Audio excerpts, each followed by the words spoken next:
1. The Siege.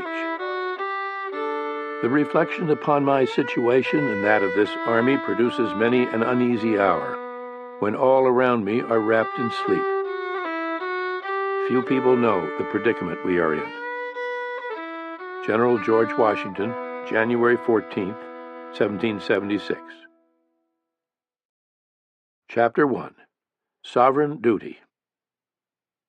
God save great George our King. Long live our noble King. God save the King. Send him victorious, happy and glorious. Long to reign o'er us. God save the King. On the afternoon of Thursday, October 26, 1775, His Royal Majesty George III, King of England, rode in royal splendor from St. James's Palace to the Palace of Westminster, there to address the opening of Parliament on the increasingly distressing issue of war in America. The day was cool, but clear skies and sunshine, a rarity in London, brightened everything, and the royal cavalcade, spruced and polished, shone to perfection. In an age that had given England such rousing patriotic songs as God Save the King and Rule Britannia, in a nation that adored ritual and gorgeous pageantry, it was a scene hardly to be improved upon. An estimated 60,000 people had turned out. They lined the whole route through St. James's Park. At Westminster, people were packed solid, many having stood since morning, hoping for a glimpse of the King or some of the notables of Parliament. So great was the crush that latecomers had difficulty seeing much of anything. One of the many Americans then in London, a Massachusetts loyalist named Samuel Curwen, found the mob outside the door to the House of Lords too much to bear, and returned to his lodgings. It was his second failed attempt to see the King. The time before, His Majesty had been passing by in a sedan chair near St. James's, but reading a newspaper so close to his face that only one hand was showing. The whitest hand my eyes ever beheld, with a very large rose diamond ring, Loyalist Curwen recorded. The King's procession departed St. James's at 2 o'clock, proceeding at walking speed. By tradition, 2 horse grenadiers with swords drawn rode in the lead to clear the way, followed by gleaming coaches filled with nobility, then a clattering of horse guards, the yeomen of the guard in red and gold livery, and a rank of footmen also in red and gold. Finally came the King in his colossal golden chariot, pulled by 8 magnificent cream-colored horses, Hanoverian creams, a single postilion riding the left lead horse, and 6 footmen at the side. No mortal on earth rode in such style as their King, the English knew. 24 feet in length and 13 feet high, the royal coach weighed nearly 4 tons, enough to make the ground tremble when under way. George III had had it built years before, insisting that it be superb. 3 gilded cherubs on top, symbols of England, Scotland, and Ireland, held high a gilded crown, while over the heavy spoked wheels, front and back, loomed 4 gilded sea gods, formidable reminders that Britannia ruled the waves. Allegorical scenes on the door panels celebrated the nation's heritage, and windows were of sufficient size to provide a full view of the crowned sovereign within. It was as though the very grandeur, wealth, and weight of the British Empire were rolling past, an empire that by now included Canada, that reached from the seaboard of Massachusetts and Virginia to the Mississippi and beyond, from the Caribbean to the shores of Bengal. London, its population at nearly 1 million souls, was the largest city in Europe and widely considered the capital of the world. George III had been 22 when in 1760 he succeeded to the throne, and to a remarkable degree he remained a man of simple tastes and few pretensions. He liked plain food and drank but little, and wine only. Defying fashion, he refused to wear a wig. That the palace at St. James's had become a bit dowdy bothered him not at all. He rather liked it that way. Socially awkward at court occasions, many found him disappointingly dull, he preferred puttering about his farms at Windsor dressed in farmer's clothes. And in notable contrast to much of fashionable society and the court, where mistresses and infidelities were not only an accepted part of life, but often flaunted, the King remained steadfastly faithful to his very plain queen, the German Princess Charlotte Sophia of Mecklenburg-Strelitz, with whom, by now, he had produced 10 children. Ultimately, there would be 15. Gossips claim Farmer George's chief pleasures were a leg of mutton and his plain little wife. But this was hardly fair, nor was he the unattractive, dim-witted man critics claimed then and afterward. Tall and rather handsome, with clear blue eyes and a generally cheerful expression, George III had a genuine love of music and played both the violin and piano. His favorite composer was Handel, but he adored also the music of Bach, and in 1764 had taken tremendous delight in hearing the boy Mozart perform on the organ. He loved architecture and did quite beautiful architectural drawings of his own. With a good eye for art, he had begun early to assemble his own collection, which by now included works by the contemporary Italian painter Canaletto, as well as watercolors and drawings by such old masters as Poussin and Raphael. He avidly collected books, to the point where he had assembled one of the finest libraries in the world. He adored clocks, ship models, took great interest in things practical, took great interest in astronomy, and founded the Royal Academy of Arts. He also had a gift for putting people at their ease. Samuel Johnson, the era's reigning arbiter of all things of the mind, and no easy judge of men, responded warmly to the unaffected good nature of George III. They had met and conversed for the first time when Johnson visited the King's library, after which Johnson remarked to the librarian, "Sir, they may talk of the King as they will, but he is the finest gentleman I have ever seen." Stories that he had been slow to learn that by age 11 he still could not read were unfounded.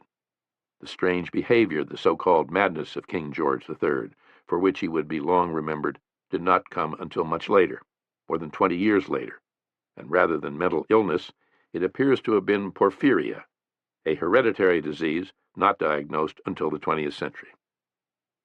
Still youthful at 37 and still hard-working after 15 years on the throne, he could be notably willful and often short-sighted. But he was sincerely patriotic and everlastingly duty-bound. "George, be a king," his mother had told him. As the crisis in America grew worse and the opposition in Parliament more strident, he saw clearly that he must play the part of the patriot king. He had never been a soldier, he had never been to America, any more than he had set foot in Scotland or Ireland, but with absolute certainty he knew what must be done. He would trust to Providence and his high sense of duty. America must be made to obey.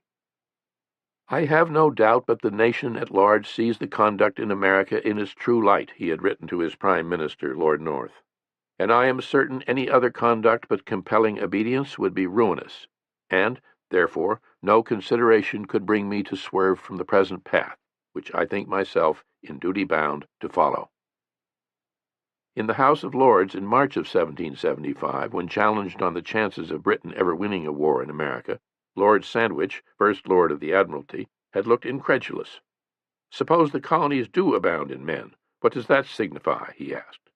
"They are raw, undisciplined, cowardly men." And Lord Sandwich was by no means alone in that opinion. General James Grant, a member of the House of Commons, had boasted that with 5,000 British regulars he could march from one end of the American continent to the other, a claim that was widely quoted. But in striking contrast, several of the most powerful speakers in Parliament, like the flamboyant Lord Mayor of London, John Wilkes, and the leading Whig intellectual, Edmund Burke, had voiced ardent support and admiration for the Americans. On March 22nd in the House of Commons, Burke had delivered in his heavy Irish brogue one of the longest, most brilliant speeches of his career, calling for conciliation with America. Yet for all that, no one in either House, Tory or Whig, denied the supremacy of Parliament in determining what was best for America. Even Edmund Burke, in his celebrated speech, had referred repeatedly to our colonies. Convinced that his army at Boston was insufficient, the king had dispatched reinforcements and 3 of his best major generals, William Howe, John Burgoyne, and Henry Clinton. Howe, a member of Parliament and a Whig, had earlier told his Nottingham constituents that if it came to a war in America and he were offered a command, he would decline. But now duty called. "I was ordered, and I could not refuse, without incurring the odious name of backwardness, to serve my country in distress," he explained. Howe, who had served in America during the 7 Years' War, or the French and Indian War as it was known in America, was convinced the insurgents were few in number in comparison to those loyal to the crown.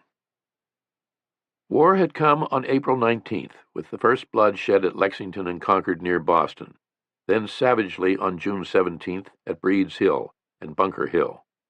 The June engagement was commonly known as the Battle of Bunker Hill on both sides of the Atlantic. British troops remained under siege at Boston and were running short of food and supplies. On July 3rd, General George Washington of Virginia had taken command of the American rabble. With 3,000 miles of ocean separating Britain from her American colonies, accounts of such events took a month or more to reach London. By the time the first news of Lexington and Concord arrived, it was the end of May, and Parliament had begun its long summer holiday, its members departing London for their country estates. When the outcome of Bunker Hill became known in the last week of July, it only hardened the King's resolve. "We must persist," he told Lord North. "I know I am doing my duty, and therefore can never wish to retract."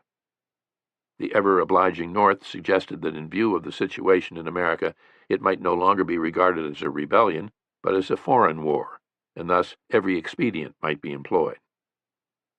At a hurried meeting at 10 Downing Street on July 26th, the Cabinet decided to send 2,000 reinforcements to Boston without delay, and to have an army of no fewer than 20,000 regulars in America by the following spring. Bunker Hill was proclaimed a British victory, which technically it was. But in plain truth, His Majesty's forces, led by General Howe, had suffered more than 1,000 casualties in an appalling slaughter before gaining the high ground. As was observed acidly in both London and Boston, a few more such victories would surely spell ruin for the victors. At summer's end, a British ship out of Boston docked at Plymouth bearing 170 sick and wounded officers and soldiers, most of whom had fought at Bunker Hill, and all in great distress, as described in a vivid published account. A few of the men came on shore when never hardly were seen such objects, some without legs and others without arms, and their clothes hanging on them like a loose morning gown, so much were they fallen away by sickness and want of nourishment. There were, moreover, near 60 women and children on board, the widows and children of men who were slain. Some of these, too, exhibited a most shocking spectacle. And even the vessel itself, though very large, was almost intolerable, from the stench arising from the sick and wounded.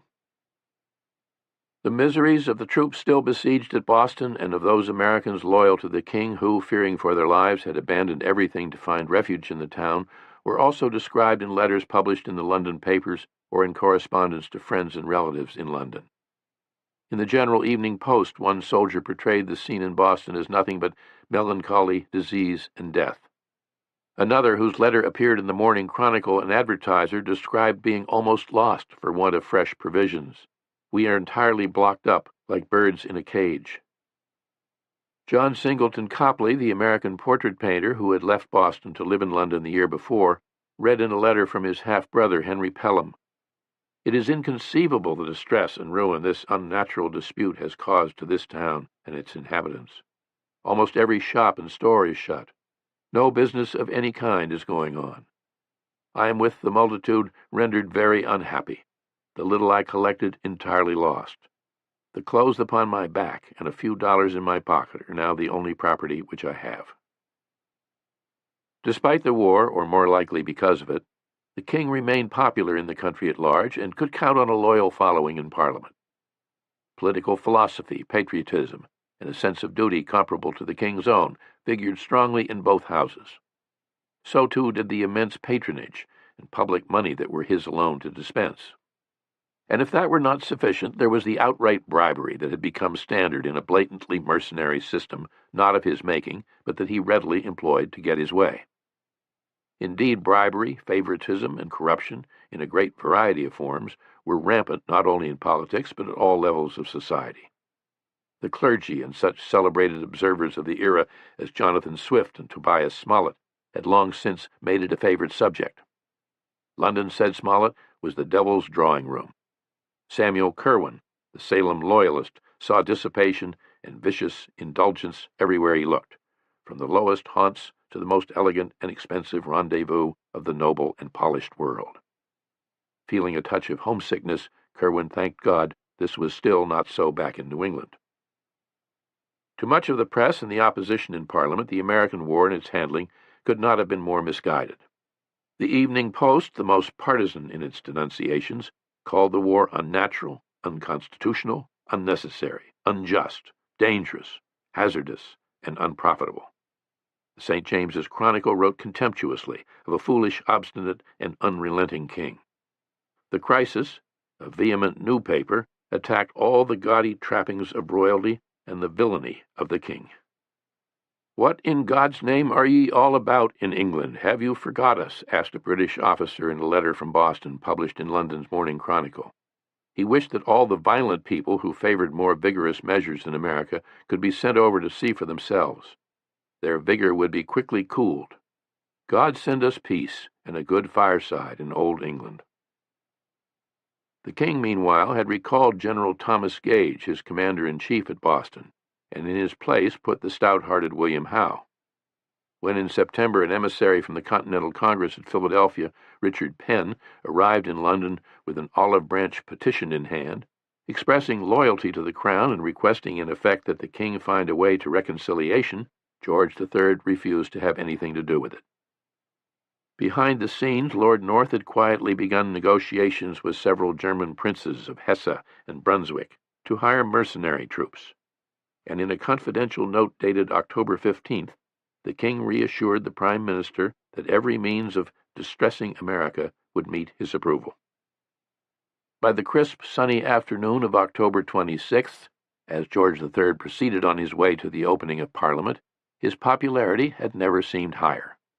Opposition to the war, as everyone knew, was stronger and more vociferous in London than anywhere in the country, yet here were crowds greater than any since his ascension to the throne.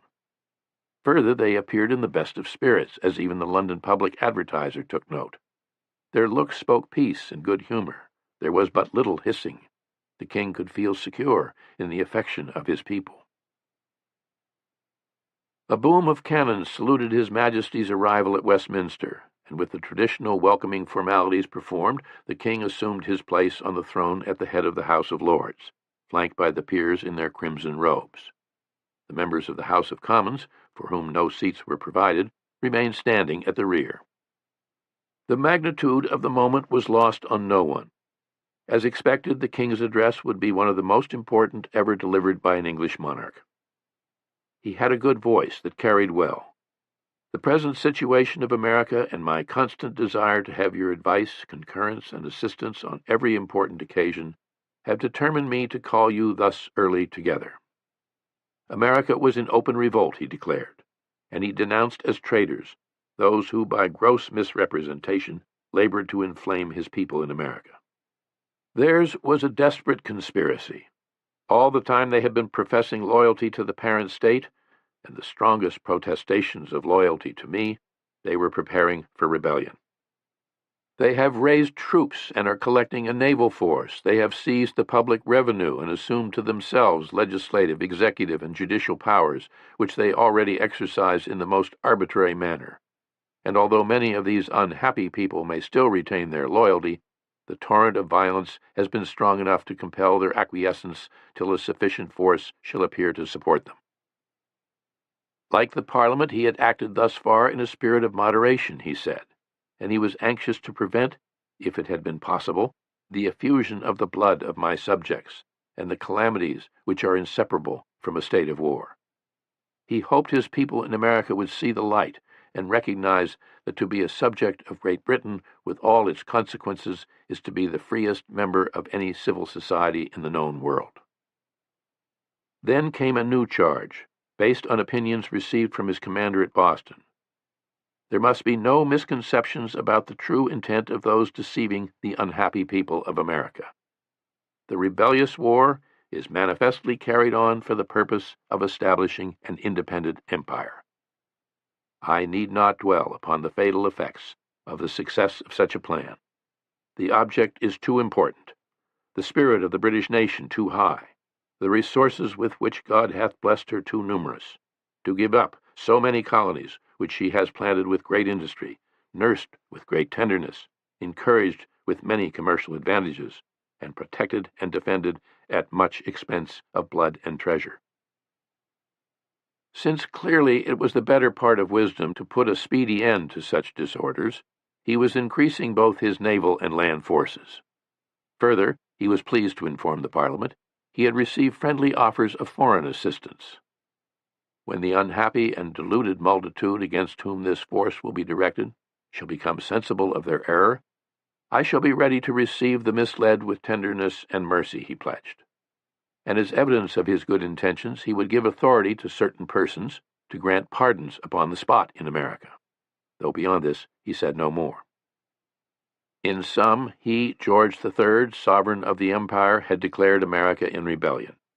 He had confirmed that he was committing land and sea forces, as well as unnamed foreign mercenaries, sufficient to put an end to that rebellion. And he had denounced the leaders of the uprising for having American independence as their true objective, something those leaders themselves had not as yet openly declared. Among the many unavoidable ill consequences of this rebellion, he said at the last, none affects me more sensibly than the extraordinary burden which it must create to my faithful subjects. His Majesty's appearance before Parliament had lasted just 20 minutes, after which, as reported, he returned to St. James's Palace as peaceably as he went. The members of the House of Commons filed out directly to their own chamber, and debate on the King's address commenced brisk and warm in both houses, the opposition marshalling the case for conciliation with extraordinary force. In the House of Lords, expressions of support were spirited, though comparatively brief. The King was praised for his resolution to uphold the interests and honor of the kingdom, praised for his decisiveness. "We will support your Majesty with our lives and fortunes," vowed Viscount Townsend. Those in opposition had more to say, and spoke at times with pronounced emotion. The measures recommended from the throne, warned the Marquis of Rockingham, were big with the most portentous and ruinous consequences. The hiring of foreign troops was an alarming and dangerous expedient. Even more deplorable was the prospect of shedding British blood by British hands. Any notion of conquering America was wild and extravagant, said the Earl of Coventry. The administration was no longer to be trusted, said Lord Lyttelton bitterly. How comes it that the colonies are charged with planning independency? The Earl of Shelburne demanded to know. Who is it that presumes to put an assertion, what shall I call it, my lords, contrary to fact, contrary to evidence? Is it their intention, by thus perpetually sounding independence in the ears of the Americans, to lead them to it? As the afternoon light began to fade, and the chamber grew dim, the candles of the chandeliers were lit. The one surprise, as the debate continued, was a vehement speech by the Duke of Grafton, Augustus Henry Fitzroy, former Prime Minister, who had not previously opposed the administration.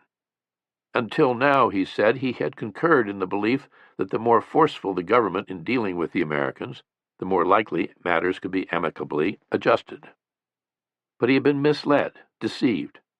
Admitting to his ignorance of the real state of things in America, and inferring that this was no uncommon handicap in Parliament, he boldly proposed the repeal of every act concerning America since the incendiary Stamp Act of 1765. This, I will venture to assert, will answer every need, and nothing less will accomplish any effectual purpose without scenes of ruin and destruction, which I cannot think on without the utmost grief and horror. The Earl of Dartmouth, Secretary of State for the Colonies, was astonished. How could any noble lord possibly condemn the policies of the administration, or withdraw support, without at least giving them a fair trial? It was in the Commons that the longer, more turbulent conflict ensued. Of the 20 or so who rose to speak, few held back. Attacks on the King, Lord North, the Foreign Ministry in general, and on one another at times brought the heat of debate to the boiling point. There were insults exchanged that would long fester, bombast and hyperbole in abundance, and moments when eloquence was brought to bear with a dramatic effect remarkable even in the Commons. It was Parliament as theatre, and gripping, even if the outcome, like much of theatre, was understood all along. For importantly, it was also well understood and deeply felt that the historic chamber was again the setting for history, that issues of the utmost consequence, truly the fate of nations, were at stake. The passion of opposing opinion was evident at once, as the youthful John Dyke Auckland of Devonshire declared emphatic support of the King's address. True it was that the task of reducing America to a just obedience should not be underestimated, he said, but where the interests of a great people were concerned, difficulties must be overcome, not yielded to. Ackland, a headstrong young army officer, was ready to serve in America himself, and would, and thus what he said had unusual force, if not perfect historic validity. Recollect the strengths and resources, and above all the spirit of the British nation, which, when roused, knows no opposition. Let me remind you of those extensive and successful wars that this country has carried on before the continent of America was known. Let me turn your attention to that period when you defended this very people from the attacks of the most powerful and valiant nation in Europe, France, when your armies gave law and your fleets rode triumphant on every coast. Shall we be told then that this people, the Americans, whose greatness is the work of our hands and whose insolence arises from our divisions, who have mistaken the lenity of this country for its weakness and the reluctance to punish for a want of power to vindicate the violated rights of British subjects, shall we be told that such a people can resist the powerful efforts of this nation? At about the time the chandeliers were being lighted in the House, John Wilkes, Lord Mayor of London, champion of the people and the homeliest man in Parliament, stood to be heard, and to let there be no doubt that he was John Wilkes. I speak, sir, as a firm friend to England and America, but still more to universal liberty and the rights of all mankind. I trust no part of the subjects of this vast empire will ever submit to be slaves. Never had England been engaged in a contest of such import to her own best interests and possessions, Wilkes said. We are fighting for the subjection, the unconditional submission of a country infinitely more extended than our own, of which every day increases the wealth, the natural strength, the population. Should we not succeed, we shall be considered as their most implacable enemies. An eternal separation will follow, and the grandeur of the British Empire pass away. The war with our brethren in America was unjust, fatal, and ruinous to our country, he declared. There was no longer any question whether the Americans would fight conceited Tory Adam Ferguson, but could anyone doubt the strength of Great Britain to reduce them? And this, he said, must be done quickly and decisively, as an act of humanity. Half measures would not do. Half measures could lead only to the horrors of civil war. In response, George Johnston, a dashing figure who had once served as governor of West Florida, delivered one of the longest, most vehement declamations of the night, exclaiming, "Every Machiavellian policy is now to be vindicated towards the people of America.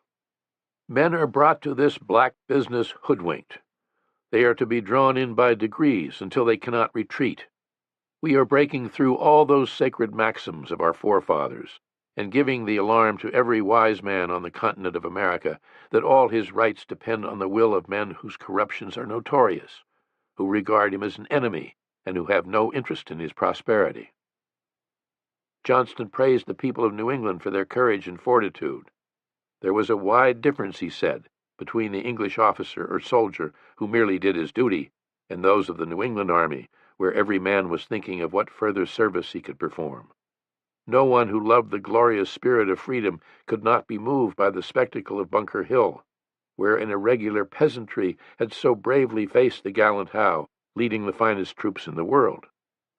Who is there that can dismiss all doubts on the justice of a cause which can inspire such conscious rectitude?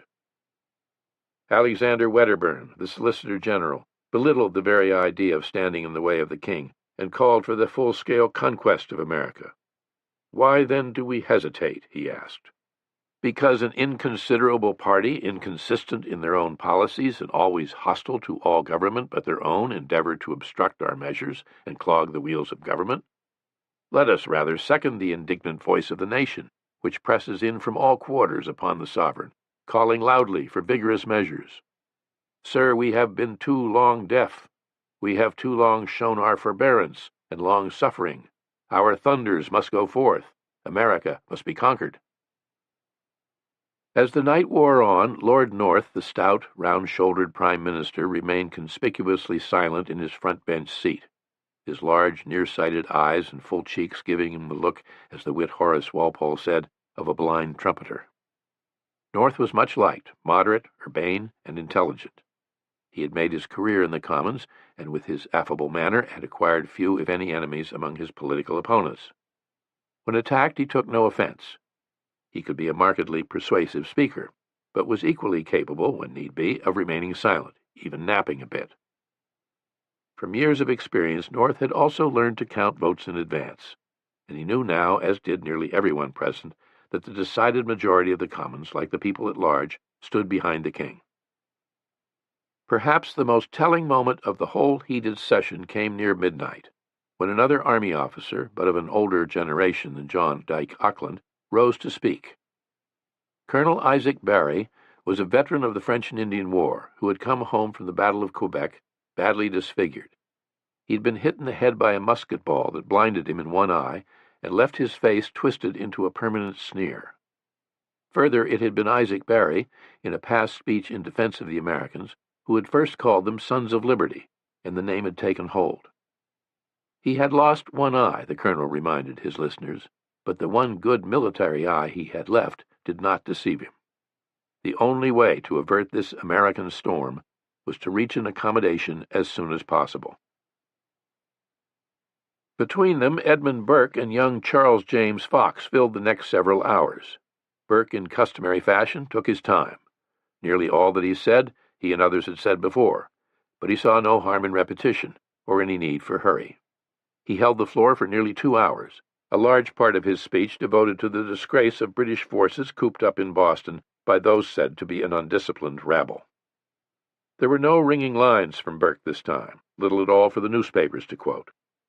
Possibly he did not wish to outshine Fox, his protege, who spoke next, and who, at 26, was already a dazzling political star.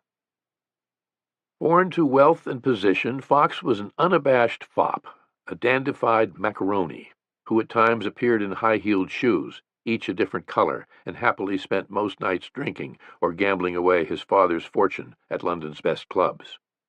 But his intellect and oratorical gifts were second to none. He always spoke spontaneously, never from notes or a prepared text. Fox, it would be observed, would as soon write down what he was going to say as pay a bill before it came due. He attacked immediately and in searing fashion, calling Lord North the blundering pilot who had brought the nation to a terrible impasse. If Edmund Burke had failed to provide a memorable line for the night's efforts, Fox did at once. Lord Chatham, the King of Prussia, nay, Alexander the Great, never gained more in one campaign than the noble lord has lost. He has lost a whole continent. It was time for a change in the administration, time for new policies. The present ministers were enemies of freedom. I cannot consent to the bloody consequences of so silly a contest about so silly an object, conducted in the silliest manner that history or observation has ever furnished an instance of, and from which we are likely to derive nothing but poverty, disgrace, defeat, and ruin. Once Fox finished, North stood at his place, and calmly allowed he had no wish to remain a day in office were he to be judged inactive, inattentive, or inconsiderate. North was not a man enamored with war. He had nothing of the look or temperament of a war leader. Privately, he was not at all sure it would be possible to vanquish the Americans, and he worried about the cost. To General Burgoyne he had written, "I would abandon the contest were I not most intimately convinced in my own conscience that our cause is just and important." George III relied on him, calling him my sheet anchor, and it was and would remain North's role to explain and defend the king and administration policies and decisions before the Commons. The intention now, he affirmed, was to send a powerful sea and land force across the Atlantic. But with these forces would also go offers of mercy upon a proper submission. How proper submission was to be determined, or who was to bear such offers, he did not say. As time would show, however, the real purpose of such peace gestures was to speed up an American surrender. This will show that we are in earnest, that we are prepared to punish, but are nevertheless ready to forgive. This is, in my opinion, the most likely means of producing an honorable reconciliation. On that note, the debate ended. In the House of Lords, where the work had wound up at midnight, the opposition to the King's address, and thus to all-out war in America, was defeated by a vote of more than 2-1, 69 to 29. In the House of Commons, their impassioned speeches notwithstanding, the opposition was defeated by an even greater margin, 278 to 108. By the time the vote in the Commons had concluded, it was 4 in the morning. One of those members of the House of Commons who had refrained from speaking and who felt extremely pleased with the outcome was the gentleman scholar Edward Gibbon. A supporter of Lord North, Gibbon never spoke on any issue, but in private correspondence from his London home, he had been assuring friends that something will be done about America. The power of the empire would be exerted to the utmost, he wrote. Irish papists, Hanoverians, Canadians, Indians, and so forth will all in various shapes be employed. Gibbon, who was then putting the final touches to the first volume of his masterpiece, History of the Decline and Fall of the Roman Empire, now felt even more confident about the course of history in his own time. The conquest of America is a great work, he wrote. Soon after, in early November, King George III appointed a new Secretary of the American Colonies, Lord George Germain, a choice that left little doubt, if any remained, that the king, too, considered the conquest of America serious work to which he was seriously committed. Germain was to replace the Earl of Dartmouth, whose attitude toward the war seemed at times less than wholehearted.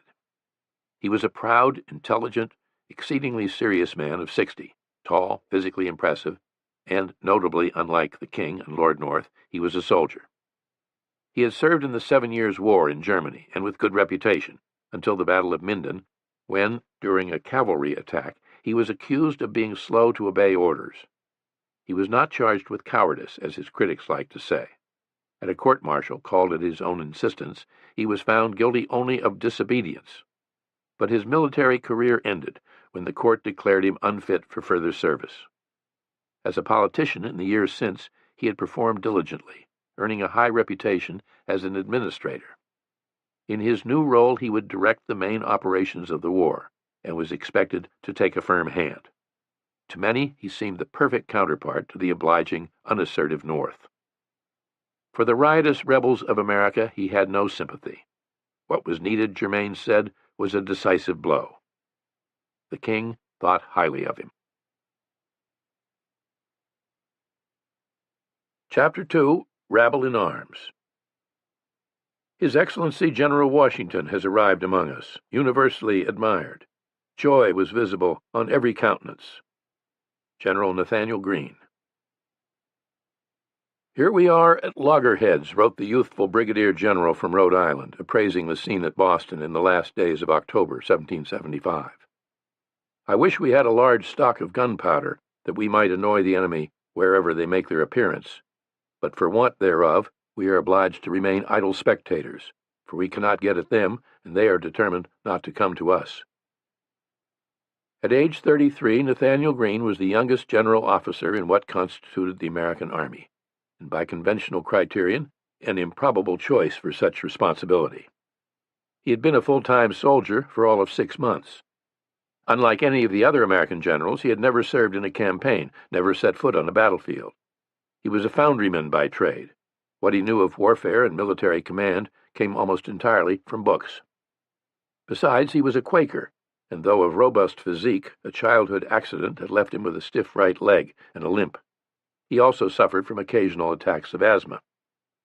But Nathaniel Greene was no ordinary man. He had a quick, inquiring mind and uncommon resolve. He was extremely hard-working, forthright, good-natured, and a born leader. His commitment to the glorious cause of America, as it was called, was total. And if his youth was obvious, the glorious cause was to a large degree a young man's cause. The commander-in-chief of the Army, George Washington, was himself only 43. John Hancock, the president of the Continental Congress, was 39. John Adams, 40. Thomas Jefferson, 32, younger even than the young Rhode Island general. In such times, many were being cast in roles seemingly beyond their experience or capacities, and Washington had quickly judged Nathaniel Greene to be an object of confidence. He had been born and raised in Kent County, Rhode Island, on a farm by Potawatomi Creek, near the village of Warwick, approximately 60 miles south of Boston. He was the third of the 8 sons of a prominent, industrious Quaker, also named Nathaniel, and the one of all the sons his father counted on most to further the family interests. These included the home farm, a general store, a gristmill, a sawmill, a coasting sloop, and the Green Forge, all, as was said, in constant and profitable operation. The forge, the most thriving enterprise, which produced anchors and chains and employed scores of men, was one of the leading businesses in the colony, and the Greens, as a result, have become people of substantial means. The fact that the patriarch owned a sedan chair was taken as the ultimate measure of just how greatly the family had prospered. Because education did not figure prominently in his father's idea of the Quaker way, young Nathaniel had received little schooling. My father was a man of great piety, he would explain. He had an excellent understanding, and was governed in his conduct by humanity and kind benevolence. But his mind was overshadowed with prejudices against literary accomplishments. With his brothers, Nathaniel had been put to work at an early age, on the farm at first, and at the mills and forge. In time, determined to educate himself, he began reading all he could, guided and encouraged by several learned figures, including the Rhode Island clergyman Ezra Stiles, one of the wisest men of the time, who would later become the president of Yale College. Nathaniel read Caesar and Horace in English translation, Swift, Pope, and Locke's essay concerning human understanding. On visits to Newport and Boston, he began buying books and assembling his own library. Recalling their youth, one of his brothers would describe Nathaniel during lulls in the clamor of the foundry, seated near the great trip-hammer, a leather-bound volume of Euclid in hand, calmly studying. I lament the want of a liberal education. I feel the mist of ignorance to surround me, he wrote to a like-minded friend. He found he enjoyed expressing himself on paper, and had a penchant in such correspondence for endless philosophizing on the meaning of life. Yet for all this, no thought of a life or occupation other than what he knew seems to have crossed his mind until the threat of conflict with Great Britain. The description that would come down the generations in the family was of a cheerful, vigorous, thoughtful young man who, like his father, loved a merry jest or tale, who did comic imitations of characters from Tristram Shandy, and relished the company of young ladies, while they, reportedly, never felt lonely where he was. Once accused by a dancing partner of dancing stiffly because of his bad leg, Nathaniel replied, "Very true, but you see, I dance strong." His defects were perceived to be a certain nervous temperament and a susceptibility to poor health, impetuousness, and acute sensitivity to criticism. Full-grown, he was a burly figure about 5 feet 10 inches tall, with the arms and shoulders of a foundryman, and handsome, though an inoculation for smallpox had left a cloudy spot in his right eye.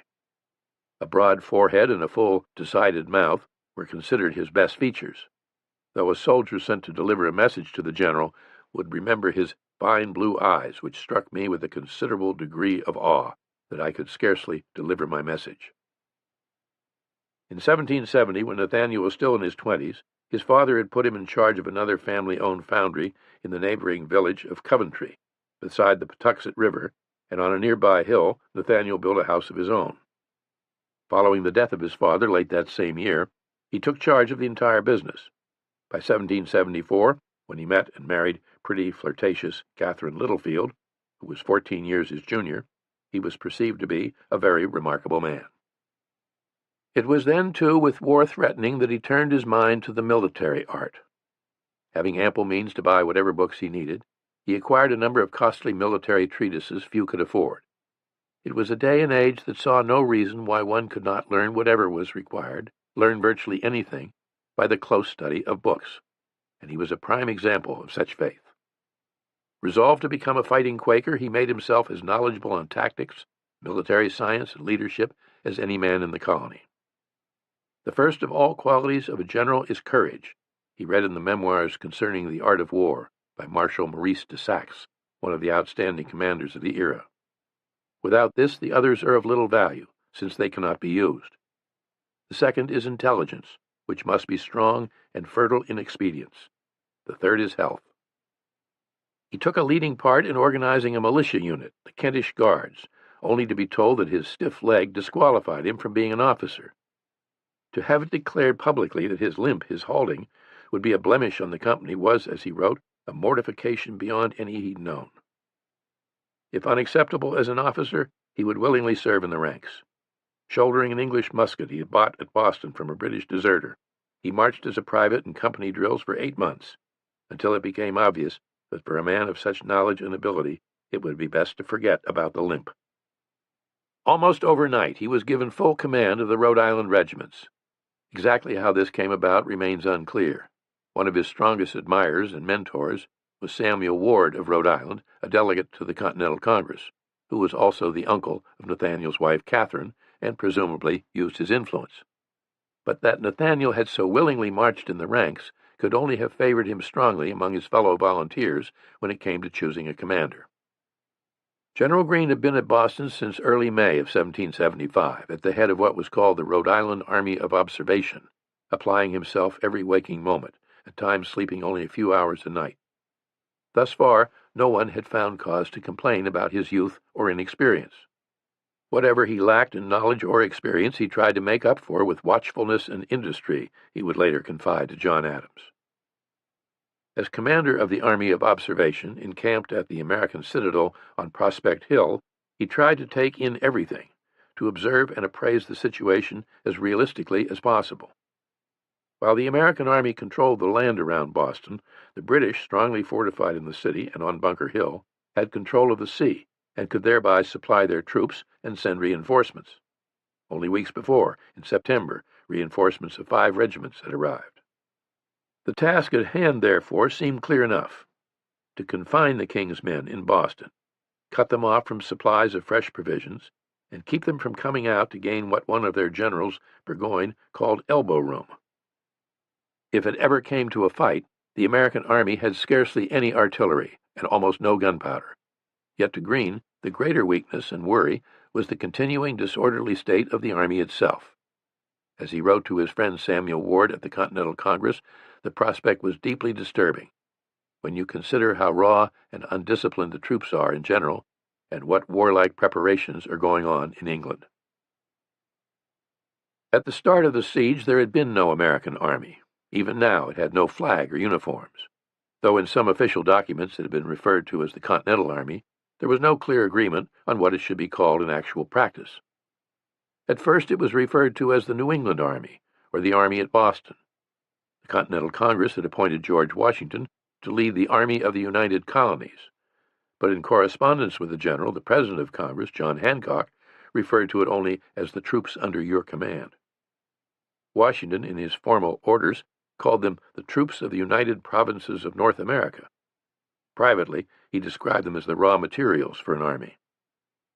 To the British and those loyalists who'd taken refuge in Boston, they were simply the rebels, or the country people, undeserving the words American or Army. General Burgoyne disdainfully dubbed them a preposterous parade, a rabble in arms. In April, when the call for help first went out after Lexington and Concord, militia and volunteer troops from the other New England colonies had come by the thousands to join forces with the Massachusetts regiments. 1,500 Rhode Islanders led by Nathaniel Greene, 5,000 from Connecticut under the command of Israel Putnam. John Stark's New Hampshire regiment of 1,000 had marched in snow and rain, wet and sloppy, through mud and mire, without food or tents, 75 miles in 3.5 days. The Massachusetts regiments, by far the strongest of the provincial troops, possibly numbered more than 10,000. By June, a sprawling, spontaneous, high-spirited New England army, such as had never been seen, was gathered about Boston. Washington, arriving in the first week of July, was told he had 20,000 men, but no one knew for certain. No count had been taken until he made it a first order of business. In fact, there were 16,000, of which fewer than 14,000 were fit for duty. More than 1,500 were sick, another 1,500 absent. In a regular army, such a count could have been accomplished in a matter of hours, Washington noted disapprovingly. As things were, it took 8 days. The enemy's total strength was believed to be 11,000. In reality, there were perhaps 7,000 of the king's men in Boston, or roughly half the number under Washington's command. In a formal address from the Massachusetts Provincial Congress, Washington had been warned not to expect regularity and discipline among the men. The youth of the army had little or no experience with military life, nor were they possessed of the absolute necessity of cleanliness.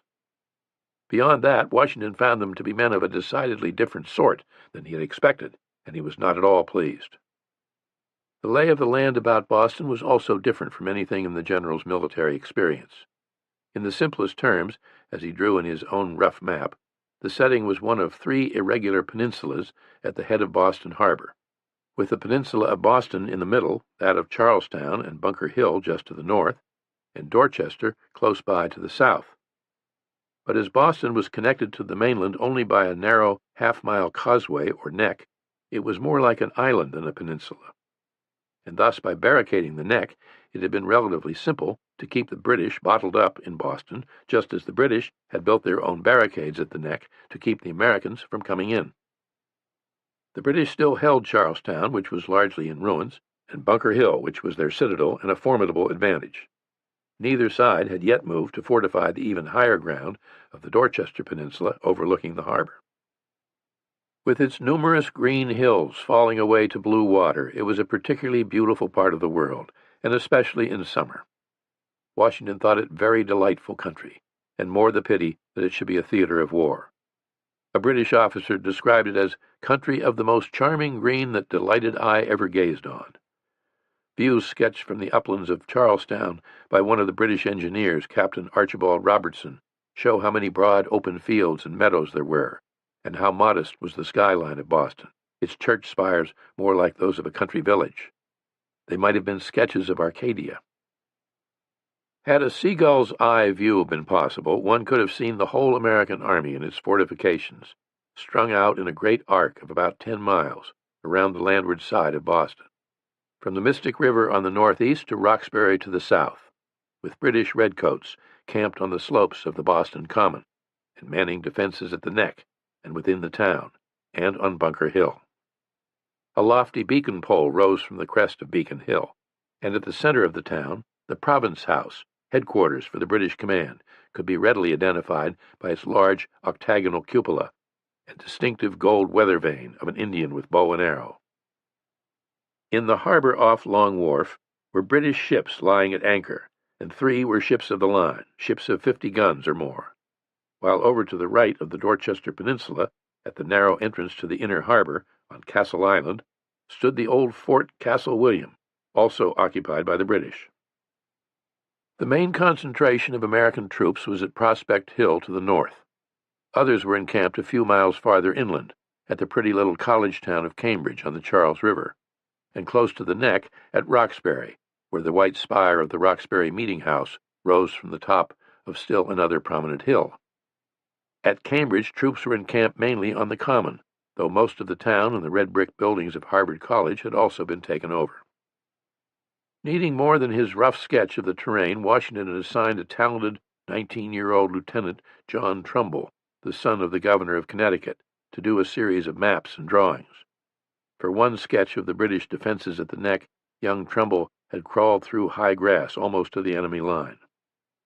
For their part, the British had assigned an experienced cartographer, Lieutenant Richard Williams, who, with the help of a small crew, moved his surveyor's transit and brass chains from one vantage point to the next, taking and recording careful sightings. The result was a beautifully delineated, hand-colored map showing the true situation of His Majesty's army and also those of the rebels. All fortifications were clearly marked, all landmarks neatly labeled, including Mount Whoredom, Boston's red light district. Lieutenant Williams had been appalled to find prostitution so in evidence in what was supposedly the center of Puritanism. There's perhaps no town of its size could turn out more whores than this could, he noted in his journal, and accuracy demanded that this too be shown on the map. Not the least of Washington's problems was that he had command of a siege, yet within his entire army there was not one trained engineer to design and oversee the building of defenses. Still, he ordered larger and stronger defenses built, and the work went forward. "Thousands are at work every day," wrote the Reverend William Emerson of Concord after touring the lines. "'Tis surprising the work that has been done. 'Tis incredible." It had been the Reverend Emerson who declared the morning of April 19th, as British regiments advanced on Concord, "Let us stand our ground. If we die, let us die here." With telescopes from Prospect Hill and other vantage points, the Army kept constant watch on the regulars in Boston, just as the regulars kept watch on the Army. It seemed to be the principal employment of both armies to look at each other with spyglasses, wrote the eminent loyalist Peter Oliver, former Chief Justice of the province. Washington knew little about Boston. He had been there only once, and but briefly, 20 years before, when he was a young Virginia colonel hoping for advancement in the regular army. And though each side dispatched its spies, he put particular emphasis on intelligence from the start, and was willing to pay for it. Indeed, the first large sum entered in his account book was for $333.33, a great deal of money, for an unnamed man to go into Boston for the purpose of conveying intelligence of the enemy's movements and designs. The fear that the British were preparing an attack was ever present. We scarcely lie down or rise up, but with expectation that the night or the day must produce some important event, wrote one of Washington's staff. It was in the first week of August, at the end of his first month as commander, when Washington learned how much worse things were than he knew. A report on the supply of gunpowder at hand revealed a total of less than 10,000 pounds, and the situation was not expected to improve soon. Very little gunpowder was produced in the colonies. What supplies there were came mainly by clandestine shipments from Europe to New York and Philadelphia, by way of the Dutch island St. Eustatius in the Caribbean. At present, there was powder enough only for about 9 rounds per man. According to one account, Washington was so stunned by the report, he did not utter a word for half an hour. The sprawling American encampments bore little resemblance to the usual military presence. Tents and shelters were mainly patched-together concoctions of whatever could be found. Each was a portraiture of the temper and taste of the person who encamps in it, wrote clergyman Emerson. Some are made of boards, some of sailcloth, and some partly of one and partly of the other. Others are made of stone and turf, and others again of brick, and others brush. Some are thrown up in a hurry and look as if they could not help it, mere necessity. Others are curiously wrought with doors and windows. A notable exception was the encampment of Nathaniel Greene's Rhode Islanders. There proper tents were arranged row on row, like the regular camp of the enemy, everything in the most exact English taste, recorded Emerson approvingly. On the whole, however, he thought the great variety of the camps most picturesque. Others were considerably less charmed. The drunken carousing to be seen, the foul language to be heard, were appalling to many, even among the soldiers themselves. Wickedness prevails very much, declared Lieutenant Joseph Hodgkins of Ipswich, Massachusetts. A veteran of Bunker Hill and a cobbler by trade, Hodgkins was 32 years old, and a man like many who had already seen a good deal of trouble and sorrow in his life. His first wife and 4 of their 5 children had all died of disease before the war began. To the remaining child and to his second wife, Sarah Perkins, and the 2 children born of this second marriage, he was a devoted father and husband. Greatly concerned for their welfare and knowing her concern for him, he wrote to Sarah at every chance. But for now, as he told her, he had no time to be particular about details. A British ship's surgeon who used the privileges of his profession to visit some of the rebel camps described roads crowded with carts and wagons, hauling mostly provisions, but also, he noted, inordinate quantities of rum, for without New England rum, a New England army could not be kept together. The rebels, he calculated, were consuming a bottle a day per man. To judge by the diary of an officer with the Connecticut troops at Roxbury, Lieutenant Jabez Fitch, who enjoyed a sociable drink, there was considerably more besides plain rum to be had. Drank some grog, he recorded, at the close of one day, after a stop at a nearby tavern. The gin sling passed very briskly, reads another entry. In the morning I attended the alarm post as usual, then down to Lieutenant Brewster's tent to drink Ensign Perkins' cherry rum, came back and eat breakfast. He imbibed wine and brandy sling, and on an expedition up into Cambridge town, after a stop to sample some flip, a sweet, potent mix of liquor, beer, and sugar, he made for another tavern, the Punch Bowl, where there was fiddling and dancing in great plenty. I came home a little before daylight in. Lieutenant Fitch was one of a number of veterans of the French and Indian War, an easy-going Norwich, Connecticut farmer and father of 8 children. He enjoyed soldiering, and felt so sure his 14-year-old son would, too, that he'd brought the boy along with him. Lieutenant Fitch, an early member of the Sons of Liberty, had been one of the first to answer the call for reinforcements for Boston. Little seemed ever to bother him, though he did object to soldiers dirty as hogs. Much of his free time he spent writing in his diary to his wife. The sound of British shells overhead was like that of a flock of geese, he wrote, and has done more to exhilarate the spirits of our people than 200 gallons of New England rum. For all its lack of ammunition, tents, and uniforms, the Army was amply fed. Fresh produce in abundance and at low prices rolled into the camps all through summer and early fall. The men could count on meat or fish almost every day. Jabez Fitch wrote of enjoying fresh eggs, clams, apples, peaches, and watermelons, a very good breakfast of warm bread and good camp butter with a good dish of coffee, a hearty dinner of pork and cabbage. As yet, no one was complaining of a shortage of food. There had been sickness aplenty from the start, deadly camp fever, which grew worse as summer went on. Anxious mothers and wives from the surrounding towns and countryside came to nurse the sick and dying. Your brother Elihu lies very dangerously sick with a dysentery. His life is despaired of, wrote Abigail Adams from nearby Braintree to her husband John in Philadelphia. Your mother is with him in great anguish. Captain Elihu Adams, a farmer with a wife and 3 children, was one of several hundred who died of illness. Camp fever or putrid fever were terms used for the highly infectious, deadly scourges of dysentery, typhus, and typhoid fever, the causes of which were unknown or only partially understood. Dysentery had been the curse of armies since ancient times, as recorded by Herodotus. Typhus, characterized by high fever, severe headaches, and delirium, was carried by lice and fleas, which were a plague amid the army. One soldier recorded seeing a dead body so covered with lice that it was thought the lice alone had killed the man. Typhoid fever, also characterized by a raging fever, red rash, vomiting, diarrhea, and excruciating abdominal pain, was caused by the bacillus Salmonella typhosa in contaminated food or water, usually the result of too little separation between sewage and drinking water. And it was not the troops alone who suffered from camp fever. Many of those who came to nurse them were sickened or carried the disease home, and thus it lay waste to one New England town after another. Of the parishioners of a single church in Danbury, Connecticut, more than 100 would die of camp fever by November. Infectious filth was understood to be the killer.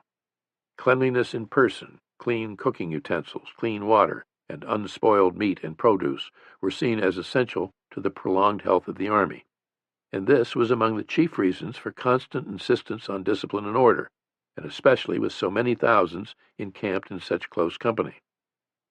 As it was, open latrines were the worst of it, but there was also, as recorded in one orderly book, a great neglect of people repairing to the necessaries.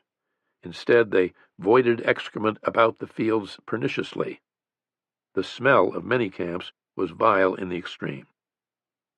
New England men were also averse to washing their own clothes, considering that women's work. The British included women in their army, wives and other so-called camp followers, some of whom were prostitutes, who did the washing, but that was not the way with the New Englanders. The troops were in good spirits, but had yet to accept the necessity of order or obedience. Many had volunteered on the condition that they could elect their own officers, and the officers, in turn, were inclined out of laziness, or for the sake of their own popularity, to let those in the ranks do much as they pleased. Many of the officers had little or no idea of what they were supposed to do. The officers in general, remembered John Trumbull, were quite as ignorant of military life as the troops. Washington had declared new rules and regulations in force, insisting on discipline, and he made his presence felt by reviewing the defenses on horseback almost daily. "New lords, new laws," observed Pastor Emerson. "New orders from His Excellency are read to the respective regiments every morning after prayers. The strictest government is taking place." Those who broke the rules were subjected to severe punishment or disgrace. They were flogged or made to ride the wooden horse or drummed out of camp. One man was whipped for making a disturbance in the time of public worship, another for desertion. Another received 20 stripes for striking an officer, another 30 for damning an officer. But change was maddeningly slow in coming. As scathing as any eyewitness description was that provided by a precocious young New Englander of Loyalist inclinations named Benjamin Thompson, who, after being refused a commission by Washington, served in the British Army, later settled in Europe, renamed himself Count Rumford, and ultimately became one of the era's prominent men of science. Washington's army, wrote Thompson, was the most wretchedly clothed and as dirty a set of mortals as ever disgraced the name of a soldier. They would rather let their clothes rot upon their backs than be at the trouble of cleaning them themselves. To this nasty way of life, Thompson attributed all the putrid, malignant, and infectious disorders that took such a heavy toll. His loyalist bias notwithstanding, Thompson's portrayal was largely the truth. Such British commanders as Burgoyne and Percy were hardly to be blamed for dismissing Washington's army as peasantry, ragamuffins, or rabble in arms. Except for Greene's Rhode Islanders and a few Connecticut units, they looked more like farmers in from the fields than soldiers. That so many were filthy dirty was perfectly understandable, as so many, when not drilling, spent their days digging trenches, hauling rock, and throwing up great mounds of earth for defense. At one point, early in the siege, there were 4,000 men at work on Prospect Hill alone. It was dirty, hard labor, and there was little chance or the means ever to bathe or enjoy such luxury as a change of clothes. Few of the men had what would pass for a uniform. Field officers were all but indistinguishable from the troops they led. Not only were most men unwashed and often unshaven, they were clad in a bewildering variety of this and that, largely whatever they or others at home had been able to throw together before they trudged off to war. One Connecticut woman was reported to have fitted out 5 sons and 11 grandsons. They wore heavy homespun coats and shirts, these often in tatters from constant wear, breeches of every color and condition, cowhide shoes and moccasins, and on their heads old broad-brimmed felt hats, weathered and sweat-stained, beaver hats, farmers' straw hats, or striped bandanas tied sailor fashion. The tricorn, a dressier hat, was more likely to be worn by officers and others of higher status, such as chaplains and doctors. Only here and there might an old regimental coat be seen, something left over from the French and Indian War. The arms they bore were as various as their costumes, mainly muskets and fowling pieces, in effect shotguns, and the more ancient the gun, it seemed, the greater the owner's pride in it. The most common, and by far the most important, was the flintlock musket, a single-shot, smooth-bore, muzzle-loading weapon that threw a lead ball weighing about an ounce and which could inflict terrible damage. The average musket measured 5 feet and weighed about 10 pounds. Though not especially accurate, it could be primed, loaded, fired, and rapidly reloaded and fired again. A good musket man could get off 3 to 4 rounds per minute, or a shot every 15 seconds. The trouble now was that so many of the men, accustomed to firearms since childhood, used them any way they saw fit, almost any time they pleased, to start fires, for example, or blast away at wild geese. In order that officers could be distinguished from those in the ranks, Washington directed that major generals wear purple ribbons across their chests, brigadiers pink ribbons. Field officers were to be identified by different colored cockades in their hats. Sergeants were to tie a red cloth to their right shoulders. Washington himself chose to wear a light blue ribbon across his chest between coat and waistcoat. But then there was never any mistaking the impeccably uniformed, commanding figure of Washington, who looked always as if on parade. The day he officially took command at Cambridge, July 3rd, had been marked by appropriate martial fanfare, a great deal of grandeur, as Lieutenant Hodgkins, the Ipswich cobbler, recorded. 21 drummers, and as many fifers, a-beating and playing round the parade ground. A young newly arrived doctor from Barnstable, James Thatcher, assigned to the Army's hospital at Cambridge, described seeing the Commander-in-Chief for the first time. His Excellency was on horseback in company with several military gentlemen. It was not difficult to distinguish him from all others. His personal appearance is truly noble and majestic, being tall and well-proportioned. His dress is a blue coat with buff-colored facings, a rich epaulet on each shoulder, buff underdress, and an elegant small sword, a black cockade in his hat. The great majority of the army were farmers and skilled artisans, shoemakers, saddlers, carpenters, wheelwrights, blacksmiths, coopers, tailors, and ship chandlers. Colonel John Glover's regiment from Marblehead, who were destined to play as important a part as any, were nearly all sailors and fishermen. It was an army of men accustomed to hard work being the common lot. They were familiar with adversity and making do in a harsh climate. Resourceful, handy with tools, They could drive a yoke of oxen or hove up a stump or tie a proper knot as readily as butcher a hog or mend a pair of shoes. They knew from experience, most of them, the hardships and setbacks of life. Preparing for the worst was second nature. Rare was the man who had never seen someone die. To be sure, an appreciable number had no trade. They were drifters, tavern lowlife, some the dregs of society. But by and large they were good solid citizens, as worthy people as ever marched out of step, as would be said. Married men with families who depended on them, and with whom they tried to keep contact as best they could. It was the first American army, and an army of everyone. Men of every shape and size and makeup, different colors, different nationalities, different ways of talking, and all degrees of physical condition. Many were missing teeth or fingers, pitted by smallpox, or scarred by past wars, or the all-too-common hazards of life and toil in the 18th century. Some were not even men, but smooth-faced boys of 15 or less. One of the oldest and by far the most popular was General Israel Putnam, a hero of the Battle of Bunker Hill, who at 57 was known affectionately as Old Put. Rough, thick-set, all bones and muscles and leathery, with flowing gray locks and a head like a cannonball, he was a Pomfret, Connecticut farmer who had survived hair-raising exploits fighting the French and Indians, shipwreck, even a face-to-face encounter with a she-wolf in her den, if the stories were to be believed. Old Put also spoke with a slight lisp, and could barely write his name.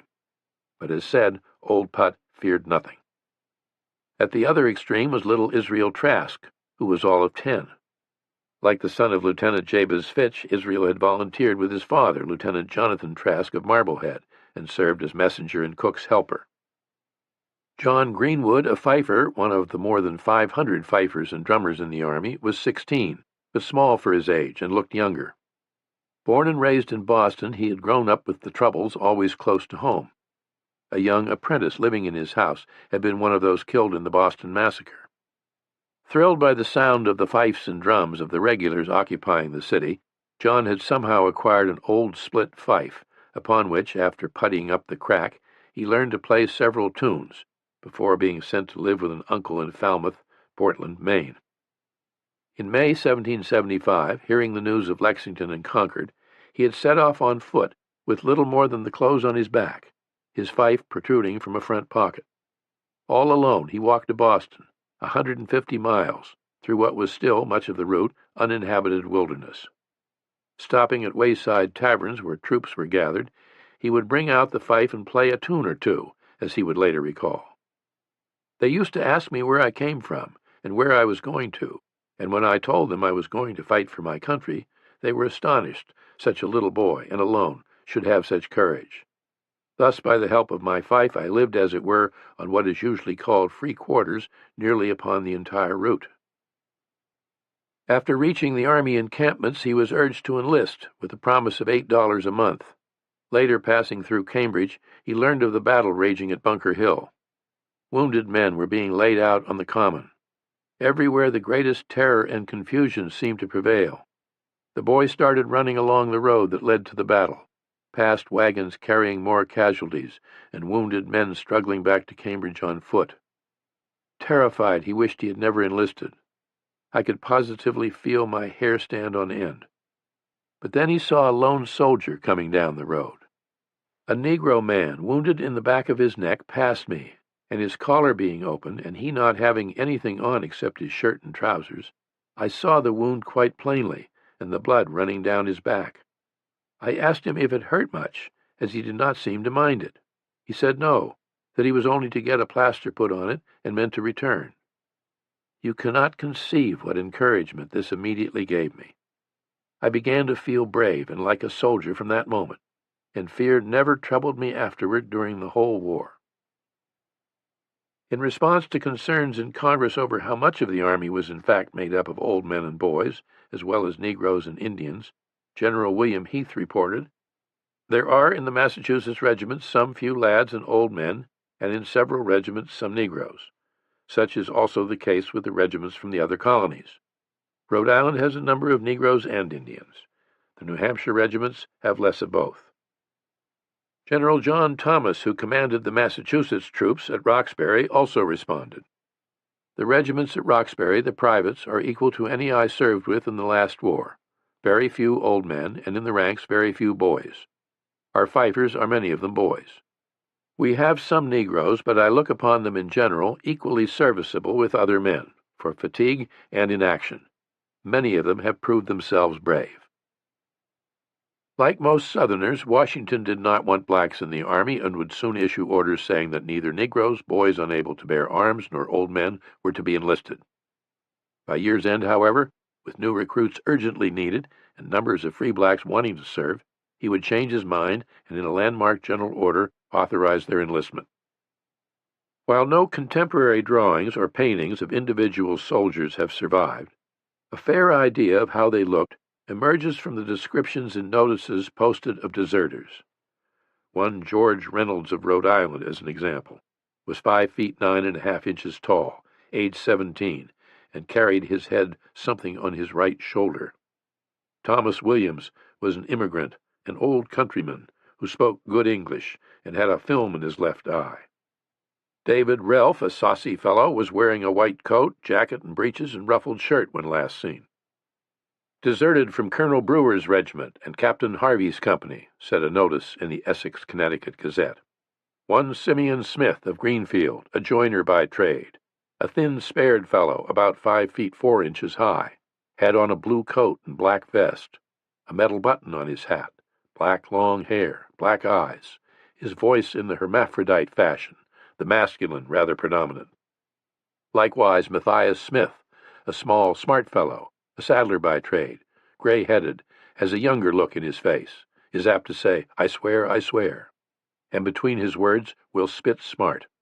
Had on a green coat and an old red greatcoat. He is a right gamester, although he wears something of a sober look. Likewise John Davy, a long, hump-shouldered fellow, a shoemaker by trade, drawls his words, and for comfortable says comfortable. He had a green coat, thick leather breeches, slim legs, lost some of his 4 teeth. For every full-fledged deserter there were half a dozen others inclined to stroll off on almost any pretext, to do a little clam-digging perhaps, or who might vanish for several weeks to see wives and children, help with the harvest at home, or ply their trades for some much-needed hard money. Sometimes they requested a furlough. As often they just up and left, only to come straggling back into camp when it suited. It was not that they had no heart for soldiering, or were wanting in spirit. They simply had had little experience with other people telling them what to do every hour of the day. Having volunteered to fight, they failed to see the sense in a lot of fuss over rules and regulations. It was midsummer by the time the first troops from outside New England began showing up, companies of riflemen from Pennsylvania, Maryland, and Virginia. Hardy men, many of them exceeding 6 feet in height, noted Dr. James Thatcher, who was himself short and slight. One Virginia company, led by Captain Daniel Morgan, had marched on a beeline for Boston, covering 600 miles in 3 weeks, or an average of 30 miles a day in the heat of summer. Mostly backwoodsmen of Scotch-Irish descent, they wore long fringed hunting shirts, rifle shirts, of homespun linen, in colors ranging from undyed tan and gray to shades of brown and even black, these tied at the waist with belts carrying tomahawks. At a review they demonstrated how with their long-barreled rifles, a frontier weapon made in Pennsylvania and largely unknown in New England, they could hit a mark 7 inches in diameter at a distance of 250 yards, while the ordinary musket was accurate at only 100 yards or so. It was rifling spiraled grooves inside the long barrel that increased the accuracy, and the new men began firing at British sentries with deadly effect, until the British caught on and kept their heads down or stayed out of range. Welcome as they were at first, the riflemen soon proved even more indifferent to discipline than the New Englanders, and obstreperous to the point that Washington began to wish they had never come. Work on defenses went on steadily, the troops toiling with picks and shovels in all weather, sometimes working through the night when the heat of day was too severe. It was endless brute labor, but they were remarkably proficient at it, far more so than their British counterparts. As the size and reach of the defenses increased, visitors by the hundreds came to see for themselves. Roads were crowded with spectators, to whom the giant ramparts were wondrous works. Nothing on such scale had ever been built by New Englanders before. breastworks in many places 17 feet in thickness, trenches wide and deep. Verily, their fortifications appeared to be the works of 7 years. The work parties were fired on from time to time. British and American sentries alike were fired on repeatedly. On August 2nd, as Lieutenant Samuel Bixby of Connecticut recorded in his diary, one of General Washington's riflemen was killed by the regulars today, and then hung up by the neck. His comrades, seeing this, were much enraged and immediately asked leave of the general to go down and do as they pleased. The riflemen marched immediately and began operations. The regulars fired at them from all parts with cannon and swivels, but the riflemen skulked about and kept up their sharpshooting all day. Many of the regulars fell, but the riflemen lost only 1 man. Both sides staged sporadic night raids on the other's lines, or launched forays to capture hay and livestock from nearby harbor islands. The night of August 30th, the British made a surprise breakout at the Neck, set fire to a tavern, and withdrew back to their defenses.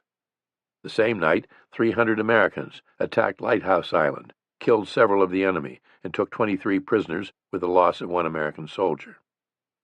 Night was the time for frolicking, remembered John Greenwood, the fifer, as the British were constantly sending bombs at us, and sometimes from 2 to 6 at a time could be seen in the air overhead, looking like moving stars in the heavens.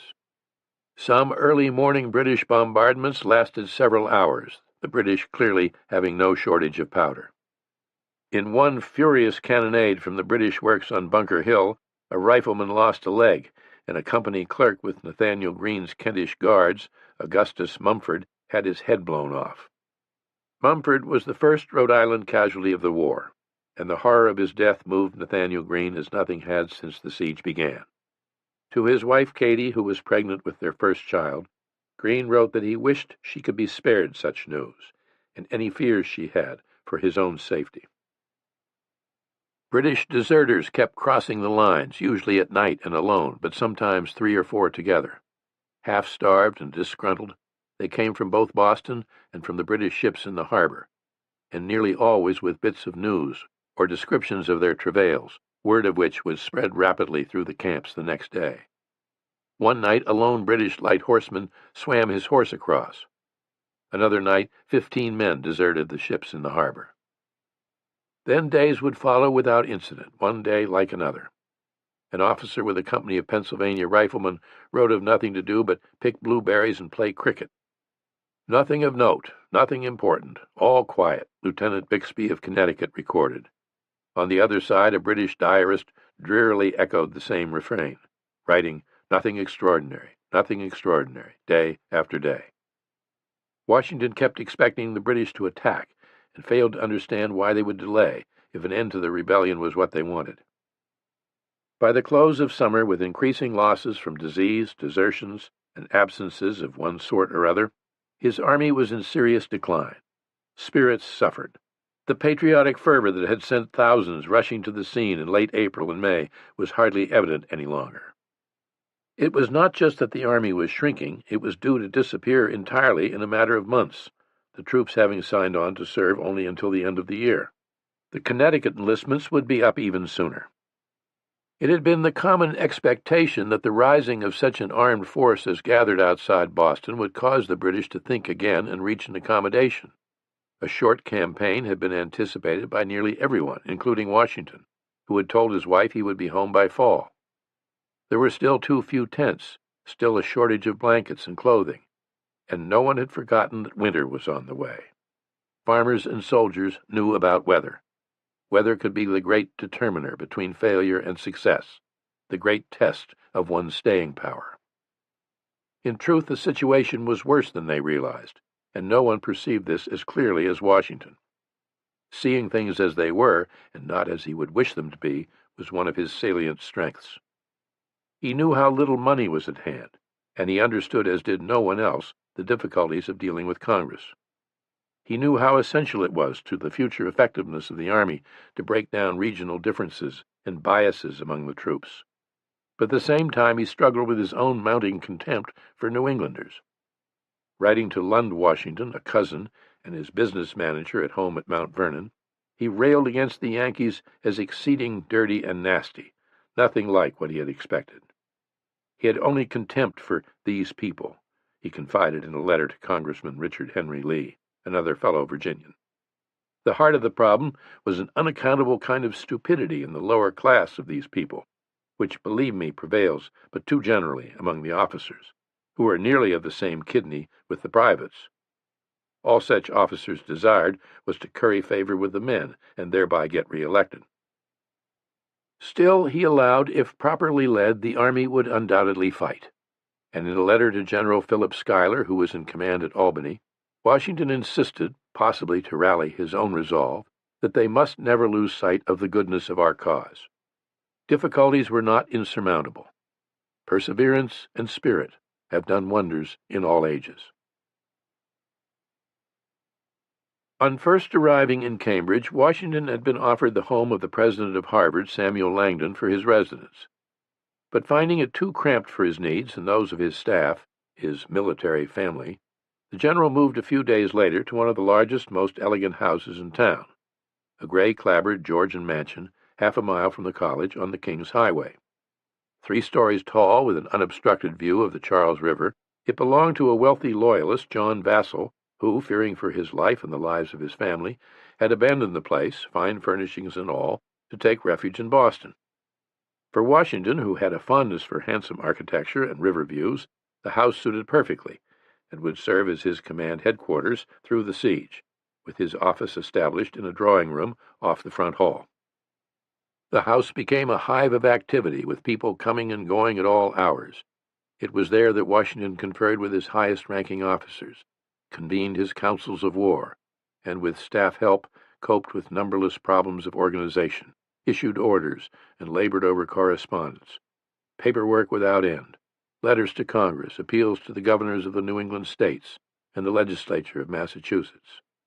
There, too, he received or entertained local dignitaries and politicians and their wives, always in elegant fashion, as was both his pleasure and part of the role he felt he must play. And as with everything connected with that role, his uniform, his house, his horses and equipage, the military dress and bearing of his staff, appearances were of great importance. A leader must look and act the part.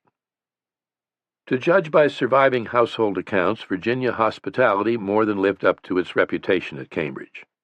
Purchases included quantities of beef, lamb, roasting pig, wild ducks, geese, turtle, and a variety of fresh fish, of which Washington was especially fond. Plums, peaches, barrels of cider, brandy and rum by the gallon, and limes by the hundreds, these to fend off scurvy. One entry accounts for payment to a man named Simon Lovett for carting a load of liquor from Beverly. The domestic staff included a steward, 2 cooks, one of whom was French, a kitchen maid, a washerwoman, 8 others whose duties were not specified and included several slaves, plus a personal tailor for the commander, one Giles Alexander. Washington's body servant, a black slave named William Billy Lee, was his steady companion. Riding with Washington on his rounds of the defenses, Billy Lee became a familiar figure, a large spyglass in a leather case slung over one shoulder. As apparent to all, His Excellency was in the prime of life. A strapping man of commanding presence, he stood 6 feet 2 inches tall and weighed perhaps 190 pounds. His hair was reddish-brown, his eyes gray-blue, and the bridge of his prominent nose unusually wide. The face was largely unlined, but freckled and sun-beaten, and slightly scarred by smallpox. A few defective teeth were apparent when he smiled. He carried himself like a soldier and sat a horse like the perfect Virginia gentleman. It was the look and bearing of a man accustomed to respect and to being obeyed. He was not austere, there was no hint of arrogance. Amiable and modest were words frequently used to describe him, and there was a softness in his eyes that people remembered. Yet he had a certain distance in manner that set him off from or above others. Be easy, but not too familiar, he advised his officers, lest you subject yourself to a want of that respect which is necessary to support a proper command. It was a philosophy unfamiliar to most Yankees, who saw nothing inappropriate about a captain shaving one of his soldiers, or rough-hewn General Putnam standing in line for his rations along with everyone else. Nor was it easy for Putnam and others of the older officers to change their ways. On one occasion, surveying the work on defenses by horseback, Putnam paused to ask a soldier to throw a large rock in the path up onto the parapet. "Sir, I am a corporal," the soldier protested. "Oh, I ask your pardon, sir," said the general, who dismounted and threw the rock himself, to the delight of all present. The Philadelphia physician and patriot Benjamin Rush, a staunch admirer, observed that Washington has so much martial dignity in his deportment that you would distinguish him to be a general and a soldier from among 10,000 people. There is not a king in Europe that would not look like a valet de chambre by his side. A Connecticut delegate to the Continental Congress, Eliphalet Dyer, who had heartily joined in the unanimous decision to make Washington the commander-in-chief, judged him to be no harum-scarum fellow. John Adams, who had put Washington's name in nomination for the command, described him in a letter to his wife Abigail as amiable and brave. "This appointment," wrote Adams, "will have great effect in cementing and securing the union of these colonies," and he prophesied that Washington could become one of the most important characters in the world. After meeting the general herself for the first time, as a guest at one of his social occasions at Cambridge, Abigail wrote to tell her husband he had hardly said enough. Washington's effect on the troops and young officers was striking. Joy was visible on every countenance, according to Nathaniel Greene, and it seemed as if the spirit of conquest breathed through the whole army. "I hope we shall be taught to copy his example, and to prefer the love of liberty in this time of public danger to all the soft pleasures of domestic life, and support ourselves with manly fortitude amidst all the dangers and hardships that attend a state of war." Joseph Reed, a young man with a long jaw and a somewhat quizzical look in his eyes, was a charming London-trained Philadelphia lawyer who had been chosen as part of an honorary escort when Washington departed Philadelphia for his new command.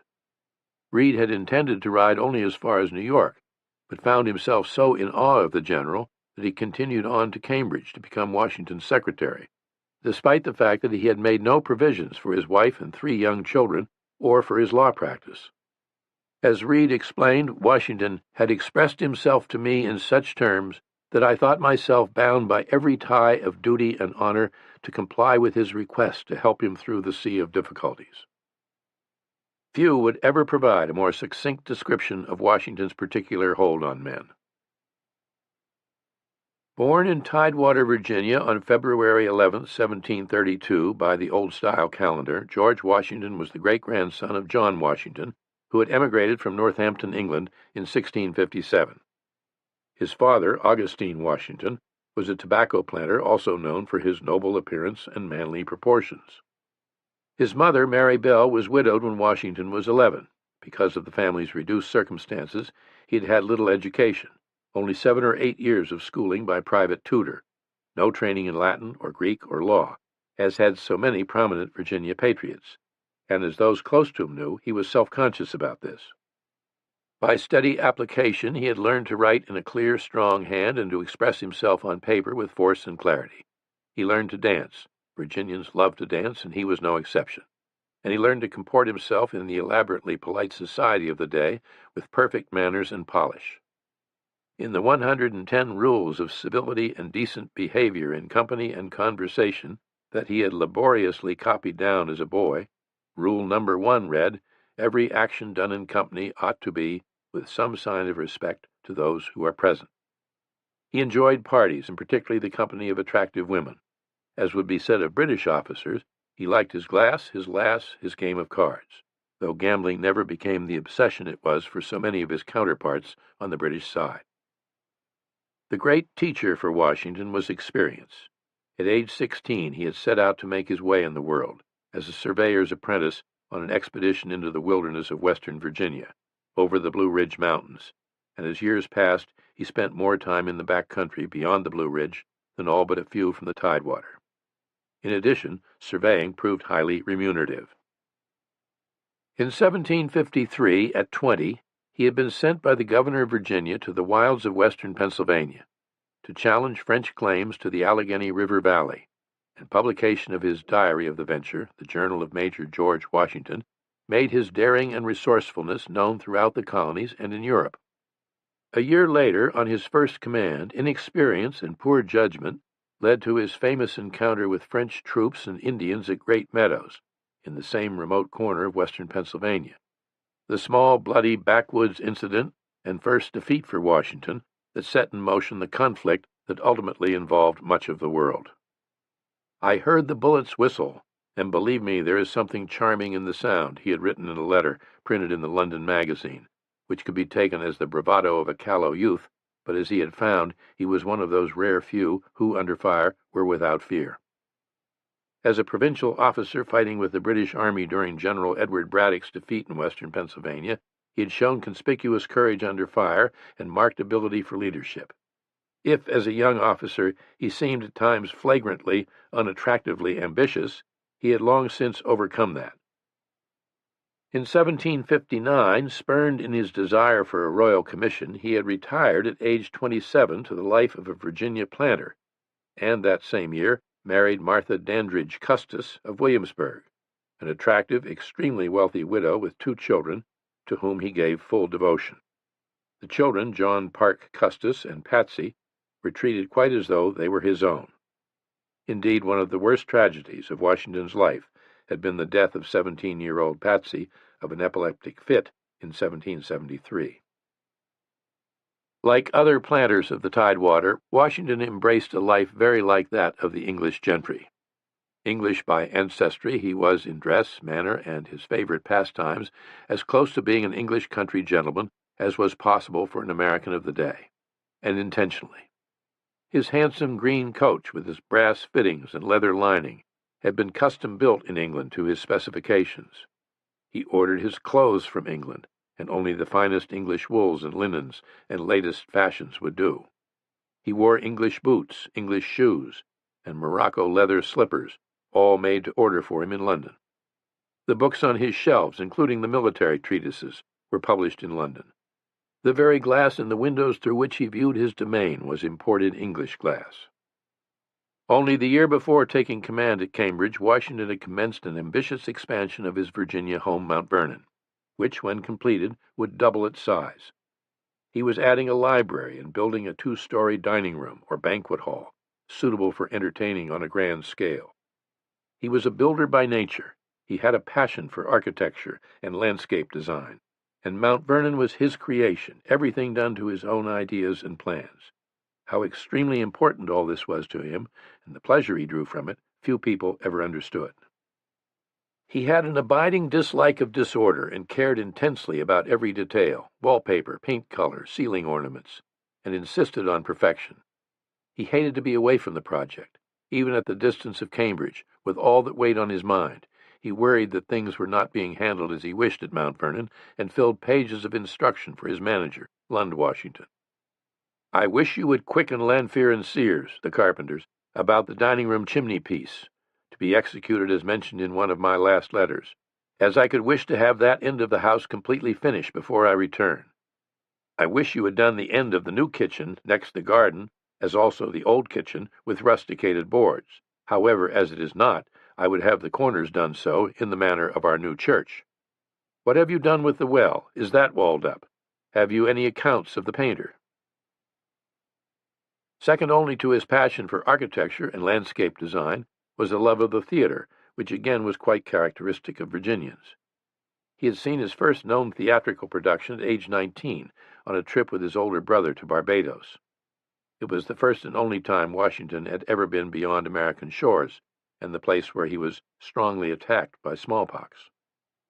Later, at Williamsburg, as a member of the Virginia legislature, he had attended the theater regularly. During a visit to Annapolis, he recorded going to the play 4 nights out of 5. In New York later, he attended the theater 7 times and saw his first production of Hamlet. But of all the theatrical productions he had seen, it was Cato, by the English author Joseph Addison, the most popular play of the time, that Washington loved best. One line in particular he was to think of or quote frequently in his role now as Commander-in-Chief. "'Tis not in mortals to command success, but we'll do more, Sempronius. We'll deserve it." Though Washington was often said to be the richest man in America, he probably did not rank among the 10 richest. He was very wealthy nonetheless, and in large part because of his marriage to Martha Custis.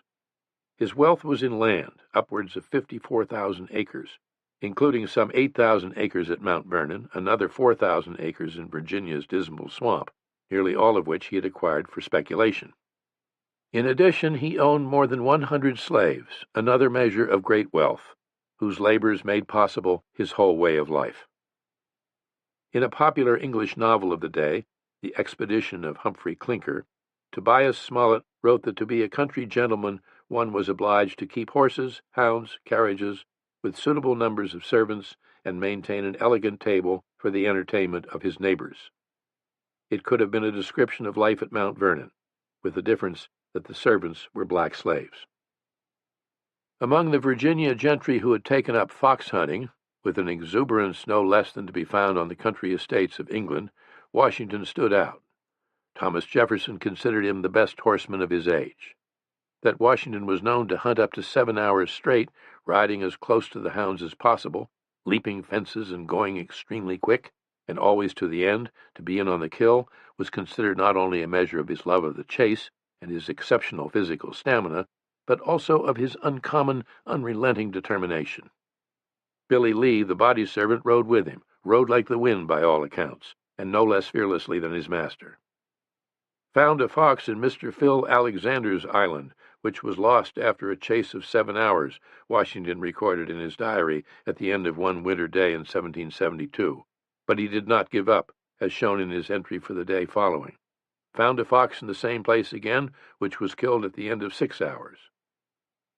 An English sporting writer of a later era would describe fox hunting as the image of war without its guilt and only half its danger.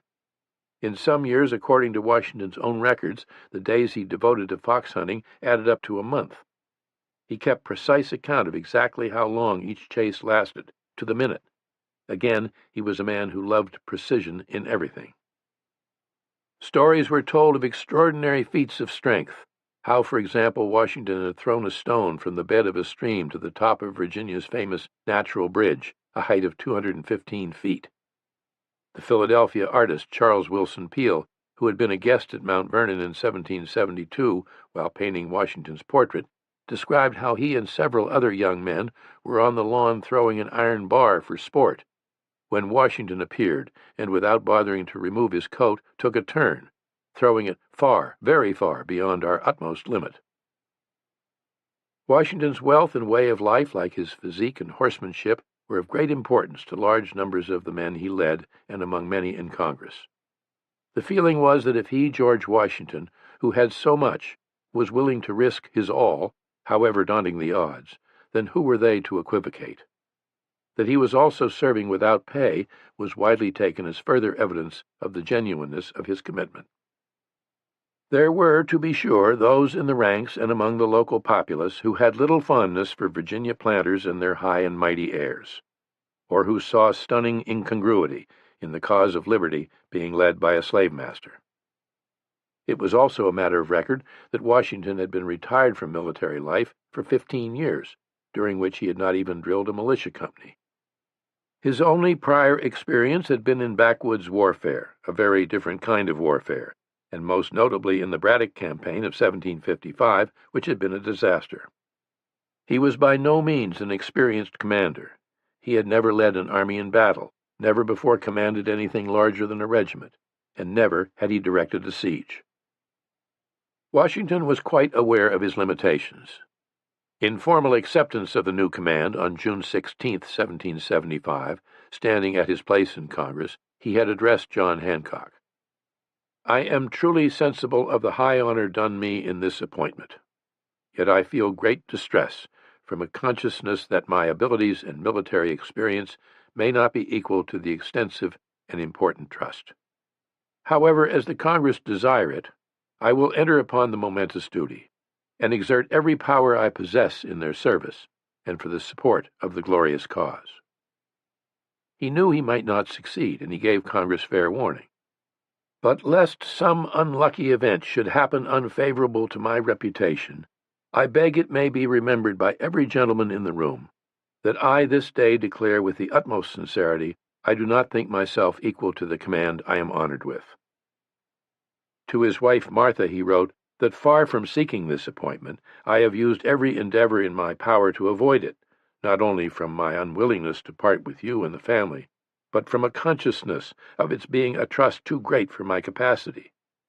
It has been a kind of destiny that has thrown me upon this service."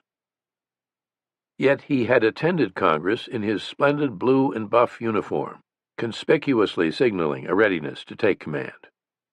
If he saw the responsibility as too great for his ability, it was because he had a realistic idea of how immense that responsibility would be. For such a trust, to lead an undisciplined, poorly armed volunteer force of farmers and tradesmen against the best trained, best equipped, most formidable military force on earth, and with so much riding on the outcome, was in reality more than any man was qualified for. But he knew also that someone had to take command, and however impossible the task and the odds, he knew he was better suited than any of the others Congress might have in mind. Without question, Congress had made the right choice, and not the least of reasons was political. As a Virginian, Washington represented the richest, most populous of the 13 colonies. He himself had had years of political experience in the Virginia legislature and as a member of the Continental Congress. It was as one of them that the members of Congress knew him best and respected him, not as a general. He knew the ways of politics and factious politicians. He understood how the system worked. For all the delays and frustrations, however severe the tests of patience he was to suffer in his dealings with them and the system, he never forgot that Congress held the ultimate power, that he, the commander-in-chief, was the servant of some 56 delegates who, in far-off Philadelphia, unlike Parliament, met in secrecy. In the first days of September, Washington began drawing up plans for two bold moves. He had decided to carry the war into Canada with a surprise attack on the British at Quebec. 1,000 men from the ranks, longing for action, volunteered at once. Led by an aggressive Connecticut colonel named Benedict Arnold, they were to advance on Quebec across the Maine wilderness, taking a northeastern route up the Kennebec River. Hastily conceived, this secret expedition was based on too little knowledge of the terrain. But in small units the men began marching off for Newburyport, north of Boston, from where they would sail by sloop and schooner to the mouth of the Kennebec. He felt he could detach 1,000 troops this way, Washington informed Congress, because he had concluded from intelligence gathered from spies and British deserters that the enemy in Boston had no intention of launching an attack until they were reinforced. His second plan was to end the waiting and strike at Boston, which it was understood could mean destruction of the town. British defenses were formidable. In fact, defenses on both sides had been strengthened to the point where many believed neither army would dare attack the other. Also, a siege by definition required a great deal of prolonged standing still and waiting. But standing still and waiting were not the way to win a war, and not in Washington's nature. "The inactive state we lie in is exceedingly disagreeable," he had confided to his brother John. He wanted a speedy finish, to fight and be done with it. No danger is to be considered when put in competition with the magnitude of the cause, he had asserted earlier in a letter to the governor of Rhode Island. According to his instructions from Congress, he was to take no action of consequence until advising with his council of war, and thus a meeting was scheduled for the morning of September 11th. To know, he informed his generals, whether in your judgment we cannot make a successful attack upon the troops in Boston by means of boats. On September 10th, mutiny broke out among the Pennsylvania riflemen, after several of the worst troublemakers had been confined to the guardhouse. Though the mutiny was put down at once by General Greene and a large detachment of Rhode Island troops, it only added to the sense of an army coming apart, and Washington was visibly shaken. The Council of War convened in his office as scheduled the next morning, 3 major generals, including the venerable Israel Putnam, and 4 brigadiers. All were New Englanders but one, Major General Charles Lee, who was Washington's second in command and the only professional soldier present. A former British officer and veteran of the French and Indian War, Lee, like Washington, had fought in the ill-fated Braddock campaign and later settled in Virginia. He was a spare, odd-looking man with a long hooked nose and dark, bony face. Rough in manner, rough of speech, he had nothing of Washington's dignity. Even in uniform, he looked perpetually unkempt. Lee might have been a character out of an English novel, such were his eccentricities and colorful past. He had once been married to an Indian woman, the daughter of a Seneca chief. He had served gallantly with the British Army in Spain and as aide-de-camp to the King of Poland. Like Frederick the Great, he made a flamboyant show of his love for dogs, keeping 2 or 3 with him most of the time. A New Hampshire clergyman, Jeremy Belknap, after dining with the general in Cambridge, thought him an odd genius, a great sloven, wretchedly profane, and a great admirer of dogs, one of them a native Pomeranian which I would have taken for a bear had I seen him in the woods. Lee was also self-assured, highly opinionated, moody, and ill-tempered. His Indian name was Boiling Water, and he was thought by many to have the best military mind of any of the generals, a view he openly shared. Washington considered him the first officer in military knowledge and experience we have in the whole Army, and it was at Washington's specific request that Congress had made Lee second in command. Whatever opinions Lee had of Washington, he kept to himself, except to remark that he thought the appellation Excellency perfectly absurd. In striking contrast to Lee was Major General Artemus Ward, a heavy-set, pious-looking Massachusetts farmer, storekeeper, justice of the peace, and veteran of the French and Indian War, who had had overall command of the siege of Boston prior to Washington's arrival. Ward was considered a good man, a thorough New England man, though uninspiring.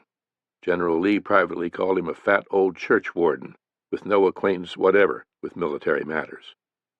But if unspectacular, Ward was competent, thoughtful, and not without good sense, as time would show. Washington had assigned Lee to command the left wing of the Army, Putnam the center, while Ward was responsible for the right wing, which included Dorchester. As early as July 9th, at Washington's first council of war, it had been proposed that the Army take possession of Dorchester Heights, but the idea was unanimously rejected. Ward, however, refused to drop the subject. When in August he again recommended that an effort be made to fortify the heights, again nothing was done. The brigadiers present now were John Thomas and William Heath of Massachusetts, John Sullivan of New Hampshire, Joseph Spencer of Connecticut, and Nathaniel Greene. Thomas was a physician in his early 50s, tall and quiet-spoken. Heath, a much younger man, was a fifth-generation Roxbury farmer, aged 38, who would affably describe himself in a memoir as of middling stature, light complexion, very corpulent, and bald-headed. Sullivan, a lawyer and politician in his mid-40s, had served with Washington in the Continental Congress, and Spencer, who was older even than Israel Putnam, his troops referred to him as Granny, would play almost no part. Of these New Englanders, all citizen soldiers, Washington quickly surmised that Thomas, Sullivan, and Greene were the best he had. Thomas was the most commanding in appearance and had served in the French and Indian War. Earlier, his pride hurt that the less experienced Heath was to outrank him. Thomas had talked of resigning, until Washington sent an urgent plea in which, paraphrasing a line from his favorite play, Cato, he said that in such a cause as they were engaged, surely every post ought to be deemed honorable in which a man can serve his country. His council assembled, Washington made the case for an all-out amphibious assault on Boston by sending troops across the shallow back bay in flat-bottomed boats big enough to carry 50 men each. He reminded the generals of what they already knew, that winter was fast approaching and the troops were without barracks and firewood, that men already eager to go home would be extremely difficult to keep on duty once they felt the severity of a northern winter. When enlistments expired, the disbanding of one army before another was assembled could mean ruin. Gunpowder was still in short supply, but there was enough at hand to mount an attack. Of course, the hazard, the loss of men in the attempt, and the probable consequences of failure had also to be considered. There was discussion of these and other points, including the enemy's defenses, after which it was agreed unanimously not to attack, not for the present at least. It was a sound decision. The hazard was far too great, the chance of disastrous failure all too real. Casualties could have been horrendous. Unless they caught the tide exactly right, the men in the boats could have been stranded on mudflats 100 yards or more from dry ground, and forced to struggle through knee-deep muck while under withering fire. The slaughter could have been quite as horrible as that of the British at Bunker Hill. In fact, such a headlong attack on their works was exactly what the British generals were hoping for, certain that if the Americans were to be so foolhardy, it would mean the end of the rebellion. In restraining Washington, the council had proven its value. For the present, at least, discretion was truly the better part of valor. Washington accepted the decision, but work on the flat-bottom boats continued, and in a long letter to John Hancock he made the case for a decisive stroke, adding, "I cannot say that I have wholly laid it aside." Many in Congress, he sensed, were as impatient as he with the stalemate. The state of inactivity in which this army has lain for some time by no means corresponds with my wishes. By some decisive stroke to relieve my country from the heavy expense its subsistence must create. As Washington also reminded Hancock, and thus Congress, his war chest was empty. The fact that the troops had not been paid for weeks did not help morale or alleviate hardships at home. The paymaster has not a single dollar in hand. Money, at least, was on the way. On September 29th, $500,000 in Continental bills from Philadelphia were delivered to the headquarters at Cambridge, and in a few days thousands of troops were at last receiving some pay. "I send you $11, Lieutenant Joseph Hodgkins wrote to his wife Sarah on October 6th. His monthly pay was $13. Asked what they were fighting for, most of the Army, officers and men in the ranks, would until now have said it was in defense of their country and of their rightful liberties as free-born Englishmen. It was to defend our common rights that he went to war, Nathaniel Greene had told his wife. The British regulars, the hated redcoats, were the invaders and must be repelled. We are soldiers who devote ourselves to arms not for the invasion of other countries, but for the defense of our own, not for the gratification of our own private interest, but for the public security, Greene had written in another letter to Samuel Ward. Writing to General Thomas, Washington had said the object was neither glory nor extent of territory, but a defense of all that is dear and valuable in life. Independence was not mentioned, nor had independence been on the minds of those who fought at Bunker Hill, or in Washington's thoughts when he took command of the Army. En route to Cambridge from Philadelphia, he'd been quite specific in assuring the New York Provincial Congress that every exertion of my worthy colleagues and myself will be equally extended to the reestablishment of peace and harmony between the mother country and the colonies. But more and more of late there was talk of independence. The Reverend Belknap, from his visits to the camps, concluded that independence had become a favorite point in the Army. "A declaration of independence was heartily wished for," wrote Nathaniel Greene, who was one of the first to say it in writing. "We had as good to begin in earnest first as last." In late September, the discovery that the Surgeon General of the Army and head of the hospital at Cambridge, Dr. Benjamin Church, was a spy, the first American traitor, rocked everyone. Church had been one of the local dignitaries who escorted Washington into Cambridge the day of his arrival. He was as prominent and trustworthy a man as any in the province, it was thought. A member of the Provincial Congress, poet, author, a Harvard classmate of John Hancock, and an outspoken patriot. Yet the whole time he had been secretly corresponding with the British in cipher and was in their pay. His treachery had been discovered quite by chance. A mysterious enciphered letter carried by a young woman of questionable morals had wound up in the hands of a friend of Nathaniel Greene, who brought the letter to Greene, who in turn carried it directly to Washington. When the woman was apprehended, she confessed that she had been keeping company with Church and said the letter was his. The letter was deciphered and Church exposed. The whole Army, indeed all New England and the Congress at Philadelphia, were stunned. Who could say how many other Dr. Churches there might be?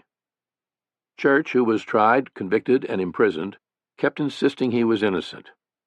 Sent into exile on a ship bound for the West Indies, he disappeared at sea. Only years later did further evidence come to light proving his guilt. On October 18th, a raw, gloomy Wednesday, a congressional committee of 3, including Benjamin Franklin, gathered by a roaring fire in Washington's study, and after lengthy deliberations with the commander and his generals, concluded that if an attack on Boston meant the destruction of the town, they could not approve. At a meeting of the War Council, it was decided still again that the risks were too great under the circumstances, as said Brigadier General Horatio Gates, who had been absent from the previous meeting. Like Charles Lee, Gates was an experienced former British officer. "Things hereabout remain in pretty much the same situation," wrote James Warren, president of the Massachusetts Assembly. We look at their lines and they view ours. They want courage to attack us, and we want powder to attack them, and so there's no attack on either side." On October 24th, a post rider from Maine brought news that British ships had attacked and burned the defenseless town of Falmouth. The townspeople had been given advance warning, and consequently no one was killed. But the entire population was without homes on the eve of winter. The attack was decried as an outrage, proof of the diabolical designs of the administration in London, as Washington said. At the same time, Washington was dealt a further setback when his bright and by now indispensable secretary, Joseph Reed, decided he could no longer delay a return to Philadelphia to see to his affairs and look after his family. "You cannot be sensible of your importance to me. Judge you, therefore, how much I wished for your return," Washington would tell the absent Reed in one of a string of letters. "I miss you exceedingly, and if an express declaration of this be wanting to hasten your return, I make it most heartily," he wrote another day. John Adams, who had come to know Reed in Philadelphia, described him as very sensible, amiable, even tender, and Washington felt much the same way. To Reed, as to almost no one, he signed his letters not with the standard "your obedient servant," but "your affectionate and obedient servant." The days were turning cold and blustering, recorded the still uncomplaining Lieutenant Jabez Fitch. The construction of barracks had begun. Washington authorized an order for 10,000 cords of firewood.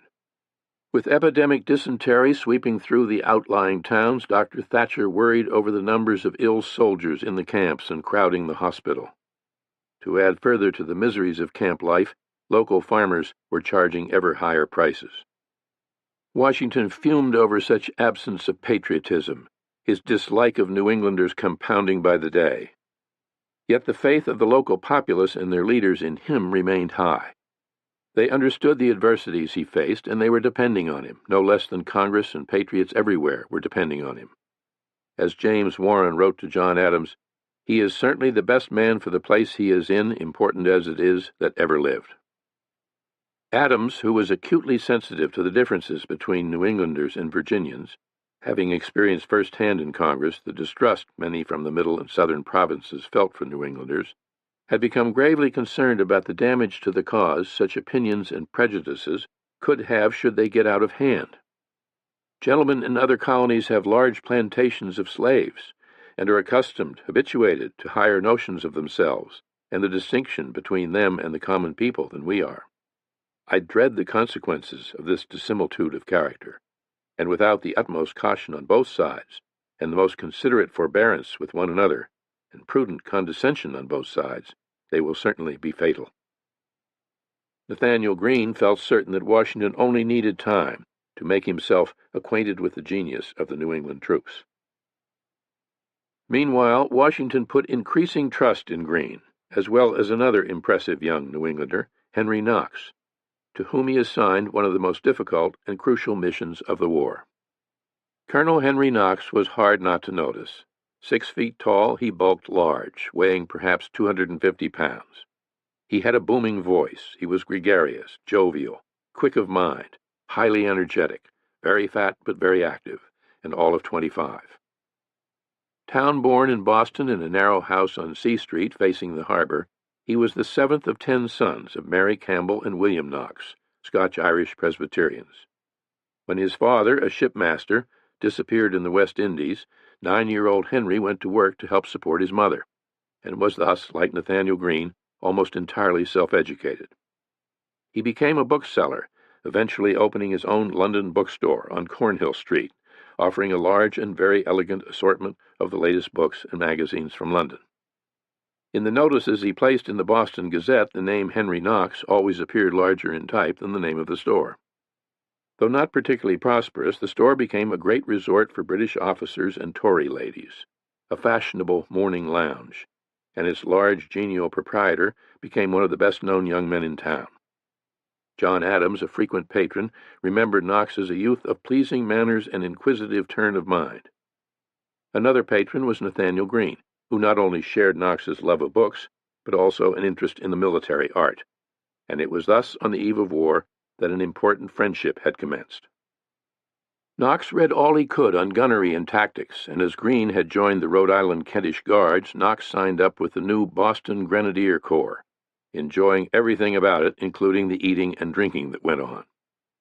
At about the same time, Knox suffered an accident which, like Greene's stiff knee, might have precluded service as an officer.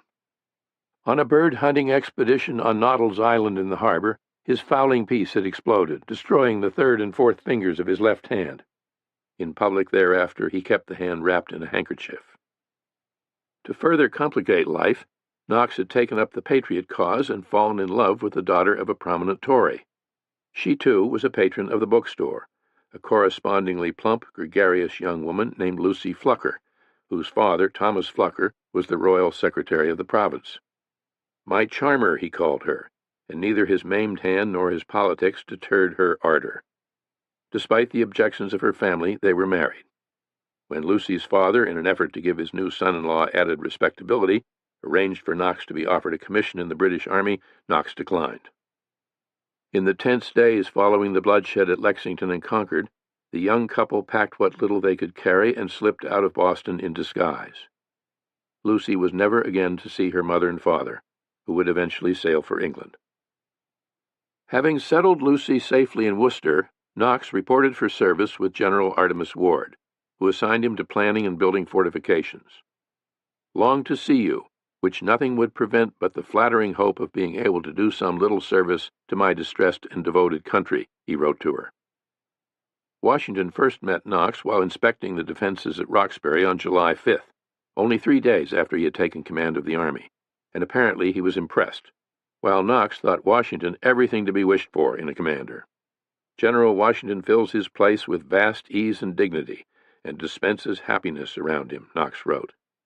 He was called to confer at headquarters, and later, like Nathaniel Greene, invited to dine with the general and his guests on several occasions. It was Henry Knox who first suggested the idea of going after the cannon at far-off Fort Ticonderoga on Lake Champlain, an undertaking so enormous, so fraught with certain difficulties, that many thought it impossible. The capture of Fort Ticonderoga from the British by Ethan Allen, Benedict Arnold, and a handful of Green Mountain boys earlier in May had been sensational news, but the fort and its captured artillery were abandoned. When Knox told Washington he was confident the guns could be retrieved and hauled overland to Boston, Washington agreed at once and put the young officer in charge of the expedition. Like nearly everyone, Washington enjoyed Knox's company. Probably he also saw something of himself in the large, confident, self-educated young man with the pleasing manners who had lost his father when still a boy and had done so much on his own, and who was so ready to take on a task of such difficulty and potential consequence. That such a scheme hatched by a junior officer in his 20s who had had no experience was transmitted so directly to the Supreme Commander, seriously considered, and acted upon, also marked an important difference between the civilian army of the Americans and that of the British. In an army where nearly everyone was new to the tasks of soldiering and fighting a war, almost anyone's ideas deserved a hearing. By November 16th, Knox was on his way, accompanied by his 19-year-old brother, William, with an authority to spend as much as $1,000. "Don't be afraid," he wrote to Lucy. "There is no fighting in the assignment. I am upon business only." With the days growing shorter and colder, flocks of wild geese overhead grew in such numbers that orders had to be posted to keep the men from firing at them and wasting precious powder.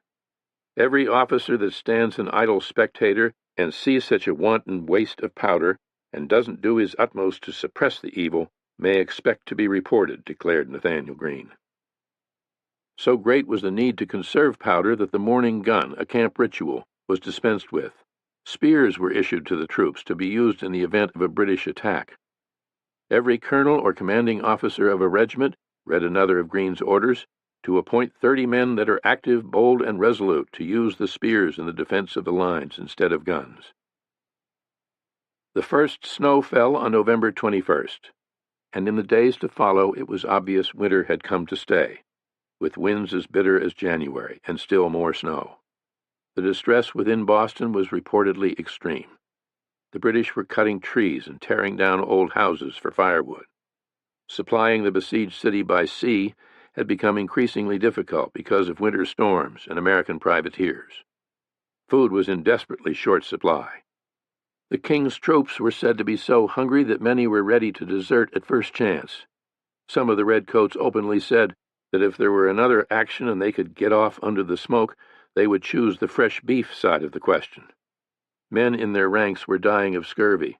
Worse, smallpox raged. Meanwhile, deserters from the American side were telling the British that Washington's army was tired and unpaid, that there was too little clothing to keep warm, and that most of the men longed to go home. A memorable story of an incident that occurred at about this time may or may not be entirely reliable, but portrays vividly the level of tension among the troops and Washington's own pent-up anger and exasperation.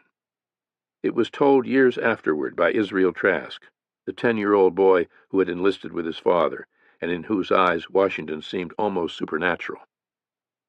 A snowball fight broke out on Harvard Yard between 50 or more backwoods Virginia riflemen and an equal number of sailors from the Marblehead Regiment.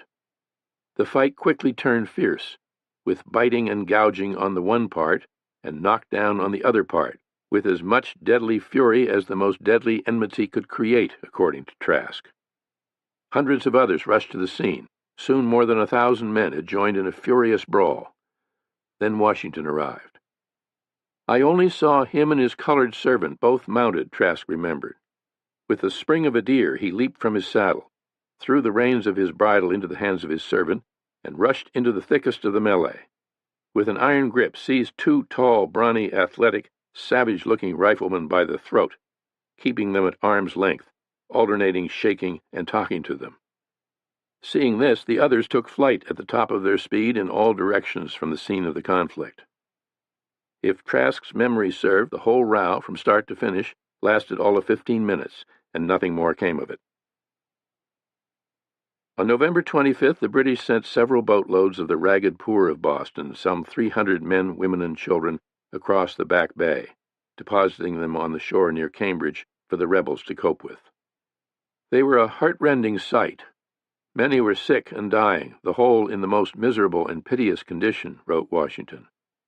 According to one explanation, General Howe was making room in Boston for the reinforcements expected to arrive any time.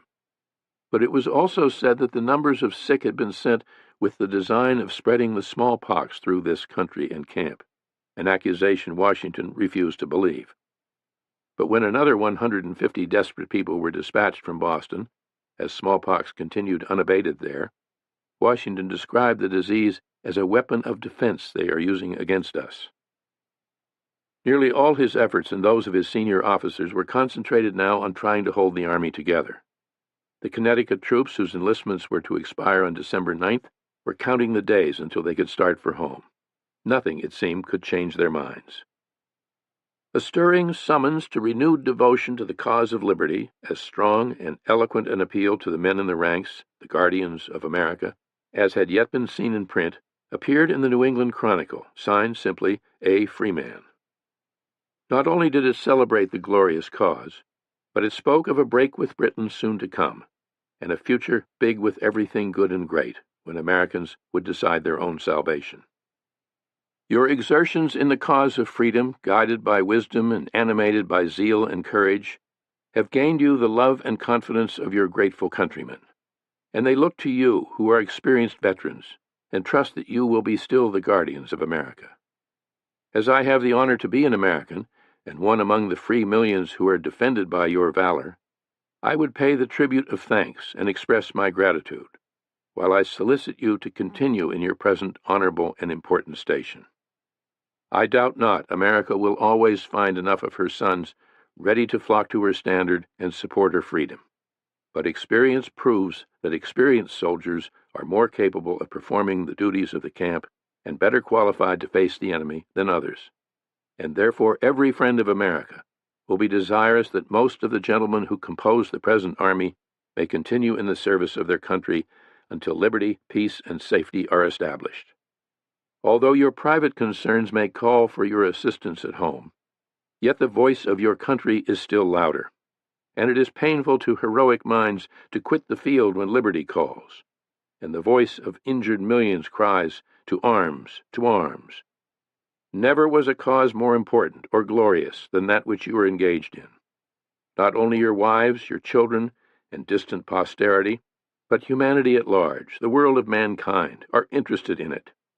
For if tyranny should prevail in this great country, we may expect liberty will expire throughout the world. Therefore, more human glory and happiness may depend upon your exertions than ever yet depended upon any of the sons of men. He that is a soldier in defense of such a cause needs no title. His post is a post of honor, and although not an emperor, yet he shall wear a crown of glory, and blessed will be his memory. The savage and brutal barbarity of our enemies in burning Falmouth is full demonstration that there is not the least remains of virtue, wisdom, or humanity in the British court, and that they are fully determined with fire and sword to butcher and destroy, beggar and enslave the whole American people. Therefore we expect soon to break off all kind of connection with Britain, and form into a grand republic of the American United Colonies, which will, by the blessing of heaven, soon work out our salvation and perpetuate the liberties, increase the wealth, the power, and the glory of this Western world. Notwithstanding the many difficulties we encounter, the rage of our merciless enemies, we have a glorious prospect before us, big with everything good and great. The further we enter into the field of independence, our prospects will expand and brighten, and a complete republic will soon complete our happiness. But re-enlistments were alarmingly few. Of 11 regiments, or roughly 10,000 men, fewer than 1,000 had agreed to stay.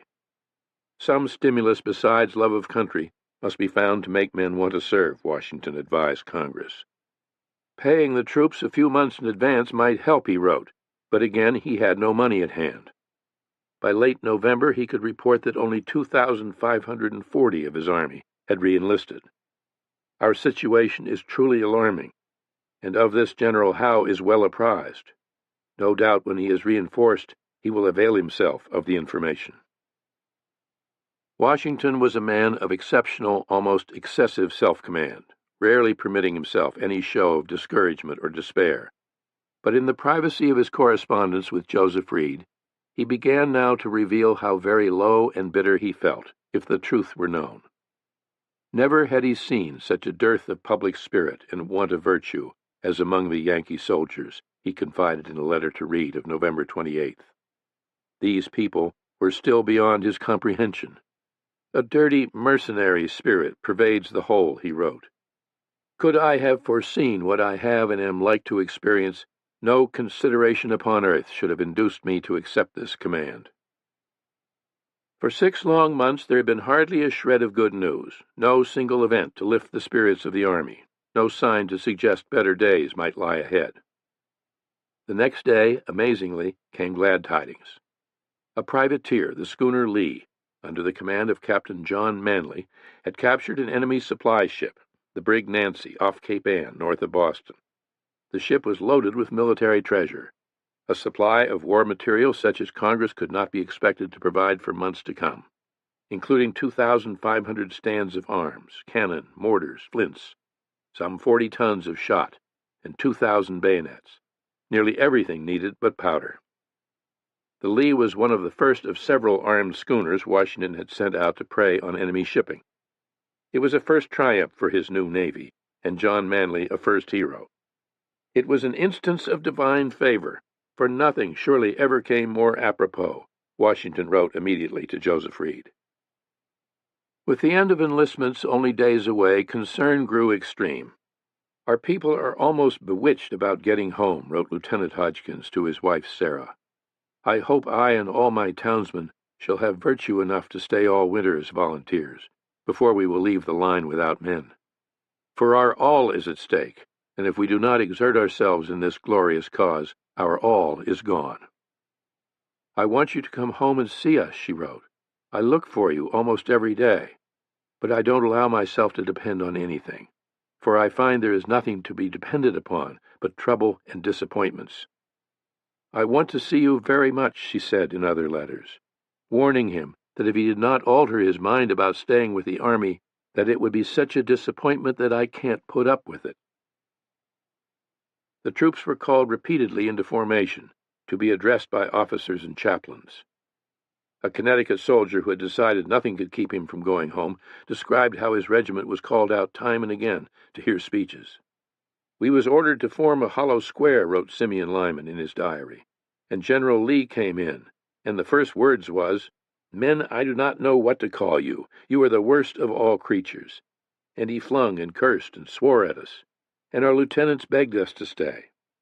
But for Simeon Lyman, like nearly all the regiment, December 9th was his last day as a soldier.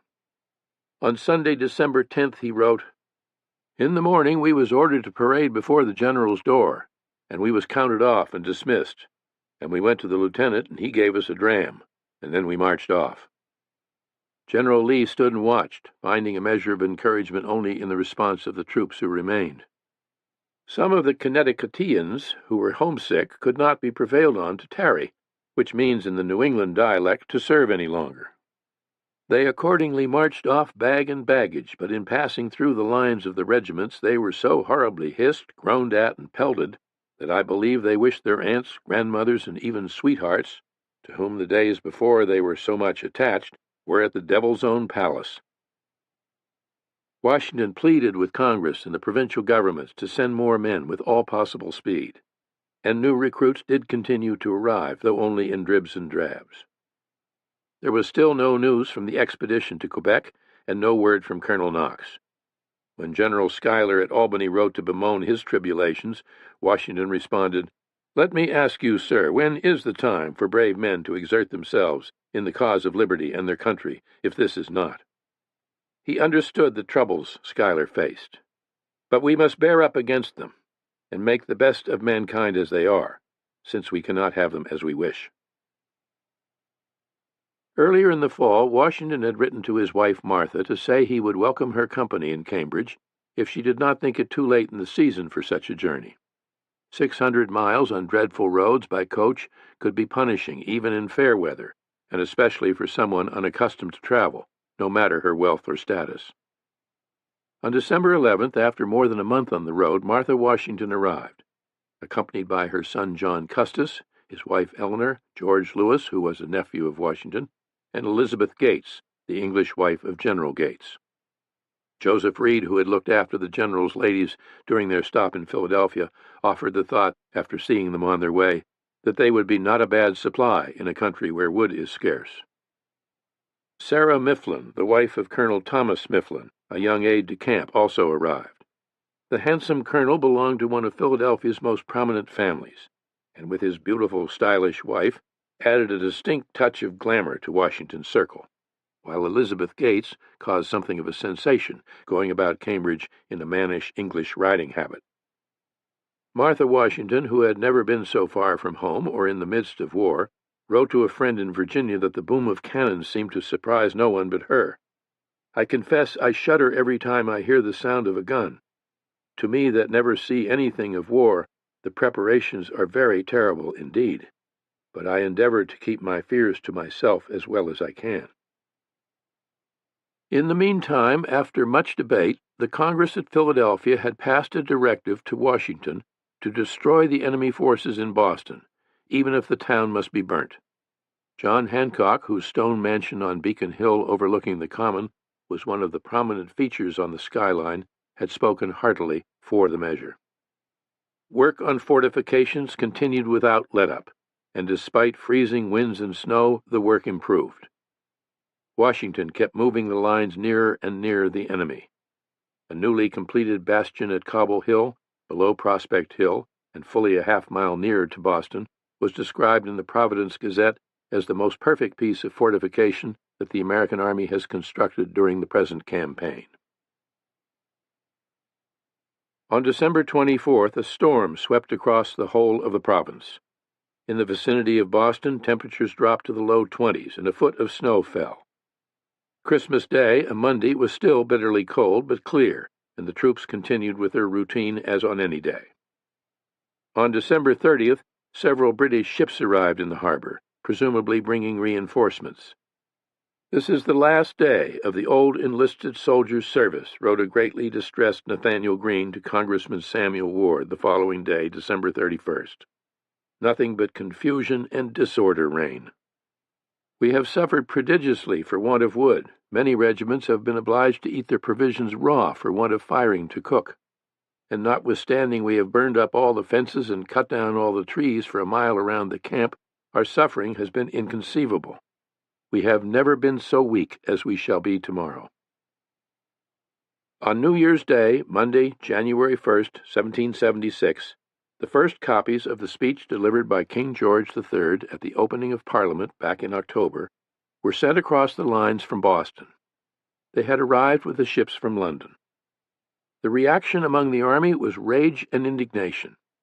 The speech was burned in public by the soldiers and had stunning effect everywhere as word of its contents rapidly spread. Its charges of traitorous rebellion, its ominous reference to foreign assistance, assuredly ended any hope of reconciliation or a short war. It marked a turning point as clear as the advent of the new year. We have consulted our wishes rather than our reason in the indulgence of an idea of accommodation, Nathaniel Greene wrote in another fervent letter to Samuel Ward in Philadelphia. Heaven hath decreed that tottering empire Britain to irretrievable ruin, and thanks to God, since Providence hath so determined, America must raise an empire of permanent duration, supported upon the grand pillars of truth, freedom, and religion, encouraged by the smiles of justice, and defended by her own patriotic sons. Permit me then to recommend, from the sincerity of my heart, ready at all times to bleed in my country's cause, a declaration of independence, and call upon the world and the great God who governs it to witness the necessity, propriety, and rectitude thereof. The effect of the King's speech on Washington was profound. If nothing else could satisfy a tyrant and his diabolical ministry, he wrote to Joseph Reed, we were determined to shake off all connections with a state so unjust and unnatural. This I would tell them not under covert, but in words as clear as the sun in its meridian brightness. Meanwhile, that New Year's Day, the great turnover of the army commenced, as new regiments arrived, and the old departed by hundreds and by thousands in the very teeth of an enemy, as General Heath noted. Yet substantial numbers who had been in the line stayed on, including many who had served since Bunker Hill, like Samuel Webb of Connecticut and young John Greenwood, the fifer. Joseph Hodgkins would stay, for all that he and his wife longed for each other. So would the artist John Trumbull and Dr. James Thatcher. Many, like Lieutenant Jabez Fitch of Connecticut, would go home, but re-enlist a little later in the year. How many of the old army would fight on is impossible to know, but it may have been as many as 9,000. At the Cambridge headquarters, Washington declared in his general orders for New Year's Day the commencement of a new army which in every point of view is entirely continental. And thus the army, though still 90% a New England army, had a name, the Continental Army. He stressed the hope that the importance of the great cause we are engaged in will be deeply impressed upon every man's mind.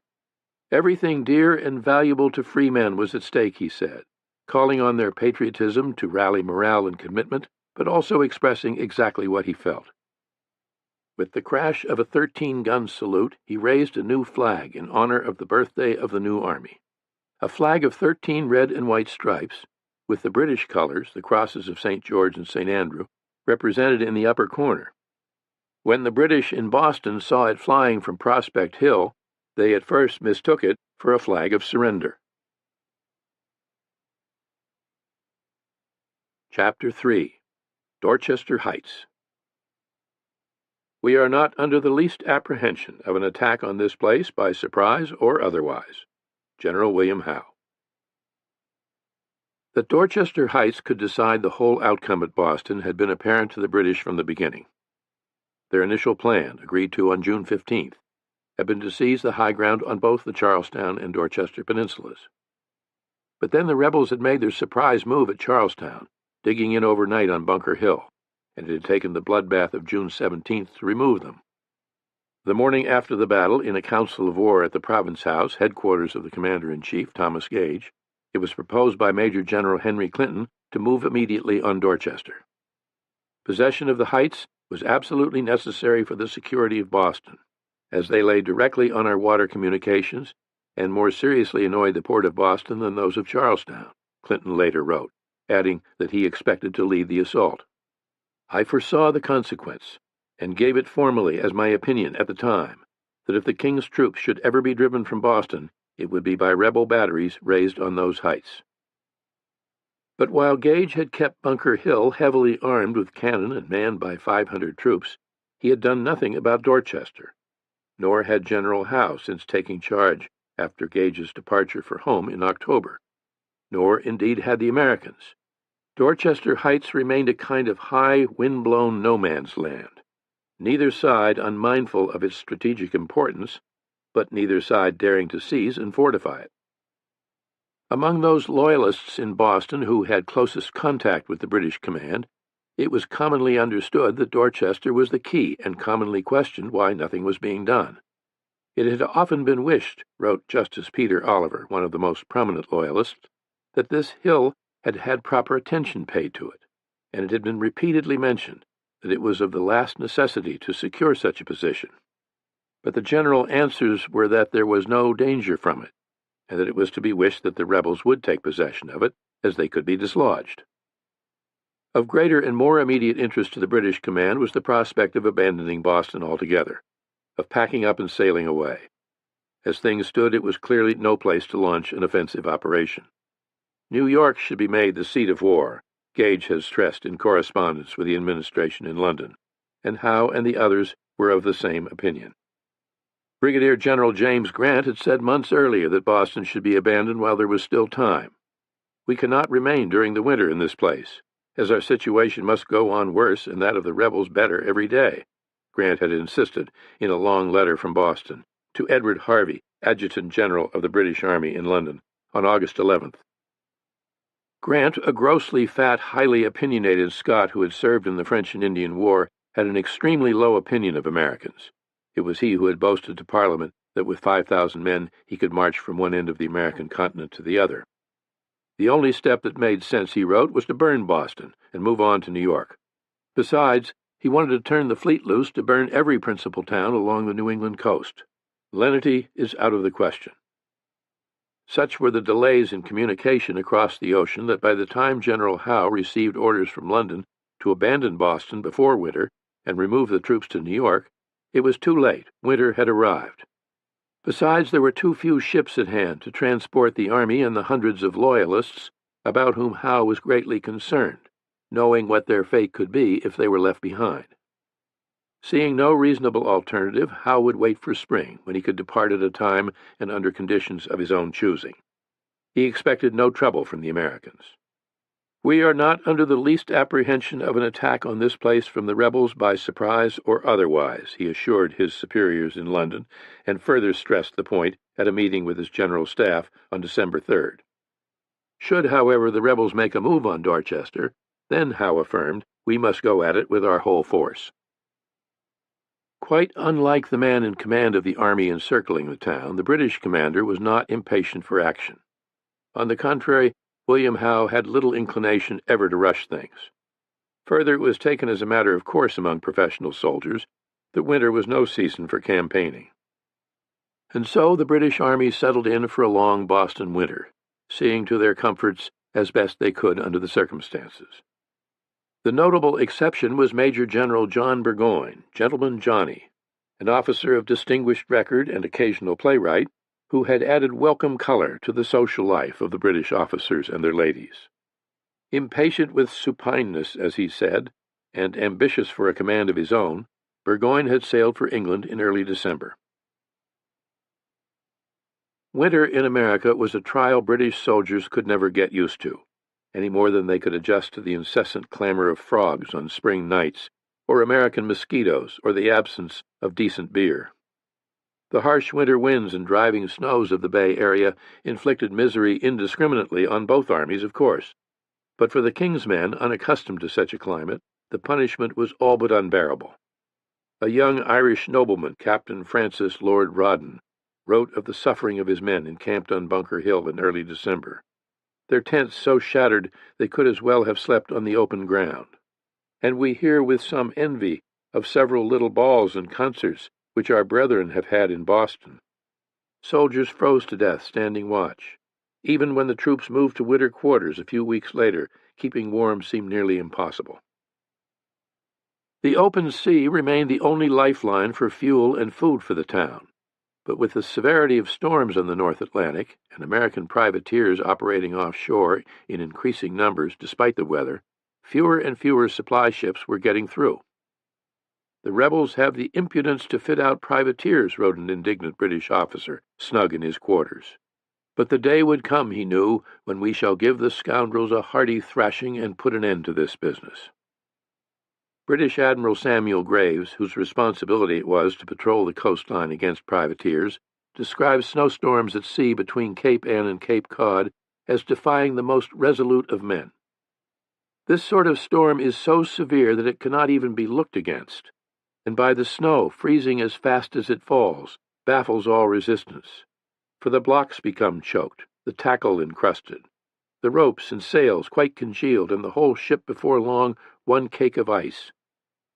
Indeed, if the severity of the winters be such in this climate that the sentinel on shore is frequently found frozen to death upon his post, though relieved every half hour, the reader may frame some idea of what the seaman of a watch, especially in small vessels, must suffer." With firewood selling for $20 a cord in Boston, more and more trees were cut down, including the old elm at the corner of Essex and Orange Streets, known as the Liberty Tree, which provided 14 cords. 100 or more houses were pulled apart. Old barns, old wharves, and derelict ships were chopped up, almost anything that would burn. On orders from General Howe, Old North Church was demolished for firewood. Only a fraction of Boston's former peacetime population remained, thousands having long since fled the town. But others, Loyalists, had sought refuge there, and Loyalists were conspicuous, if not necessarily more numerous, than those inhabitants who had chosen to stay in the hope of protecting their property or because they were too poor or helpless to do anything else. A few, like the town's selectmen, had been forbidden to leave. In all, there were now about 4,000 civilians under siege, at least half of whom were women and children, and they too, no less than the Redcoat Army, were hurting from shortages of all kinds, the poor inevitably suffering the most. Food remained extremely scarce and dear. Young Lord Rawdon described his famished troops as looking like skeletons. Even inferior cuts of horse meat brought good prices. To put a stop to increasing instances of plunder by the troops, Howe initiated punishments more severe even than the standard for the British Army. In fact, the new year of 1776 began in Boston with the public whipping of a soldier and his wife who had been caught with stolen goods. For the British officers, however, the red-coat gentry, as Washington called them, life was not entirely unpleasant. They had appropriated Old South Church for a riding ring, Old South Church being odious to them because town meetings had been held there. Pews were torn out, dirt spread on the floor. According to the diary of Deacon Timothy Newell, one particularly beautiful hand-carved pew was taken away to serve as a hogsty. Evening entertainments were numerous. "We have plays, assemblies, and balls, and live as if we were in a place of plenty," wrote an officer. "In the midst of these horrors of war, we endeavor as much as possible to forget them," explained the wife of another officer in a letter to a friend at home. Writing again to General Harvey, James Grant said, "We must get through a disagreeable winter the best way we can. I do all in my power to keep the ball up. I have all ranks of officers at dinner, give them good wine, laugh at the Yankees and turn them into ridicule when an opportunity offers." Boston having no theater, Faneuil Hall, sacred to Boston patriots as the cradle of liberty, was converted on General Howe's wish into a very elegant playhouse for amateur productions of Shakespeare and original farces, with officers and favored Loyalists taking parts. Sally Flucker, the sister of Henry Knox's wife Lucy Flucker, for example, took a lead part in a production of Maid of the Oaks, a satire by General Burgoyne. On the evening of January 8th, uniformed officers and their ladies packed Faneuil Hall for what was expected to be the event of the season, a performance of a musical farce said also to have been written by Burgoyne. Titled The Blockade, it was off to a rollicking start from the moment the curtain rose. A ridiculous figure, supposed to be George Washington, stumbled on stage wearing an oversized wig and dragging a rusty sword. At the same moment, across the bay, Connecticut soldiers, led by Major Thomas Knowlton, launched a surprise attack on Charlestown, and the British responded with a thunderous cannon barrage. With the roar of the guns, which the audience at Faneuil Hall took to be part of the show, another comic figure, a Yankee sergeant in farmer garb, rushed on stage to say the rebels were at it tooth and nail over in Charlestown. The audience roared with laughter and clapped prodigiously, sure that this too was part of the fun. But soon finding their mistake, wrote an eyewitness, a general scene of confusion ensued. They immediately hurried out of the house to their alarm posts, some skipping over the orchestra, trampling on the fiddles, and in short, everyone making his most speedy retreat. The actors, who were all officers, calling out for water to get the paint and smut off their faces, women fainting, and so forth. Reportedly, it was General Howe himself who shouted, "Turn out! Turn out!"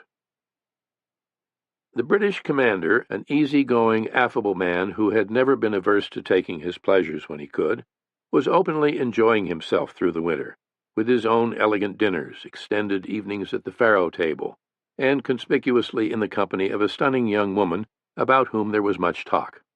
The lady, who was to become known as Billy Howe's Cleopatra, was Elizabeth Lloyd Loring, the wife of Joshua Loring, Jr., a member of a prominent Loyalist family whom Howe had hired to run the commissary for rebel prisoners. In the words of a contemporary Loyalist chronicler of the war, Joshua had a handsome wife. The general was fond of her. Joshua had no objections. He fingered the cash. The general enjoyed Madam. William Howe had been a professional soldier from the time he finished school at Eton, and at age 17 received a commission in the Duke of Cumberland's Light Dragoons. Two older brothers had also chosen military careers and distinguished themselves. The oldest, George Augustus Lord Howe, had fought and died in America in the French and Indian War, and was remembered in New England as one of the bravest, best-loved British officers of the time. The other brother, Richard, Admiral Lord Howe, had begun his career in the Royal Navy at 14. Like William, he was a member of Parliament and much admired by the King. The Howe brothers belonged to one of England's most eminent families. They were rich, accomplished, and extremely well connected. Their mother, still a force in London society, was said to be the illegitimate daughter of King George I. Both men were staunch Whigs and had a decided resemblance, a rather gloomy, dark look with dark eyes, heavy lids, and a swarthy complexion. But the general was the taller, at about 6 feet, the heavier, and a man of fewer words. In Parliament he rarely spoke. To Horace Walpole, Billy Howe was one of those brave, silent brothers who was reckoned sensible, though so silent that nobody knew whether he was or not. Nor was it clear how much real heart the general had for the war in America, given his earlier comments about having no wish to serve in it. William Howe's ability and courage were indisputable. As a heroic young lieutenant colonel in the French and Indian War, he had led a detachment of light infantry up the steep embankments of Quebec in the first light of dawn, to make way for the army of James Wolfe to defeat the French under Montcalm on the plains of Abraham. Wolfe had called William Howe the best officer in the King's service. At Bunker Hill, assuring his troops he would not ask them to go a step further than where I go myself, he had marched in the front line. When the men fell back after the slaughter of the first assault, he led them up the hill twice again. After one blinding volley, during the third assault, he had been the only man in the front line still standing. But for all his raw courage in the heat and tumult of war, Billy Howe could be, in the intervals between actions, slow-moving, procrastinating, negligent in preparing for action, interested more in his own creature comforts and pleasures. That he had been stunned by the terrible cost of British victory at Bunker Hill, there is no question. The success is too dearly bought, he had written to his brother, the Admiral. Still, he was a soldier, a gifted strategist, and a fighter. He liked to tell his troops, "I do not in the least doubt that you will behave like Englishmen, and as becomes good soldiers," and he expected no less of himself. He would be a good soldier always, whenever put to the test. He meant business, and at 45, or approximately the same age as George Washington, he had far greater experience than Washington, a far more impressive record, not to mention better trained, better equipped troops, and ships of the Royal Navy riding at anchor in the harbor. He also had the ostensible advantage of experienced subordinate officers, professionals all, several of whom had marked ability. When in the previous spring Howe, Clinton, and Burgoyne had sailed from England for the war in America, they truly represented the pick of the King's officers. All three were men of proven courage and commitment to duty. Like Howe, Clinton and Burgoyne were well-connected, well-schooled aristocrats, and as major generals at the threshold of the peak years of their careers. Clinton, Howe's second-in-command, was the least impressive in appearance, a short, fat, colorless man who could be shy and petulant. But he had a keen military mind and the advantage of knowing Americans from boyhood. He had grown up in New York, where his father, Admiral George Clinton, served as governor from 1741 to 1751. Among those of lesser rank, an outstanding example was John Montresor, an officer of engineers whose years of service and experience would seem to make a mockery of the very idea that someone like Nathaniel Greene could be a major general. Montresor, too, had served in the French and Indian War, in the Braddock Campaign, and at Wolfe's siege of Quebec. In 1760, at age 24, he had led a winter expedition overland from Quebec to New England, and at the war's end worked on fortifications from Boston to Detroit to New York City, where he bought an island, Montresor's Island, in the East River. He was resourceful, energetic, probably the best engineer in the British Army, and with experience in America to equal any. But it was also true that Howe and Clinton disliked one another and did not work well together, and that John Montresor, who was not an aristocrat, was still at nearly 40 only a captain. If the desperate American need for leaders had thrust young men like Nathaniel Greene into positions beyond their experience, the British military system, wherein commissions were bought and aristocrats given preference, denied many men of ability roles they should have played. Had Captain John Montresor been a major general, the outcome of the struggle might have been quite different. Howe's sources of intelligence, furthermore, were pitiful, virtually non-existent. As near at hand as the rebels were, the British commander knew almost nothing of their true situation, their perilously thin lines, their lack of gunpowder. Bunker Hill had taught Howe not to underestimate his foe. Still, he had no doubt that the present unfavorable appearance of things could be rectified readily enough. All that was wanting was a proper army of 20,000. In mid-January, on orders from London, General Clinton and a small fleet sailed away southward to see what advantage might be gained in the Carolinas, thus reducing the British force at Boston by 1,500 men. And as pleased as Howe may have been to see Clinton leave, Clinton had at least served as an antidote to Howe's supineness. Oddly, Howe seems to have had no interest in the man who led the army aligned against him. In all that he and others of the British command wrote at the time, officially and privately, George Washington was rarely ever mentioned except in passing. There was no apparent consideration of what manner of man he was, what his state of mind, his strengths and weaknesses might be, or what he might be up to given the working of his mind. Perhaps this was indifference, perhaps the measure of an overreaching sense of superiority. Washington, by contrast, was constantly trying to fathom Howe's intentions, his next move. Strange it was that the British commander-in-chief, known for his chronic gambling, seemed to give no thought to how his American opponent might play his hand. On January 14th, 2 weeks into the new year, George Washington wrote one of the most forlorn, despairing letters of his life. He had been suffering sleepless nights in the big house by the Charles. The reflection upon my situation and that of this army produces many an uneasy hour when all around me are wrapped in sleep, he told the absent Joseph Reed. Few people know the predicament we are in. Filling page after page, he enumerated the same troubles and woes he had been reporting persistently to Congress for so long, and that he would report still again to John Hancock that same day. There was too little powder, still no money. Money was useful in the common affairs of life, but in war it was essential, Washington would remind the wealthy Hancock. So many of the troops who had given up and gone home had, against orders, carried off muskets that were not their own, that the supply of arms was depleted to the point where there were not enough for the new recruits. "We have not at this time 100 guns in the stores of all that have been taken in the prize ship, the captured British supply ship Nancy," he wrote to Reed. On paper, his army numbered between 8 and 10,000. In reality, only half that number were fit for duty. It was because he had been unable to attack Boston that things had come to such a pass, he was convinced. The changing of one army to another in the midst of winter, with the enemy so close at hand, was like nothing in the pages of history. That the British were so blind to what was going on and the true state of his situation he considered nearly miraculous. He was downcast and feeling quite sorry for himself. Had he known what he was getting into, he told Reed, he would never have accepted the command.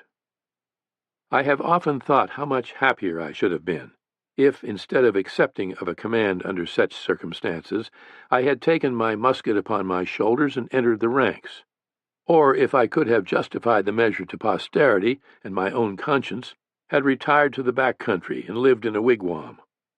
If I shall be able to rise superior to these and many other difficulties which might be enumerated, I shall most religiously believe that the finger of Providence is in it, to blind the eyes of our enemies. For surely if we get well through this month, it must be for want of their knowing the disadvantages we labor under.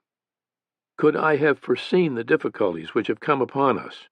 Could I have known that such backwardness would have been discovered in the old soldiers to the service, all the generals upon earth should not have convinced me of the propriety of delaying an attack upon Boston till this time." To add to his worries, and this he did not tell Reed, Washington had learned through undoubted intelligence that the British were fitting out ships in the harbor for the embarkation of troops, which he took to mean, given the season of the year, they could only be bound for a destination to the south, and almost certainly it was New York. Generals Lee and Greene were convinced New York would be of such vast importance to the enemy that no time could be lost seeing to its defense. Loyalists were numerous in New York. Their support for the Crown was already strong. "If the tide of sentiment gets against us in that province," Nathanael Greene warned, "it will give a fatal stab to the strength and union of the colonies." In Greene's opinion, there were but two choices open: defend New York or burn it. General Lee proposed to Washington that he, Lee, be sent immediately to New York to see about defenses. Though in agreement that time was of the essence, Washington knew that congressional approval was needed, and that there must be no ambiguity over whether his authority extended beyond the immediate theater of war.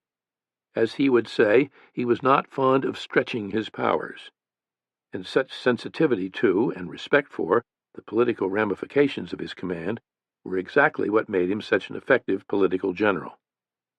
Fortunately, he was able to obtain an immediate opinion from John Adams, who was on a brief leave from Congress at his home in Braintree. The importance of New York was beyond question, Adams formally assured the commander in a letter of January 6th, delivered to Cambridge that day. New York was a kind of key to the whole continent, Adams wrote. No effort to secure it ought to be omitted. On the matter of Washington's authority, Adams courageously gave him full, unambiguous approval for taking action in New York or anywhere else, and the issue was never to be raised again.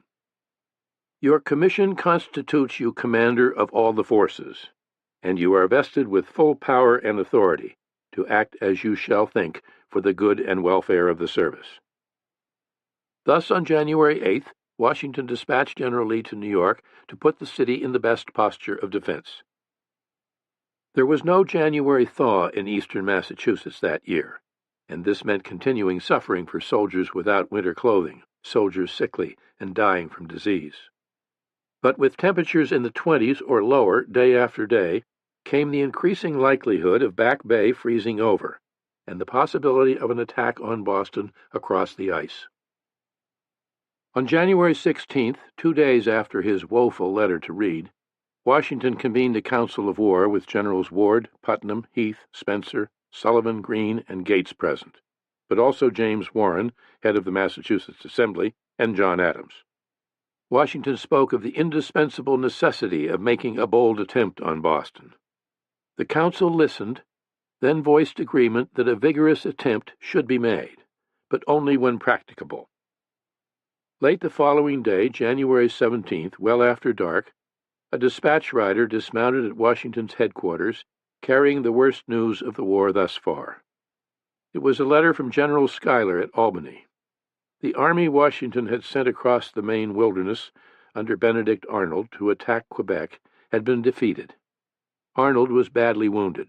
General Richard Montgomery, who with 300 men had joined in the assault, attacking from Montreal, had been killed. Help was urgently needed. How many others had been killed or wounded at Quebec, how many taken prisoner, no one yet knew. Washington, as he wrote privately, often felt that the eyes of the whole continent were on him, fixed with anxious expectation. When the Council of War convened again the first thing the next morning, it was reluctantly concluded that given the present feeble state of the army, no troops could be spared for Quebec. The single glimmer of hope was confirmation from Schuyler on January 18th that the guns from Ticonderoga were on the way. As it happened, Colonel Knox, who had ridden on ahead, reached Cambridge later that same day. Knox had been gone for 2 months, and he had fulfilled all expectations, despite rough forest roads, freezing lakes, blizzards, thaws, mountain wilderness, and repeated mishaps that would have broken lesser spirits several times over. He had succeeded with his bold, virtually impossible idea, and at exactly the right moment, justifying entirely the trust Washington had placed in him.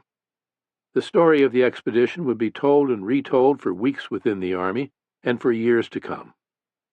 Departing from Cambridge on horseback, on November 16th, Knox and his brother William had traveled first to New York City, where they made arrangements for military supplies to be sent back to Boston, then pressed northward up the Hudson Valley, at times making 40 miles a day. They arrived at Fort Ticonderoga on December 5th. Built by the French at the start of the French and Indian War in 1755, the limestone fort had been taken by the British in 1759, then by the Americans in May of 1775. It stood at the southern end of Lake Champlain, where Lake Champlain meets the northern end of Lake George. The guns Knox had come for were mostly French, mortars, 12 and 18-pound cannon, that is, guns that fired cannonballs of 12 and 18 pounds, and one giant brass 24-pounder. Not all were in usable condition. After looking them over, Knox selected 58 mortars and cannon. 3 of the mortars weighed a ton each, and the 24-pound cannon more than 5,000 pounds. The whole lot was believed to weigh not less than 120,000 pounds. The plan was to transport the guns by boat down Lake George, which was not yet completely frozen over. At the lake's southern end would begin the long haul overland, south as far as Albany, before turning east toward Boston across the Berkshire Mountains. The distance to be covered was nearly 300 miles. Knox planned to drag the guns on giant sleds and was counting on snow, but thus far only a light dusting covered the ground.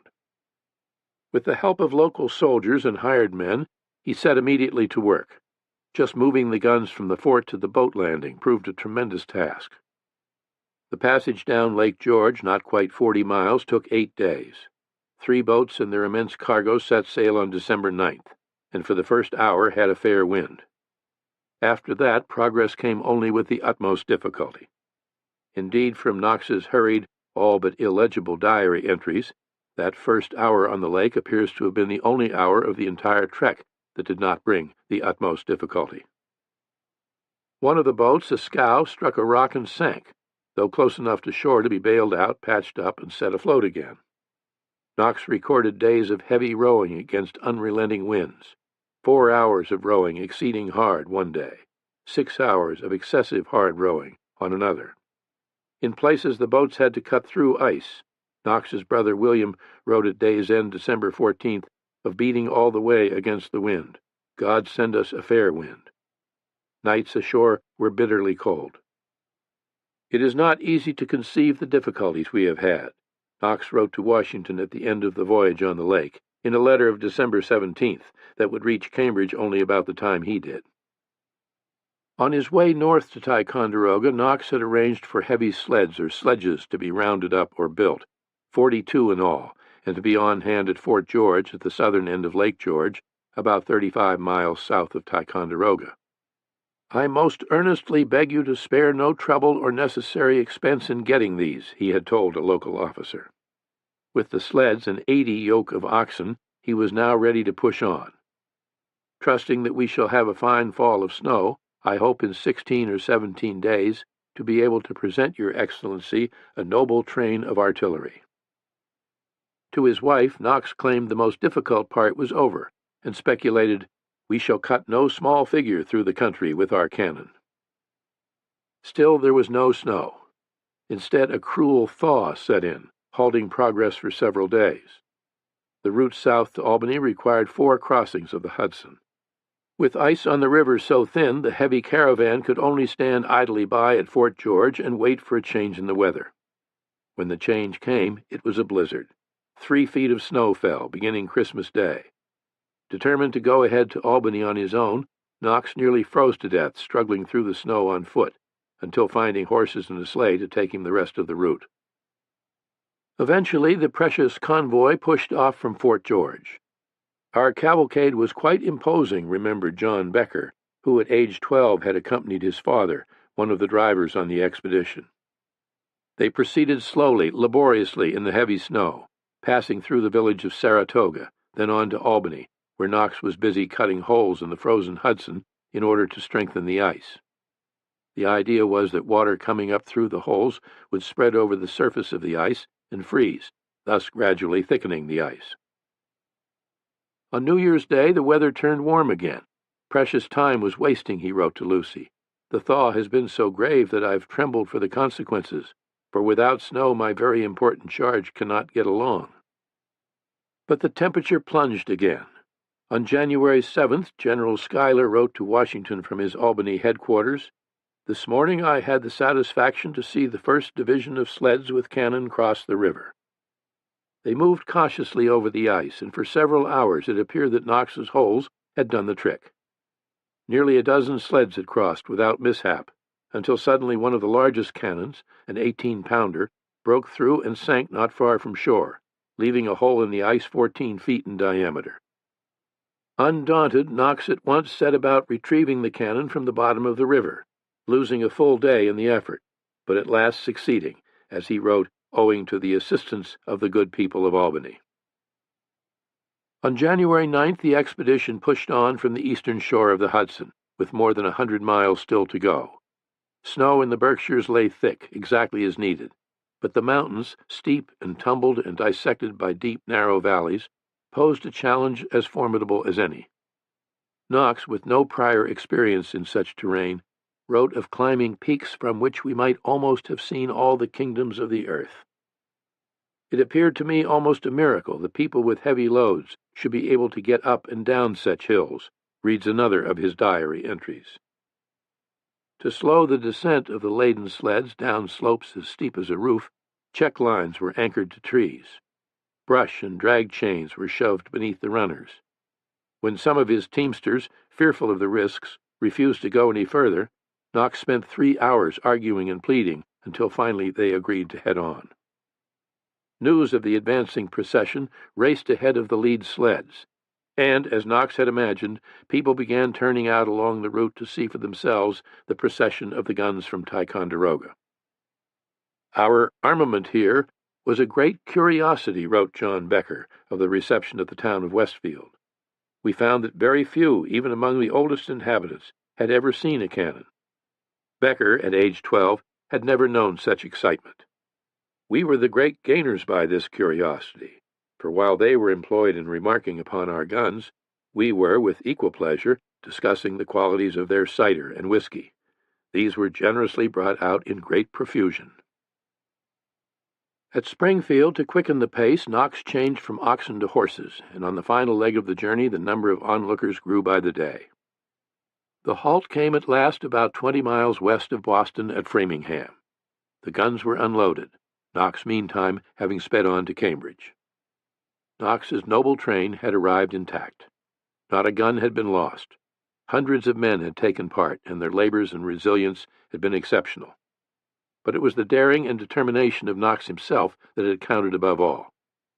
The 25-year-old Boston bookseller had proven himself a leader of remarkable ability. a man not only of enterprising ideas, but with the staying power to carry them out. Immediately, Washington put him in command of the artillery. To those who rode out from Cambridge to Framingham to look over the guns, it was clear that the stalemate at Boston was about to change dramatically. There was a perceptible quickening of activity at the big gray house that served as headquarters. The pace of the commander's correspondence, the numbers of post riders and uniformed officers coming and going, gave evidence of something in the offing. "My business increases very fast from great changes," Washington wrote to Joseph Reed, without providing details. Reed's help was needed more than ever. "It is absolutely necessary to have persons that can think for me as well as execute orders." The strength of the army was still deficient, the situation so serious, Washington confided, that he was obliged to use art to conceal it, even from his own officers. That he was about to take action could be read easily enough between the lines of this and other correspondence that went speeding off in the pouches of fast mail riders. The camps were alive with rumors and speculation. "Great activity and animation are observed among our officers and soldiers, who manifest an anxious desire to have a conflict with the enemy," wrote the ever-perceptive Dr. James Thatcher, who predicted either a general assault on the town of Boston or the erection of works on the heights of Dorchester, or both. The bitter cold continued. On January 27th, the thermometer dropped to 4 degrees. The low on January 28th was 1 degree. Then 2 degrees on January 30th. Yet cold as it was, there was still no ice bridge sufficient to carry an army. Some mornings Washington went to the bay to jump up and down on the ice himself to test its strength. He made a personal reconnaissance of the approaches to Dorchester, even to the heights apparently, accompanied by several of his officers, including Henry Knox. According to one possibly apocryphal account, Washington and the others had left their horses and were proceeding on foot, when suddenly 2 mounted British officers, coming at a gallop, sent them running and scampering for life. A week later, a British raiding party crossed the ice to Dorchester and burned several farmhouses. On February 16th, Washington convened his council of war for what he hoped would be unanimous agreement that the time had come to attack. A stroke well aimed at this critical juncture might put a final end to the war, he argued. "Perhaps a greater question was never agitated in a council of war," wrote General Gates of the meeting. And whatever art Washington may have exercised to conceal the truth of the army's strength from his officers, there was, in fact, little that Gates and the others gathered in the room were not aware of. For weeks the demonstrative Israel Putnam had been bewailing the need for gunpowder. "Old Put would not relent," wrote one of Washington's staff. "He is still as hard as ever, crying out for powder. Powder, ye gods, give us powder." Conspicuous by his absence was Nathaniel Greene, who'd been stricken with jaundice. "He was as yellow as saffron and so weak that I can scarcely walk across the room," he had written to his brother, to whom he also gave his own opinion on the proposed attack. The very thought filled him with dread. An assault on a town garrisoned with regular troops could have horrible consequences, Greene wrote. Horrible if it succeeded, and still more horrible if it failed. The Council of War marked the 4th time Washington had called for approval for an attack on Boston, and once again, wisely, the generals said no. Very likely, the shattering defeat at Quebec had reinforced the view that any assault on so heavily defended a position was not worth the terrible risk. There was, however, agreement to another plan. Instead of striking at the enemy where they were well fortified, they would lure the enemy out to strike at them, as had been done at Bunker Hill. From the accounts of spies and British deserters, it was by now known that Howe had sworn he would sally forth if ever the Americans tried to occupy Dorchester. And so it was resolved that preparations begin with a view of drawing out the enemy. Washington was crestfallen over the decision not to attack. "Behold, though we had been waiting all the year for this favorable event, the enterprise was thought too dangerous," he wrote to Joseph Reed. But perhaps he had been wrong, he gracefully conceded. Perhaps the irksomeness of my situation led me to undertake more than could be warranted by prudence. But all that was done with. The issue was now at an end, and I am preparing to take post on Dorchester. From this point on, there would be no holding back. The preparations were elaborate and mammoth in scale, and Washington threw himself into the effort, demanding that not an hour be lost. Intelligence reports that the British intended to evacuate Boston at first chance did nothing to deter him. Twin hills comprised the heights of the Dorchester Peninsula, and the distance from these summits to the nearest British lines at Boston Neck was a mile and a half, well within the range of a 12 or 18-pound cannon. The distance to where most of the British fleet lay off Long Wharf was greater, almost 2 miles, which was also within range, though barely. The plan was to occupy the heights on a single night, before the British knew what was happening, just as had been done at Bunker Hill. This time, however, there were the guns from Ticonderoga to haul in place, and the heights of Dorchester were considerably steeper than at Bunker Hill, and at an elevation of 112 feet, nearly twice as high. More seriously, the frozen ground on top was impenetrable as a rock, in Washington's words, which meant that digging trenches and throwing up breastworks in the usual fashion would be impossible, at least in one night and with no noise. The solution was a highly sophisticated scheme whereby the fortifications would be fabricated elsewhere out of sight, then, with massed manpower and oxen, hauled along with the heavy cannon to the heights of Dorchester, where all would have to be in place and ready for action before daylight. A resourceful lieutenant colonel who had directed the work on the fortifications at Roxbury, Rufus Putnam, a farmer and surveyor in normal times and a cousin of Israel Putnam, had suggested the idea after seeing an unfamiliar term in a text on artillery, Muller's Field Engineer, by a British professor named John Muller. Putnam had taken his plan to his superior officer, Colonel Richard Gridley, and to Henry Knox. In turn, the three had gone to see Washington, and in no time hundreds of men were at work building chandeliers, great timber frames that could be filled with screwed hay twisted into bales, or compact bundles of branches and brushwood called fascines. Washington also wanted barrels filled with earth set in rows in front of the parapets to add to the appearance of strength, but more importantly to stand ready to be rolled down the steep slopes on the advancing enemy. He had a very high opinion of the defense which may be made with barrels, he told Artemus Ward, stressing that the hoops should be well nailed so the barrels would not break to pieces. To divert the enemy and drown out the noise of the work parties, Washington planned to precede the operation with night barrages of artillery fire from Roxbury, Cobble Hill, and Lechmere Point, where a number of guns from Ticonderoga had been newly emplaced. As critical and dangerous as any part of the operation would be the crossing of the low-lying causeway of the Dorchester Peninsula, which stood in plain view of the British lines at the Boston Neck, less than a mile away. To conceal all movement over the causeway, an extended barrier of hay bales was to be thrown up. 3,000 men under General Thomas were to take part in fortifying the heights. Another 4,000 were to stand by at Cambridge for an amphibious attack on Boston once the British launched their assault on the heights. Amphibious because milder weather had returned and the bay was again largely open water. General Putnam had overall command of the Boston attack. Generals Greene and Sullivan would lead the crossing. On the Charles River at Cambridge, 60 flatboats stood ready. To bring the army to maximum strength, 2,000 Massachusetts militia were called out, while work details were dispatched to round up wagons, carts, and 800 oxen. At the Army's hospital in Cambridge, thousands of bandages were being prepared, and additional beds made ready. Notices in the Boston Gazette, published in Watertown since the start of the siege, called for volunteer nurses. For miles around Boston, everybody seemed to know someone or someone who knew someone who was in the know about what to expect. Bets were wagered on what would happen and when. In the surrounding towns, tension and fear grew by the day. "It is generally thought that there will be something done amongst you very soon," Sarah Hodgkins wrote from Ipswich to her husband Joseph. "The preparations increase and something is daily expected. Something terrible it will be," wrote Abigail Adams to her dearest friend, who had since returned to Philadelphia. "I have been in a continual state of anxiety and expectation.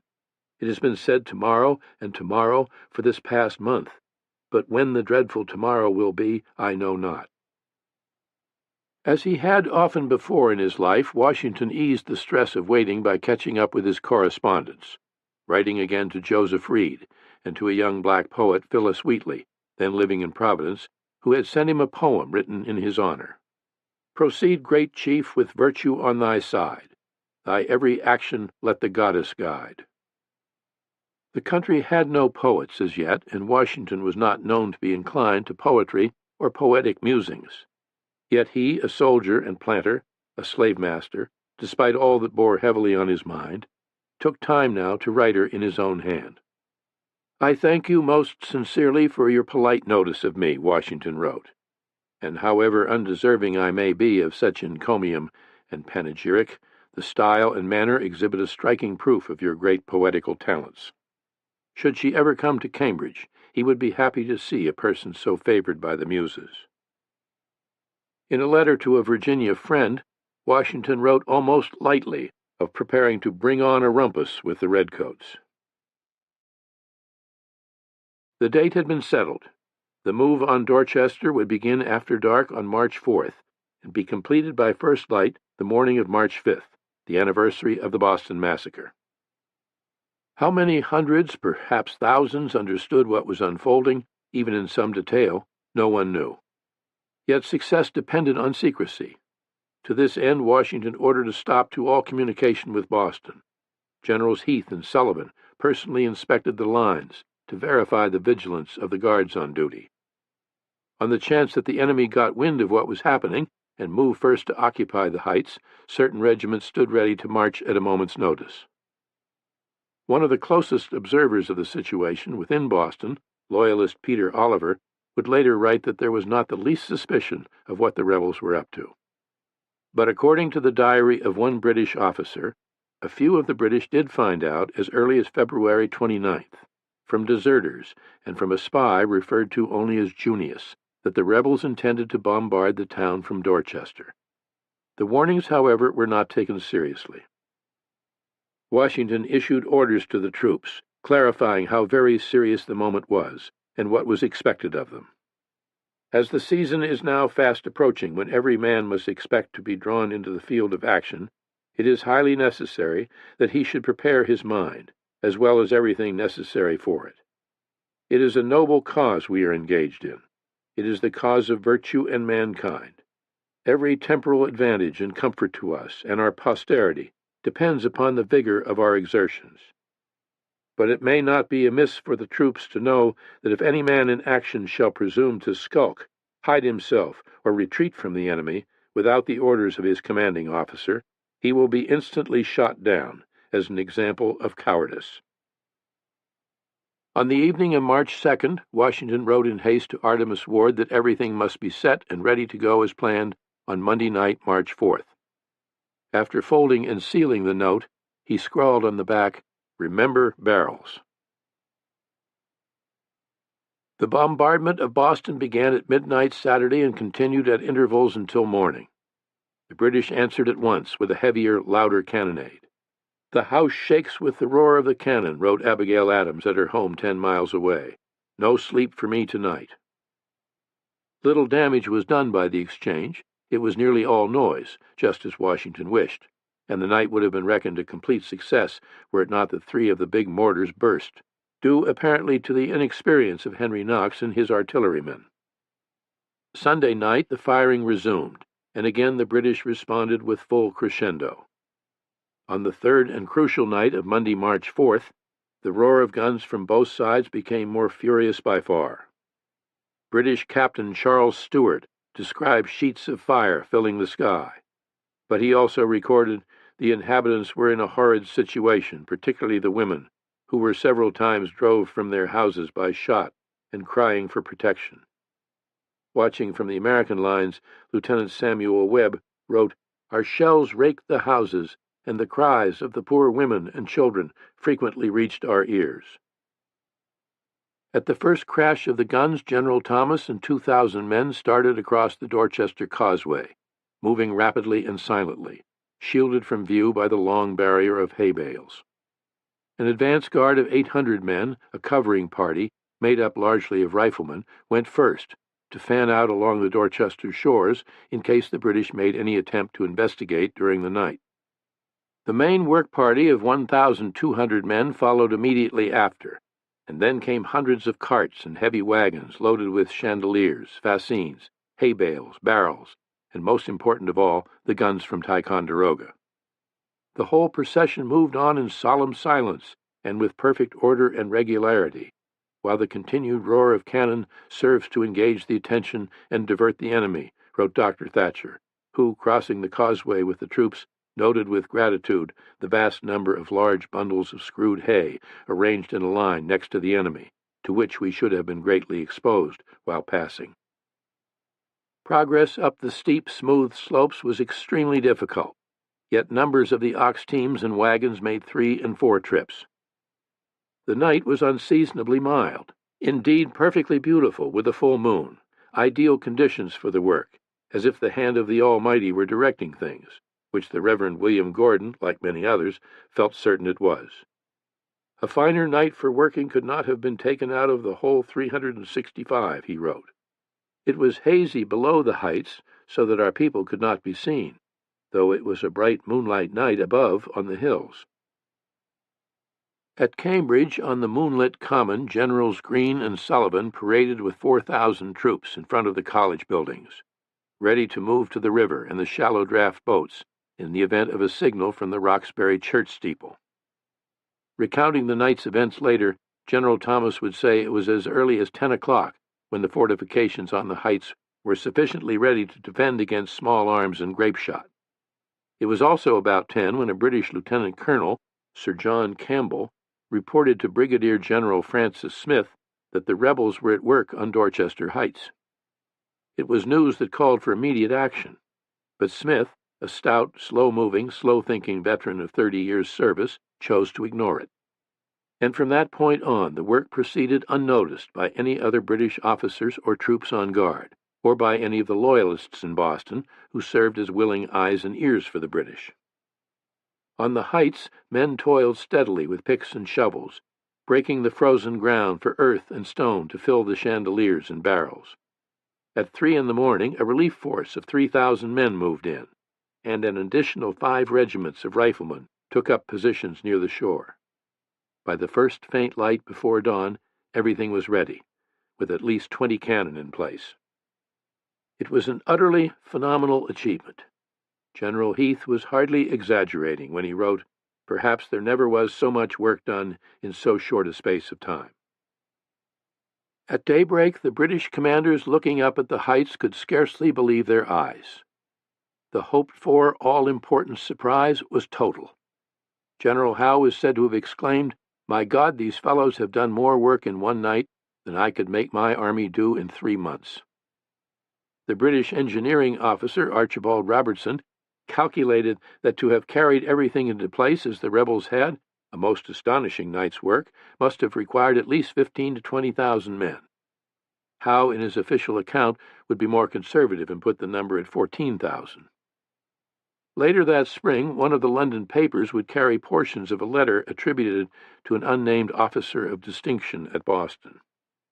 5th March. This is, I believe, likely to prove as important a day to the British Empire as any in our annals.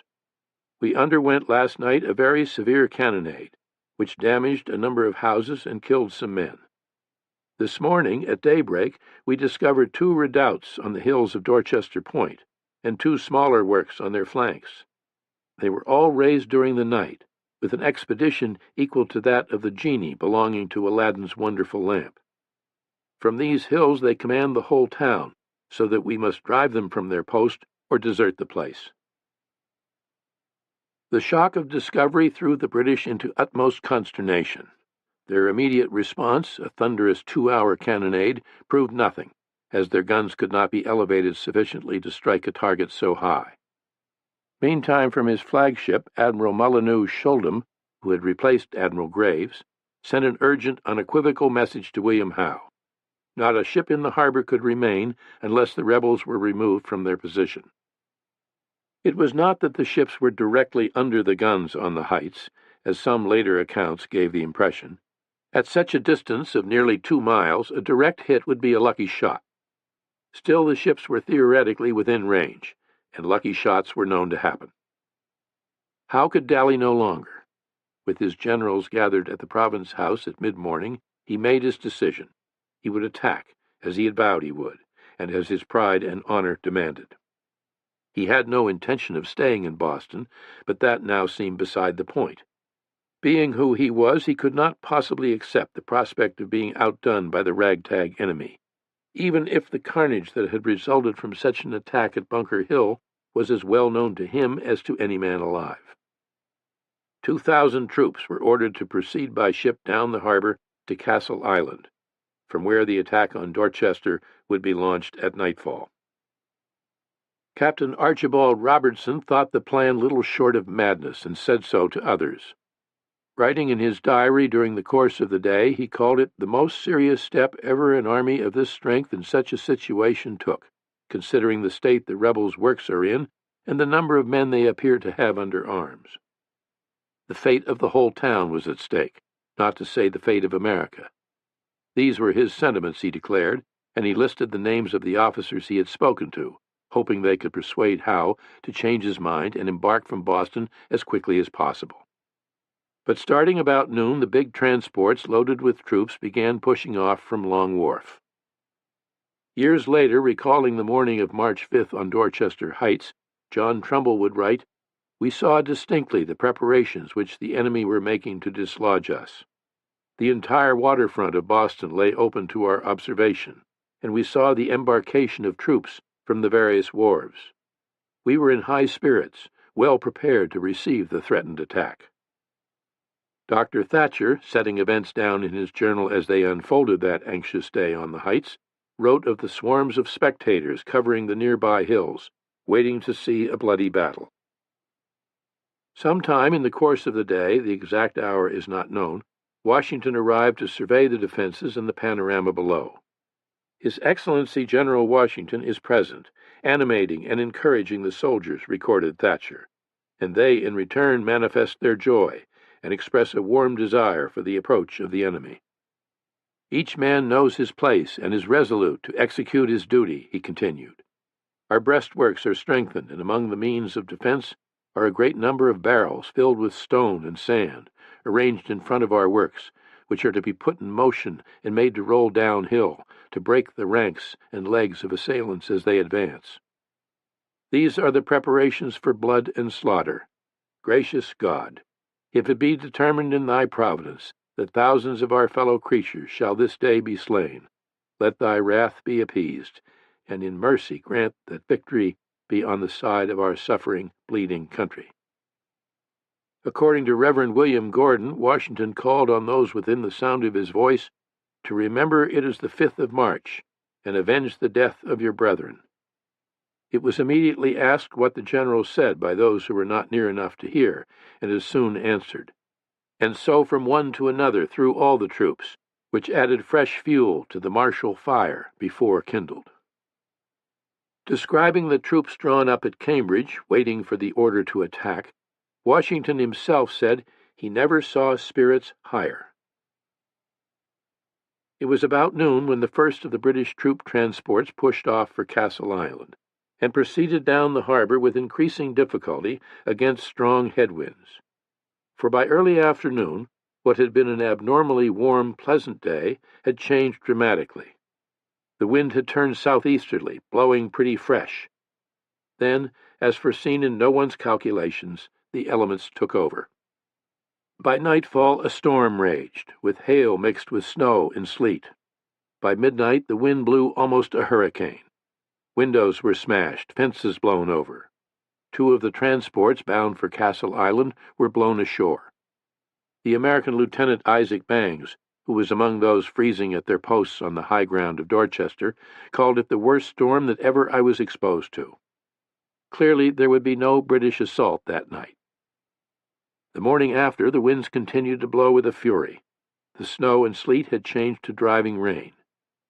General Heath concluded that kind heaven had stepped in to intervene, as so it seemed to many on both sides when that morning Howe called off the attack and gave orders to prepare to evacuate Boston. Possibly it was not the storm alone that caused Howe's change of mind. According to Captain Robertson, his pleas to cancel the attack and the influence of the other officers to whom he had made his case, and John Montresor in particular, had had the desired effect even before the storm reached full force. From what Robertson wrote in the final lines of his diary entry for the day, it would seem that the storm had merely given Howe an easy out. It is now 8 o'clock in the evening. We went to headquarters at 7. After waiting some time, Captain Montresor came down from the general and told me he had been in council and had advised the going off, embarking altogether, that Lord General Hugh Percy and some others seconded him, and that the general said it was his own sentiments from the first, but thought the honor of the troops concerned. So it is agreed immediately to embark everything.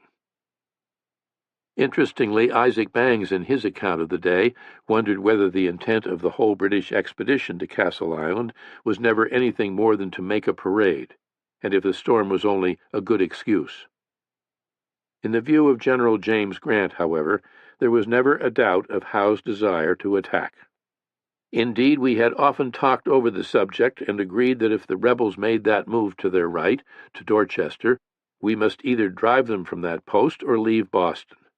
According to Grant, everything had been prepared, and the plan to attack was immediately formed, the redoubts to be stormed by troops in column, and not to load, that they might be under an absolute necessity of making use of their bayonets. Howe, in his own official account, was to say, "I determined upon an immediate attack with all the force I could transport." He added, "The ardor of the troops encouraged me in this hazardous enterprise." And this could be the explanation, though an American who saw the British troops waiting on the wharf to embark commented that they looked in general pale and dejected, and said one to another it would be another Bunker Hill or worse. Howe made no mention in his official account of the council of war convened at 7 o'clock, or of any second thoughts on his part. The contrary winds of the afternoon of March 5th, the storm that followed that night, and the weather continuing boisterous the next day and night, were the deciding factors, Howe wrote, in that they gave the enemy still more time to improve their defenses of the heights. I could promise myself little success by attacking them under all the disadvantages I had to encounter. Wherefore I judged it most advisable to prepare for the evacuation of the town. No one who was in Boston would forget the days that followed. In less than 48 hours, the supposedly invulnerable security of the town had dissolved. Howe's army and the fleet at anchor were in danger of being destroyed at any time. The very survival of the town itself was in question. In conference and in dispatches to London, the general had stated repeatedly his confidence that the rebels would make no move. Now he and his vaunted regulars had been outsmarted by the rabble in arms, whom they had so long disparaged and despised. Instead of victory, they faced the humiliation of ignominious retreat. "Never were troops in so disgraceful a situation," wrote one officer. "I pity General Howe from my soul." Almost from the moment Howe made his announcement the morning of March 6th, ordering the army and fleet to prepare to leave, Boston became a scene of utmost frenzy. "Nothing but hurry and confusion, every person striving to get out of this place," wrote an American merchant, John Rowe. Deacon Timothy Newell, who, like John Rowe, was a patriotic American, had been forbidden as a town selectman to leave Boston. This day, he wrote on March 6th, the utmost distress and anxiety among the refugees and loyalists. Blessed by God, our redemption draws near. Howe, who had received no orders, no word of any kind from London since October, had no long-standing plan for a withdrawal of such magnitude, or any comparable past experience to draw upon. "I told General Howe," wrote James Grant, "that I had been in many scrapes, but that I never was in so thick a wood, with all the branches like thorns, but that we must look forward and get out." It was not just that there were thousands of troops and military stores to transport, but the hundreds of women and children who were with the army. Further, Howe intended to take every loyalist who chose to go. The necessary care of the women, sick and wounded, required every assistance that could be given, one man wrote. It was not like the breaking up of a camp, where every man knows his duty. It was like departing your country, with your wives, your servants, your household furniture, and all your encumbrances. It seemed everyone had his own dire needs or urgent special request, someone or something to complain about, someone or something to blame for his plight. There were a sufficient number of transports and other ships at hand, but these all had to be supplied with provisions and water. Equipment of all kinds had to be put aboard. In the meantime, there was very little to eat. Continued storms at sea had prevented nearly all supply ships from even approaching the coast. When a single sloop from the West Indies did make it into the harbor, it was learned that more than 70 food transports, victuallers, and store ships that had been blown off course that winter were tied up and refitting at Antigua. According to some rumors, there was not enough food left in Boston to last 3 weeks. High winds kept blowing, churning the harbor, and the rebel guns remained silent. But while the rebels held their fire, they could be seen in plain view on Dorchester Heights, steadily strengthening their position. All was still comparatively quiet on Friday, March 8th, when Deacon Newell and 3 other selectmen crossed the lines at the Neck under a white flag, carrying an unsigned paper stating that General Howe had no intention of destroying the town unless the troops under his command are molested during the embarkation. Though clearly intended for Washington, this declaration was not addressed to him, and so it was given no reply. But the word had been passed. If allowed to depart peacefully, the British would spare the town. Then the night of March 9th, when the rebels were seen moving on to Nook's Hill on Dorchester, a high point of land only a quarter of a mile from the British lines at the Neck, Howe ordered a thunderous all-night bombardment. "Such a firing was never before heard in New England," wrote Isaac Bangs. 4 men were killed by a single ball, but that was the only damage done. The next day, the men on the hill gathered up 700 cannonballs that had been fired at them. In town, the pell-mell rush and confusion grew worse. The cathartic was drastic, as Loyalist Peter Oliver observed. Hogsheads of sugar and salt, barrels of flour, for which there was no room on the ships, were being dumped into the harbor, along with smashed-up furniture, wagons, wheelbarrows, even the commander's elegant coach. Cannon, for which there was no room, were spiked or dumped in the harbor. Americans watching from a dozen hillsides and promontories around the town could see, as Washington wrote, streets full of great movements and confusion among the troops night and day, in hurrying down their cannon, artillery, and other stores to the wharves with utmost precipitation. Washington was convinced that Howe was making ready to sail for New York. The alarm and anxiety among the Loyalists was extreme. Leave they must, but no one knew how many there were, or whether there would be room for all, or where they were heading. Not until the morning of March 10th were they told they could begin coming aboard. There was no time for deliberation. Virtually all they owned would have to be left behind. Those who were already refugees, those who had earlier fled Cambridge, Roxbury, or Milton for the presumed safety of Boston, knew what it was to abandon everything and find themselves dependent on charity. Now Bostonians, too, faced the prospect of forsaking lifelong associations and treasured belongings. Indeed, their very homeland and entire way of life.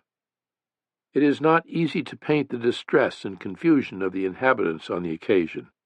I had but 6 or 7 hours allowed to prepare for this measure, being obliged to embark the same day, wrote the Reverend Henry Kaner.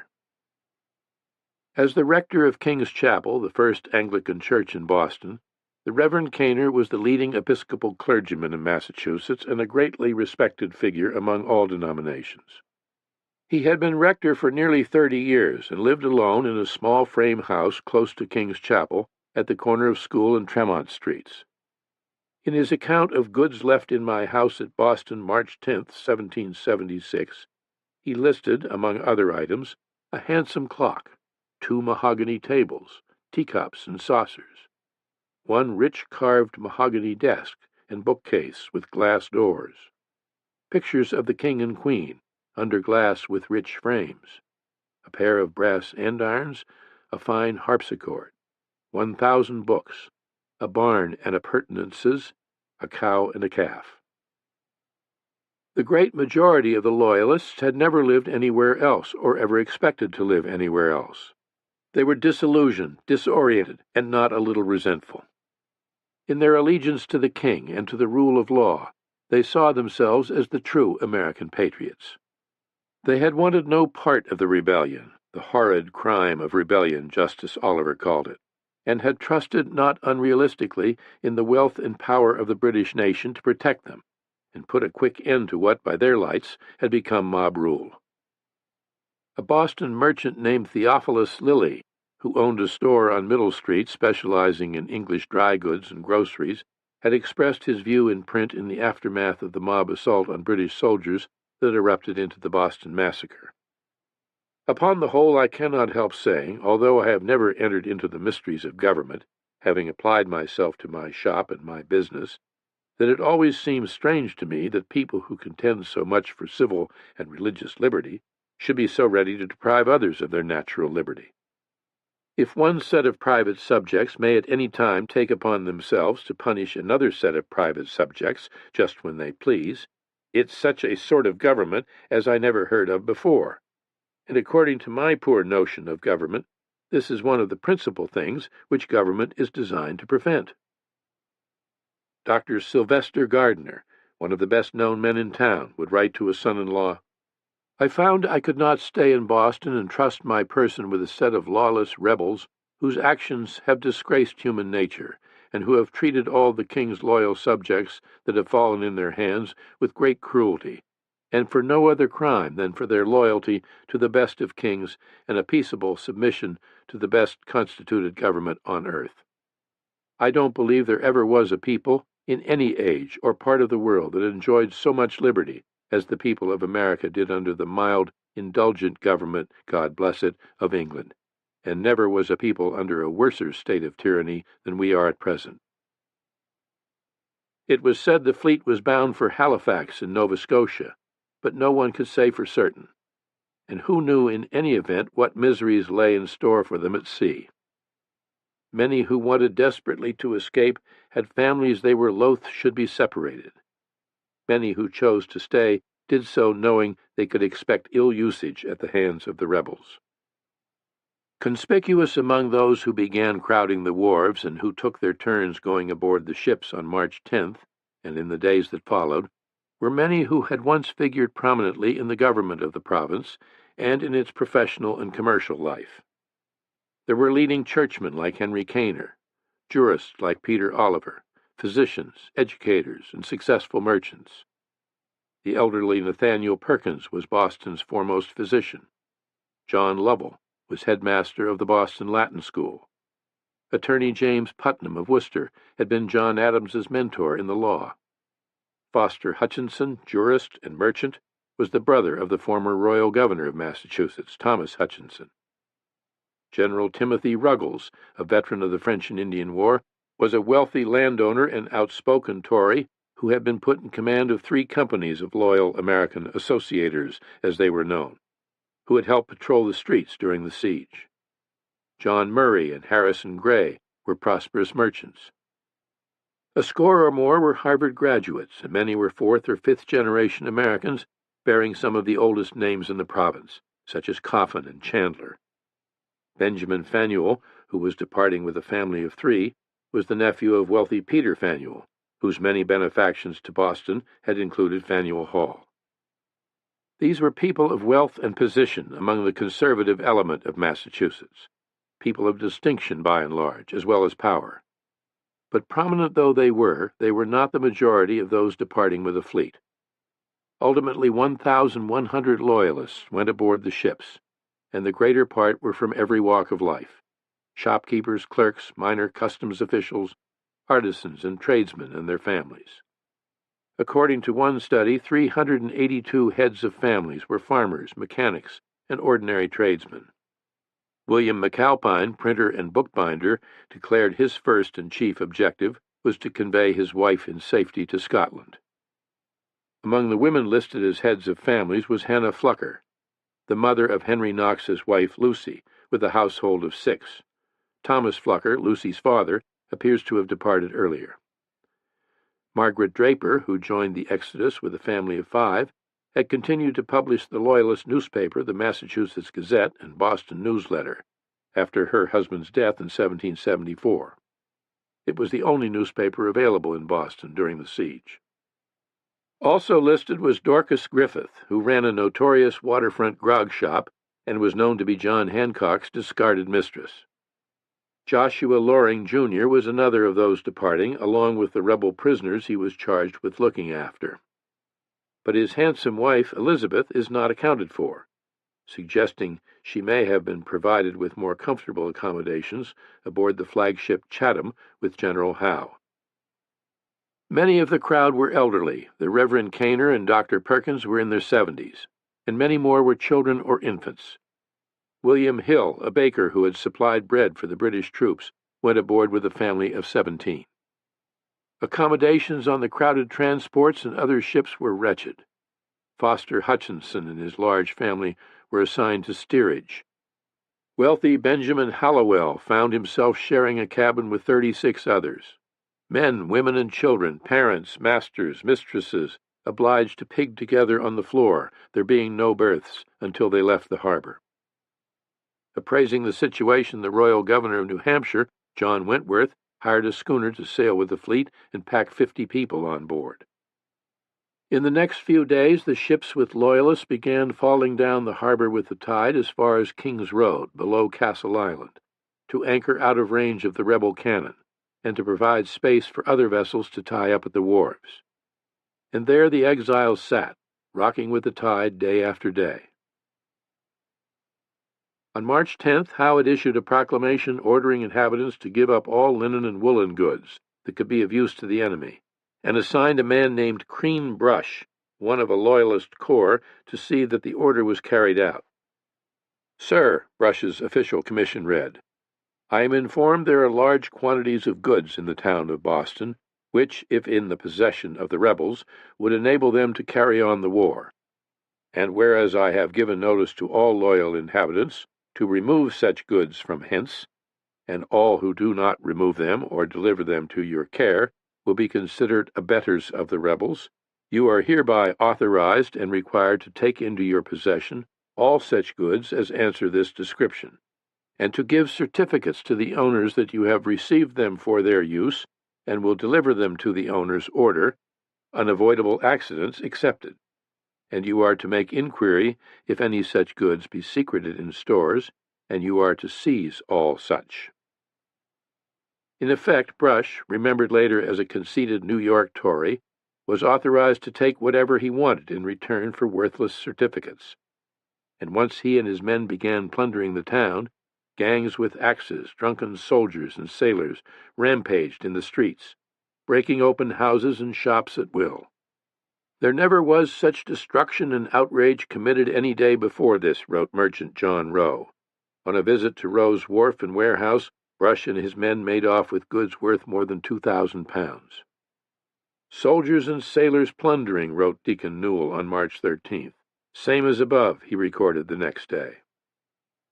On March 15th, Newell and the other selectmen were summoned to the Province House and told the army would embark that day, and that it would be wise for all remaining citizens to stay in their houses.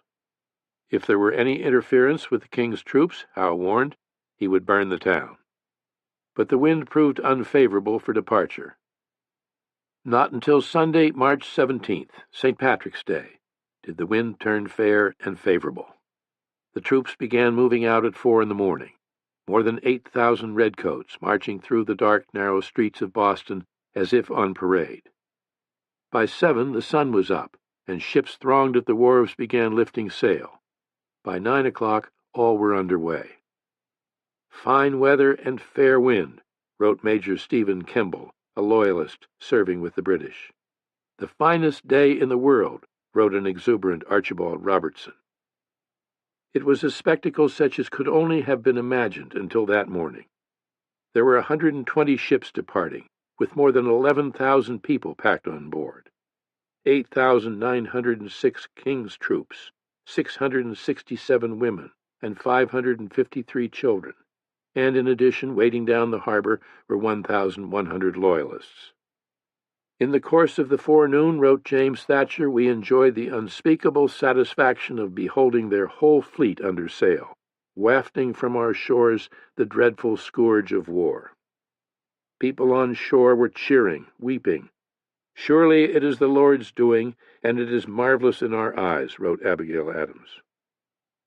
But then the whole fleet came to anchor at King's Road, and with the arrival of General Howe's flagship, Chatham, every ship of war fired a roaring 21-gun salute, and the full 50 guns of the Chatham answered in kind, an ear-splitting reminder of royal might. The first cheers from the American lines had been heard as early as 9 that morning, when the men on Prospect Hill and Dorchester Heights saw clearly what was happening. In no time, small boys came running across the neck from Boston to deliver the news that the lobsterbacks were gone at last. Puzzled that British troops appeared still to be manning the fortifications on Bunker Hill, even as the fleet was getting under way, General Sullivan mounted his horse and cantered off for a closer look, only to discover that they were hay dummies set up by the fleeing redcoats. It was early afternoon when the first troops from Roxbury, 500 men who had already had smallpox and were thus immune, crossed the neck and marched into Boston, drums beating, flags flying, and led by Artemus Ward on horseback. By all rights, it should have been Washington who made the triumphal entry, but in a characteristically gracious gesture, he gave the honor to Ward, the thorough New England man, who had been his predecessor as commander and the first and most persistent in favoring a move on Dorchester Heights. Though how much this may have figured in Washington's decision is impossible to know. Washington remained at Cambridge, where he attended Sunday services conducted by the chaplain of Knox's artillery regiment, the Reverend Abiel Leonard of Connecticut, who chose for his text Exodus 14:25. And they took off their chariot wheels, that they drove them heavily, so that the Egyptians said, Let us flee from the face of Israel, for the Lord fighteth for them against the Egyptians. Washington rode into Boston the following day, Monday, March 18th, and took a close look at the place for the first time, after 8.5 months of studying it through the lenses of his telescope almost every day in every kind of light and from every possible angle. He came without fanfare. His purpose, as he reported to Congress, was to appraise the damage done and see what the enemy had left behind. The town, although it had suffered greatly, was not in as bad shape as he had expected, he wrote to John Hancock, and I have a particular pleasure in being able to inform you, sir, that your house has received no damage worth mentioning. Other fine houses had been much abused by the British, windows broken, furnishings smashed or stolen, books destroyed. But at Hancock's Beacon Hill mansion all was in order, as General Sullivan also attested, and there was a certain irony in this, since the house had been occupied and maintained by the belligerent General James Grant, who had wanted to lay waste to every town on the New England coast. Though I believe, wrote Sullivan, the brave general had made free with some of the articles in the wine cellar. The last desperate efforts of the British to destroy whatever could be of use to the Americans were in evidence everywhere: spiked cannon, shattered gun carriages and wagons. Ships left behind at the waterfront had been scuttled, their masts cut away, and as Dr. Thatcher noted with concern, smallpox was lurking still in several parts of town. But the surprise for Washington was how much had not been destroyed or carried off. So great had been the chaos and rush of the enemy in the last days. An inventory of British goods compiled by Thomas Mifflin, now the Quartermaster General, listed 5,000 bushels of wheat at Hancock Wharf, 1,000 bushels of beans, and 10 tons of hay at the town granary, 35,000 feet of good planks at one of the lumber yards. There were more than 100 horses left by the British. Indeed, there was nearly everything that was needed but beef, gunpowder, and hard money. Washington estimated the total value at perhaps 40,000 pounds, but after further examination, that figure would be raised to 50,000 pounds. The other surprise was the strength of the enemy's defenses. The town was amazingly strong, almost impregnable, every avenue fortified, he wrote. But if this gave rise to any second thoughts about his repeated desire to send men against such defenses, or the wisdom of his council of war in restraining him, Washington kept such thoughts to himself. Just as he had shown no signs of despair when prospects looked bleak, he now showed no elation in what he wrote or in his outward manner or comments. On March 20th, Washington put Nathanael Greene temporarily in command of the town, while he returned to Cambridge to concentrate on his next move. Certain that Howe intended to sail for New York, he had already sent 5 regiments in that direction. But with the British fleet still hovering below Castle Island, he dared not send more, and worried now that Howe's withdrawal might be a trick, that the plan was to come ashore somewhere near Braintree and double back to outflank Dorchester and Roxbury. On the night of March 20th, Boston and the whole South Shore were rocked by a tremendous explosion when British engineers Montresor and Robertson blew up Castle William. The morning after, in heavy snowfall, Howe's fleet dropped still further down from the town to anchor in Nantasket Road off Braintree. Those on board the ships were as puzzled by Howe's intentions as anyone. "We do not know where we are going, but are in great distress," one loyalist wrote. They had been cooped up now in the harbor for nearly 2 weeks. One man, racked with despair, threw himself overboard and was drowned. But to most on board, any destination would be welcome after what they'd been through. "You know the proverbial expression, neither hell, Hull, nor Halifax can afford worse shelter than Boston," wrote an officer in description of the prevailing mood. At last, on March 27th, 10 days after the evacuation of Boston, the fleet was again under way, and this time heading for the open sea. When several Loyalists gathered at the rail of one of the ships expressed confidence that they would be returning soon in triumph, a prominent Boston merchant, George Irving, turned and said solemnly, "Gentlemen, not one of you will ever see that place again," words long remembered by the 5-year-old son who stood beside him. Merchant Irving had sided with the Loyalists primarily because he thought the rebellion would fail, but the success of Washington's army at Boston had changed his mind, as it had for many. By day's end, the fleet had disappeared over the horizon, bound not for New York, but for Halifax. Fast riders carried the news to Providence and Newport, Hartford and New Haven, New York, Philadelphia, then on to Maryland, Virginia, and the Carolinas, and Georgia, 1,100 arduous miles from Boston. For all who believed in the American cause, it was the first thrilling news of the war. The joy of our friends in Boston on seeing the victorious and gallant troops of their country enter the town almost on the heels of their barbarous oppressors was inexplicably great, reported the New Haven Journal. The British, said the New York Constitutional Gazette, were completely disgraced. Free men under arms had triumphed, with all the world watching, and in the admirable and beloved Washington the country had a hero, as the citizens of Philadelphia and members of Congress read in the Evening Post of March 30th. To the wisdom, firmness, intrepidity, and military abilities of our admirable and beloved General, His Excellency George Washington, Esquire, to the assiduity, skill, and bravery of our other worthy generals and officers of the army, and to the hardiness and gallantry of the soldiery, is to be ascribed under God the glory and success of our arms, in driving from one of the strongest holds in America so considerable a part of the British Army. Congress ordered a gold medal struck in Washington's honor. The disinterested and patriotic principles which led you to the field have also led you to glory, read a formal letter of gratitude. Those pages in the annals of America will record your title to be a conspicuous place in the temple of fame, which shall inform posterity that under your directions an undisciplined band of husbandmen, in the course of a few months, became soldiers. What an occurrence is this to be known in Europe, wrote Elbridge Gerry of the Massachusetts delegation in Congress. How are parliamentary pretensions to be reconciled to facts? What was especially wondrous was that the British had been driven from Boston by only about a 30th part of the power of America. It would be 6 weeks before the news reached London, and on May 6th, a storm of criticism and recrimination erupted in Parliament, led by the same ardent Whigs whose real power was no more than it had ever been.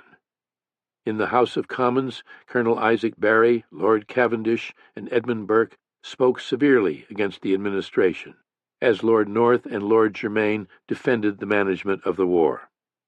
In the House of Lords, in defense of the ministry, the Earl of Suffolk patiently and correctly explained that abandoning Boston had been the established policy since the previous October. "Let this transaction be dressed in what garb you please," answered the Duke of Manchester. "The fact remains that the army which was sent to reduce the province of Massachusetts Bay has been driven from the capital, and that the standard of the provincial army now waves in triumph over the walls of Boston." At the headquarters in Cambridge, the Boston selectmen and a delegation from the legislature of Massachusetts came to offer their gratitude to Washington for saving the town with so little effusion of human blood, and to shower him with praise. Harvard, in the spirit of the moment, conferred an honorary degree on the man who had had almost no formal schooling. Responding to such tributes, Washington was duly modest and gracious, and in truth they meant more than he showed. "He was happy to hear from different quarters that my reputation stands fair," he wrote privately to his brother. He hoped it would be remembered also that none of what happened had come easily or predictably. "We have maintained our ground against the enemy under a want of powder, and we have disbanded one army and recruited another, within musket shot of 22 regiments, the flower of the British army, when our strength has been little, if any, superior to theirs, and at last have beat them in a shameful and precipitate manner, out of a place the strongest by nature on this continent, strengthened and fortified in the best manner, and at an enormous expense."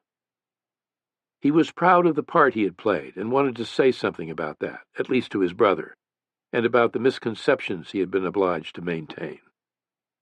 "I believe I may, with great truth, affirm that no man, perhaps since the first institution of armies, ever commanded one under more difficult circumstances than I have done.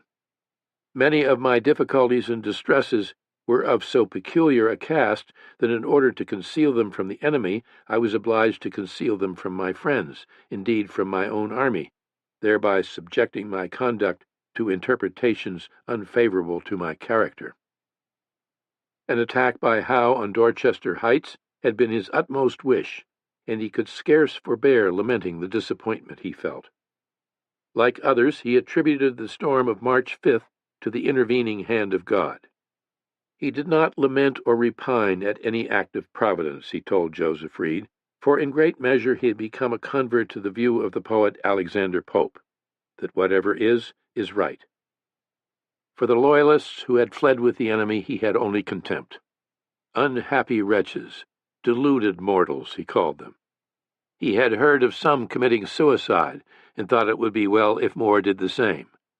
By all accounts, a more miserable set of beings does not exist. But then he had little time to dwell on such matters. "I am hurried in dispatching one brigade after another for New York, and preparing for my own departure," he informed Reed.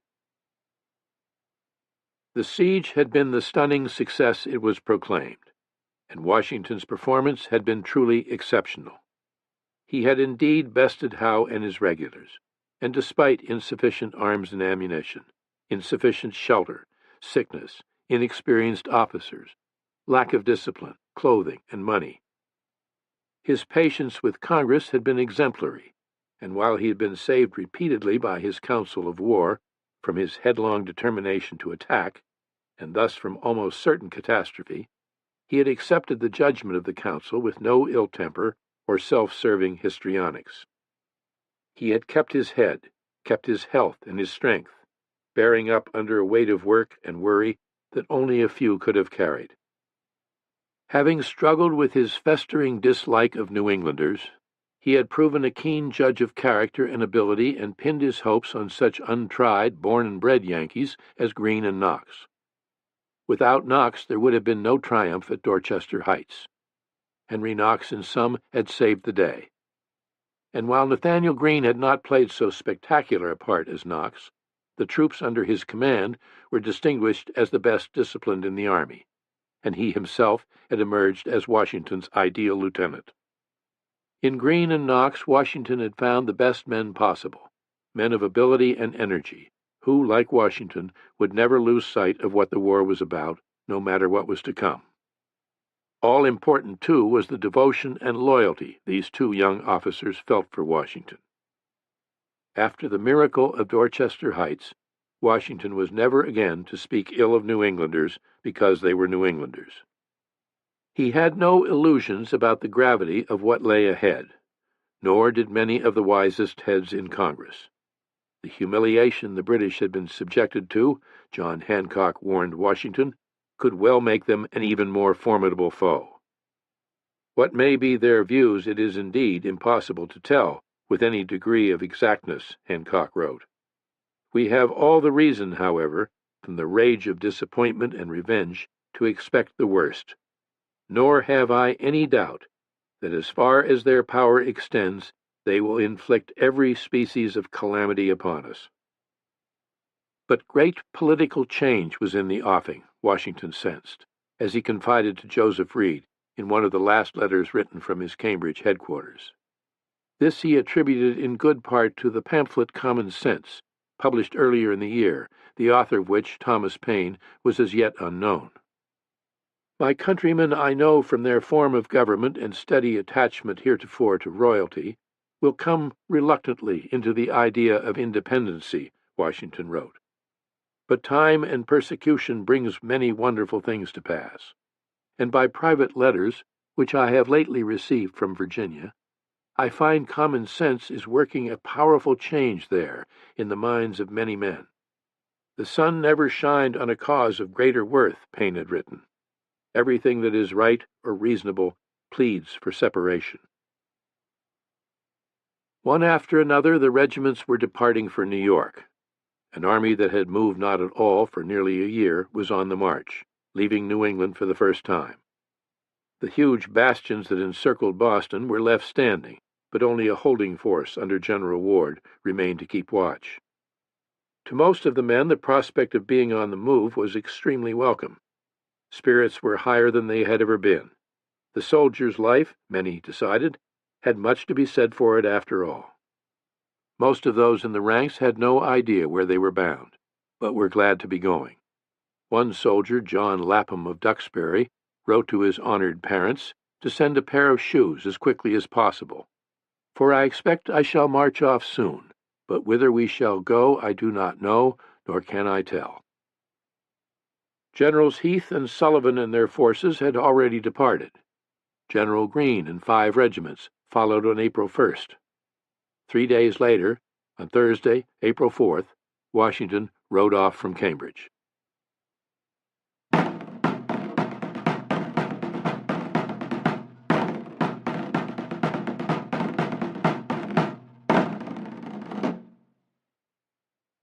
Part 2, Fateful Summer. The fate of unborn millions will now depend, under God, on the courage and conduct of this army. General George Washington, July 2nd, 1776. Chapter 4. The Lines Are Drawn. I would not be understood that I should choose to march, but as I am engaged in this glorious cause, I am willing to go where I am called. Lieutenant Joseph Hodgkins. For 2 weeks and more, the army was on the move, its long, irregular columns winding through the untroubled countryside of lower Massachusetts, Rhode Island, and Connecticut, where open fields and low-lying wooded hills were only now showing the first faint signs of spring. In scores of market towns and crossroad hamlets, the local citizenry came out to cheer and offer food and drink, or just to stand at gate-posts and kitchen doorways, taking in the spectacle of so many of their countrymen armed and on the march. Whole regiments passing for hours at a time. Large armies of any kind, were an unfamiliar sight to Americans. No army of such size as this had ever been seen before anywhere in the colonies. And the army was stepping along with great expedition, as General Heath wrote, with high-ranking uniformed officers like Heath on horseback, stragglers and trains of heavy baggage wagons struggling to keep up. Hurry was the order of the day, every day. He must hasten his march to New York, Nathaniel Greene had been instructed by Washington. Henry Knox and his artillery were to move as speedily as possible, and by the directest road thither. Several times Washington referred to his own extreme hurry. On April 5th, the day the commander paraded into Providence, it seemed all Rhode Island had come to catch sight of him. 2 of Greene's regiments served as escort. None were to turn out except those dressed in uniforms, all washed both face and hands clean, their beards shaved, their hair combed and powdered. At an elegant banquet provided by the gentlemen of the town at Hacker's Hall, Washington was feted and toasted, befitting a national hero. But at first light the next day he was on his way again, with no time to spare. John Greenwood, the fifer, would remember everyone moving at great speed. A 5 or 6 mile march before breakfast was usual, 15 to 20 miles a day about average, however seasonably wet and unpredictable the weather, or miserable the roads, which, with the frost still coming out of the ground, could be slick with mud even on fair days. On days of wet weather and very bad traveling, recorded a soldier named Solomon Nash marching with the Massachusetts Artillery Company, they made only 10 to 14 miles, while moving 10 brass field pieces. Marching did not trouble him anything like he had expected, Lieutenant Joseph Hodgkins wrote to his Sarah after a few days on the road. I am willing to serve my country in the best way and manner that I am capable of, and as our enemy are gone from us, I expect I must follow them. I would not be understood that I should choose to march, but as I am engaged in this glorious cause, I'm willing to go where I'm called. He had vowed to march with cheerfulness, and plainly the spirits of the whole army were greatly improved by being on the move, and by the warm reception along the way. I'm a good deal tired of marching, he confessed after crossing into Connecticut, though we get very good entertainment, hospitality, in general. People are very kind to us. Like the majority of Massachusetts men, Hodgkins had never been so far from home. Most of the regiments marched only as far as New London. From there they were to proceed by water down Long Island Sound, keeping close to the Connecticut shore to avoid enemy cruisers. But with movement of any kind subject always to the elements, and never more than by water, precious days were lost waiting for favorable winds, or at great risk, ships embarked in the teeth of foul weather. On April 11th, Nathaniel Greene and his brigade pushed off in a blinding snow squall. 4 days later, with still no word from them, Washington, who was by then in New York, reported to Congress that he feared for their lives. As it was, Greene and his men did not reach New York until April 17th. By whatever means they traveled, all seemed to understand what lay ahead. They were going to meet the enemy on the field of battle for the first time. They were headed for trouble, as Hodgkins wrote. No one knew how many British there might be, yet few let that bother them. An enthusiastic new recruit in the Connecticut ranks, a farm boy named Joseph Plum Martin, would recall, I never spent a thought about numbers. The Americans were invincible, in my opinion. As another soldier remembered, there was scarcely a militiaman who did not think himself equal to 2 or 3 of the British. Appraising the situation from his new headquarters at No. 1 Broadway, a magnificent townhouse just back from the Battery at the southernmost tip of New York, Washington had no illusions about the difficulties to be faced. He was gravely, realistically apprehensive about the magnitude of the enemy force en route. He fretted over when their ships might appear, and how, with no naval strength, to defend a city bounded by navigable rivers on 2 sides and a harbor of a size sufficient to accommodate the largest fleet imaginable. New York was not at all like Boston, geographically, strategically, and in other ways. At Boston, Washington had known exactly where the enemy was, and who they were, and what was needed to contain them. At Boston, the British had been largely at his mercy, and especially once winter set in. Here, with their overwhelming naval might and absolute control of the waters, they could strike at will and from almost any direction. The time and place of battle would be entirely their choice, and this was the worry overriding all others. General Lee, after appraising the situation in February, had been extremely dubious. What to do with the city? I own it puzzles me. It is so encircled with deep navigable water that whoever commands the sea must command the town. he had succinctly summed up the situation. Washington, however, expressed no such misgivings. He would later tell Congress he had not a doubt that he could defend the city, and he was eager to do so for all his anxieties.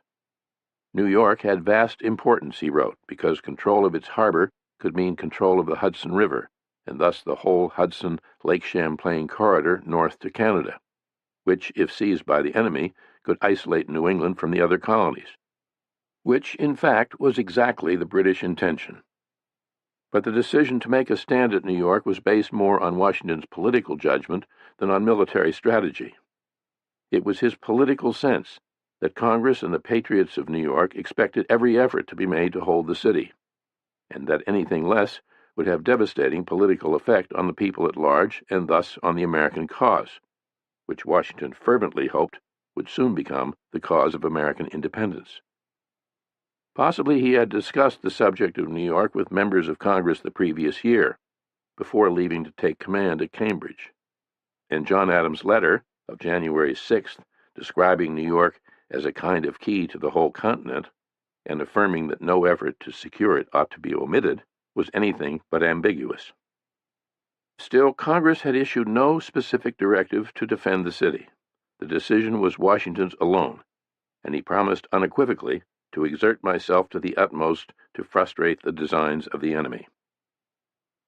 At Boston, where the comparatively few Loyalists of Massachusetts had either fled the country or were bottled up with the British, there had never been a serious threat from internal foes, in Washington's phrase. The spy Benjamin Church had turned out to be an aberration. In New York, the atmosphere was entirely different. The city remained divided and tense. Loyalist or Tory sentiment, while less conspicuous than it had been, was widespread and ranged from the militant to the disaffected to those hesitant about declaring themselves patriots for a variety of reasons, trade and commerce not being the least of them. 2/3 of the property in New York belonged to Tories. The year before, in 1775, more than half the New York Chamber of Commerce were avowed Loyalists. When, on a Sunday in January 1776, a prominent pastor, the Reverend John Rogers, preached an impassioned sermon from the pulpit of the Presbyterian Church on Wall Street, exhorting young men to be brave and fight for the cause of their country, he himself was being notably brave in speaking out.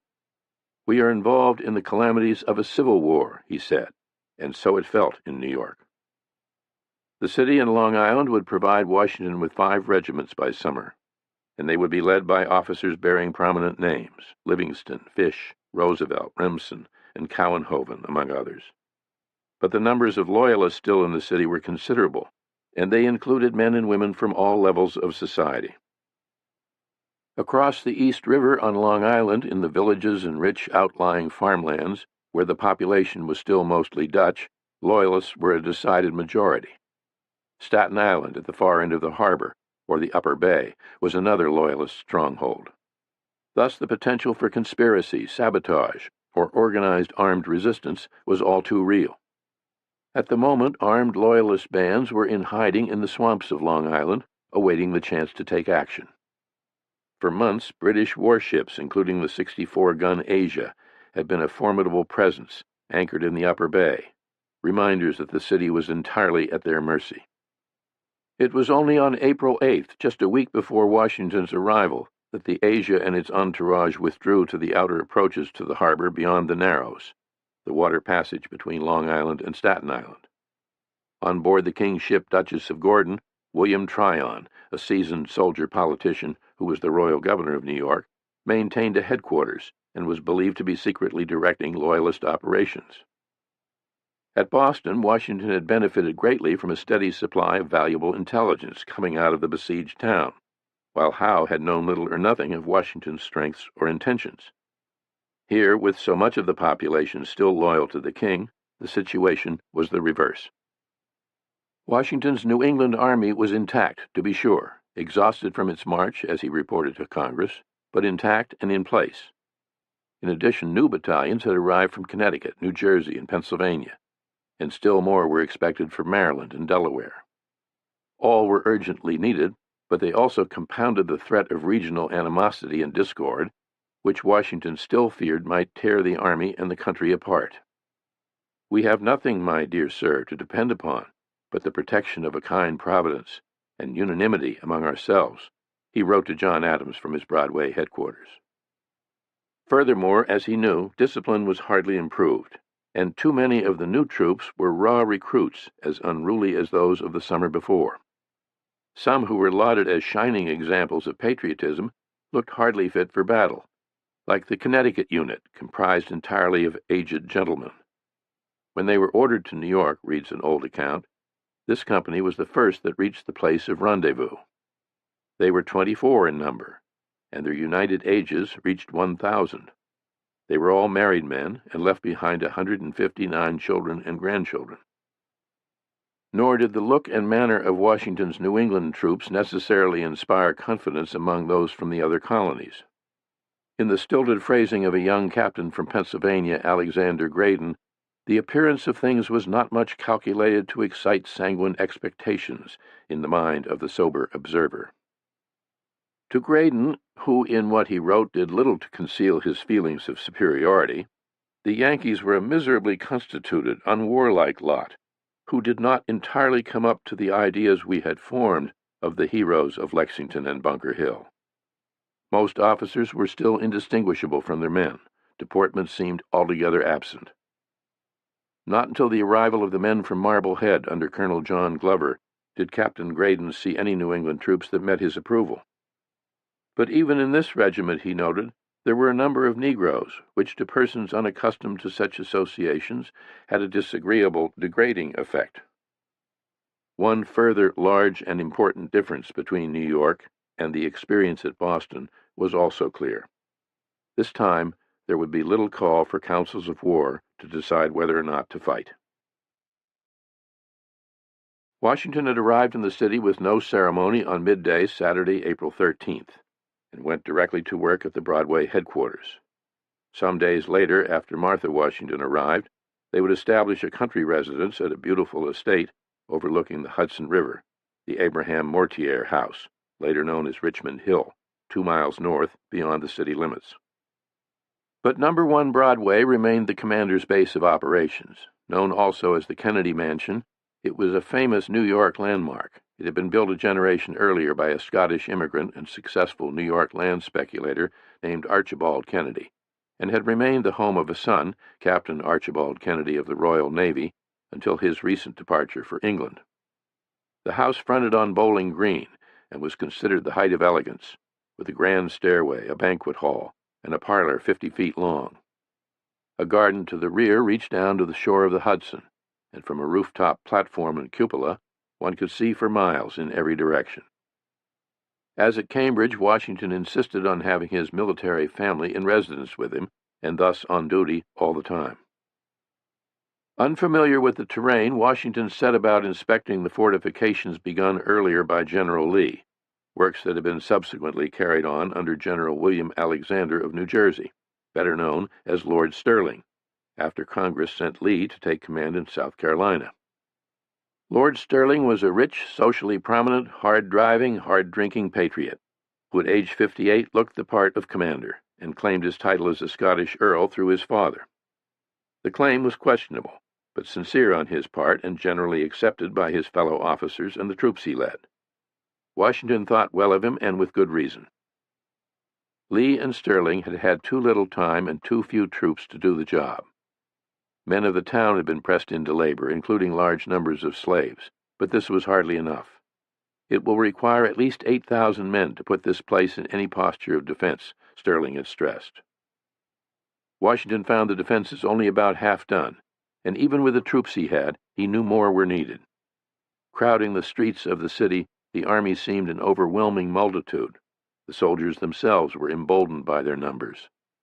But only half were fit for duty, and Washington worried exceedingly over what the toll from disease would be with the return of warm weather, and from such dissipations as were now readily at hand. Washington had seen enough of New York on prior visits to dislike and distrust the city as the most sinful place in America, a not uncommon view. Larger than Boston, but smaller than Philadelphia, New York had a peacetime population of perhaps 20,000 people, crowded into an area of less than a square mile. less than a tenth of the island of Manhattan, or York Island as it was then known, which from the Battery to its northern boundary at the Harlem River reached nearly 11 miles. That far larger stretch north of the city, known as the Outward, was a mix of woods, streams, marshes, and great rocky patches interspersed with a few small farms and large country estates, all the way to King's Bridge, where a narrow wooden bridge over the Harlem connected the island to the mainland. Normally, it was a city of thriving commerce, shipbuilding, and seagoing trade, and with much to see and talk about. The inhabitants are in general brisk and lively, wrote one visitor. The women were handsome, he recorded, as did others new to the city, though he added it rather hurts a European eye to see so many Negro slaves upon the streets. Broadway, straight and wide, was the grand thoroughfare, lined with shade trees and fine houses and churches. Queen Street, close to the crowded East River wharves, was the bustling business center. City Hall stood on Wall Street, or in Wall Street, as people said. Henry Knox, stopping at New York for the first time on his way to Ticonderoga in November, had admired the principal streets much wider than ours, and brick houses better built than in Boston. New Yorkers, however, were another matter, as he reported to his adored Lucy. The people are magnificent, in their carriages, which are numerous, in their house furniture, which is fine, in their pride and conceit, which is inimitable, in their profaneness, which is intolerable, in the want of principle, which is prevalent, in their Toryism, which is insufferable. But the city had greatly changed. It had become an armed camp, and thousands of people, perhaps a third of the population, had fled, fearing it was soon to be the scene of terrible calamity. One would think the city almost evacuated, wrote a dispirited resident. Business was at a standstill. Large numbers of troops were quartered in vacant buildings in many of the finest mansions. Oh, the houses of New York, if you could see the insides of them, grieved another resident. King's College, west of the Commons, one of the largest, handsomest buildings in town, had been taken over as an army hospital, once the library books were removed, lest the soldiers burn them for fuel. For the troops from New England, a roof overhead of any kind seemed the height of luxury, and New York, however changed, a center of wonders. Joseph Hodgkins decided, "This city York exceeds all places that I ever saw," though he found the living excessive dear. They have all the simplicity of plowmen, a New Yorker wrote of the Yankee soldiers, and according to one local paper, the New York Packet, they were unexpectedly well behaved, their civility to the inhabitants very commendable. They attended prayers evening and morning regularly, their officers setting the example, the paper noted. On Lord's Day they attend public worship twice, and their deportment in the house of God is such as becomes the place. But an earnest young Presbyterian chaplain with the New Jersey troops, a graduate of the College of New Jersey at Princeton, Philip Vickers Fithian, found the level of piety alarmingly below his expectations, and worried what the consequences might be to the American cause of so many of all ranks so habitually taking the name of the Lord in vain. But alas, swearing abounds. All classes swear, he noted sadly. Lieutenant Isaac Bangs of Massachusetts, who in his journal would provide one of the fullest accounts of unfolding events that spring and summer, wrote of his walking tours about town, and such sights to be seen as the waterworks and the larger-than-life equestrian statue of King George III, which dominated Bowling Green in front of Washington's headquarters. The design was in imitation of one of the Roman emperors, Bangs wrote. The king was represented about a third larger than a natural man, and both horse and rider were neatly constructed of lead and gilt with gold, and raised on a pedestal of white marble 15 feet high. With 20 or more churches of differing denominations to choose from, something unknown in Massachusetts, the lieutenant attended as many as possible. An English church, most likely Trinity Church on Broadway, which was Church of England, a Congregational church, a High Dutch church, probably Old Dutch church on Garden Street, where only Dutch was spoken, and the city's one synagogue, Shareth Israel, on Mill Street. He liked the Dutch church best, he decided, preferring the priest's manifest piety to the pomp of the English church, though he understood not a word of the Dutch sermon. On a later Sunday, he and a friend attended a Quaker meeting, but after sitting through 2 hours during which not a word was said, they happily repaired to a nearby tavern. In his conscientious way, Bangs proceeded to investigate the darker side of city life that so worried his commander, embarking into the section called the Holy Ground, a foul slum and brothel district west of the Commons, much of which was owned by Trinity Church, hence the name. By some estimates, as many as 500 prostitutes plied their trade there. Robinson Street especially was notorious for its rough gin shops and bawdy houses. If there was trouble after dark in New York, it was nearly always in the Holy Ground. Bangs, a Harvard graduate with training in medicine, had initiated his own tour of inspection out of concern for the health of his men, though also out of curiosity, as he conceded, and was appalled by what he saw. When I visited them, the prostitutes, at first I thought nothing could exceed them for impudence and immodesty, but I found the more I was acquainted with them, the more they excelled in their brutality. How any man could desire intimate connection with such creatures was more than he could comprehend. But so it was, and among officers and soldiers alike, till the fatal disorder, syphilis, seized them. On April 22nd, less than a week after the Continental Army moved into the city, all hell erupted in the Holy Ground. The mutilated bodies of 2 soldiers were found concealed in a brothel. One of the victims had been castrated in a barbarous manner, as Bangs recorded. In furious retaliation, gangs of soldiers went on a rampage, tearing to pieces the building where the murders had taken place. Some days later, the remains of an old whore were discovered dumped in a privy, so long dead that she was rotten, as Bangs also recorded. Washington condemned all such riotous behavior. Were it to happen again, the perpetrators would be subjected to the severest punishment. If they resisted arrest, they would be treated as a common enemy, meaning they would be shot dead on the spot. He ordered a curfew and warned that any soldier found disguised with liquor would be punished. Still, it seems, business was business and not to be intruded upon. Every brutal gratification can be so easily indulged in this place, wrote William Tudor of Boston, Washington's judge advocate, to his fiancée, that the army will be debauched here in a month, more than in 12 at Cambridge. The whores, the trulls, these bitch foxley jades, hags, strums, as wrote another officer, Colonel Loamy Baldwin, continue their employ, which has become very lucrative. Baldwin, an apple grower from Massachusetts, was one of the officers dispatched to the Holy Ground with military patrols, under orders to deal only with drunken or unruly soldiers, hell's work, as he said. Since almost no soldiers had uniforms, it was all but impossible to distinguish who among the drunks and brawlers were soldiers and who were not, in dark, shadowed streets lit only by dim oil lamps. Baldwin and his patrol broke up knots of men and women fighting, cursing, crying murder, and hurried them off to the provost dungeon by half-dozens. Some were punished, and some got off clear. Hell's work. Meantime, the army was growing sickly.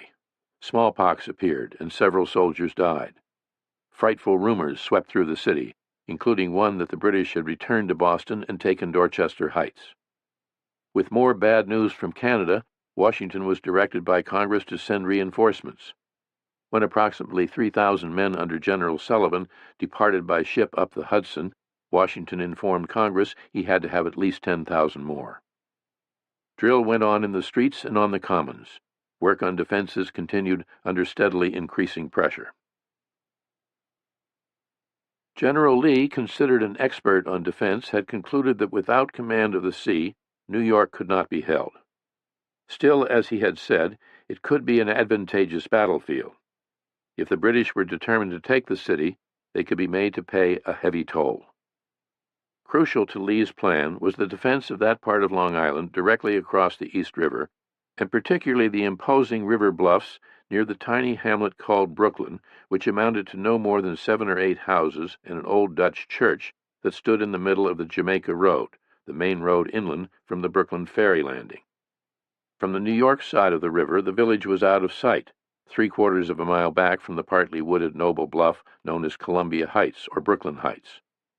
All one saw looking across from New York, as Washington frequently did, was the steep face of the bluff rising above the river and crowned now by the beginnings of Fort Sterling, and to the right, also on the brow of the bluff, the country house of Philip Livingston, a wealthy New York importer and delegate to the Continental Congress.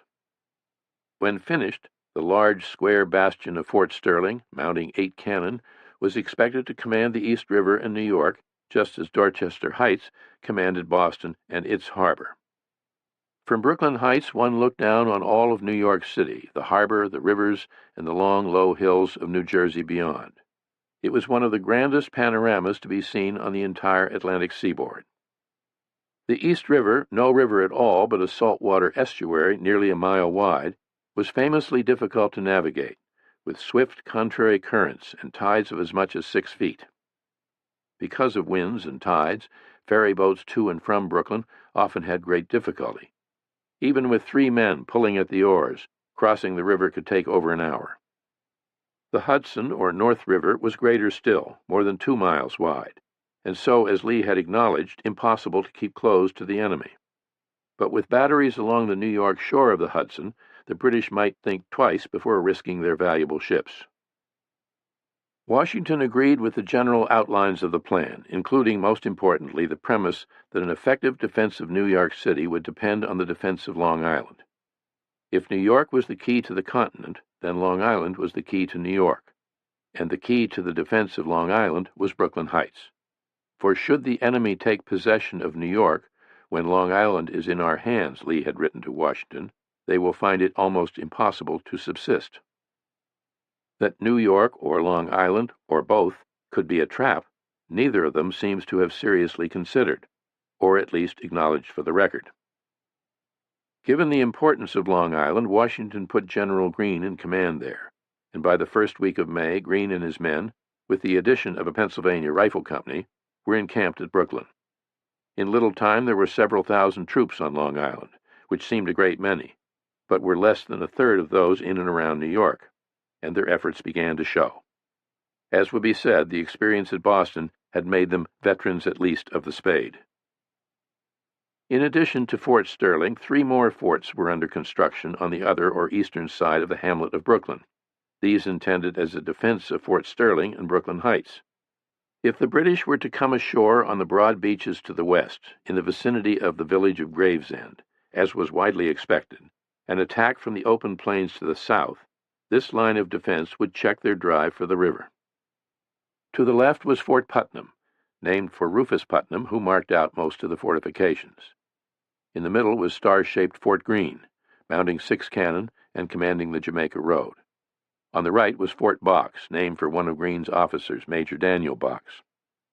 Each of these bastions was to be surrounded with a broad ditch, and all were to be connected by a line of entrenchments reaching a mile or more.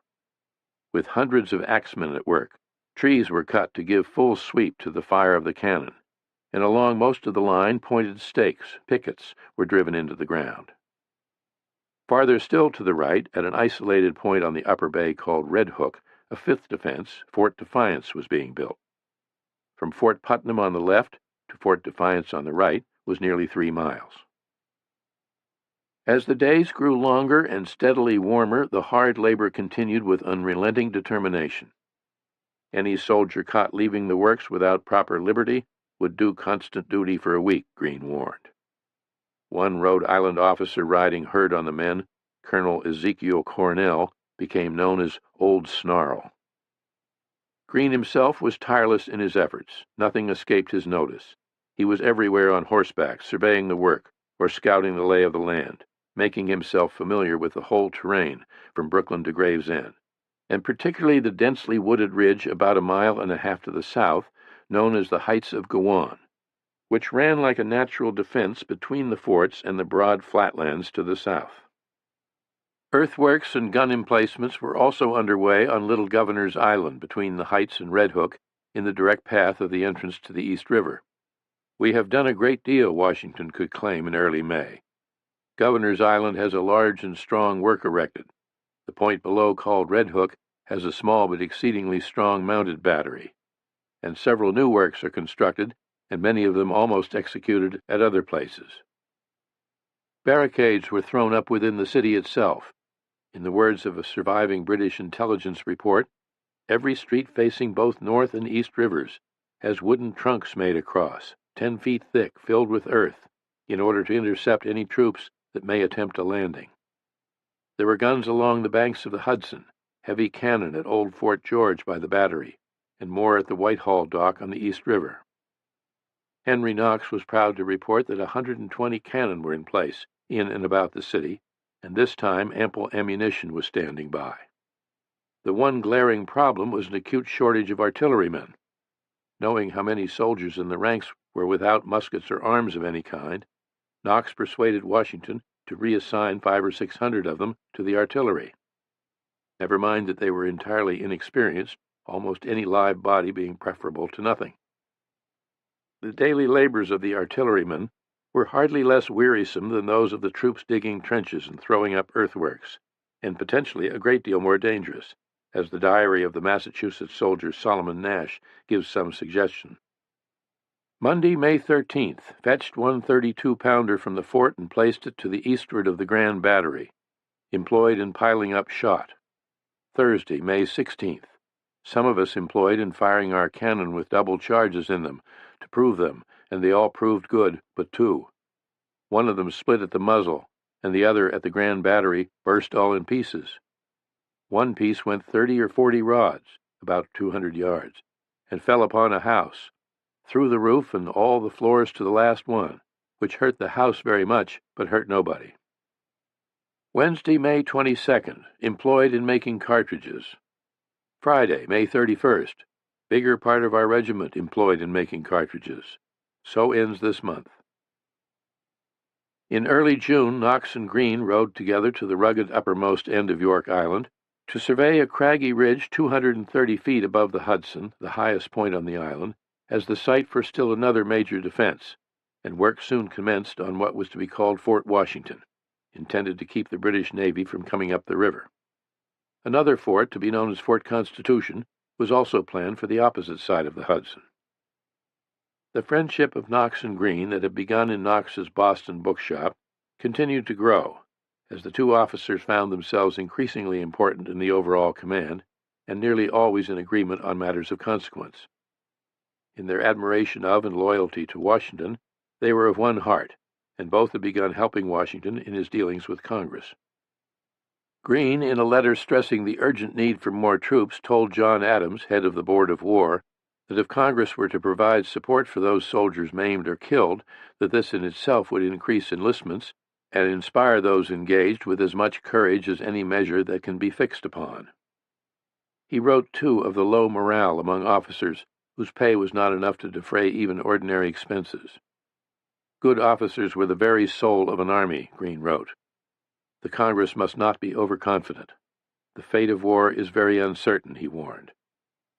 Suppose this army should be defeated, 2 or 3 of the leading generals killed, our stores and magazines all lost. I would not be answerable for the consequences that such a stroke might produce in American politics. At Adams' request, Knox provided a list of recommended books on military matters, and in a letter to Adams of May 16th, Knox expressed in the strongest terms his belief that it was time to declare American independence. Like Washington, like Greene, and like Adams, Knox longed ardently for a separation from Britain, and the sooner the better. The future happiness or misery of a great proportion of the human race is at stake, and if we make a wrong choice, ourselves and our posterity must be wretched. Wrong choice? There can be but one choice consistent with the character of a people possessing the least degree of reason, and that is to separate from that people who, from a total dissolution of virtue among them, must be our enemies, an event which I devoutly pray may soon take place, and let it be as soon as may be. As Martha Washington had joined the commander-in-chief in New York, so Lucy Knox and Katie Greene traveled from New England to be with their husbands, each young woman bringing an infant born within the year, little Lucy Knox and George Washington Greene. An undated invitation sent from Greene's Long Island quarters that spring reads, "General Greene and lady present their compliments to Colonel Knox and his lady, and should be glad of their company tomorrow at dinner at 2 o'clock. Through days of toil on defenses, through endless hours taken up with military routine, endless problems of supply and paperwork, and the innumerable day-to-day preoccupations of those trying to carry on with the little that remained of normal civilian life, the thought that the British could appear any time was seldom out of mind. Every soldier, every civilian, it seemed, had one eye cocked on the harbor for the first sign of British sails. Every waking day began with the thought that it could be the day. Washington ordered a signal system set up between Long Island, Staten Island, and New York. On May 18th, a rumor flew through the city that the British had been sighted off Sandy Hook in the lower bay, and though there was nothing to it, the story carried for days. The number of sentries at gun emplacements was doubled. They were not to suffer any person whatever to go into the batteries at night, Washington's order read. Nor is any person whatever, but generals or field officers of the army, and officers and men of the artillery who have real business there, to be permitted even in daytime. More orders followed. Soldiers were to lay upon, sleep with, their arms, and be ready to turn out at a minute's notice. To practice the use of their arms, they were each to fire at least 2 rounds, and practice moving rapidly from their camps into the trenches and fortifications, to become familiar with the ground they would have to cover when the attack came. According to his own returns, Washington had 8,880 men at hand, 6,923 of whom were fit for duty. At the same time, he had received reliable word that no fewer than 17,000 hired German troops were on the way to serve under the British command, and that the full enemy force could number as many as 30,000. When Washington was called to Philadelphia to consult with Congress, arrangements were made for fast horses to be held ready at intervals along the road, so that if necessary he could get back to New York with the utmost expedition. It was the first time Washington had left the army since taking command.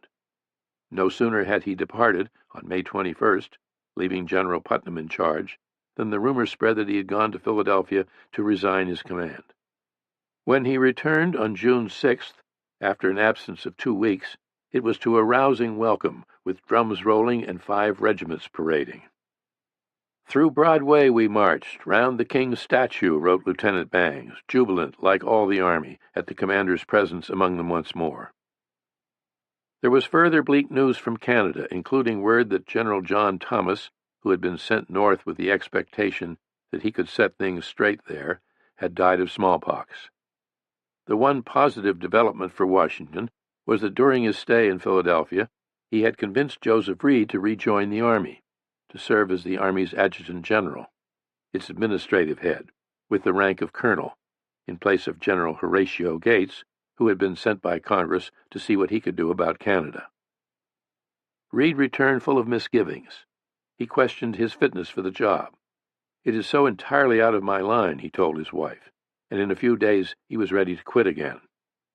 But Washington's faith in the gifted Reed and his need for a confidant were no less than ever. To Washington his return was a godsend. Suddenly, with the impact of an explosion, news of a Loyalist plot to assassinate the commander-in-chief burst upon the city. A dozen men were arrested, including the mayor of New York, David Matthews, and 2 soldiers from Washington's own Life Guard. The plot, reportedly, was to kill Washington and his officers the moment the British fleet appeared. Patriot mobs took to the streets to hunt down Loyalists. Those they seized were beaten, tarred, and feathered, burned with candles, or made to ride the rail, the cruel punishment whereby a man was forced to straddle a sharp fence rail held on the shoulders of 2 men, with other men on either side taking a grip on his legs to keep him straight, and thus the victim was paraded through the streets. "Dear brother," a New Yorker named Peter Elting wrote approvingly on June 13th, "we had some grand Tory rides in this city this week, and in particular yesterday. Several of them were handled very roughly, being carried through the streets on rails, their clothes tore from their back, and their bodies pretty well mingled with the dust." A local Moravian pastor, Ewald Schukirk, writing in his diary of such very unhappy and shocking scenes, noted also, "Some of the generals, and especially Putnam and their forces, had enough to do to quell the riot and make the mob disperse." Washington shifted his headquarters to City Hall. Knox and his wife moved into No. 1 Broadway, while Martha Washington remained at the Mortier House beyond the city. All this apparently out of concern for Washington's safety. What was learned of the plot in the course of a court-martial of the 2 soldiers from the Life Guard was less sensational than first reported, but serious indeed, even if the evidence was thin. According to the accused themselves, the plan had been to recruit other soldiers to sabotage gun emplacements when the fleet arrived, in return for royal pardons and financial bonuses, encouragement as to land and houses. Besides the mayor, the others arrested and imprisoned included 2 doctors, a shoemaker, a tailor, a chandler, and a former schoolteacher. But only one of the soldiers was convicted, an English immigrant named Thomas Hickey, whose defense was that he'd gotten involved only for the sake of cheating Tories and getting some money from them. Hickey was hanged before an enormous crowd on June 28th, a fate that most of the army approved. "I wish 20 more were served the same," wrote Joseph Hodgkins. That same night, Washington learned for the first time that the British had sailed from Halifax bound for New York on June 9th, General Howe having departed somewhat earlier on the frigate Greyhound. The information came by express rider from the captain of an American schooner that had been captured by the Greyhound off Cape Ann, then retaken by an armed American sloop. The next morning, Saturday, June 29th, officers with telescopes on the roof of Washington's headquarters and other vantage points in the city and on Long Island saw signals flying from the hills of Staten Island. The first of the British fleet had appeared. In a matter of hours, 45 ships had dropped anchor inside Sandy Hook in the lower bay, 10 miles beyond the Narrows. To a Pennsylvania rifleman closer at hand, their masts looked like a forest of trimmed pine trees. I declare I thought all London was afloat. Henry and Lucy Knox were at breakfast at No. 1 Broadway when they saw the fleet. It had become their practice to enjoy breakfast beside a large Palladian window on the second floor, with a panoramic view of the harbor.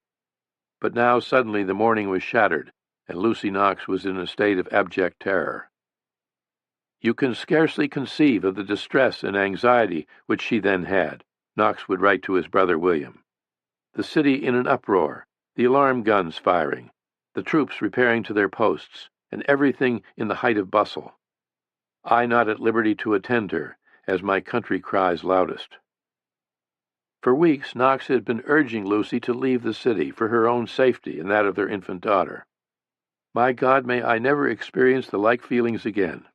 They were too much, but I found a way to disguise them, for I scolded like a fury at her for not having gone before." By sunset, the enemy ships at anchor down the bay numbered more than 100. Riders galloped off to Connecticut and New Jersey to spread the news and hurry on the militia. Martha Washington said her goodbyes to her husband and departed the city by carriage with all possible speed, as did Lucy Knox, Katy Green, and their children, along with hundreds more of the city's inhabitants.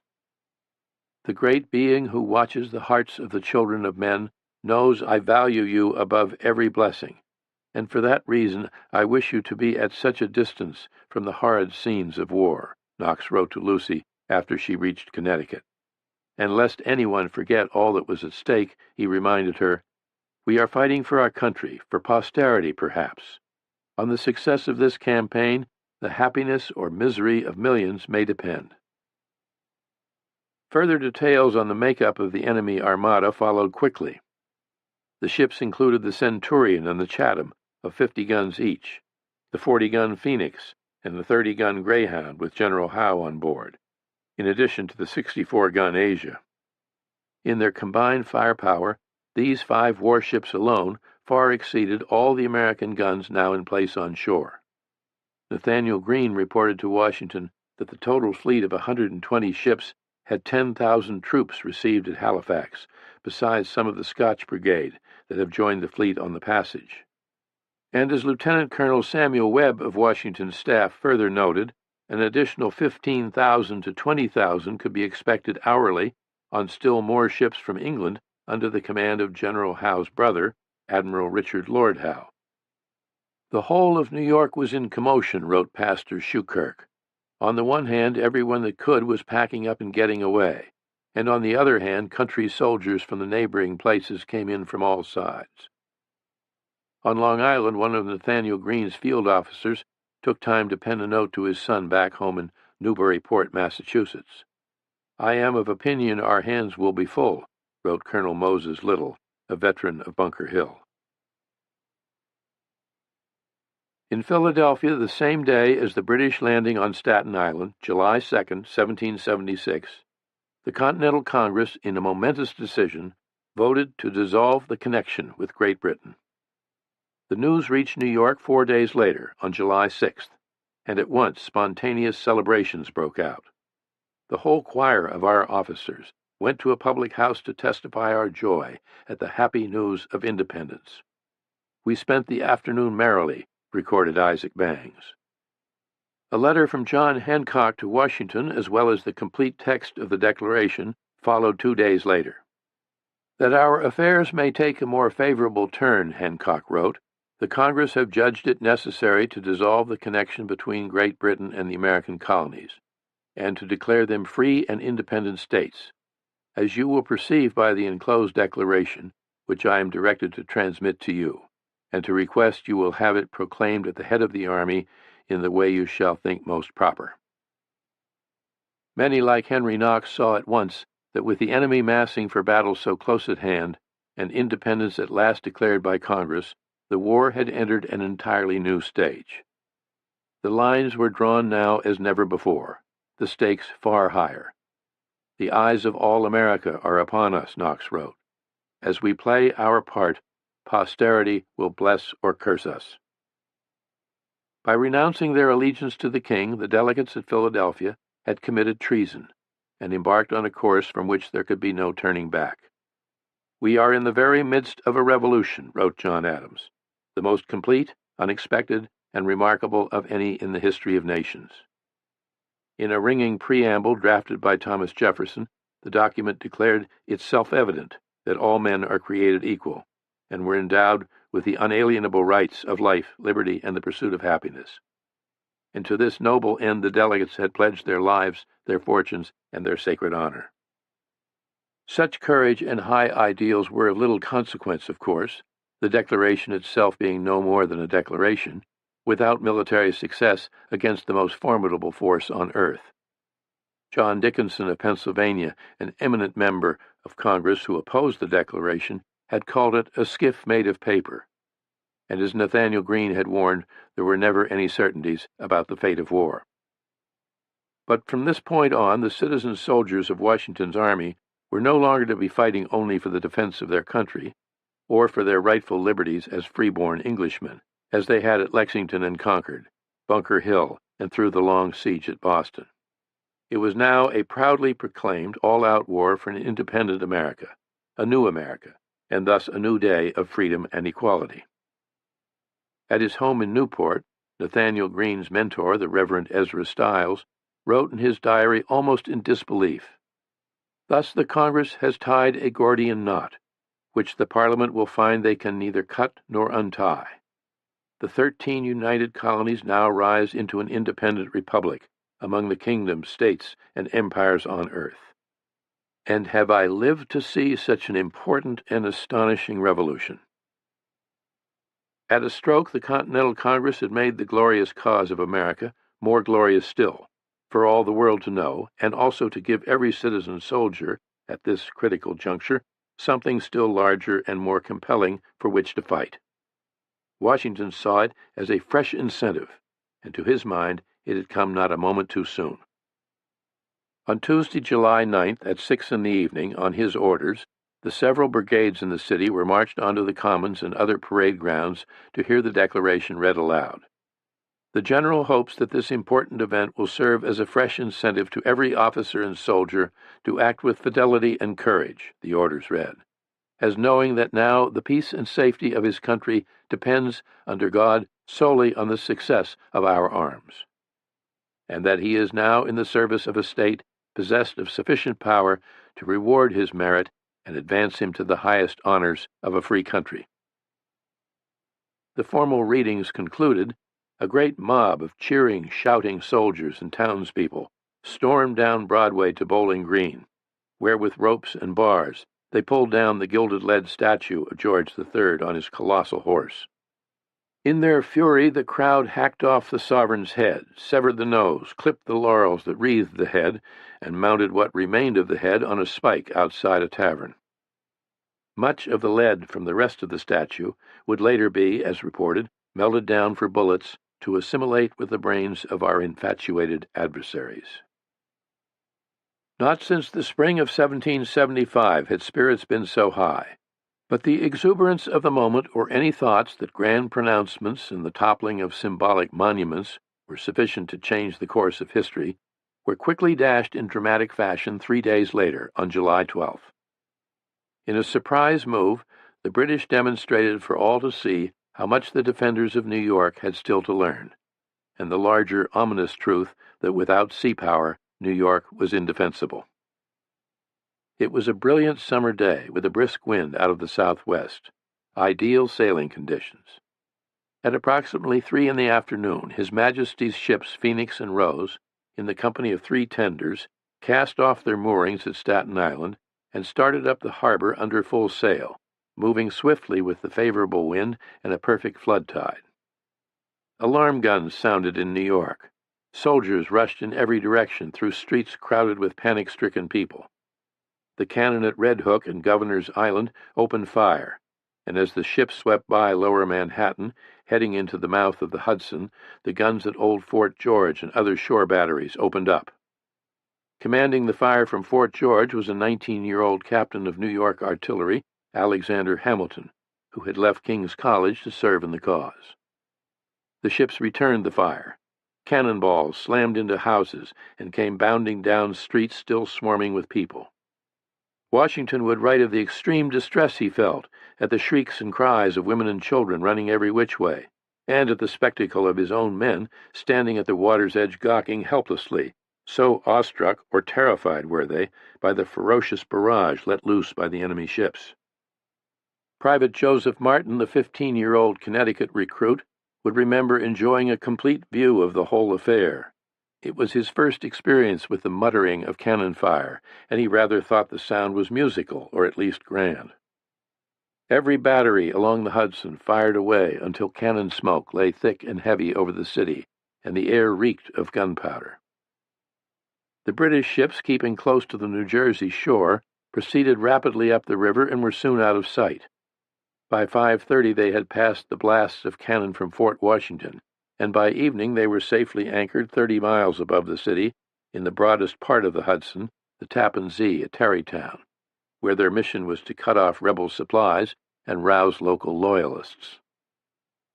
American gun crews had fired nearly 200 shots, more than 150 from the New York batteries alone, and to no apparent effect.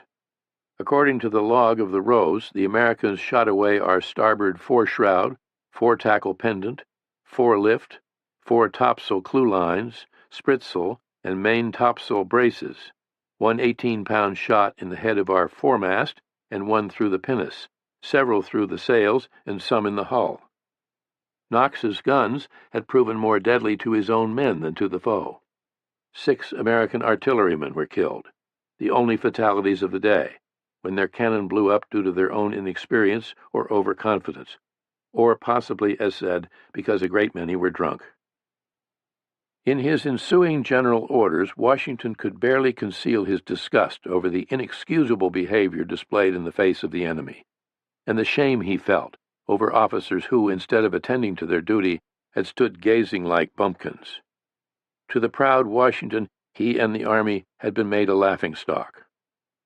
Such unsoldierly conduct must grieve every good officer, and give the enemy a mean opinion of the army, as nothing shows the brave and good soldier more than in case of alarms coolly and calmly repairing to his post, and there waiting his orders, whereas a weak curiosity at such a time makes a man look mean and contemptible. Knox wrote privately that while the loss of his men had been a great misfortune, he consoled himself with the hope that the day's actions had taught the rest to be less impetuous the next time. But there was a far larger, more ominous lesson in what had happened. Clearly, if 2 enemy warships, with their tenders, could pass so swiftly and readily up the Hudson, suffering no serious damage from the onshore batteries, then so could 10 or 20 warships and transports, or for that matter, an entire British fleet. And by landing an army of 10,000 or more upriver, they could cut off any chance Washington and his forces might have for escape from New York. To compound Washington's torment, the day's drama closed in late afternoon with the spectacle of the 64-gun HMS Eagle, steadily advancing up the bay with all canvas spread, and the flag of St. George flying at the foretop masthead, signifying it was the flagship of Admiral Lord Howe, and that therefore the fleet from England and still more troops could not be far behind. In the gathering dusk of New York, the boom of a Royal Navy salute came rolling across the waters.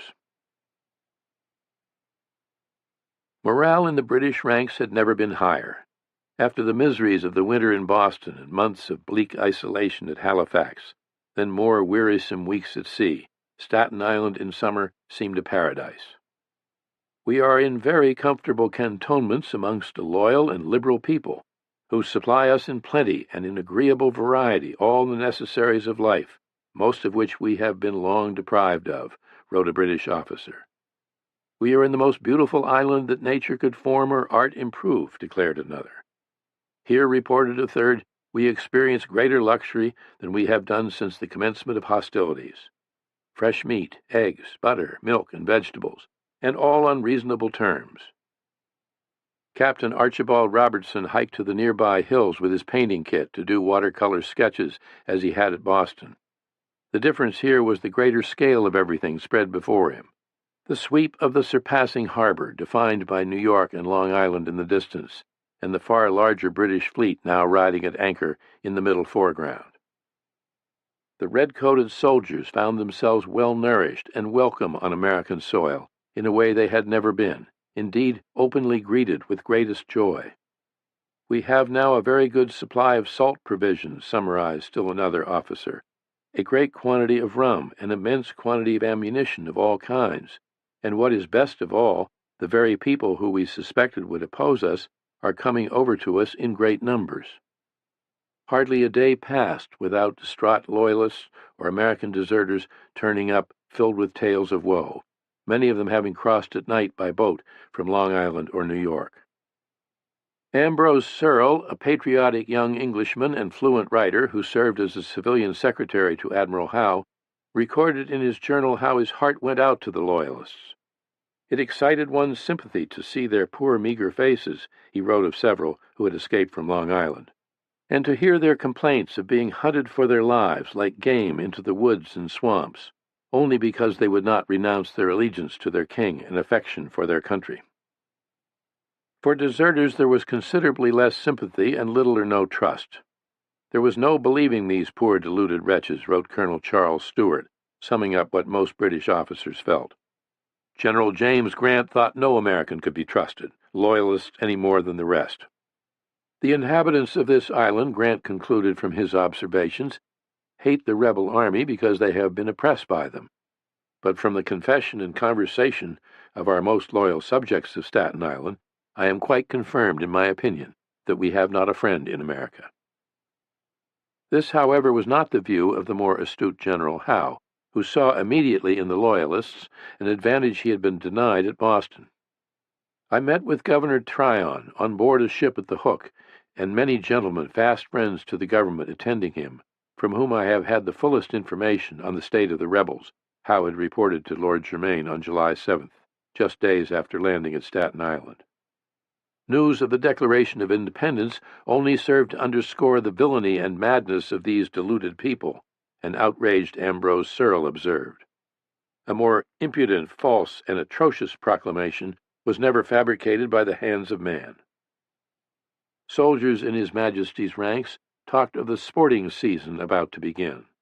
The lust for the hunt was stronger than ever, their officers happily took note. All rebels were fair game.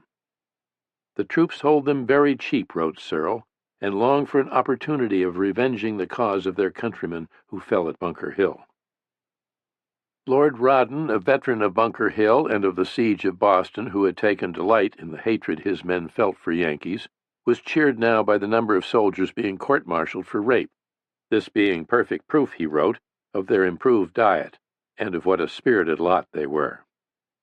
The fair nymphs of this isle are in wonderful tribulation, as the fresh meat our men have got here has made them as riotous as satyrs. A girl cannot step into the bushes to pluck a rose without running the most imminent risk of being ravished, and they are so little accustomed to these vigorous methods that they don't bear them with the proper resignation, and of consequence we have most entertaining courts-martial every day.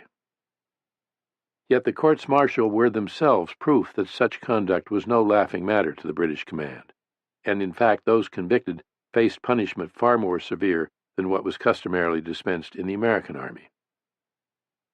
Writing earlier to the Earl of Huntingdon, the handsome Lord Rawdon had expressed the hope that we shall soon have done with these American scoundrels, for one only dirties one's fingers by meddling with them. I do not imagine they can possibly last out beyond this campaign, if you give us the necessary means of carrying on the war with vigor. Now, with the necessary means gathering in such heartening numbers on Staten Island, he eagerly anticipated the moment when the Yankee psalm singers, as he loved to call them, crossed paths with the likes of the newly arrived Scottish Highlanders, armed with their murderous broadswords. Through telescopes, a dozen or more distant rebel camps could be distinctly seen, and the enemy appeared very numerous. From what could be learned from Loyalists and deserters, rebel strength in New York and on Long Island was overestimated to be between 30 and 35,000. But few, if any, of the British doubted that the conflict ahead would prove fatal to the rebel army, or that it would be exceedingly bloody. Among many officers, the chief worry was that the Americans might not fight. As one wrote anonymously in a letter published in London's Morning Chronicle, "Our only fear is that the rebels will not choose to hazard a general action. If they are determined to act upon the defensive only, our work will never be done." Even before the successful dash of the Phoenix and the Rose up the Hudson, it had been assumed by many British officers that the assault on New York would be made to the north, and thus the army would advance on the city from the undefended rear, while the Royal Navy let loose with a heavy bombardment from the rivers and harbor. But General Howe was saying little of his plans, except that the wait would continue until full reinforcements had arrived. The general, too, was enjoying the comparative comforts of Staten Island, as well as the company of the comely Mrs. Loring, and characteristically he appeared to be in no hurry. To what extent his brother the Admiral would influence or even determine strategy henceforth was an open question and important, since both the Admiral and the General had been lately assigned by the King to serve in the oddly ambiguous, potentially conflicting role of peace commissioners. The General was known to want decisive action as the surest way to wind things up quickly, which was also the adamant view of George Lord Germain, from whom he took his orders. And unlike some of his officers, he was certain the Americans would fight.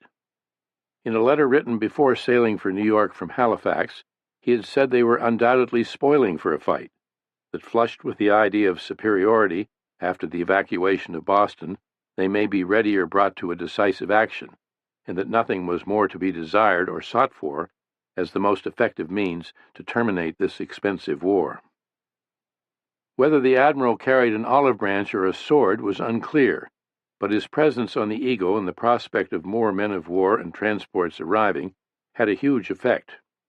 The Admiral was a renowned fighting sailor, and as the older, less self-indulgent of the brothers, and with an even darker, gloomier cast to his expression, Black Dick, as he was known affectionately, was thought to be the wiser of the two. The fact that they were of like mind on most matters military and political, and got along well, seemed to preclude the friction and jealousies between the Royal Navy and the Army, frequently endemic to such joint operations. Whatever strategy was resolved, the assumption was that the sea and land forces would work in close cooperation and harmony. On Saturday, July 13th, General Howe and his staff, joined by Royal Governor Tryon, dined with the Admiral in his cabin on board the Eagle. The discussion turned upon military affairs, upon the country, and upon the rebels, and lasted well into the evening. The next day came another surprise move, when Lord Howe sent a picked officer from the Eagle, Lieutenant Philip Brown, across the bay to New York under a flag of truce, carrying a letter addressed to George Washington, Esquire. Brown was met by Joseph Reed, who, on Washington's orders, had hurried to the waterfront, accompanied by Henry Knox and Samuel Webb. "I have a letter, sir, from Lord Howe to Mr. Washington," Lieutenant Brown began. "Sir," replied Reed, "we have no person in our army with that address." When Brown asked by what title Mr. Washington chose to be addressed, Reed replied, "You are sensible, sir, of the rank of General Washington in our army." "Yes, sir, we are," answered Brown. "I am sure Lord Howe will lament exceedingly this affair, as the letter is quite of a civil nature and not a military one." "Lord Howe also lamented exceedingly that he was not here sooner," Brown added, implying that the admiral regretted not arriving in New York before the Declaration of Independence. Brown returned to the Eagle to report the response of the Americans. "So high is the vanity and insolence of these men," huffed Ambrose Searle in his journal. But the admiral persisted. 3 days later, Brown departed again under a white flag, the letter now addressed to George Washington, Esquire, etc., etc., but again it was declined. The day after, the admiral made a third try, this time sending a different messenger, a captain named Nisbet Balfour, to inquire whether General Washington would receive the adjutant general to General Howe, Colonel James Patterson. This time the answer was yes. Thus, exactly at noon, Saturday, July 20th, Colonel Patterson arrived at New York and was escorted directly to No. 1 Broadway, where he met Washington with all due formality, with Reed, Knox, and others in attendance. Washington's guard stood at attention at the entrance. Washington, as Knox wrote, was very handsomely dressed and made a most elegant appearance, while Patterson conducted himself with what Reed considered the greatest politeness and attention.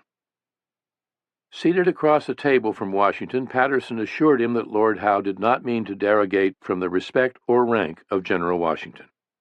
Both Lord and General Howe held the person and character of General Washington in highest esteem, Patterson said. But when he took from his pocket the same letter, addressed still to George Washington, Esquire, etc., etc., and placed it on the table between them, Washington let it lie, pointedly refusing to touch it. The use of etc., etc. implied everything that ought to follow, Patterson offered by way of explanation. "It so does," said Washington, "and anything. A letter addressed to a person in a position of public responsibility ought to indicate that station," Washington said. "Otherwise it would appear mere private correspondence." He would not accept such a letter.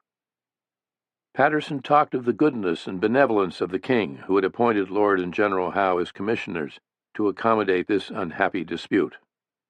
As Reed would write in a report to Congress, a report soon published in the Pennsylvania Journal, Washington replied simply that he was not vested with any powers on this subject by those from whom he derived his authority and power. It was his understanding, Washington continued, that Lord Howe had come out from London with authority only to grant pardons. If that was so, he had come to the wrong place. "Those who have committed no fault want no pardon," Washington said plainly. "We are only defending what we deem our indisputable rights." According to Henry Knox, the English officer appeared as awestruck as if before something supernatural. Patterson said he lamented an adherence to forms might obstruct business of the greatest moment and concern. The meeting over, as Patterson himself would write, the general, with a great deal of marked attention and civility, permitted me to take my leave. It had been a scene that those in the room would long remember. Washington had performed his role to perfection. It was not enough that a leader look the part by Washington's rules. He must know how to act it with self-command and precision. John Adams would later describe Washington approvingly as one of the great actors of the age. To Washington, it had been an obligatory farce. He had no faith, no trust whatever in any peace overtures by the British, however properly rendered.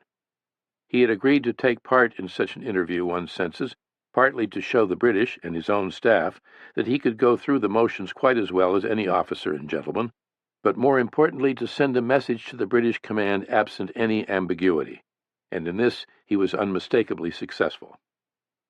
As Lord Howe would report to Lord Germain on the prospect of an accommodation acceptable to the king, the interview induced me to change my subscription for the attainment of an end so desirable. British ships kept arriving, their sails at first tiny glints on the eastern horizon, then growing steadily larger by the hour as they came up through the Narrows. Samuel Webb counted 5 ships on July 25th, 8 on July 26th. On July 29th, another 20 arrived. A midsummer drought had set in. The heat was fierce. Just as the winter of 1776 had been one of extreme cold, so the summer was one of extreme heat. No air and the thermometer at 94 degrees, recorded Ambrose Searle on board the Eagle. Henry Knox, writing to Lucy at his desk at No. 1 Broadway, said he had never worked so hard or felt so done in by the heat. I generally rise with or a little before the sun, and immediately, with part of the regiment, attend prayers, sing a psalm, or read a chapter of the Bible. I dispatch a considerable deal of business before breakfast. From breakfast to dinner, I'm boiling in a sun hot enough to roast an egg. Indeed, my dear Lucy, I never suffered so much from fatigue in my life.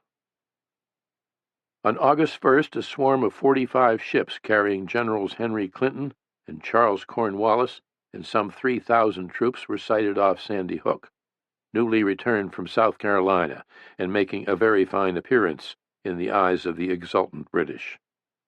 To the Americans, the ships and Clinton's army were as unexpected as if they had dropped from the clouds. And still, ships kept coming. On August 4th, Nathaniel Greene reported that another 21 had been counted on the horizon, the whole of Lord Howe's fleet.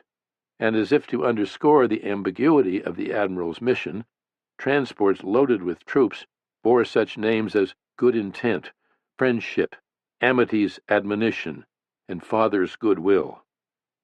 We have had so many arrivals of late, wrote a nearly giddy Ambrose Searle, that the rebel commanders, we learn, give out to their people that we send ships down in the night, which come up in the course of the next day, as a maneuver to intimidate them. Joseph Reed, writing to a friend, said that no fewer than 100 ships had arrived within 10 days, and as yet only part of the foreign Hessian troops had come in. Reed, it appears, was indeed intimidated.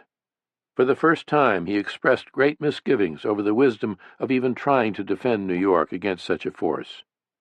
It is a mere point of honor that keeps us here now. He had a different strategy in mind.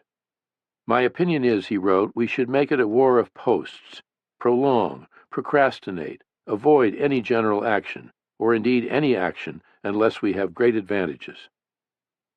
As things were, he saw no advantages. To what degree he was pressing such views on his commander by this time is not known. Even stalwart, optimistic Henry Knox suffered his own private anguish. I shrink and tremble at the importance of our present conduct. The weight absolute without alleviation of perhaps posterity on the shoulders of the present army. An army, I am sorry to say, that is not sufficiently numerous to resist the formidable attacks which will probably be made, he told his brother in a letter of August 5th. Washington remained determined to make a stand, convinced still that the city must be defended.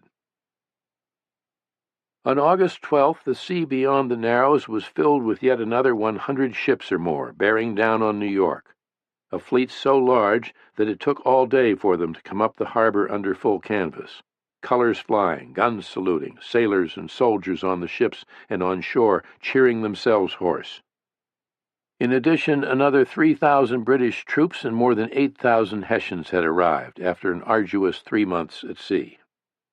Nothing like it had ever been seen in New York. Housetops were covered with gazers. All wharves that offered a view were jammed with people. The total British armada, now at anchor in a long, thick cluster off Staten Island, numbered nearly 400 ships, large and small. 73 warships, including 8 ships of the line, each mounting 50 guns or more. As British officers happily reminded one another, it was the largest fleet ever seen in American waters. In fact, it was the largest expeditionary force of the 18th century, the largest, most powerful force ever sent forth from Britain or any nation.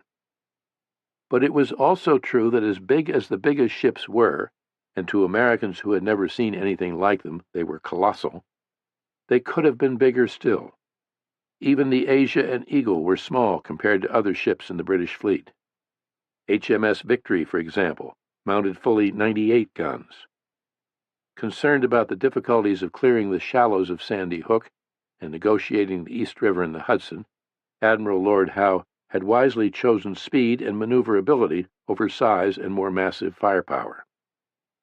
Still, by the scale of things in the American colonies of 1776, It was a display of military might past imagining. All told, 32,000 troops had landed on Staten Island, a well-armed, well-equipped, trained force more numerous than the entire population of New York or even Philadelphia, which, with a population of about 30,000, was the largest city in America. Joseph Reed, writing to his wife, expressed what many felt. When I look down and see the prodigious fleet they have collected, the preparations they have made, and consider the vast expenses incurred, I cannot help being astonished that a people should come 3,000 miles at such risk, trouble, and expense to rob, plunder, and destroy another people because they will not lay their lives and fortunes at their feet.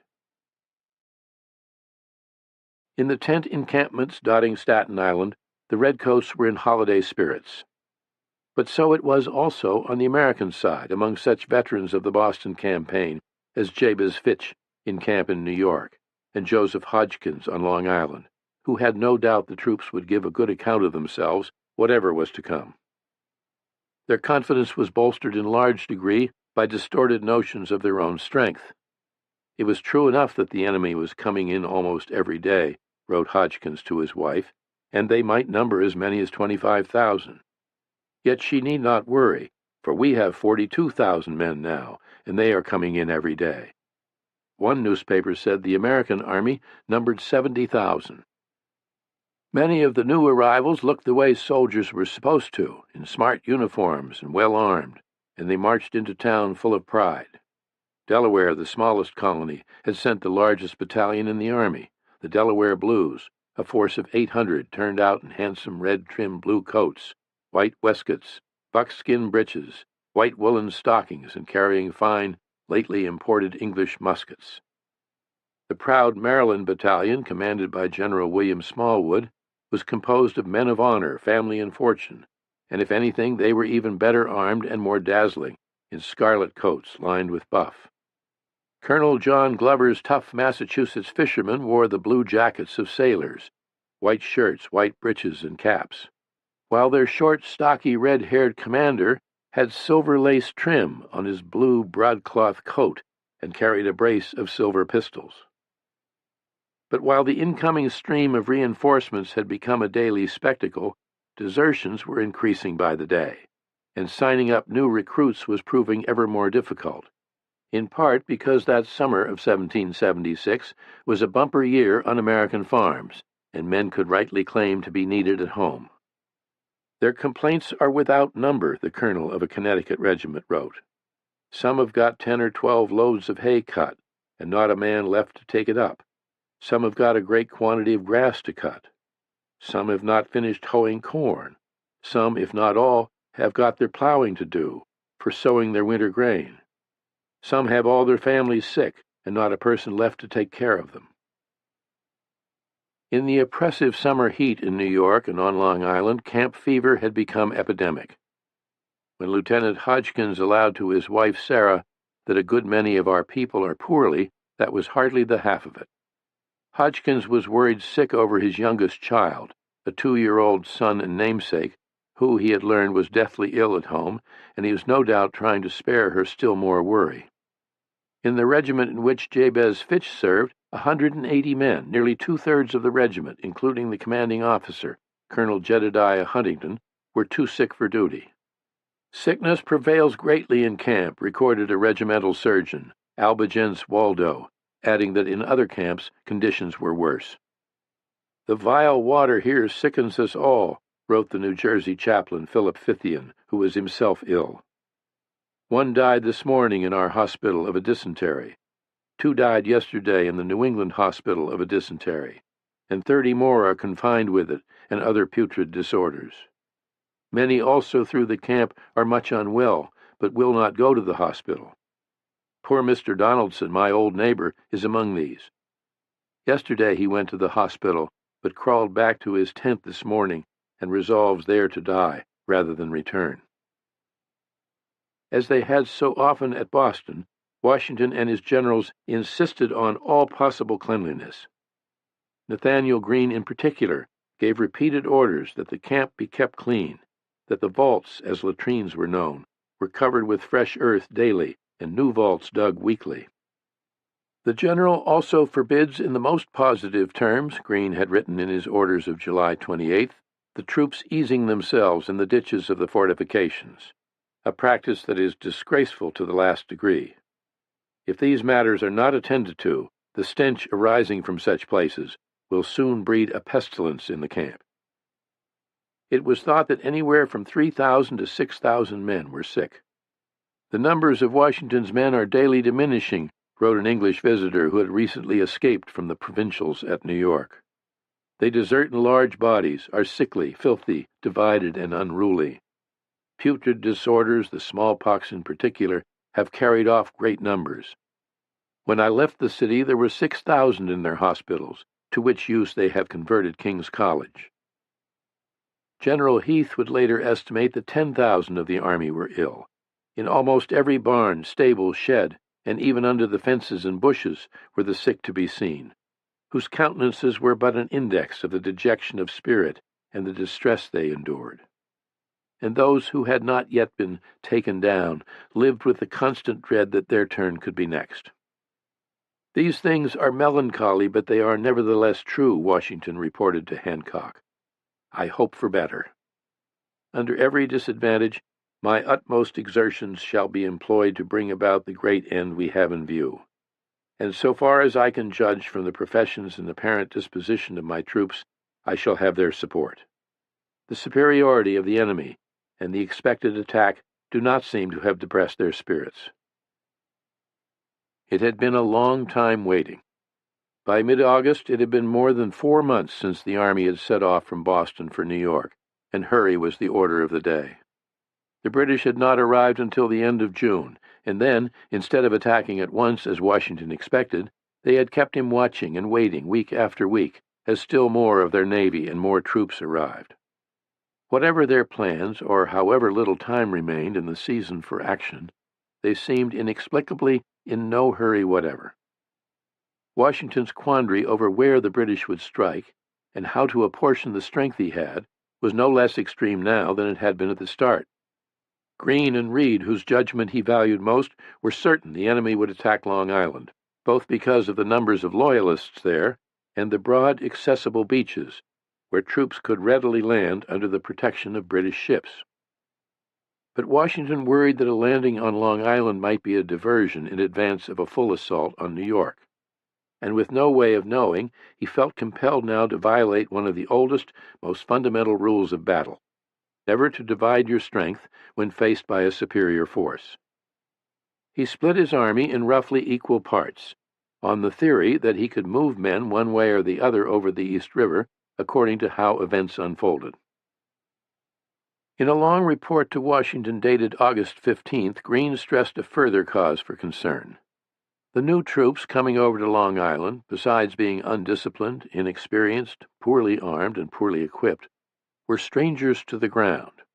They had no familiarity with the lay of the land, a subject Greene considered of greatest importance. They will not be so apt to support each other in time of action as those who have long been acquainted, and who are not only attached to each other, but to the place. He confirmed that the troops were in exceeding good spirits, and that, like Washington, he took heart from this. Only at the conclusion did he acknowledge with regret that he was confined to his bed with a raging fever. Greene, the officer who had been the most concerned of all about the health of the troops, was himself stricken at the crucial hour. At meetings of the British High Command, General Henry Clinton had been making a case for an attack at the northern end of York Island, up the Hudson, but in one conference after another found he could get nowhere with William Howe, who had other plans. On the morning of Sunday, August 18th, taking advantage of a strong northeasterly wind, the Phoenix and the Rose passed briskly back down the Hudson to rejoin the fleet. At one point during their sojourn upriver, the Americans had sent a fireship, a ship set ablaze, against the Phoenix, but to no avail. And on the return passage, American guns had blasted away as before, like incessant thunders, and again without much effect. If anyone among the American command saw the return of the two enemy ships from upriver as a sign of trouble, there is no record of it. The day after, August 19th, Washington had a number of old ships sunk at the mouth of the East River, between the battery and Governor's Island, in the hope that they would stop the British fleet from any attempt at getting between New York and Brooklyn. Captain William Tudor, the judge advocate, described the whole army as impatient for action. Spade and pick had been so well employed, wrote Billy Tudor, that there was scarce a spot left undefended. From the advantage we now possess, I think General Howe must be repulsed whenever he attacks. But should he be able to carry the island, it must be with so prodigious a loss that victory will be ruin. At the least, in other words, it would be Bunker Hill all over again. On August 20th, Washington learned that Nathanael Greene, upon whom he counted more than anyone, had taken a turn for the worse. Knox, in letters to his wife, reported that poor General Greene was dangerously ill, sick nearly to death. Left no choice, Washington relieved Greene of command, and the stricken general was moved from Brooklyn Heights across the river to the airy safety of a house several miles above New York. In Greene's place, Washington put the headstrong John Sullivan, who had recently returned from Canada and who had nothing of Greene's ability or judgment. Further, Sullivan was, in Greene's expression, a complete stranger to the ground on Long Island. Writing to John Hancock earlier, Washington had offered a candid appraisal of Sullivan as spirited and zealously attached to the cause, but also a man touched with a tincture of vanity and too great a desire of being popular. Then, generously and realistically, Washington conceded that everyone in command of the army suffered from a greater, more serious failing, himself included. His wants, Washington said of Sullivan, are common to us all, the want of experience to move upon a large scale.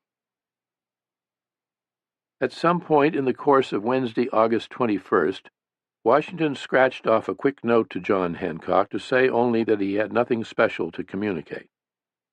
That same day, at a country estate near Elizabethtown, New Jersey, General William Livingston, a former member of Congress and newly in command of the New Jersey militia, wrote in utmost haste to Washington that a spy he had sent to Staten Island had just returned to report that the British were about to attack, both on Long Island and up the Hudson, and that the attack could come any hour, this night at farthest. The reply from Washington, written in Joseph Reed's hand, said, "We have made no discovery of any movement here of any consequence." Chapter 5. Field of Battle. Remember, officers and soldiers, that you are free men fighting for the blessings of liberty. General George Washington. On the night of August 21st, 1776, a terrifying storm broke over New York, a storm as vicious as any in living memory, and for those who saw omens in such unleashed fury from the elements, those familiar with the writings of the Roman historian Livy say, or the plays of Shakespeare, of whom there were many, a night so violent seemed filled with portent. Chroniclers Philip Fithian, Ambrose Searle, and Pastor Ewald Schukirk called it a storm like a hurricane, a most terrible storm, the most vehement I ever saw, an uncommon awful scene. A Connecticut officer on Brooklyn Heights, Major Abner Benedict, would describe how at 7 o'clock a monstrous thundercloud rose in the west, looming higher and higher. It was surcharged with electricity, for the lightning was constantly searching it from limit to limit, he wrote. It began to rain. Then followed a crash louder than 1,000 cannon. In a few minutes, the entire heavens became black as ink, and from horizon to horizon, the whole Empyrean was ablaze with lightning. The thunder did not follow in successive peals, but in one continuous crash. The storm raged for 3 hours, yet strangely the cloud appeared to stand still and swing round and round over the city. The lightning fell in masses and sheets of fire to the earth, and seemed to strike incessantly and on every side. Houses burst into flame. 10 soldiers camped by the East River below Fort Sterling were killed in a single flash. In New York, a soldier hurrying through the streets was struck deaf, blind, and dumb. In another part of town, 3 officers were killed by a single thunderbolt. A later report described how the tips of their swords and coins in their pockets had been melted, their bodies turned as black as if roasted. To Major Benedict, the roar and bloodshed of battle were something to be expected, but there seems hidden meaning, some secret purpose, when the bolt is launched by an invisible arm and from the mysterious depth of space. He could not account for the cloud remaining stationary for so long unless he speculated the vast amount of arms collected in and about the city held it by attraction and drew from it such a fearful amount of electricity. Before dawn the following day, Thursday, August 22nd, the sky was clear and cloudless, as if nothing unusual had happened. And with a fresh morning breeze and roll of drums, the long-awaited British invasion of Long Island got under way. The frigates Phoenix, with Lord Howe aboard, Rose and Greyhound, and 2 bomb ketches, the Carcass and the Thunder, vessels equipped for shore bombardment, swung loose from their moorings and stood down the Narrows to take their positions to cover the landing. Then, at approximately 5 o'clock, with day beginning to break, an advance corps, 4,000 of the King's elite troops, led by Generals Clinton and Cornwallis, pushed off. The men packed aboard scores of flatboats, these built during the time on Staten Island, with British sailors at the oars. Slowly but steadily, in glorious early sunshine, the invasion force proceeded across 3 miles of water, until at precisely 8 o'clock, at the flash of a signal gun from the Phoenix, all 4,000 troops went ashore on the long, flat, empty beach at Gravesend Bay. Everything had been carefully prepared, every move of the Army and Navy carefully coordinated. The landing was as smooth as if it had been rehearsed, and there was no opposition. The comparative few of Colonel Edward Hand's Pennsylvania riflemen, posted near the shore, had already withdrawn, driving off or killing cattle as they went, and burning wheat fields and farm buildings. The dense columns of smoke rising in the air could be seen in New York 8 miles away. As more troops followed, a naval spectacle of more than 90 vessels filled the Narrows. Wave after wave of soldiers came on, their red coats and polished bayonets gleaming in the bright sunshine. 1 battalion of blue-coated Hessian grenadiers was ferried over standing in ranks, muskets in hand and in order of battle. By noon, a fully equipped army of 15,000 men and 40 pieces of artillery had landed and rapidly, smoothly assembled in perfect formation on the adjacent plain. And still more would follow, including the women who were with the army. Loyalists by the hundreds converged to welcome the invaders, many of them bringing long-hidden supplies of all kinds. The welcome was more effusive even than it had been on Staten Island. Meanwhile, Cornwallis and the advance guard pressed directly inland for 6 miles to establish a camp at the little Dutch village of Flatbush, near the wooded heights of Gowan. It all made a picturesque scene, wrote Ambrose Searle. 15,000 troops upon a fine beach, then forming upon the adjacent plain. Ships and vessels with their sails spread open to dry, the sun shining clear upon them, the green hills and meadows after the rain. Add to all this the vast importance of the business, and the mine feels itself wonderfully engaged. British sailors who came ashore regaled themselves with fine apples which hung everywhere upon the trees in great abundance, Searle continued. It was really diverting to see sailors and apples tumbling from the trees together. But other aspects of the scene were anything but picturesque.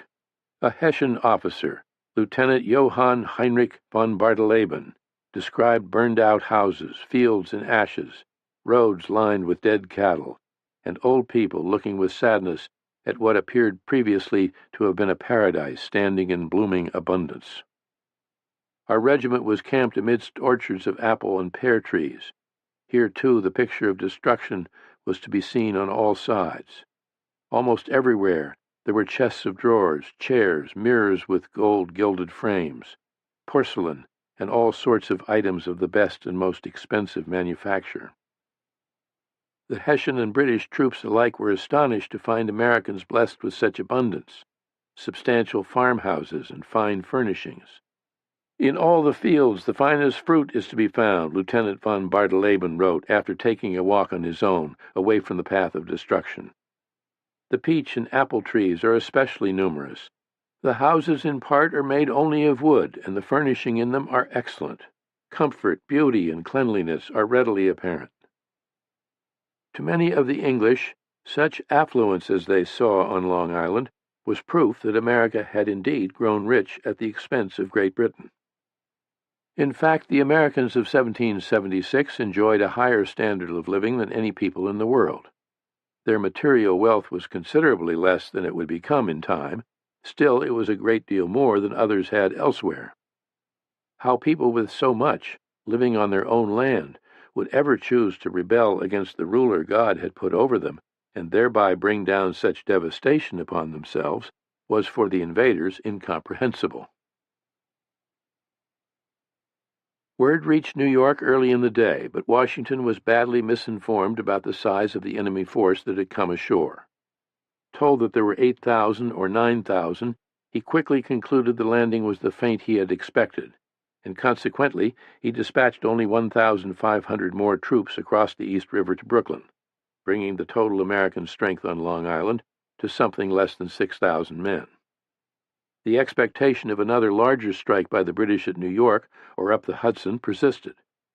But then no one seemed to know what was going on. Lieutenant Jabez Fitch, whose Connecticut regiment was one of those ordered across the river, wrote in his diary of being marched forward at Brooklyn about a mile before being told to halt and wait for further orders. While we are waiting, we hear many various reports concerning the enemy. Some say they are within 4 miles of us, others 2.5. Others say they have not advanced more than a mile from where they landed, which is near 10 miles.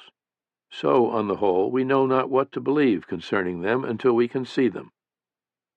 Colonel Moses Little, whose information was remarkably accurate, reported to his son that the enemy was within 3 miles, and said in the same letter, "I have thought fit to send you my will."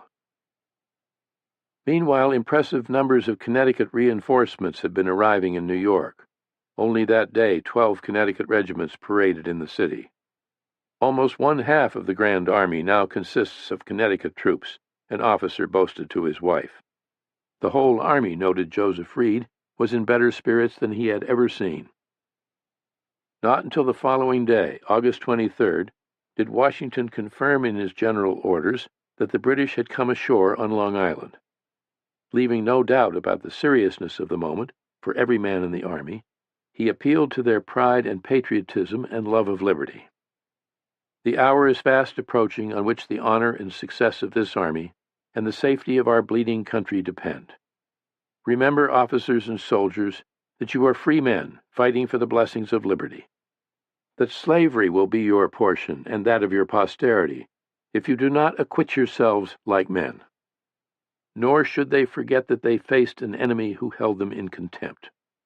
Remember how your courage and spirit have been despised and traduced by your cruel invaders, though they have found by dear experience at Boston, Charleston, and other places what a few brave men contending in their own land and in the best of causes can do against base hirelings and mercenaries. They must be cool but determined, and again as at Boston, he threatened instant death to any man who showed cowardice. To General Heath, in command of defenses to the north at King's Bridge, Washington sent a message saying he dared not weaken his forces in New York until he could be certain of the enemy's real intentions. "I have never been afraid of the force of the enemy," Heath answered. "I am more so of their arts. They must be well watched. They, like the Frenchmen, look one way and row the other." Joseph Reed, who was as close to Washington as anyone, expressed the same extreme concern. "The greatest vigilance is had to prevent a surprise," he wrote, "which we have to fear more than anything." Washington crossed to Brooklyn that afternoon to confer with General Sullivan. There had been some minor skirmishing only, he was told, and he returned to New York still more convinced that Howe had yet to commit his full force. If the British had made no advance on New York with their fleet since landing on Long Island, he reported to Congress, that could very well be because it was not in their power. For days the wind had either been head-on against them or too little when the tide served. Washington was beset by second thoughts. On August 24th, he reshuffled the command at Brooklyn, placing Israel Putnam over Sullivan, a move likely to unsettle the troops who had seen the stricken Greene replaced by Sullivan, and now Sullivan superseded by Putnam, all in a matter of days.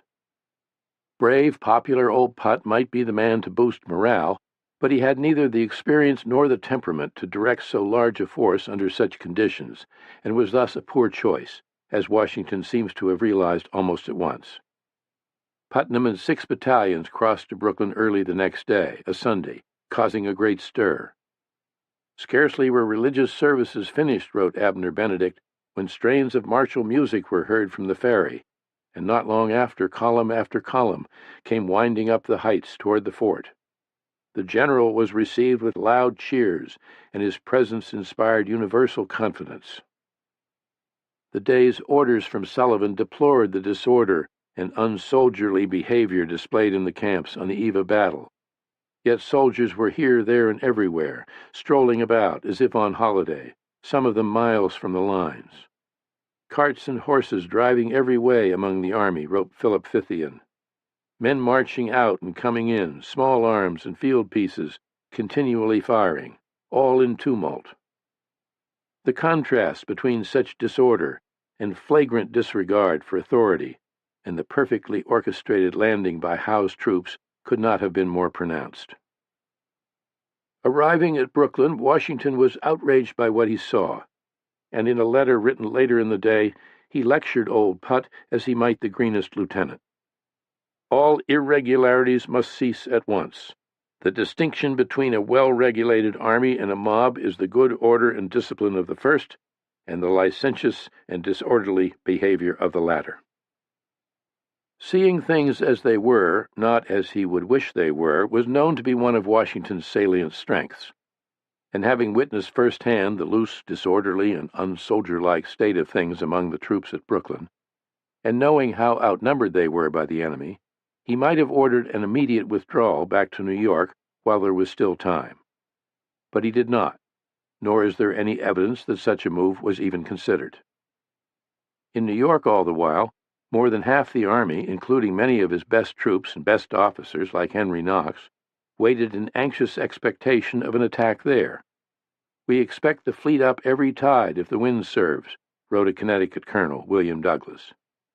That same Sunday, another 5,000 Hessians crossed the Narrows from Staten Island, bringing Howe's total forces on Long Island to 20,000. Washington returned again to Brooklyn early the following day, August 26th, to confer still again with his commanders and appraise the defenses and deployment of troops. Almost certainly he rode beyond Brooklyn to the heights of Gowan, where from the ridge line he could have seen the white tents of the British spread across the plain at Flatlands. General Washington, with a number of general officers, went down to view the motion of the enemy, reads one account. With his telescope, he could well have watched Howe's troops on their daily parade. The plan was for General Putnam to direct the entire defense from the fortifications on Brooklyn Heights. Generals Sullivan and Sterling and their troops were to be positioned well forward on the outwork of the wooded ridge, to cover the few main roads or passes through that long natural barrier. The Gowanus Road was on the far right, near the Narrows. The Flatbush Road was at the center, and thought to be the way the British would come. A third, the Bedford Road, was off to the left. All three were comparatively narrow cuts through the ridge, and thus easily defensible. The ridge of hills and woods was all that separated the two armies, but was seen by the Americans as the ideal forward line of defense, and so to their decided advantage. Joseph Reed, doubtless reflecting Washington's view, deemed it very important. The fight, when it came, would surely come there, in the woods, where, it was agreed, Americans fought best. Sterling was responsible for the Gowanus Road on the right, where about 500 troops were posted. Sullivan had command of both the Flatbush Road at the center, where 1,000 were deployed, and the Bedford Road on the left flank, where another 800 or so were positioned under Colonel Samuel Miles of Pennsylvania. In an absence of uniforms, every man was to put a sprig of green in his hat as identification. Washington's specific order to Putnam, who knew almost nothing about Long Island, having visited there only occasionally, was to position his best troops forward and at all hazards prevent the enemy's passing the wood and approaching the works. As things stood, a force of fewer than 3,000 soldiers, nearly all of whom had had no experience in battle, were expected to hold a ridge 4 miles long, while the rest, another 6,000, remained within the Brooklyn forts. In all, the outposts stretched 6 miles. The terrain was so rugged that units had trouble communicating, and so thickly wooded that in places men were blind to any movement beyond 100 feet. Had there been American cavalry to serve as eyes and ears, or had there been reliable intelligence, the defenders might have had a better chance. But there was neither. The Continental Army had no cavalry. Congress had not considered cavalry necessary, nor had Washington asked for any. And however adamant he was about the value of spies, as circumstances were, he had none. Nor in the 5 days since the British landing had anyone been stationed at a fourth, lesser-known pass on the far left, 3 miles east of the Bedford Road. The Jamaica Pass, as it was called, was narrower even than the others, and thus the easiest to defend. Yet nothing had been said in any of the orders of Sullivan or Putnam or Washington expressing concern about the Jamaica Pass or the need to post sufficient troops there. Having looked things over and conferred with his commanders, Washington approved the plan, including, presumably, a last-minute idea of having the Jamaica Pass patrolled by 5 young militia officers who had horses. Washington returned to New York that evening, convinced at last that the British would make their grand push against Brooklyn, or so he wrote to John Hancock. To General Heath he also wrote that by the present appearance of things, the enemy would make their capital impression on Long Island. But then, as if still unable to make up his mind, he cautioned yet again that it might all be only a feint to draw over our troops to that quarter, in order to weaken us here. His army, he knew, was ill prepared for what was to come. There was more sickness in the ranks than at any time before. Only a few of his officers had ever faced an enemy on the field of battle. He himself had never commanded an army in battle. His responsibilities, the never-ending load of business, weighed heavily. The same uncertainties that had vexed him in his first days of command at New York vexed him still. The enemy could not delay much longer. The time for warm weather campaigning, the season for action, was fast waning. Yet even now he consoled himself with the hope that he had a few more days before the enemy would strike. It had been a long, anxious day, and in the privacy of his quarters in the Mortier house, Washington turned for relief it would seem, to thoughts of home. Alone at his desk, he wrote a long letter to his manager at Mount Vernon, Lund, Washington, filled with thoughts on the marketing of flour and specific directions concerning work on additions to the house. For much of the letter, it was as though he had nothing else on his mind. I wish most ardently you would get the north end of the house covered in this fall, if you should be obliged to send all over Virginia, Maryland, and Pennsylvania for nails to do it with. Unless this is done, it will throw everything exceedingly backward, retard the design of planting trees, besides keeping the house in a disagreeable littered situation. It is equally my wish to have the chimneys run up. In short, I would wish to have the whole closed in, if you were even to hire many workmen of different kinds to accomplish it. Of the war, he wrote that a few more days would likely bring matters to an issue one way or other. If he did not think the struggle just, nothing on earth could compensate for the loss of all my domestic happiness, and requite me for the load of business which constantly presses upon, and deprives me of every enjoyment. What he may have written to his wife Martha that night, or at any point in the course of events to come, is unknown, since she later destroyed all but 3 of his letters to her, and these survived only by accident. His sleep that night was to be abbreviated, yet the most he would have for days. General Henry Clinton, not an impressive man in looks or manner, had thus far in the war done little to show that appearances could be deceiving, and that he had, as he knew, marked intelligence and ability. For more than a year he had fared poorly in the service of his king. At Boston he and William Howe had been continuously at odds, and he had failed most grievously, in his mind, to convince Howe to seize Dorchester Heights before the rebels did. Sent off to South Carolina, he had failed in his mission there. An attack on Fort Sullivan at Charleston in June had been such a humiliating defeat for the British that the campaign had to be abandoned, and largely because Clinton had been too cautious. Then, returning to New York, he had seen all his arguments for an invasion up the Hudson rejected out of hand by Howe. Clinton knew his failings. He knew he could be difficult, inclined to speak too freely, that he was touchy, and that in discussion his excessive zeal often worked to his disadvantage. On paper, however, Henry Clinton could be bold and convincing. He had returned from Charleston greatly changed in outlook. His defeat had convinced him that the war should be waged not to conquer territory, but to destroy the rebel army by outflanking it, whenever or wherever possible. If not by water, then on land. As a strategist, he knew well how to use a map. "Look at the map," he would proclaim. Soon after the landing at Gravesend, accompanied by another general, Sir William Erskine, and Lord Rawdon, Clinton had ridden off to reconnoiter the rebel defenses and the few passes through the wooded heights of Gowan. Told by Loyalist farmers of the little-used Jamaica Pass beyond the Bedford Road, and that it appeared to be unguarded, the 3 British officers continued on to find that what they had been told was true. Clinton immediately drew up a plan. This time, however, instead of going to Howe to make the case himself, he asked General Erskine to take what he had written to the headquarters at Flatlands. It read as follows: "The position which the rebels occupy in our front may be turned by a gorge about 6 miles from us, through a country in which cavalry may make the avant-garde. That, once possessed, gives us the island, and in a mile or 2 further we shall be on the communications with their works at Brooklyn. The corps which attempts to turn this flank must be in very great force, for reasons too obvious to require detailing.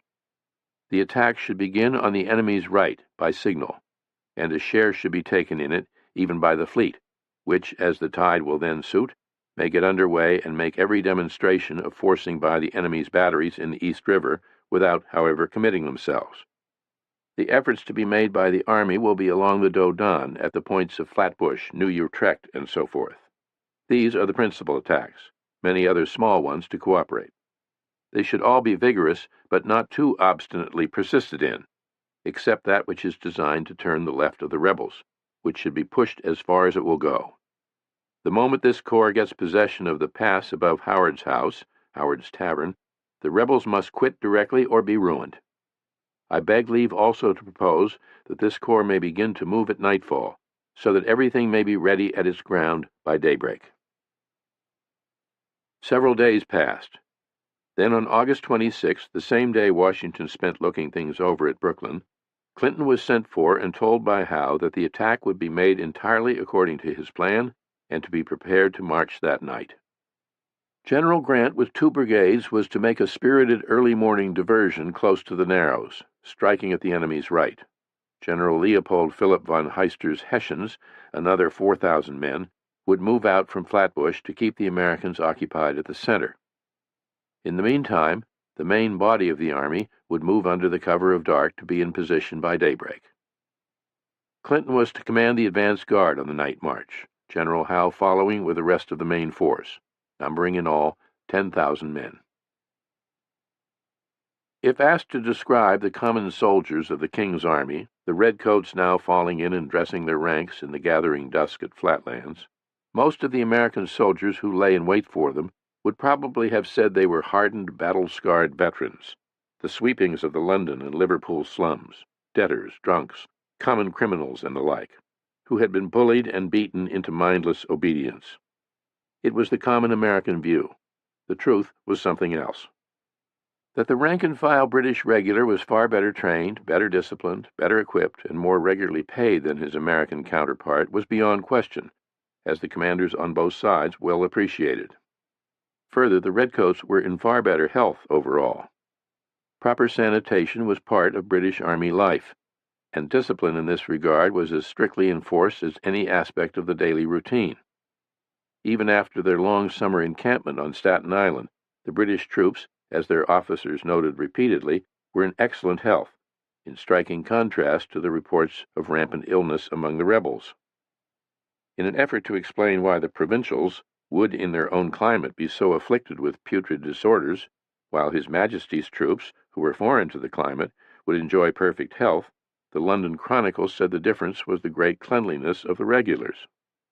Among the regular troops, every private soldier is obliged to put on a clean shirt twice, perhaps 3 times a week, according to the season and climate, and there are a certain number of officers appointed every day to see that each man washes his own linen, if he had not a woman to do it for him. While the dregs of society did indeed count among the king's troops, the great majority were young countrymen from rural England, Scotland, and Ireland.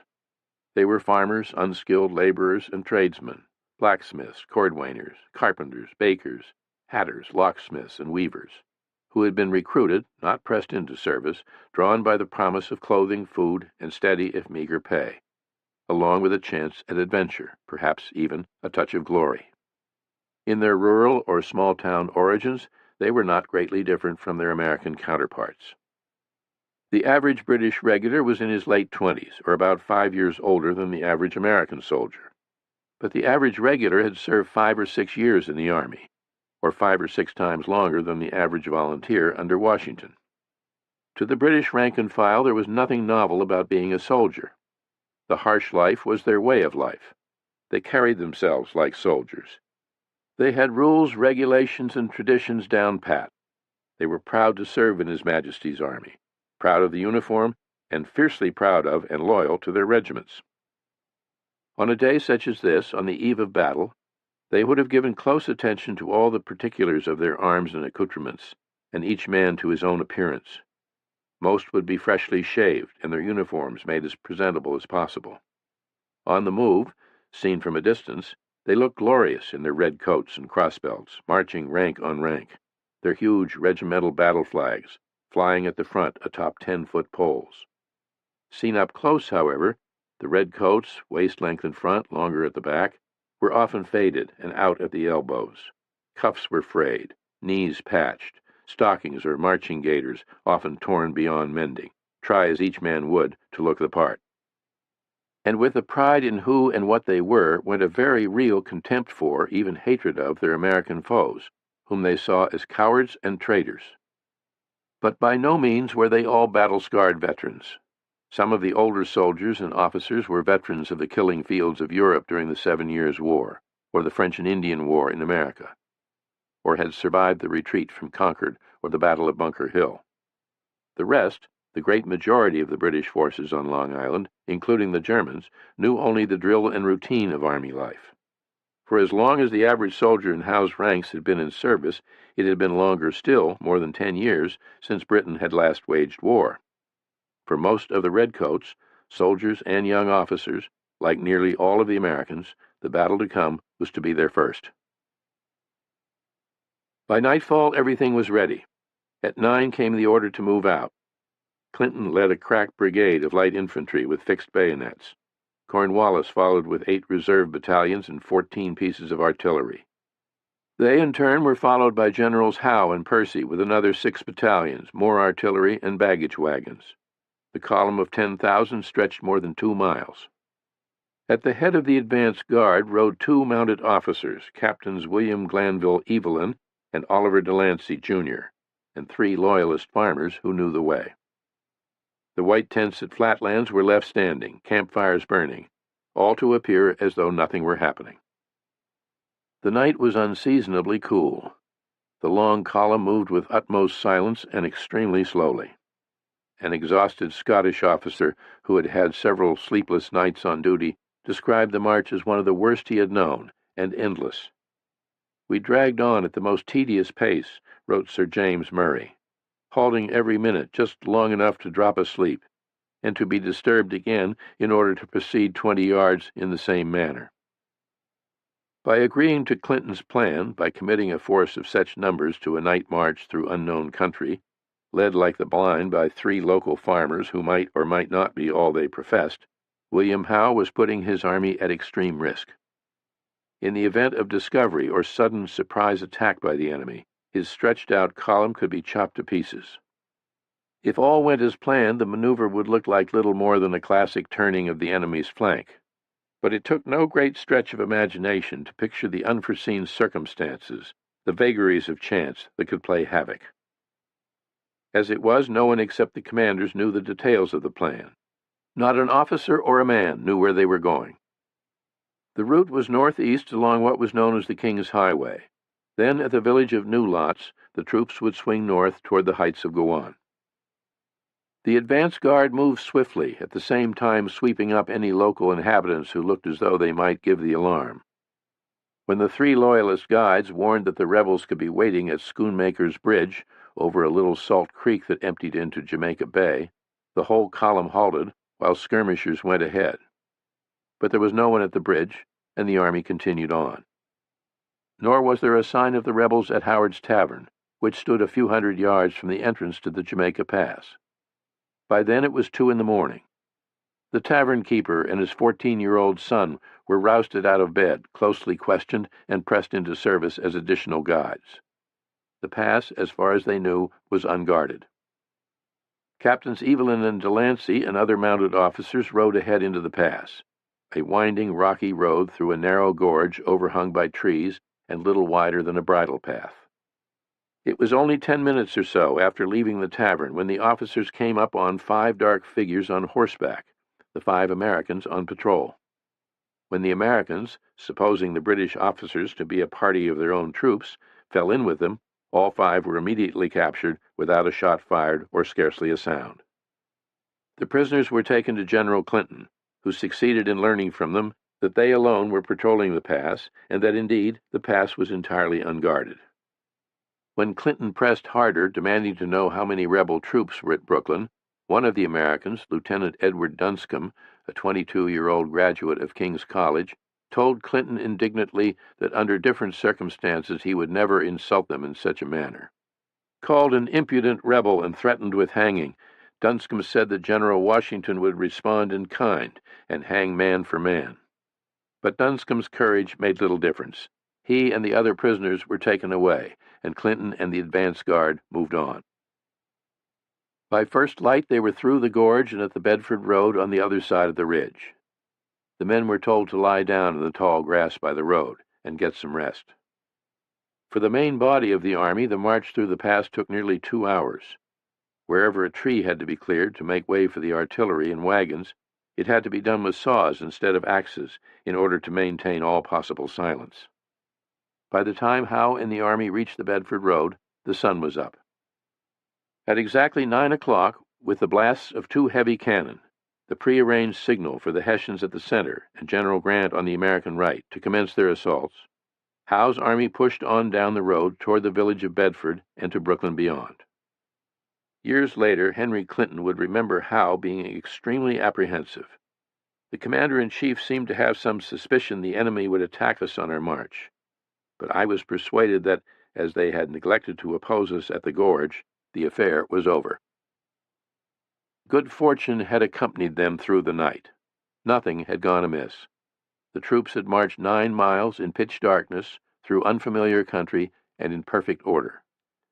Everything was on schedule, and the day, like the day they first came ashore on Long Island, was perfectly beautiful. It was 3 in the morning when General Putnam was awakened by one of the guards at the Brooklyn headquarters and told the enemy was attacking on the right near the Narrows at the Gowanus Road.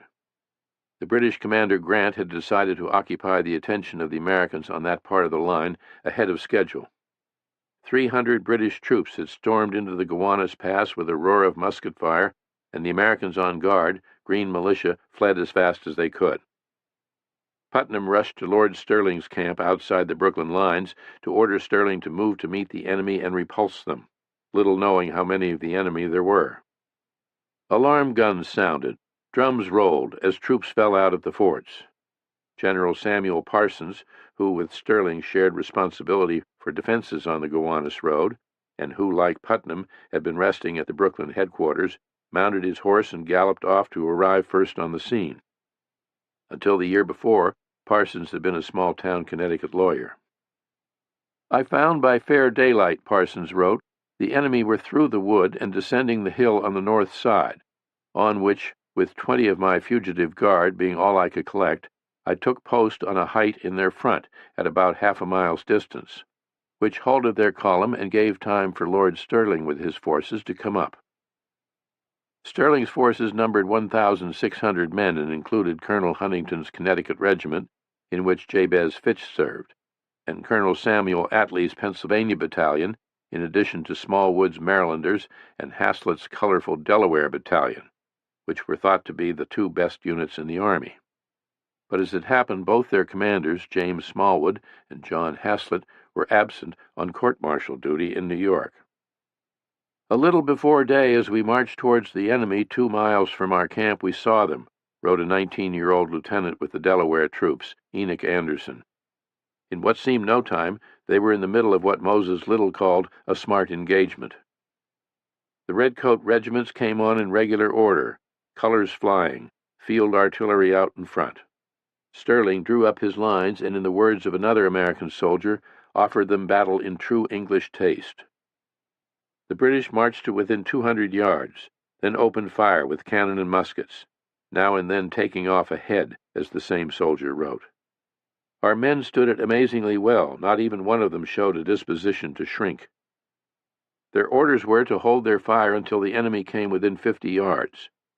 But when they perceived we stood their fire so cool and so resolutely, they declined to come any nearer, although treble our number. "We gave them a fair fire, every man leveled well," young Enoch Anderson recounted. "I saw one man tumble from his horse. Never did I take better aim at a bird. Yet I know not that I killed any or touched any. The fire was returned, and they killed 2 of our men dead, none wounded. It became proper for us to retreat, and we retreated about 400 yards and were joined by Captain Attlee's regiment." Twice within an hour, the British assaulted Parsons' troops on their high ground, and twice the American lines held. Sterling's men were under steady cannon bombardment, but American cannon answered in kind, and in the roar and smoke the American troops never flinched. In this, its first hours of battle with the enemy on an open field, the Continental Army fought valiantly, believing they were holding their own against British regulars. Addressing the troops, Sterling reminded them that it was General Grant who had boasted that with 5,000 men he could conquer all of America. But as they could not know, Grant was pressing his advantage only so much, holding back according to plan. "We had a skirmishing and a cannonade for some hours, which drew their whole attention," Grant would later say. At the center, where Hessian artillery had been bombarding Sullivan's lines along the ridges since early morning, General von Heister's brigades could be seen drawn up on the plain to the south, but showed no sign of moving. 3 Hessian brigades stood waiting in a line nearly a mile long. Sullivan had ridden out from Brooklyn to take command at the Flatbush Pass. Seeing that the Hessians were not moving and that Sterling was in trouble on the right, he sent some of his regiments to help. Until 9 o'clock, the battle seemed to be unfolding about as the Americans had expected, with the enemy attacking, or poised to attack, head-on.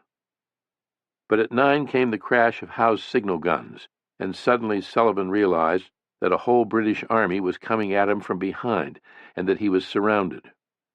On the plain beyond the ridge, General von Heister gave the order, and with drums rolling, the Hessians were in motion.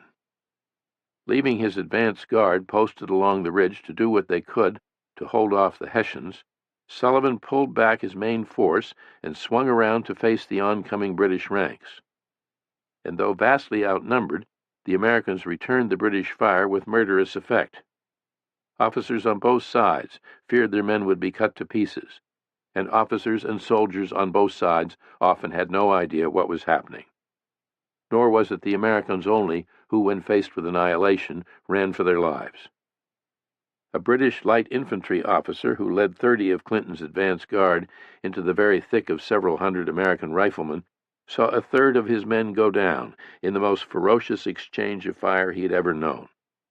When he and a half-dozen redcoats broke for the woods, more rebels sprang up out of nowhere. The fire seemed to come from every direction. I called to my men to run to the first wall they could find, and we all set off, some into short bushes, others straight across a field. And in running across the field we were exposed to the fire of 300 men. We had literally run out in the midst of them, and they calling to me to surrender. I stopped twice to look behind me, and saw the riflemen so thick, and not one of my own men. I made for the wall as hard as I could drive, and they peppering at me. At last I gained the wall and threw myself headlong. In the turmoil and confusion, Sullivan struggled to hold control and keep his men from panicking.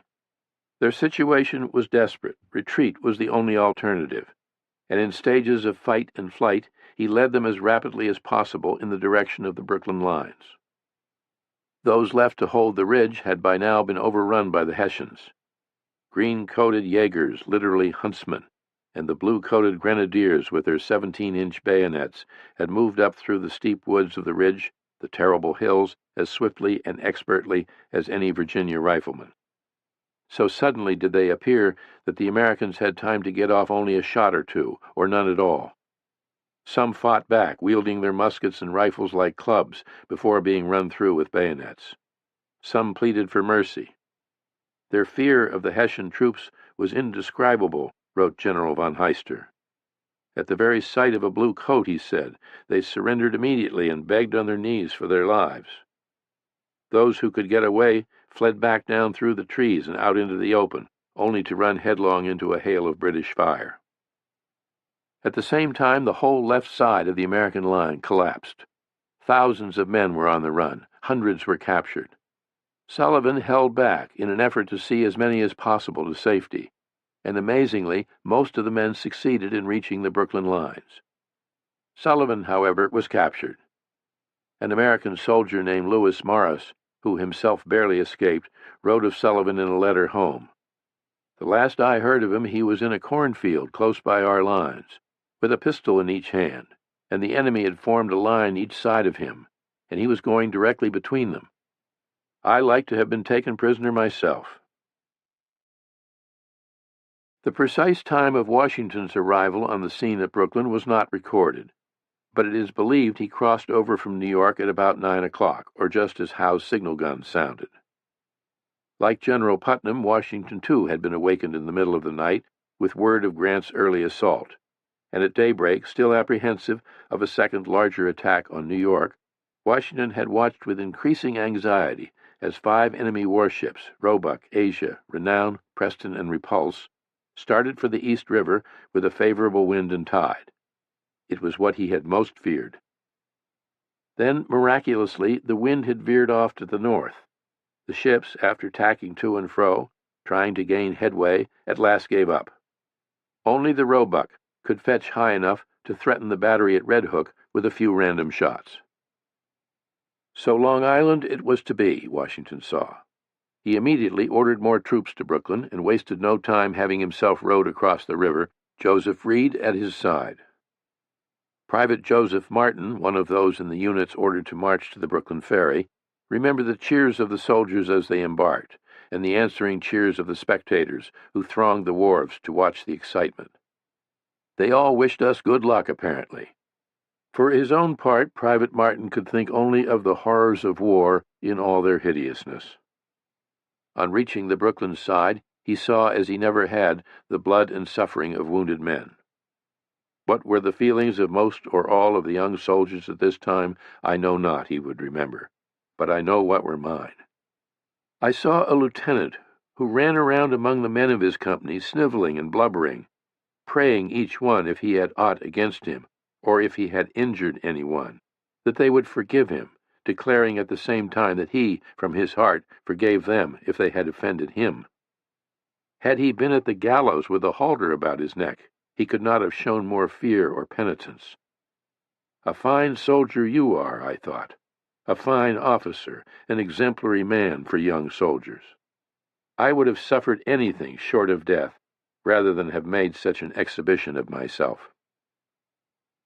Accounts of Washington's activities as the battle raged are few and somewhat conflicting. He would be remembered out in plain view on horseback, watching the clash of armies through a telescope. Stories would be told of him riding among the troops, exhorting them to quit yourselves like men, like soldiers, or saying, I will fight so long as I have a leg or an arm. One soldier later described him walking the lines to rally the men. Possibly he did all of that. More likely, his place was a vantage point on Brooklyn Heights, and in any case what was happening was out of his hands. By 10 o'clock his army had been hopelessly outflanked. The British were within 2 miles of the Brooklyn lines. Defeated men by the hundreds were streaming in from the battlefield, many blood-spattered and wounded, all exhausted. Officers were missing. Washington was facing disaster, and could do nothing but sit astride his horse and watch. Only on the right did the uproar of cannon and musket fire continue, as the indomitable Sterling and his men fought on against Grant's far greater force, still in the belief that they were holding the line. Colonel Samuel Attlee, who commanded the Pennsylvanians, would remember actually thinking the British were going down to defeat. For the batteries began to play and mowed them down like grass when they retreated, and our army cried out, "The day is our own." But Grant kept holding back, and in the interval his division of 5,000 had been reinforced by 2,000 Marines from the British ships offshore, and 2 companies of New York Loyalists, recruited that spring and summer by Governor Tryon. Sterling had been ordered by Putnam to repulse the enemy, and for lack of orders to the contrary, he and his men had held on for nearly 4 hours.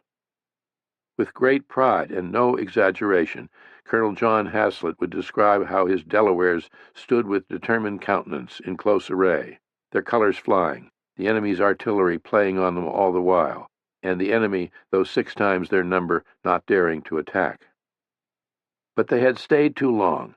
At 11 o'clock, Grant's redcoats hit hard at the center of Sterling's line, as thousands of Hessians struck from the woods to the left. When Sterling at last pulled back, it was too late. More British were coming at him from the rear, on the Gowanus Road, the line of retreat he had been counting on. A full British division, led by Cornwallis, now stood between him and Brooklyn. The only escape route still open, he saw, was in the direction of Gowanus Bay, now on his left, across a tidal marsh and creek, which at high tide was about 80 yards wide, and the tide was coming in rapidly. Sterling ordered his men to make the best of their way through the marsh and across the creek. Then he and Major Mordecai Gist and no more than 250 Marylanders attacked Cornwallis in a headlong, valiant effort to cover the retreat of the others and perhaps even break through the redcoats who had established their line on the Gowanus Road beside a stone farmhouse. The fighting was the most savage of the day. Driven back by a blaze of deadly fire, Sterling's men rallied and struck again 5 times. Sterling himself fought like a wolf.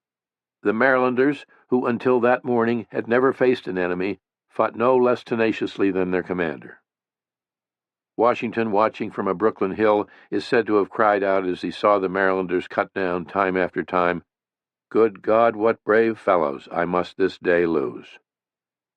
Giving up at last, Sterling ordered the men to scatter and try to get back to the Brooklyn lines any way they could. Of those trying to escape through the marshes, many bogged down in the mud and could get nowhere.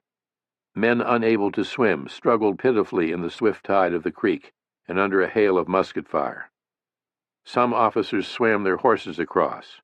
A few of the men who could not swim held back and were captured. An 18-year-old 6-month volunteer with the Pennsylvania unit, Private Michael Graham, who started the day posted with 8 others on the ridge at the center of the American lines, had been ordered to retreat. With men running in almost every direction, he found himself mixed in with Sterling's troops in their desperate flight. It is impossible for me to describe the confusion and horror. I entered a swamp or marsh, through which a great many of our men were retreating. Some of them were mired and crying to their fellows for God's sake to help them out. But every man was intent on his own safety. At the side of the marsh there was a pond which I took to be a mill pond. Numbers as they came to this pond jumped in, and some were drowned. I got safely into camp. Out of the 8 men that were taken from the company to which I belonged the day before the battle on guard, I only escaped. The others were killed or taken prisoners. At the time, I could not account for how it was that our troops were so completely surrounded. Joseph Hodgkins, as he later recounted for his wife, had run pell-mell into the marshes while being fired on the whole way. He hardly knew who was killed or drowned or taken prisoner. Lord Sterling, finding himself hopelessly surrounded and determined not to surrender his sword to the British, broke through their fire to a Hessian regiment and gave himself up to General von Heister. By noon or shortly thereafter, the rout was over, the day lost for the Americans.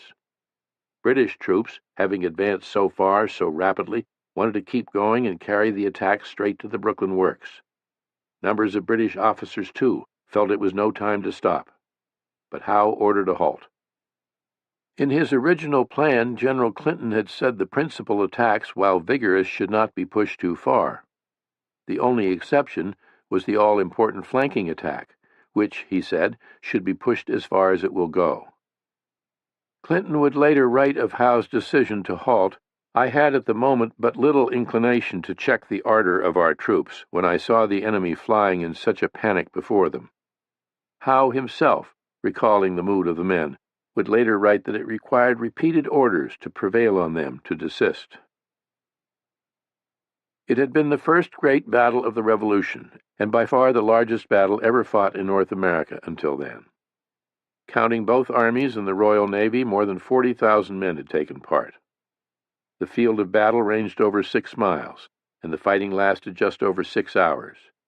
And for the Continental Army, now the Army of the United States of America, in this first great test under fire, it had been a crushing defeat.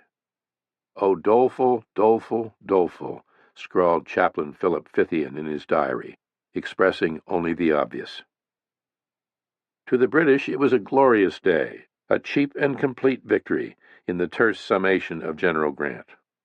"You will be glad," General Grant wrote to General Harvey, "that we have had the field day I talked of in my last letter. If a good bleeding can bring those Bible-faced Yankees to their senses, the fever of independency should soon abate." Everything had gone like clockwork. Clinton's overall plan had succeeded beyond our expectations, reported Lord Percy to his father. "Our men behaved themselves like British troops fighting in a good cause." In the opinion of James Murray, no soldiers had ever behaved with greater spirit. In only one thing had they failed, thought Ambrose Searle. They could not run so fast as their foes, many of whom, indeed, were ready to run over each other. In his own official reports, William Howe left no doubt about the magnitude of the victory, and was no less generous than others in his praise of the army. The behavior of both officers and soldiers, British and Hessians, was highly to their honor.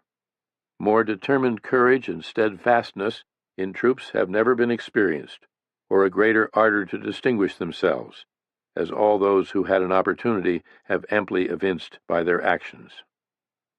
Howe reported his losses to be less than 400, 59 killed, 267 wounded, and 31 missing. The Hessians had lost a mere 5 killed and 26 wounded. Rebel losses, on the other hand, numbered more than 3,000, Howe claimed. Over 1,000 prisoners had been taken, while another 2,000 had been killed, wounded, or drowned. The disparity of the losses as reported by Howe was greatly exaggerated, however.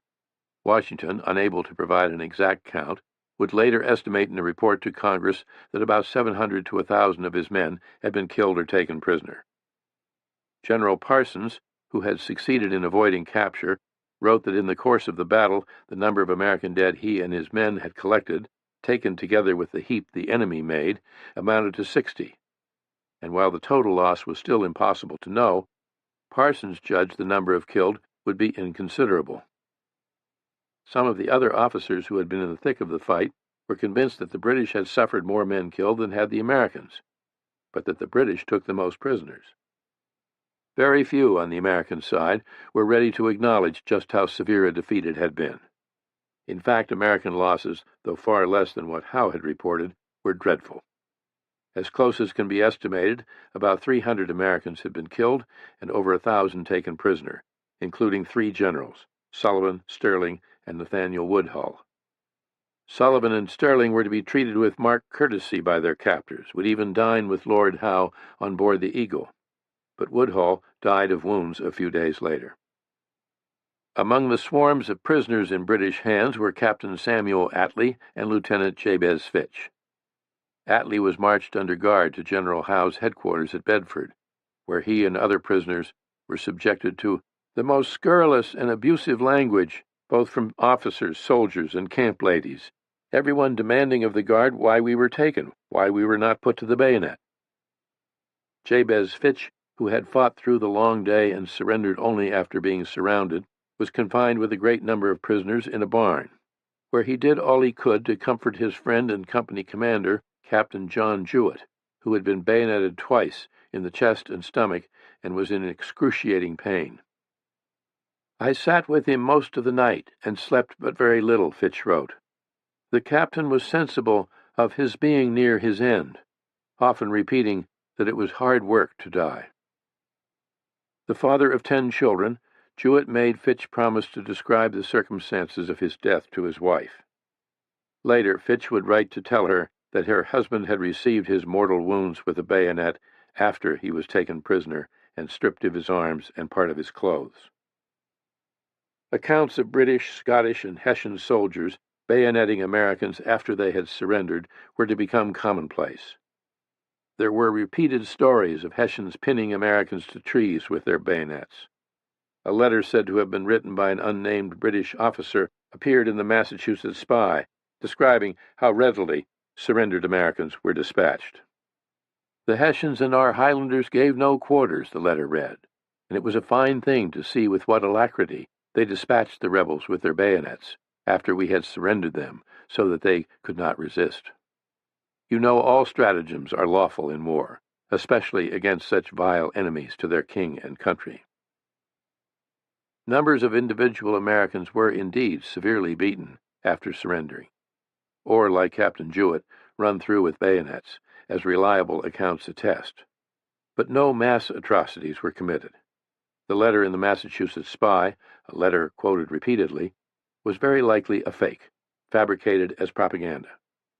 Nor was there truth to an account in a London paper of Hessians burying 500 American bodies in a single pit. Some American prisoners, including Jabez Fitch, recorded acts of genuine civility and kindness on the part of their captors. Even the infamous General Grant, wrote Fitch, was so good as to make us a present of a side of mutton. For their British and Hessian captors, and particularly for the Hessians, the prisoners were great curiosities, a first chance to see close up what the rebel foe looked like. They could not have been taken as soldiers as they had no uniforms, but only torn blouses of all colors, wrote one astonished Hessian. Lieutenant von Bardeleben, too, was surprised to see how badly clothed the Americans were. Most, he wrote, have nothing but a wretched farmer's costume and a weapon. Most of their officers are no better dressed, and until recently were only ordinary manual laborers. Writing in his diary in a code, Lieutenant von Bardeleben also recorded that some of his fellow officers shed their ideas of being heroes. The prisoners who knelt and sought to surrender were beaten. For most of the prisoners, still worse treatment lay in store. When confined and starved in old jails, church crypts, and vile British prison ships anchored in the harbor. In the remaining hours of the day after the guns grew silent, the Americans inside the Brooklyn defenses, expecting the British to attack full force, waited tensely hour after hour as nothing happened. All afternoon and into the night, pitiful cries could be heard from wounded men who lay among the unburied dead on the battlefield. Stragglers who had escaped capture kept coming into the lines almost by the hour, bedraggled single soldiers or clusters of 3 or 4, many badly wounded. And the distressed wounded came crying into the lines, wrote Philip Fithian. The morning after, Mordecai Gist and 9 others crossed into the camps. They were the only ones of the valiant Marylanders to have made it back. On the morning of Wednesday, August 28th, the situation faced by Washington and the Army was critical. Having been outsmarted and outfought, they were now hemmed in at Brooklyn in an area about 3 miles around, their backs to the East River, which could serve as an escape route only as long as the wind cooperated. With the change in the wind, it would take but few British warships in the river to make escape impossible. Brooklyn was a trap ready to spring. Yet early that morning, Washington ordered still more of his army over from New York, almost as though he did not comprehend how perilous his position was.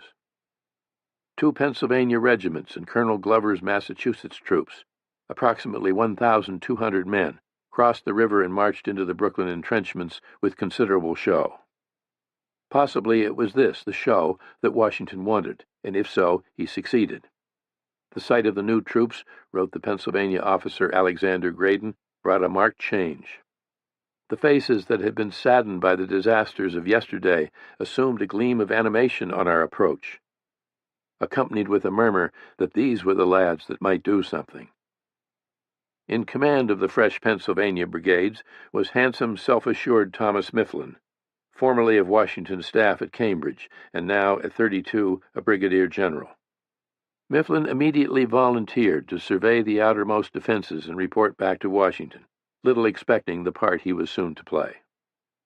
Joseph Hodgkins, so exhausted from the battle that he could hardly hold his head up, nonetheless took time to write home to report that through the goodness of God he was still in one piece.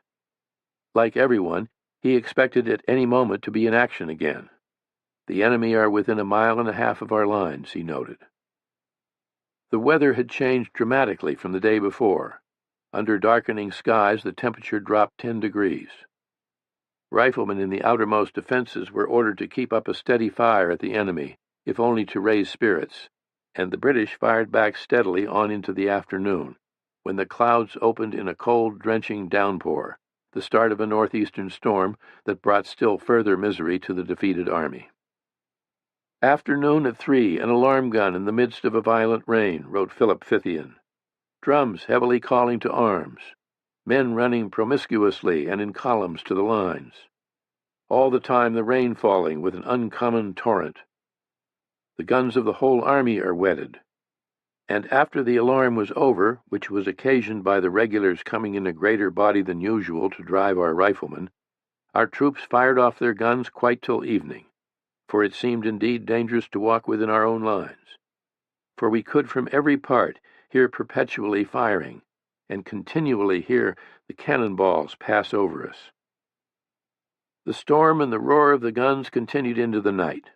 Across the river in New York, Pastor Ewald Schukirk wrote of the boom of cannon at Brooklyn intermixed with flashes of lightning and the roar of thunder. The following day, Thursday, August 29th, the storm continued. Heavy rains fell. Troops without tents also had little or no food. Fires were nearly impossible to keep going for cooking or warmth. Private Martin got by with biscuits he had had the foresight to stuff into his knapsack before leaving New York. Biscuits hard enough to break the teeth of a rat, as he wrote. Anyone who had a bit of raw pork to gnaw felt privileged. Nearly all were hungry and soaked to the skin. In places in the trenches, men stood in water up to their waists. Muskets and cartridges were almost impossible to keep dry. Soldiers, unable to stay awake any longer, fell asleep standing upright in the rain or sitting without cover in the mud.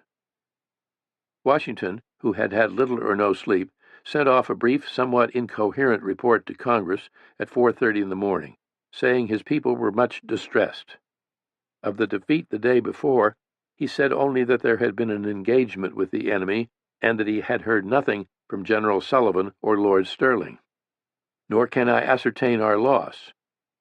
Nor did he report that in the night the British had started advancing by approaches, as it was known. Instead of risking an open assault, they were digging trenches toward the American lines and throwing up embankments that already were no more than 600 yards from Fort Putnam. Yet for all the miseries it wrought, the storm was greatly to Washington's advantage. Under the circumstances, any ill wind from the northeast was a stroke of good fortune. For as long as it held, Lord Howe's ships had no chance to get up where they could wreak havoc. But who knew how long such good fortune might serve? And what if his luck ran out? "But lest some unlucky event should happen unfavorable to my reputation," he had told Congress when accepting his command, "I beg it may be remembered by every gentleman in the room that I this day declare, with the utmost sincerity, I do not think myself equal to the command I am honored with." He was now advised that the old ships that had been sunk in the East River could not be counted on as a serious barrier against British warships, and especially the smaller ships, which could come up through that part of the East River between Governor's Island and Brooklyn, where there were no barriers at all. With the situation as grim as it could be, no one was more conspicuous in his calm presence of mind than Washington making his rounds on horseback in the rain. They must be cool but determined, he had told the men before the battle, when spirits were high. Now, in the face of catastrophe, he was demonstrating what he meant by his own example. Whatever anger or torment or despair he felt, he kept to himself. Since he first arrived in New York in April, the essence of Washington's policy had been to keep close watch and make decisions according to circumstances.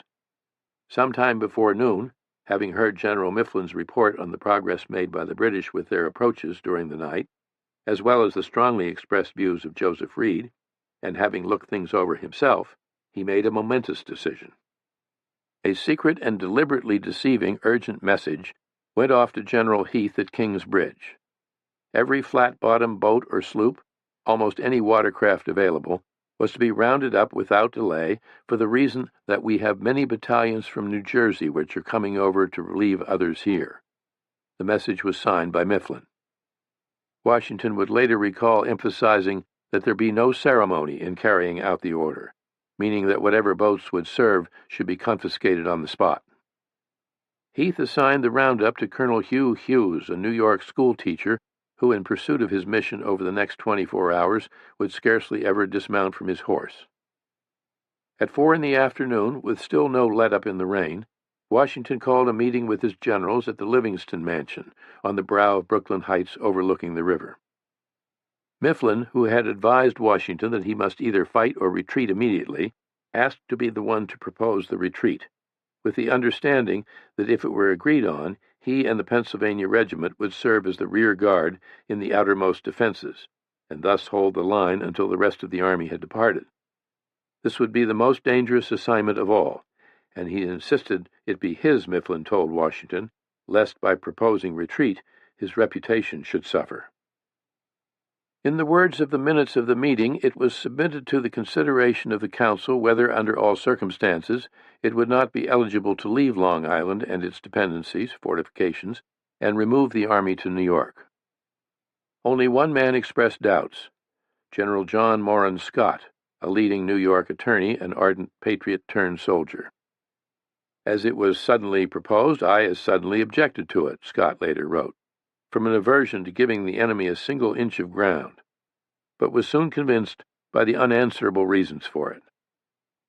Of the reasons put forward, ammunition spoiled by heavy rains, the miseries and discouragement of the exhausted troops, the enemy's advancing by approaches, the precarious situation of an army divided in half, the most serious was the looming threat of the British fleet suddenly in command of the East River. As Joseph Reed wrote in explanation, with Lord Howe trying every day to get up against the wind, it became a serious consideration whether we ought to risk the fate of the army, and perhaps America, on defending the circle of about 3 miles, fortified with a few strong redoubts, but chiefly open lines. The decision was unanimous. Orders went out, and by evening the plan was rapidly unfolding. At Dorchester the year before, Washington had taken advantage of the night to catch Howe by complete surprise. On Long Island, Howe had sent 10,000 men through the night to catch Washington by surprise. The night of Thursday, August 29th, it was Washington's turn again. The orders came at 7.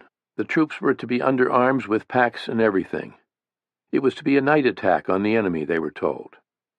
To Alexander Graydon, who was with the Pennsylvania regiments assigned to the rear guard, it seemed a desperate measure, almost suicidal. Several nuncupative wills were made upon the occasion, uncertain as it was whether the persons to whom they were communicated would survive, either to prove or to execute them. Graydon concentrated on summoning his own courage. At about 9 o'clock, the troops with the least experience, along with the sick and wounded, were ordered to start for the Brooklyn ferry landing, on the pretext that they were being relieved by reinforcements. But of this, the soldiers near the front lines knew nothing.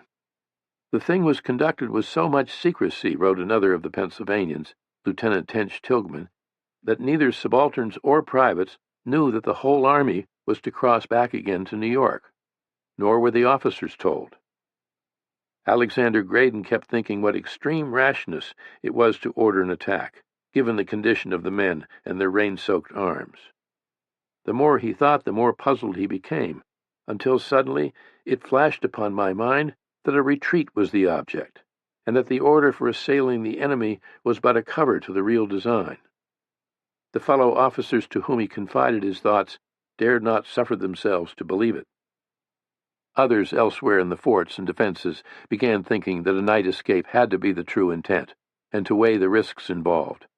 As one particularly clear-headed officer, Major Benjamin Talmadge of Connecticut, would later write, putting himself in Washington's place, "To move so large a body of troops, with all their necessary appendages, across a river full a mile wide, with a rapid current, in face of a victorious, well-disciplined army nearly 3 times as numerous as his own, and a fleet capable of stopping the navigation so that not one boat could have passed over, seemed to present most formidable obstacles." The rain had stopped at last, but the northeast wind that had kept the river free of the British fleet was blowing still, and this, with an ebb tide, was proving no less a deterrent to an American retreat. The first troops ordered to withdraw to the ferry landing found that the river was so rough that no boats could cross. The men could only stand and wait in the dark.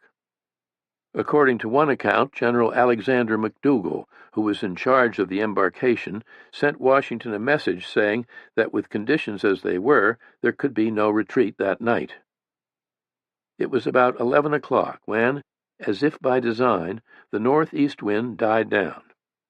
Then the wind shifted to the southwest, and a small armada of boats manned by more of John Glover's Massachusetts sailors and fishermen started over the river from New York, Glover himself crossing to Brooklyn to give directions. Glover's men proved as crucial as the change in the wind.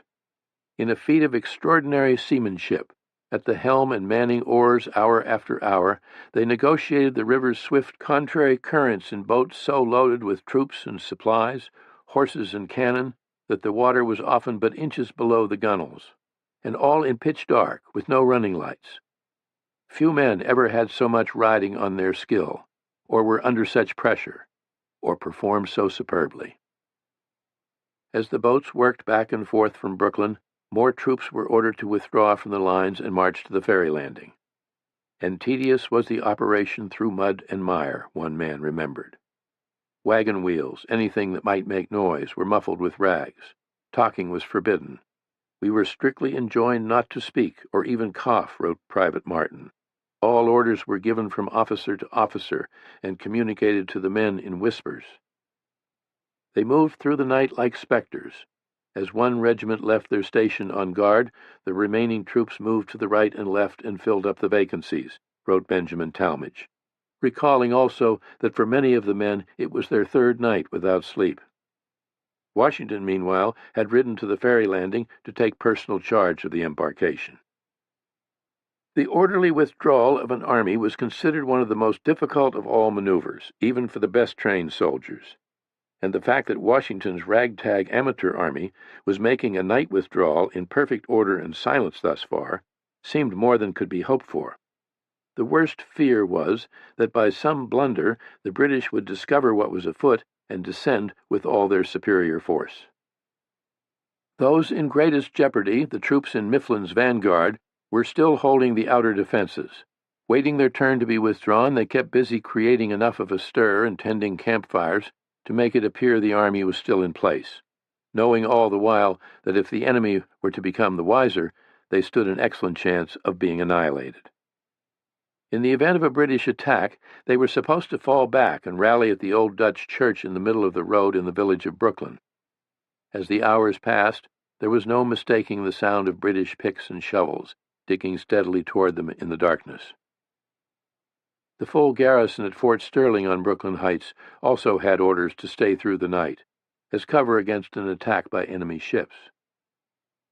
At about 2 in the morning, a cannon went off. No explanation was ever given. If the explosion was within our lines, Alexander Graydon later speculated, the gun was probably discharged in the act of spiking it. For the rest of his life, Graydon could never recall that night without thinking of the scene in Shakespeare's Henry V, of the long night wait before the Battle of Agincourt, in which, as Graydon wrote, is arrayed in appropriate gloom a similar interval of dread suspense and awful expectation. It was approximately 4 o'clock and still dark when a young officer on horseback, Major Alexander Scammell, came riding through the outer defenses looking for General Mifflin. Scammell was 29 years old and well-liked, A Harvard graduate and an attorney in civilian life, he was quick-witted, charming, 6 foot 2 inches tall, and had been serving as an aide-de-camp to General Sullivan.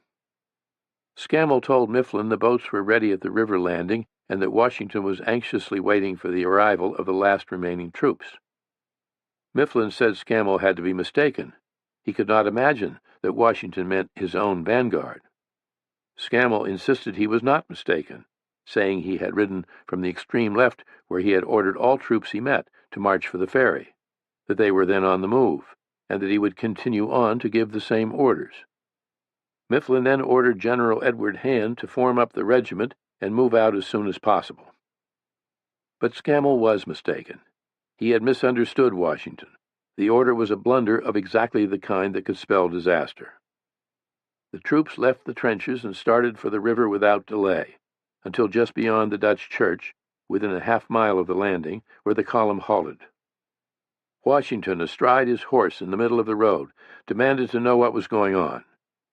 General Hand was explaining when Mifflin rode up. Faces were hard to see in the dark, but Hand would remember Washington exclaiming, "Good God, General Mifflin, I am afraid you have ruined us." Mifflin responded with some warmth that he was only obeying Washington's orders as delivered by Major Scammell. Washington said it was a dreadful mistake, that they had come too soon, that things were in much confusion at the ferry, and they must turn at once and go back to their posts. For the weary troops who had held the lines through the night, counting the hours until they could be relieved and escape with the others, and who waited now in the dark, it was a moment of extreme difficulty. Trying business to young soldiers, as Alexander Graydon wrote. Whoever has seen troops in a similar situation, or duly contemplates the human heart in such trials, well knows how to appreciate the conduct of these brave men on this occasion. They returned to the lines as ordered, and in the words of General Hand, had the good fortune to recover our stations and keep them for some hours longer, without the enemy perceiving what was going forward. At the ferry landing all this time, troops and supplies and artillery were being loaded aboard one boat after another as quickly as humanly possible, and sent on their way. Everyone worked furiously. A Connecticut soldier manning one of the boats would remember making 11 crossings in the course of the night. But the exodus was not moving fast enough. Some of the heavy cannon, mired in mud, were impossible to move and had to be left behind. Time was running out. Though nearly morning, a large part of the army still waited to embark, and without the curtain of night to conceal them, their escape was doomed. Incredibly, yet again, circumstances, fate, luck, providence, the hand of God, as would be said so often, intervened. Just at daybreak, a heavy fog settled in over the whole of Brooklyn, concealing everything no less than had the night. It was a fog so thick, remembered a soldier, that one could scarcely discern a man at 6 yards' distance. Even with the sun up, the fog remained as dense as ever, while over on the New York side of the river there was no fog at all. At long last, Mifflin and the rear guard and the troops at Fort Sterling were summoned. It may be supposed we did not linger, wrote Alexander Graydon. Major Talmadge, who with his regiment was among the last to depart on the boats, would write later that he thought he saw Washington on the ferry stairs, staying to the very end. Graydon estimated that it was 7 in the morning, perhaps a little later, when he and his men landed in New York. And in less than an hour after, the fog having dispersed, the enemy was visible on the shore we had left behind. In a single night, 9,000 troops had escaped across the river. Not a life was lost. The only men captured were 3 who had hung back to plunder. Friday, August 30th. In the morning, to our great astonishment, found they had evacuated all their works at Brooklyn, with not a shot being fired at them.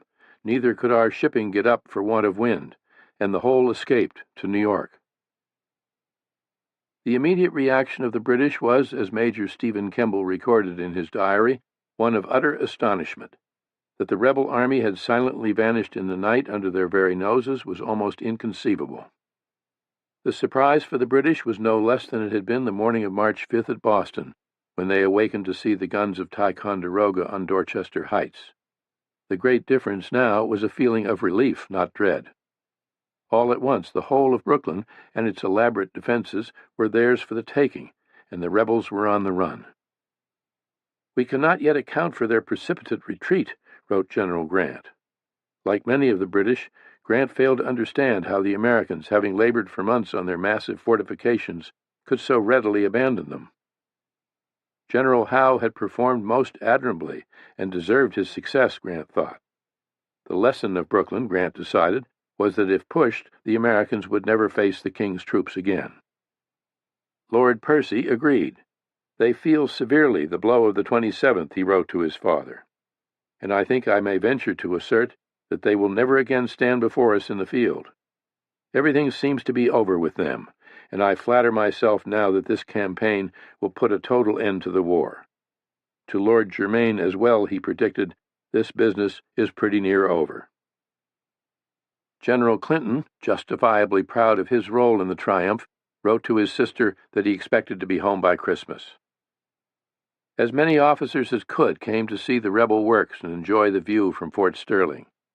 "This and the parts adjacent is the most beautiful and fertile spot I have yet seen in America," recorded Ambrose Searle, who was disturbed only by the reek of the unburied dead still strewn about in the fields.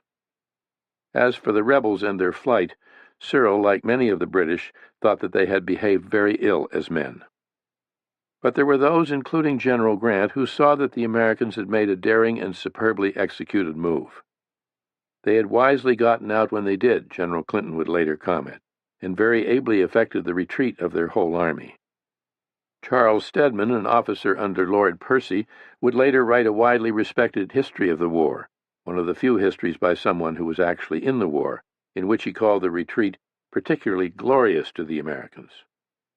Further, he saw, as apparently Grant did not, the peril the Americans would have faced in the event of a change in the wind.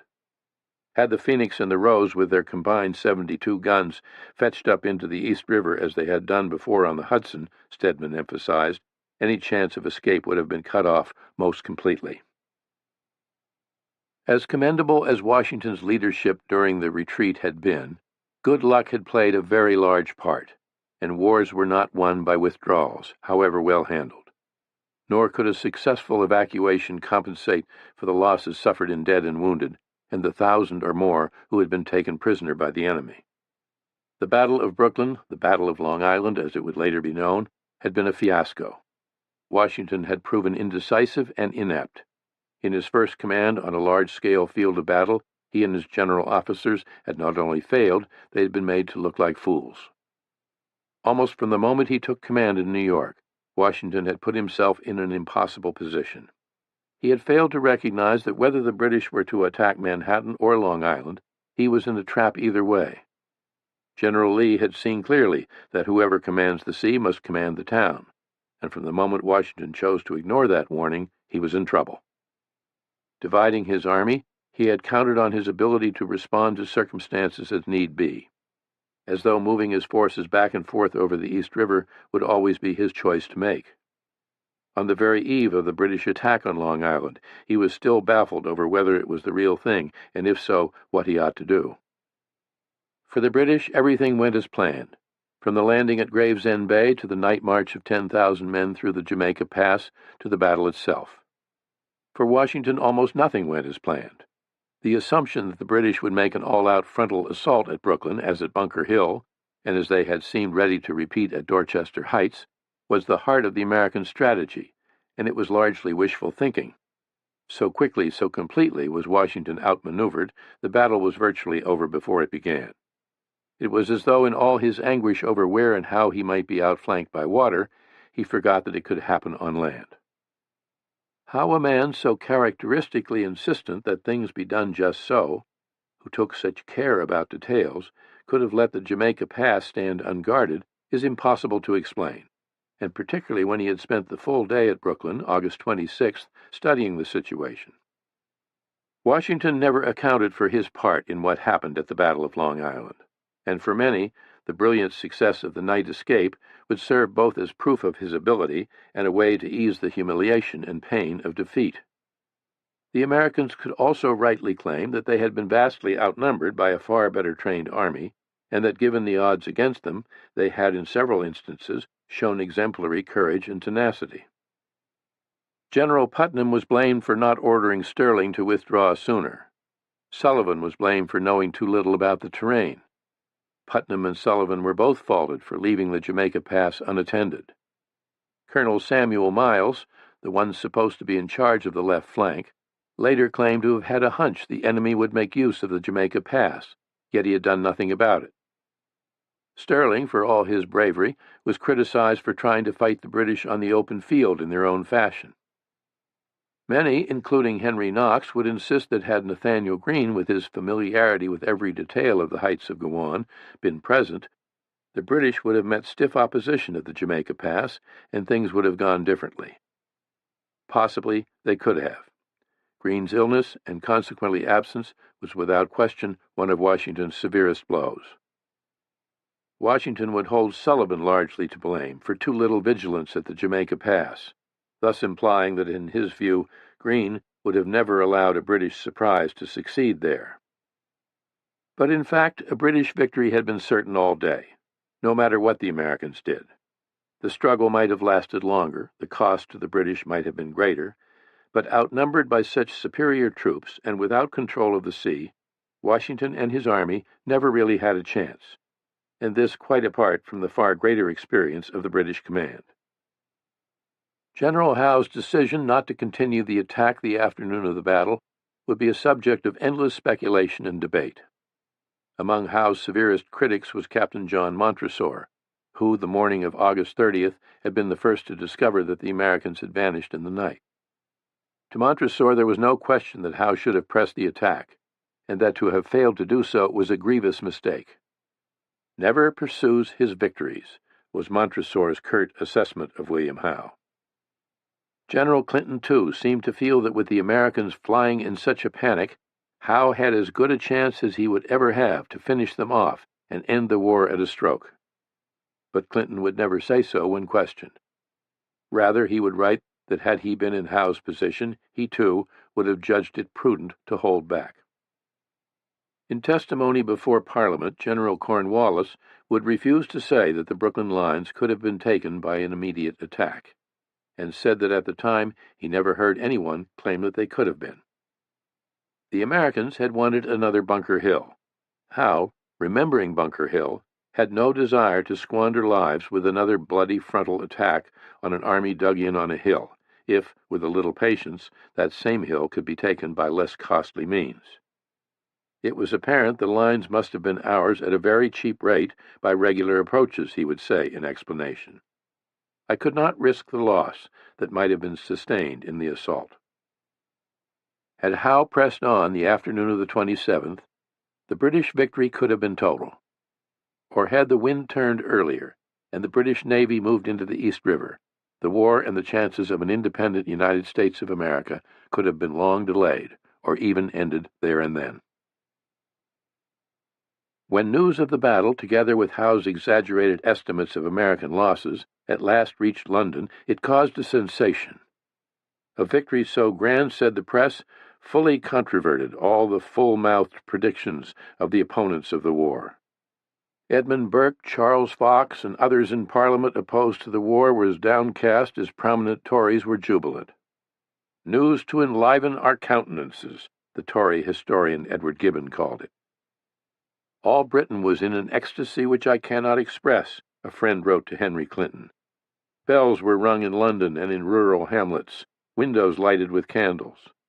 The king was reported to have paused during a stroll in Kew Gardens to express his great satisfaction with the report of General Howe, upon whom he was to confer the Order of Bath. In Congress, the defeat was spoken of privately as an unfortunate beginning at best, and more candidly as a disaster. But there was no panic.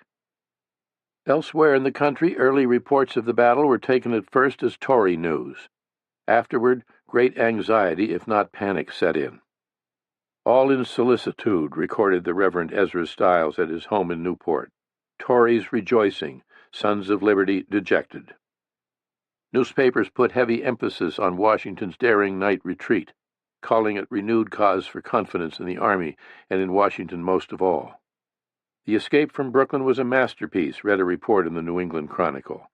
The manner in which our retreat was performed, reported the Virginia Gazette, reflects the highest credit upon our commander-in-chief and the officers in general. While one writer in the New England Chronicle declared, "Providence favored us," another in the Massachusetts Spy assured his readers that the defeat on Long Island and consequent distress were loud-speaking testimonies of the displeasure and anger of Almighty God against a sinful people. "We have thought God was for us, and had given many and signal instances of his power and mercy in our favor, and had greatly frowned upon and disappointed our enemies. And verily it has been so. But have we repented and given him the glory? Verily no. His hand seems to be turned and stretched out against us, and strong is his hand." In New York, the gloom of defeat hung heavy. The high spirits of the soldiers that had been counted on for so long to compensate for, even overcome, whatever advantages the enemy might have, were gone. The army that had crossed in the night from Brooklyn was, in the light of day on August 30th, a sorry sight to behold. Filthy, bedraggled, numb with fatigue, still soaked to the skin, many of them sick and emaciated. The army that had gone off to Brooklyn cheering was no more. It was a surprising change, Pastor Schukirk noted in his diary. The merry tones on drums and fifes had ceased. It seemed a general damp had spread, and the sight of scattered people up and down the streets was indeed moving. They had been swiftly, overwhelmingly defeated. "A hard day this, for us poor Yankees," was young Enoch Anderson's unadorned summing up of the Battle of Brooklyn. But as resounding as the British victory had been, it was not a decisive victory. The war had not been ended at a stroke by a superior force of professional soldiers. Washington and his 9,000 troops had survived to fight another day. For the first 24 hours in New York, nearly all were collapsed in sleep, including the commander-in-chief. Not until Sunday, August 31st, could Washington summon the strength even to notify Congress of the escape. He had been entirely unfit to take pen in hand, he explained. "Since Monday, scarce any of us have been out of the lines till our passage across the East River was effected yesterday morning. And for 48 hours preceding that, I had hardly been off my horse and never closed my eyes." Presently he was much hurried and engaged in arranging and making new dispositions of our forces, he said. He would save for another letter the extremity of the concern he felt.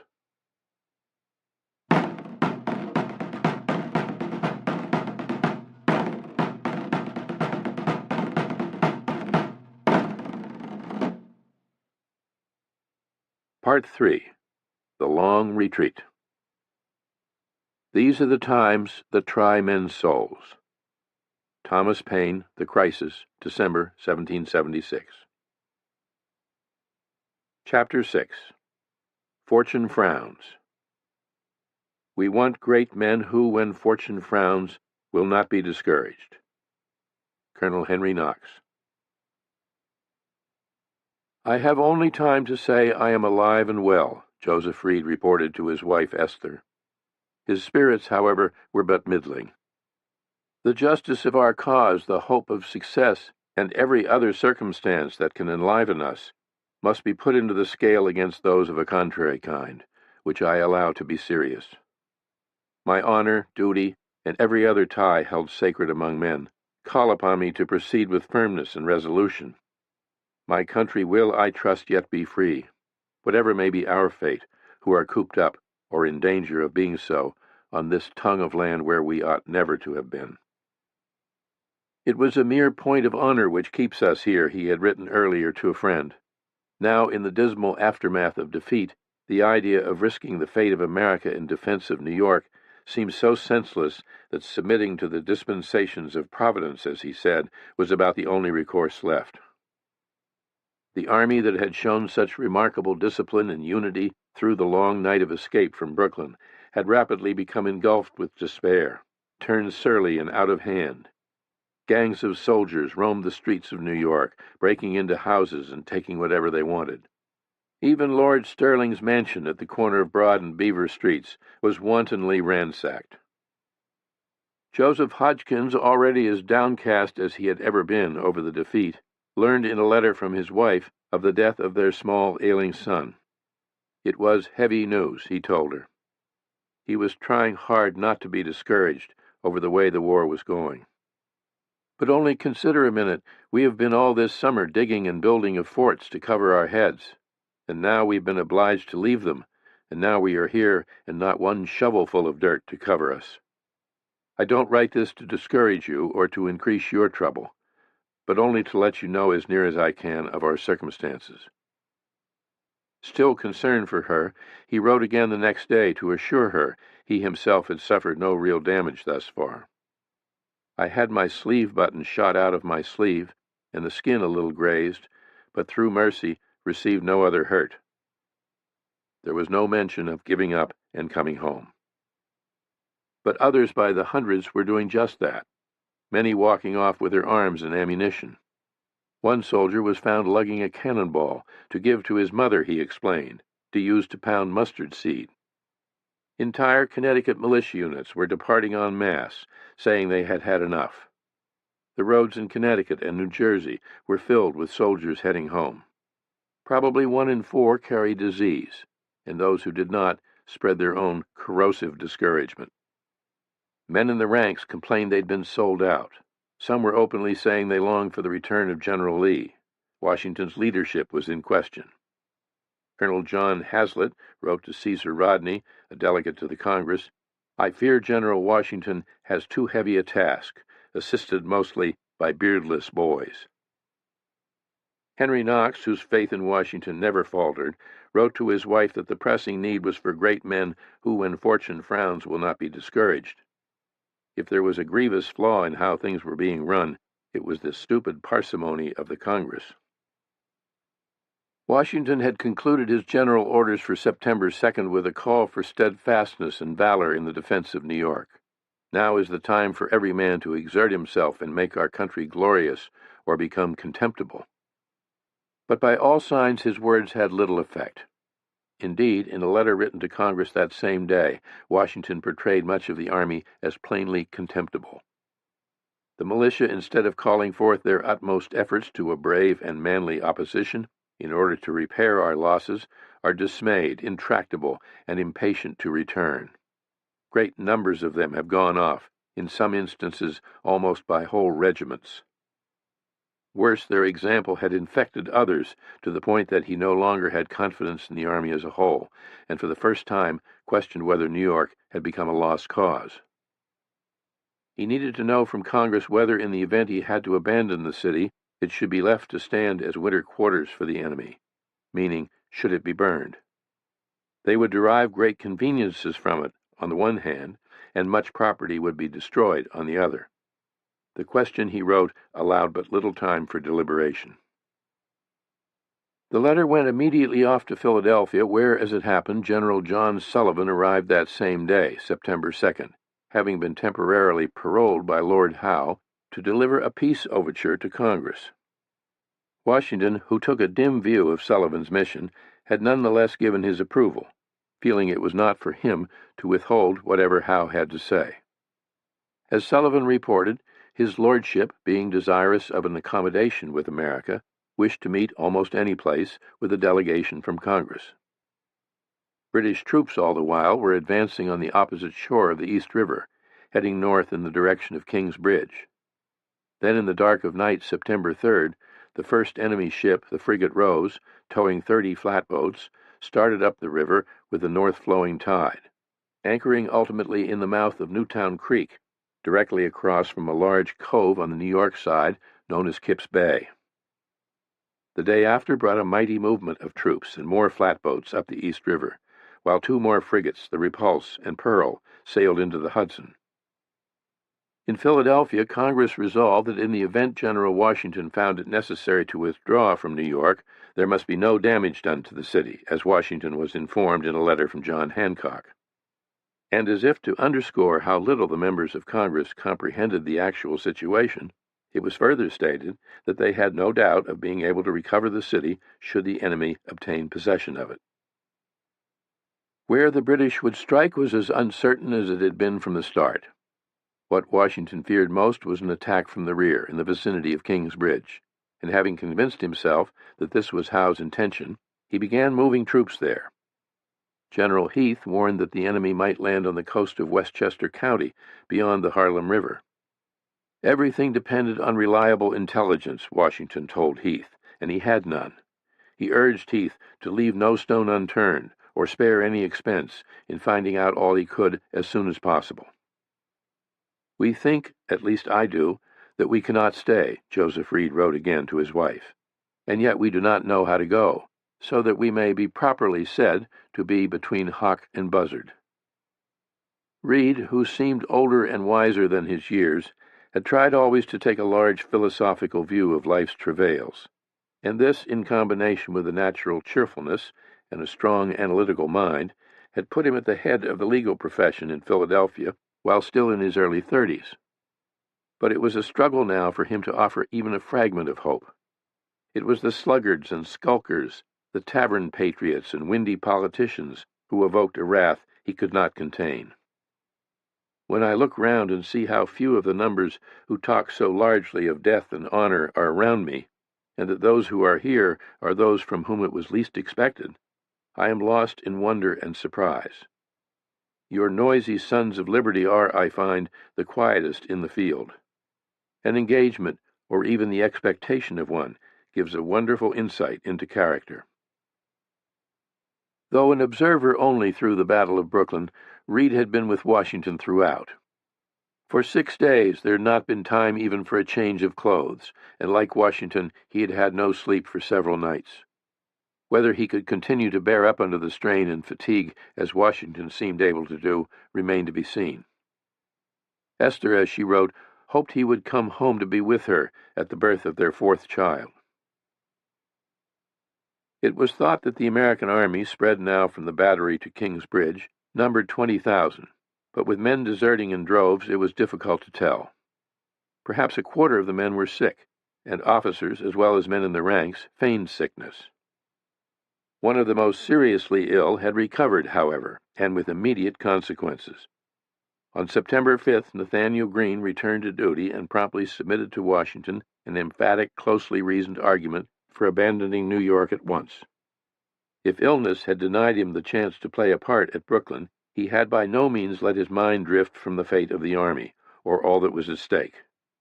While others like Reed were of the same mind, Greene alone committed his views to paper. "I think we have no object on this side of King's Bridge. Our troops are now so scattered that one part may be cut off before the others can come to their support. In this situation, suppose the enemy should run up the North River several ships of force and a number of transports at the same time, and effect a landing between the town and middle division of the army. Another party from Long Island should land right opposite. These two parties form a line across the island and entrench themselves. The two flanks of this line could be easily supported by the shipping. The center, fortified with redoubts, would render it very difficult, if not impossible, to cut our way through. Should this event take place, and by the by I don't think it very improbable, Your Excellency will be reduced to that situation which every prudent general would wish to avoid, that is, of being obligated to fight the enemy to a disadvantage or submit." It had been agreed, Greene continued, that without the possession of Long Island, New York could not be held. The army, dispersed as it was from one end of York Island to the other, could not possibly stop an attack, and another such defeat as at Brooklyn could be ruinous. "'Tis our business to study to avoid any considerable misfortune. Besides, 2/3 of the city belonged to Tories. There was no sound reason to run any great risk in its defense. I give it as my opinion that a general and speedy retreat is absolutely necessary, and that the honor and interest of America require it." Further, he would burn the city. Once taken by the British, it could never be recovered without a naval force superior to theirs. Left standing, it would guarantee them abundant housing, wharves, and a market for their every need. Greene could not conceive of a single benefit to the American cause that would come from preserving New York, and he urged Washington to summon a war council. By the time the council convened on September 7th, at Washington's headquarters at the Mortier House north of town, The letter from John Hancock had arrived, saying Congress wanted no damage done to New York. It was agreed by the Council that if the British were to bring up their fleet and open fire, the city was untenable. Greene, Reed, Israel Putnam, and several others called for a total and immediate withdrawal from all of York Island. This, they argued, would deprive the enemy of the advantage of their sea power, put nothing to the hazard, and keep the army together. But they were overruled by the majority, as Washington promptly reported to Congress. What Washington said at the meeting is not known, as no records survived, though it appears he thought the directive from Congress was an egregious mistake and that Nathanael Greene had the right idea. In a letter to Lund, Washington, he would later write, "Had I been left to the dictates of my own judgment, New York should have been laid in ashes." To Congress on September 8th, Washington expressed his fear of being outflanked again by the enemy. "On every side there is a choice of difficulties," he wrote, and with every decision went the possibility that his army would not fight. It was a fear that never left him. Young, inexperienced soldiers who were so greatly outnumbered ought never to be drawn into an open conflict, he wrote. "We should on all occasions avoid a general action, or put anything to the risk unless compelled by a necessity." Yet he seemed unable to make up his mind. On the other hand, to abandon a city which has been by some deemed defensible, and on whose works much labor has been bestowed, has a tendency to dispirit the troops and enfeeble our cause. Strong posts at Fort Washington and on the opposite side of the Hudson would secure the Hudson corridor. A retreating army was always encircled with difficulties, and declining an engagement subjects a general to reproach. But then he held out the possibility that some brilliant stroke might save the cause, though who knew what that might be? It did not help that the men were badly fed and unpaid. Many had seen no pay for 2 months, while across the East River the British were well supplied with fresh provisions from the farms of Long Island, a pleasing circumstance, as Ambrose Cyril noted, both for the health and spirit of the troops. The Hessians especially claimed they had never fared so well. At Philadelphia, after days of debate, Congress decided to send a delegation of 3, Benjamin Franklin, John Adams, and Edward Rutledge, to meet with Lord Howe. The 3 men departed on September 9th.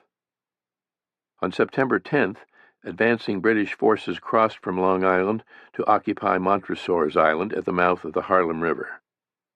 Nathanael Greene pressed Washington to reconvene the War Council. The situation was so critical and dangerous that a decision must be made, Washington read in a joint statement signed by Greene and 6 other general officers. This written September 11th, the day the 3-man congressional delegation crossed from New Jersey to Staten Island to confer with Lord Howe. The Staten Island meeting lasted several hours, during which Lord Howe did most of the talking.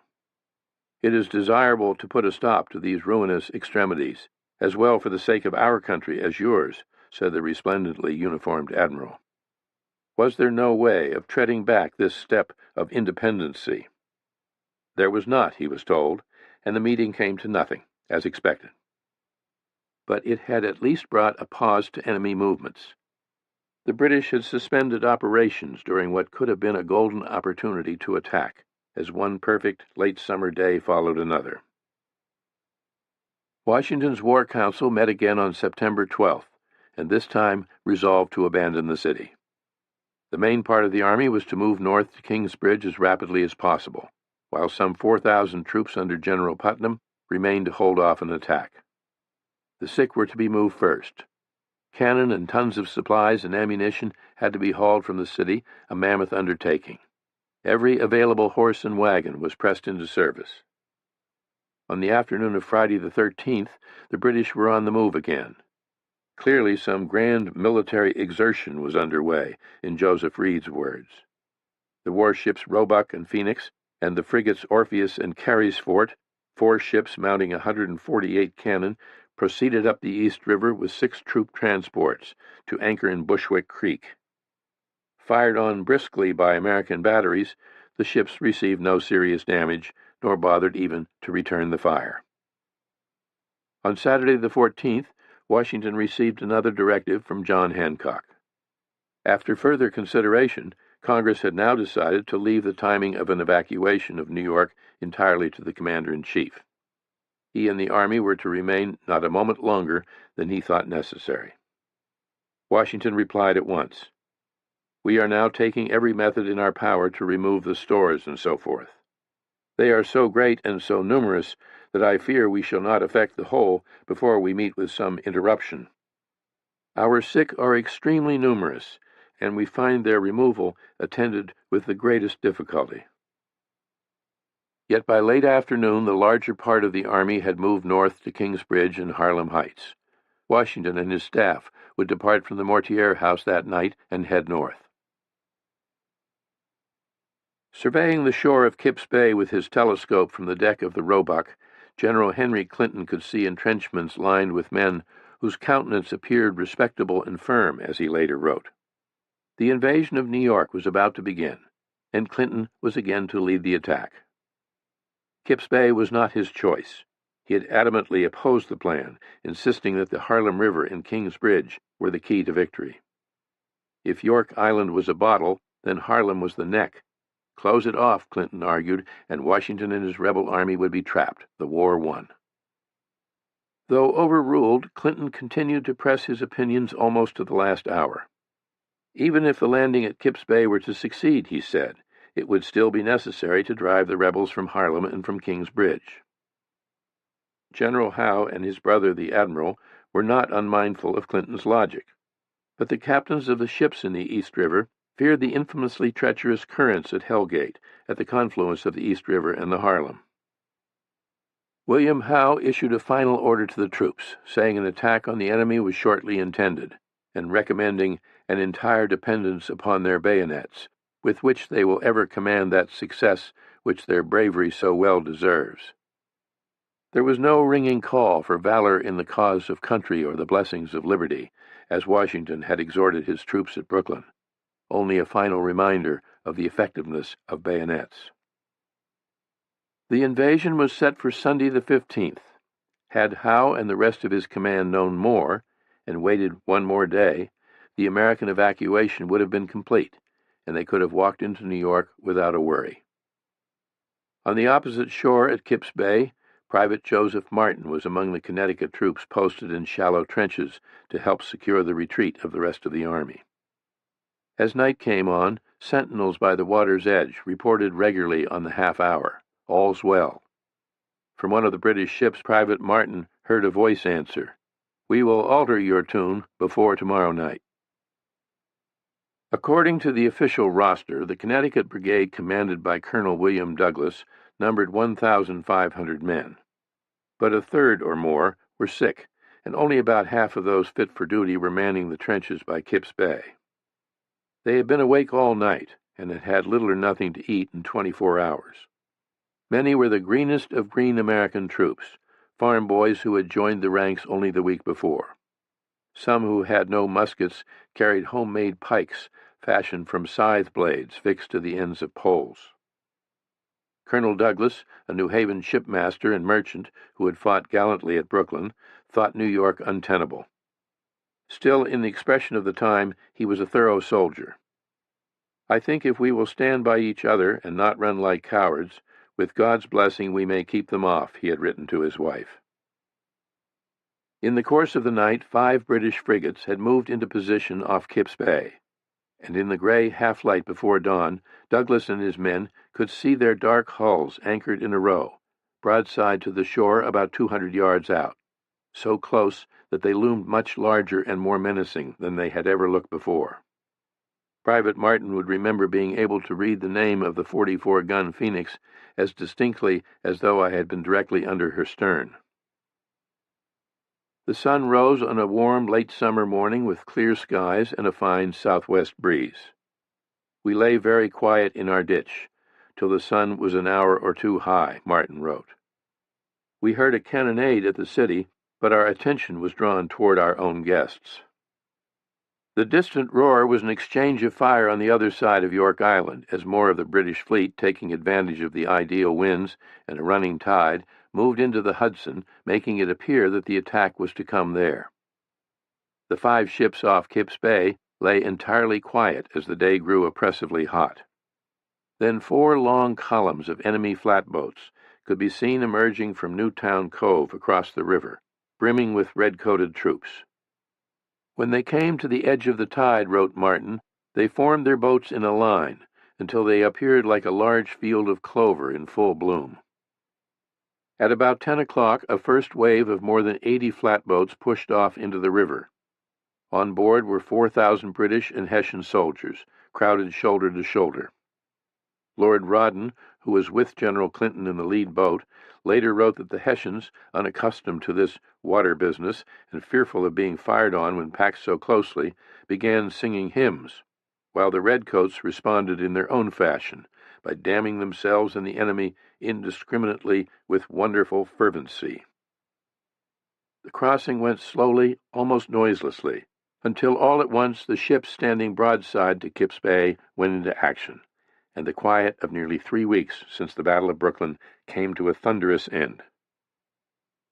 Just 3 days earlier at Staten Island, Admiral Lord Howe had spoken solicitously of putting a stop to these ruinous extremities, if only the Americans would give up independency. Now, at about 11 o'clock, he lay aside the olive branch in a manner that none of the 3 members of Congress or anyone could have imagined, or that any of those present at Kip's Bay would ever forget. The fury let loose was impossible to conceive, wrote a British midshipman. So terrible and so incessant a roar of guns, few even in the Army and Navy had ever heard before, recorded Ambrose Searle. It continued without stop for a full hour, a total of nearly 80 guns pounding point-blank at the shore, and shrouding the river with acrid smoke. Joseph Martin, who made a frog's leap into a ditch, thought he might die of the sound alone. The barrage pulverized the meager breastworks, buried men under sod and sand, and kicked up such dust and smoke that there was no possibility of firing back at the enemy. When the guns at last ceased, the first wave of flatboats emerged from the drifting smoke into the sunlight and made for shore. By then the Americans had fled as fast as their legs would carry them. Colonel Douglas had told his men to save themselves and run, but the order was hardly necessary. The fire from the enemy's ships, he wrote, was as hot as ever could be imagined. But they mostly overshot us. The brigade was in such a scattered position that I could not collect them, and I found the whole army on a retreat. From the lead landing craft, Lord Rawdon saw the rebels break instantly, happy to escape to the nearest woods. We pressed ashore, he wrote, landed and formed, without losing a single man. Not all the Americans got away. As another British officer would write, I saw a Hessian sever a rebel's head from his body and clap it on a pole in the entrenchments. Clinton and his advance corps pressed inland unopposed for a quarter of a mile to secure high ground known as Inclenberg. There they halted and waited. From his new command post on the crest of Harlem Heights, 4 miles to the north, Washington had heard the roar of cannon at Kip's Bay and seen smoke rising in the distance. In an instant he was on his horse and racing south at a gallop down the post road. Reining up at a cornfield about a mile inland from Kip's Bay, he found men flying in every direction. It was everything he had feared and worse, his army in pell-mell panic. Americans turned cowards before the enemy. In a fury, he plunged his horse in among them, trying to stop them. Cursing violently, he lost control of himself. By some accounts, he brandished a cocked pistol. In other accounts, he drew his sword, threatening to run men through. "Take the walls," he shouted. "Take the cornfield." When no one obeyed, he threw his hat on the ground, exclaiming in disgust, "Are these the men with which I am to defend America?" When an advance party of Hessians appeared and the fleeing men refused to make a stand, Washington is said to have flogged some of their officers with his riding crop. A few soldiers turned and fired on the enemy, killing and wounding several. When a number of other Americans surrendered, with their hands uplifted, the Hessians shot or bayoneted them. 2 Continental brigades, a force of more than 2,000 under Generals Samuel Parsons and John Fellows, arrived in support. But at the sight of men fleeing in panic all around, they too turned and ran, strewing the ground with muskets, cartridge boxes, canteens, knapsacks, hats, and coats. This at the sight of fewer than 100 enemy soldiers. The demons of fear and disorder, said Joseph Martin, seemed to take full possession of all and everything that day. All that is but Washington, who in a rage, heedless of his own safety or the chance of being captured, rode to within 100 yards of the enemy. Only with difficulty were two of his aides able to grab the bridle of his horse and get him to leave the field. More British troops were landing. By late afternoon, another 9,000 would be ashore at Kip's Bay. When word came that the rebels had abandoned New York, a British brigade headed rapidly south, and the city was theirs. They were welcomed with open arms. Nothing could equal the expressions of joy shown by the inhabitants upon the arrival of the king's officers among them, wrote Ambrose Searle. They even carried some of them upon their shoulders about the streets, and behaved in all respects, women as well as men, like overjoyed bedlamites. At old Fort George on the Battery, a woman pulled down the flag of the Continental Army and trampled it underfoot before raising the Union Jack. Searle had watched the whole scene from Lord Howe's flagship. His contempt for the rebels had never been greater. Thus this town and its environs, which these blustering gentlemen had taken such wonderful pains to fortify, were given up in 2 or 3 hours without any defense or the least appearance of a manly resistance. For the remnants of the American army that had gotten away, it had been a close call. Henry Knox had managed to escape at the last minute only by seizing a boat on the Hudson. Israel Putnam and several thousand of his troops had set off on a forced march up the post road, a route that would have taken them up the east side of the island and straight into the invading British army, had Putnam not been convinced by a young aide, 20-year-old Lieutenant Aaron Burr, to head north by less traveled roads along the Hudson. Leading his soldiers through the sweltering afternoon, rugged old Putt was at his best, riding up and down the long line, exhorting them to stay together and keep moving, to get past the British before they had the island sealed off from the East River to the Hudson. At one time the two armies were passing each other less than a mile apart, only a stretch of woods dividing them. Another young officer who made the march, Captain David Humphreys, would later write of General Putnam, "Having myself been a volunteer in his division and acting adjutant to the last regiment that left the city, I had frequent opportunities that day of beholding him, for the purpose of issuing orders and encouraging the troops, flying on his horse covered with foam wherever his presence was necessary. Without his extraordinary exertions, it is probable the entire corps would have been cut to pieces." Putnam and his exhausted men marched into the main camp at Harlem after dark to rousing cheers. They'd been given up for lost. When Knox turned up later, he too was greeted with shouts of welcome, even an embrace from the commander-in-chief. Washington would call the conduct of those who had fled at Kip's Bay shameful, scandalous, disgraceful, and dastardly. Nathaniel Greene wrote of the miserable, disorderly retreat, and described Washington's behavior as he tried to rally the terrified men as close to suicidal. Fellows and Parsons' whole brigades ran away from about 50 men, Greene reported to a friend, and left His Excellency on the ground within 80 yards of the enemy, so vexed at the infamous conduct of the troops that he sought death rather than life. Washington's anger may also have been partly with himself, as the attack at Kip's Bay had been nearly as great a tactical surprise as the enemy's night march through the Jamaica Pass. He had been made to look a fool by Howe still again. The Connecticut militia, already in disgrace for deserting in such appalling numbers, were tagged now with cowardice. The Connecticut runaways were held to blame for the whole fiasco, which only made worse the hard feelings between the troops of New England and those of the other states that had plagued the army almost from the beginning. Not all judgments were so harsh, however. Other things had to be weighed in the balance, wrote General Heath. The wounds received on Long Island were yet bleeding, and the officers, if not the men, knew that the city was not to be defended.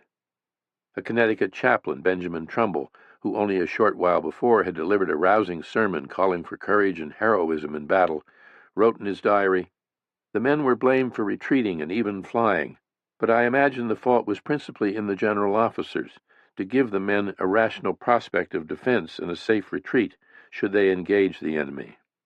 And it is probable many lives were saved, though it was not honorable. It is admirable that so few men are lost." In fact, many lives were saved, and even veteran troops would have fled under such a murderous cannonade as at Kip's Bay. For the Connecticut men to have stayed would have been truly suicidal. Henry Knox attributed the failure at both Brooklyn and Kip's Bay to inadequate leadership by ill-trained, inexperienced officers and a woefully overworked commander-in-chief. The general is as worthy a man as breathes, but he cannot do everything and be everywhere, Knox reflected in a letter to his brother. We ought to have men of merit in the most extensive and unlimited sense of the word, instead of which the bulk of the officers of the army are a parcel of ignorant, stupid men who might make tolerable soldiers, but are bad officers. There should be military academies established to teach the art of war, Knox wrote, and every other encouragement possible to draw persons into the army that may give luster to our arms. Again, as on Long Island, the enemy effort had gone like clockwork. But why their commanders had delayed in crossing the island, why they had not pushed straight on to the Hudson, remained a puzzle. Had they advanced another mile or so, they could have cut the island in two, just as Nathaniel Greene had predicted, sealing off any chance Putnam and his troops had to escape.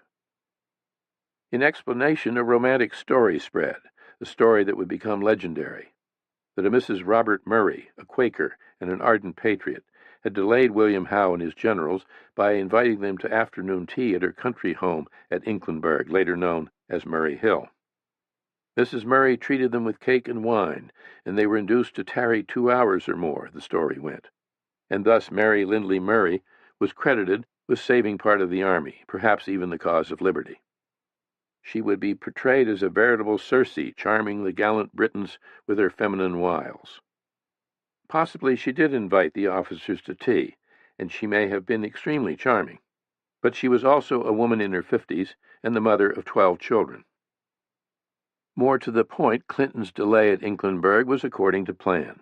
His orders had been to hold the line there until General Howe and the rest of the invading force had landed later in the afternoon. The British, quite understandably, considered the invasion an immense success.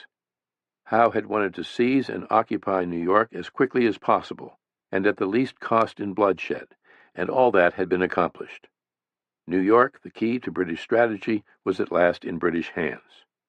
Howe and his generals were entirely satisfied with the day's work, and by nightfall their troops had crossed the middle of the island to the Hudson, and pressed north to within striking distance of the rebel lines by the Harlem River. But then the very next day, September 16th, to the astonishment of everyone, it would be the Americans' turn to claim success. Washington, as usual, was up before dawn, drafting correspondence at his spacious new headquarters, the Palladian-style mansion of a departed Loyalist, Colonel Roger Morris, with whom he had once served in the French and Indian War. The house, about a mile south of Fort Washington, commanded the summit of Harlem Heights. Indeed, it stood at the highest elevation on all of York Island. From the balcony of its columned portico, one could see the Hudson on the right, and off to the left, 3 miles down the Harlem River Valley, the old Dutch village of Harlem and the waters of Hellgate. To the south, on clear days, and they were nearly all clear, dry days that September, one could pick out the distant spires of New York, and further still, the hills of Staten Island, 20 miles away. According to Joseph Reed, who was with Washington, it was still very early when word came that the enemy was advancing, and Washington sent Reed cantering off to investigate. Washington had been expecting an attack. I have sent out some reconnoitering parties to gain intelligence, if possible, of the disposition of the enemy, he had already reported in a letter to Congress that morning. More than 100 Connecticut Rangers, some of the best soldiers in the Army, had left on the mission before dawn, led by one of the best field officers in the Army, a strapping Connecticut farmer and veteran of Bunker Hill, Colonel Thomas Knowlton. It was Knowlton at Bunker Hill who, with Colonel John Stark, had famously held the rail fence in the face of the oncoming British lines, and Knowlton who, during the siege of Boston, had led the night attack on Charlestown that so upset the British officers' production of the Burgoyne farce, The Blockade, at Faneuil Hall. Knowlton and his Rangers were to probe for the enemy along the wooded ridges to the south, which rose beyond a narrow intervening valley known as the Holloway. and it was there at daybreak in the woods of the Highlands to the south that Knowlton and his men ran into the British, and a brisk skirmish ensued. Reed arrived just as the enemy attacked, with some 400 light infantry, thus outnumbering the Americans by nearly 4 to 1. "I went down to our most advanced post," he wrote, "and while talking there with the officer of the guard, the enemy's advanced guard fired upon us at about 50 yards distance. Our men behaved well, stood, and returned the fire, till overpowered by numbers, they were obliged to retreat." Reed raced off to get help from Washington, who had since ridden to the southern reaches of Harlem Heights, where Nathaniel Greene's brigades were drawn up, overlooking the Holloway. By the time Reed arrived, Knowlton and his men could be seen retreating swiftly down the slopes on the opposite side. Then out of the far woods and down the hill came the British in pursuit, sounding their bugles as if on a fox hunt. "I never felt such a sensation before," Reed wrote. "It seemed to crown our disgrace." What the Virginia fox hunter, watching the scene from his saddle, may have felt or thought can only be imagined, for he never said. But his response was an immediate decision to make a fight, if only, as he later explained to Patrick Henry, to recover that military ardor which is of the utmost moment to an army. Washington ordered a counterattack across the Holloway, and sent Knowlton and his men, plus 3 companies of Virginians, led by Major Andrew Leach, on an encircling move to the left, with Reed as guide. They were to get behind the redcoats and entrap them in the Holloway. Greene and Putnam led the main attack, and both were soon in the thick of it. "The enemy had rushed down the hill with all speed to a plain spot of ground," wrote Joseph Hodgkins, who was back in action again with Greene's troops for the first time since Brooklyn. "Then our brigade marched out of the woods. Then a very hot fire began on both sides. But Knowlton's encircling move ran into trouble when some of his men opened fire too soon, attacking the enemy's flank instead of getting behind and cutting off their retreat. The fighting grew fierce. Within minutes, Knowlton and Major Leach both fell, mortally wounded. With the chance to encircle and capture the British gone, Washington threw more of his forces into the main attack, and the British too rushed in reinforcements. In little time, the British had committed 5,000 men. The struggle went on for hours, the Americans, for once, holding their own. Slowly, the British began to give way. Then the British turned and ran, and the Americans took after them. "We drove the dogs near 3 miles," wrote one of the Connecticut men. Fearing the enemy might bring up still more strength, and that his men might be running into a trap, Washington called off the attack, which was not easily done. The pursuit of a flying enemy was so new a scene that it was with difficulty our men could be brought to retreat, wrote Joseph Reed. From all that Joseph Hodgkins had seen, and from what others had told him, he reckoned they had killed no fewer than 500 of the enemy and wounded that many or more. They were seen to carry off several wagon loads. Besides, our people buried a good many that they left. Probably the British and Hessian losses were 90 killed and about 300 wounded. The number of American casualties was far lower, fewer than 100 wounded and 30 killed, but these included Major Leach and Colonel Knowlton, whose deaths were a heavy blow to the Army. To Reed, who had carried the wounded Knowlton from the field, and to Washington, Thomas Knowlton was the greatest loss. Reporting to Congress on the Battle of Harlem Heights, Washington referred to it only as a pretty sharp skirmish, and made no claims to a great victory. But to the troops it was a genuine victory at long last, and an urgently needed lift to their self-respect. They had seen the backs of redcoats on the fly. As Henry Knox wrote, "They find that if they stick to these mighty men, they will run as fast as other people."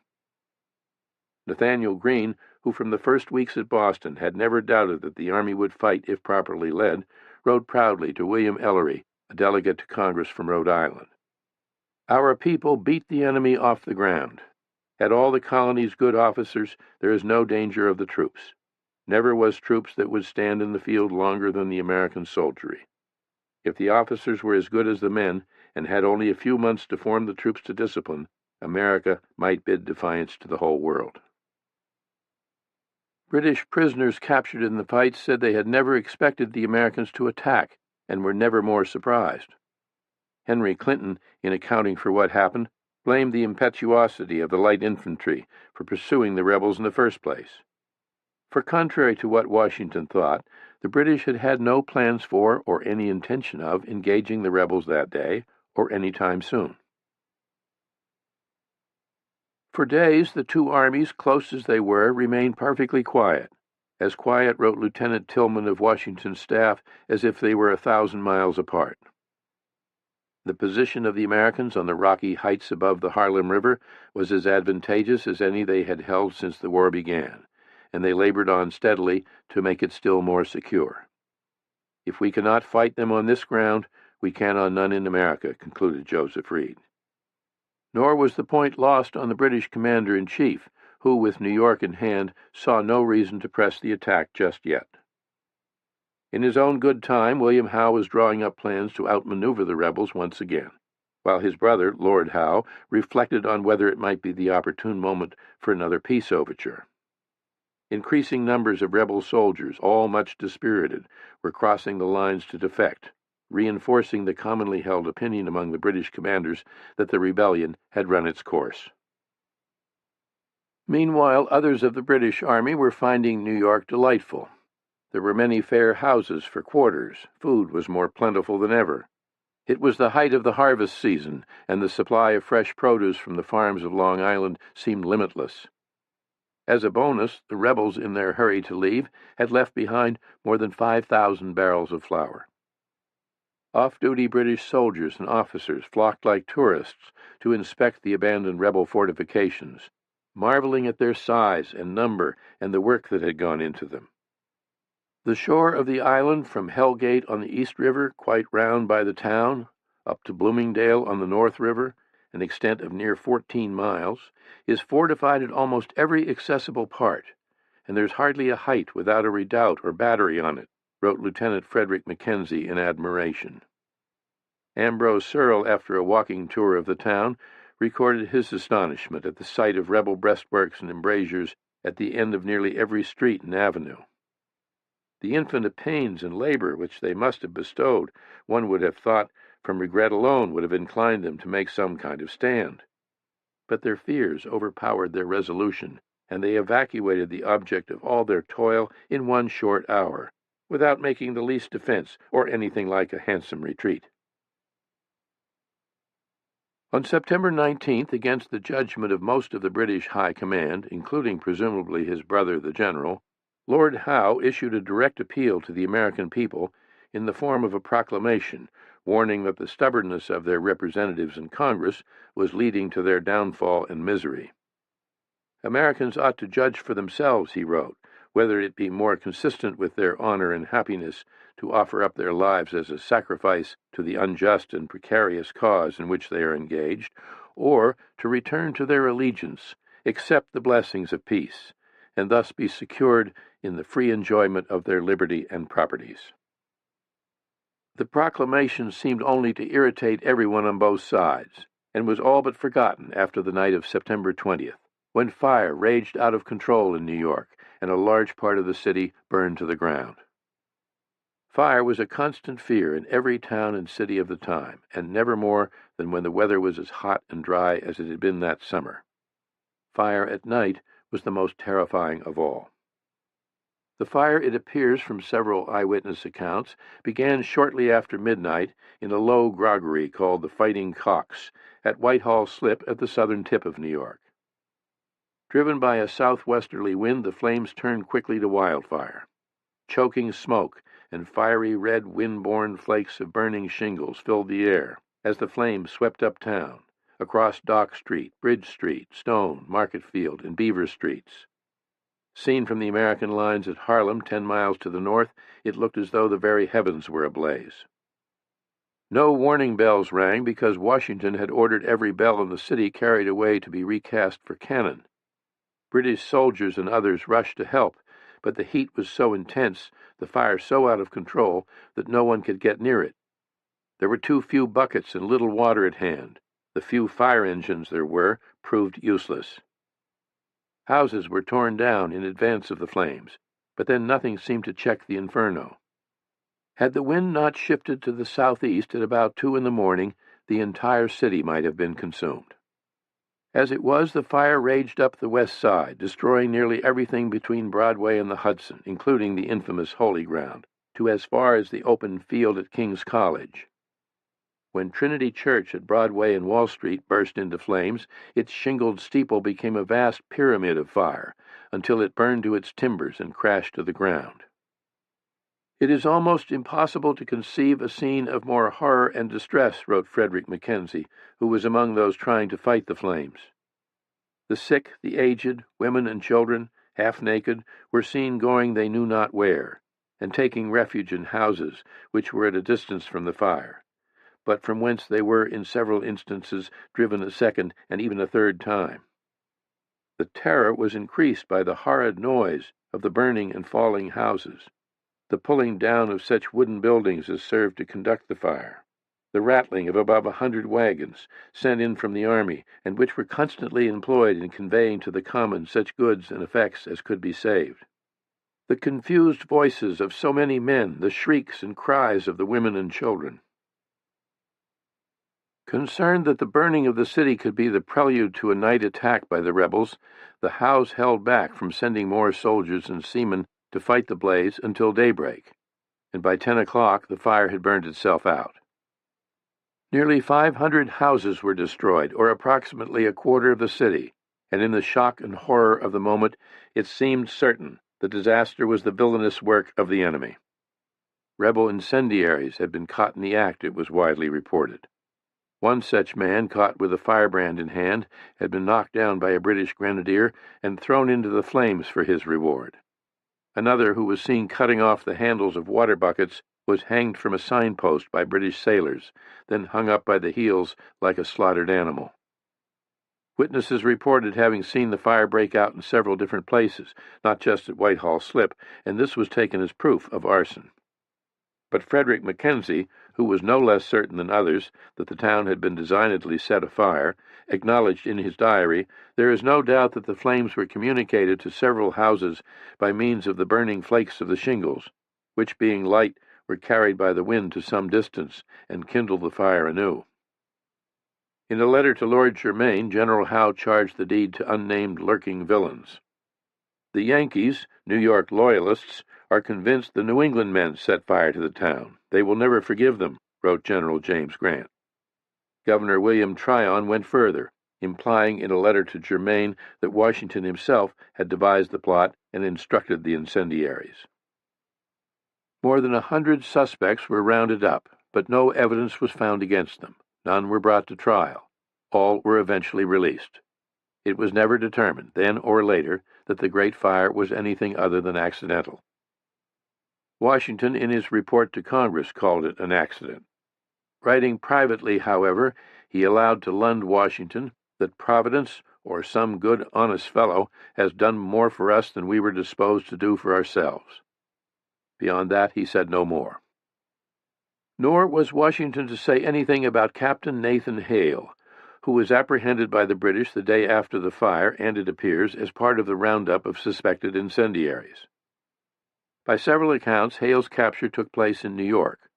A report in the New York Gazette, a Tory paper, said an unnamed New England man, who had a captain's commission, was seized in the city with dreadful implements of ruin, firebrands, and when searched the sum of 500 pounds was found upon him. This could refer to Hale, although Frederick Mackenzie noted that a person named Nathan Hales was apprehended on Long Island on the night of September 21st. Whatever the circumstances of his capture, Hale admitted to being a spy, and General Howe ordered him hanged without trial. Hale was 21 years old, a handsome, athletic graduate of Yale, a schoolmaster and wholehearted patriot. Raised on a Connecticut farm, he was one of 6 brothers who served in the war. He had signed up more than a year before, taken part in the siege of Boston, and lately joined Colonel Knowlton's Rangers.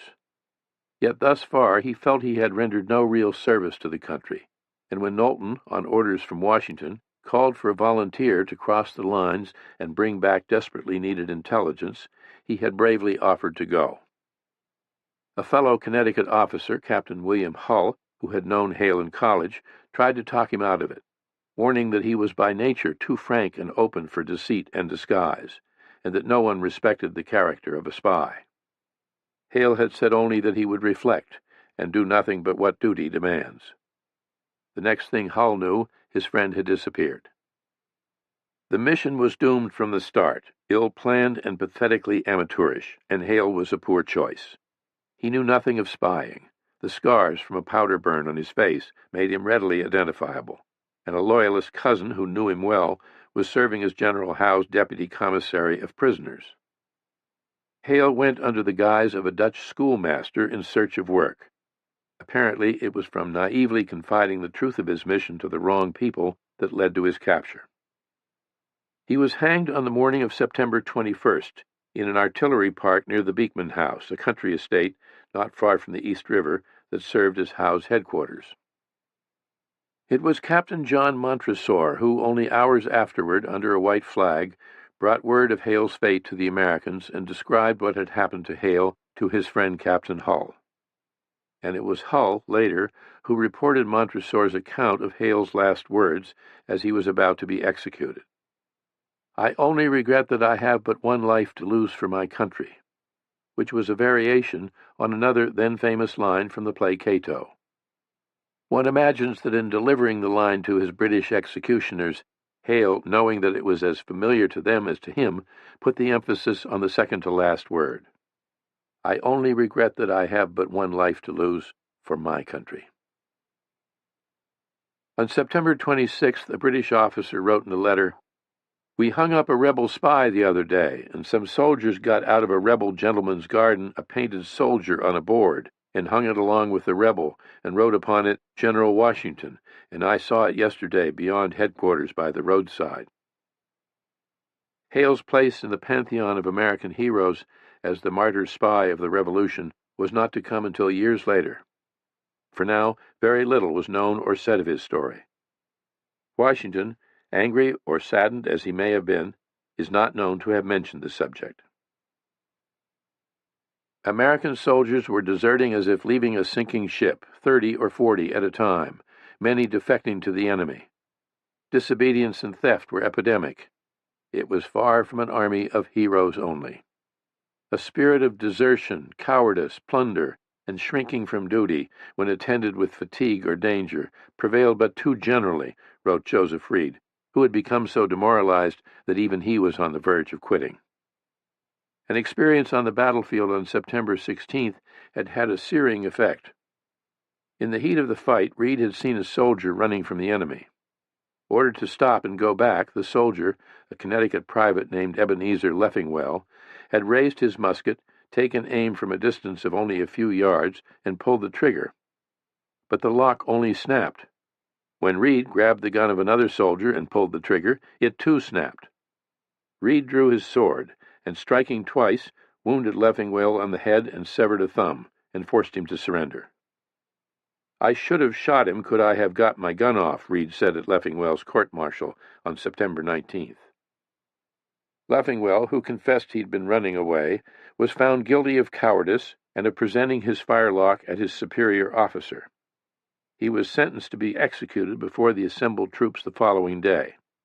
But at Reed's urging, Washington pardoned Leffingwell at the last moment, after Leffingwell had kneeled to be shot. The next such offender would suffer death without mercy, warned Washington. To attempt to introduce discipline and subordination into a new army must always be a work of much difficulty, Reed wrote to his wife. But where the principles of democracy so universally prevail, where so great an equality and so thorough a leveling spirit predominates, either no discipline can be established, or he who attempts it must become odious and detestable, a position which no one will choose. Washington was no less a commanding presence than ever, and except for his raging outburst at Kip's Bay, he seemed imperturbable, entirely in control. In truth, he was as discouraged as he had ever been in his life, and miserably unhappy. It was all he could do to keep up appearances. "Unless some speedy and effectual measures are adopted by Congress, our cause will be lost," he told John Hancock in a long, foreboding letter dated September 25th. Like Greene, like Knox and Reed, Washington knew the problem with the army was not so much the men in the ranks as those who led them. The war was to be no work of a day, he warned, and must be carried on systematically. Good officers were mandatory, and the only means to obtain good officers was to establish the Army on a permanent footing. There must be an end to short-term enlistments. Officers must be better paid, better trained. Soldiers must be offered a good bounty, adequate clothing and blankets, plus the promise of free land. Inflamed by passions, stirred by patriotism, men will fly hastily and cheerfully to arms, Washington continued. But to expect the bulk of an army to serve on selflessly, come what may, once the first emotions subsided, would be to look for what never did and, I fear, never will happen. Even among officers, those who acted with true disinterestedness were no more than a drop in the ocean, wrote this most disinterested and selfless of officers. To place any dependence on militia is assuredly resting upon a broken staff. Men just dragged from the tender scenes of domestic life, unaccustomed to the din of arms, totally unacquainted with every kind of military skill, which, being followed by a want of confidence in themselves when opposed to troops regularly trained, disciplined, and appointed, superior in knowledge and superior in arms, makes them timid and ready to fly from their own shadows. He wrote of the lust after plunder among the men, of regimental surgeons taking bribes to certify sickness or infirmities that would qualify for discharges. He understood the fear there was in Congress and among the people of a standing army, but he thought the evils imagined were remote. On the other hand, were there to be no standing army, the cause of independence faced ruin. He wanted rules and regulations adopted, punishments made more severe. As it was, for the most atrocious offenses, the maximum was 39 lashes, and these, he found, were seldom laid on as they should be, but more as sport. It was punishment of a kind that for a bottle of rum many hardened fellows were quite willing to undergo. But as Washington had no way of knowing, Congress had already acted on most of what he wanted, due largely to the efforts of John Adams as head of the Board of War and in floor debate. Every soldier who enlisted for the duration of the war was to receive $20 and 100 acres of land. New articles of war, drawn up by Adams and based largely on the British articles of war, went far to ensure justice for the individual soldier, provided stiffer punishments for major offenses, up to 100 lashes, and increased the number of crimes for which the penalty was death. Adams also proposed for the first time the creation of a military academy, as Knox had urged, but nothing came of the motion. Writing to Lund, Washington, on September 30th, Washington was even more candid about his miseries. Such is my situation that if I were to wish the bitterest curse to an enemy on this side of the grave, I should put him in my stead with my feelings. He was wearied to death with problems. One regiment had fewer than 50 men left, another all of 14 fit for duty. In confidence I tell you that I never was in such an unhappy, divided state since I was born. And the enemy all the while was within stone's throw. Then, as he had before, and as though such a giant shift of mind was perfectly natural, he turned to the subject of Mount Vernon. He was concerned about the fireplaces. That in the parlor must, I should think, stand as it does, not so much on account of the wainscoting, which I think must be altered, on account of the door leading into the new building, as on account of the chimney-piece and the manner of its fronting into the room. The chimney in the room above ought, if it could be so contrived, to be an angle chimney, as the others are. But I would not have this attempted at the expense of pulling down the partition.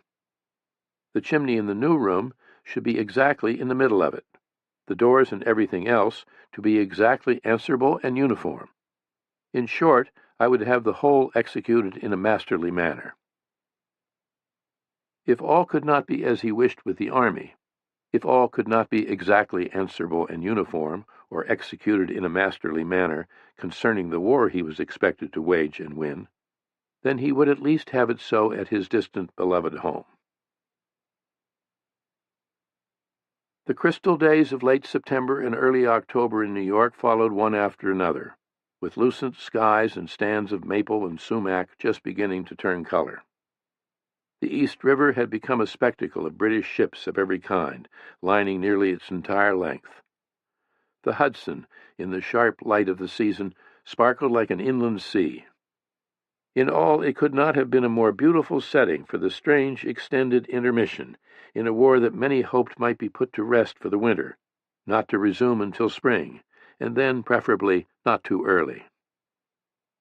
On the morning of October 9th, any such hopes ended.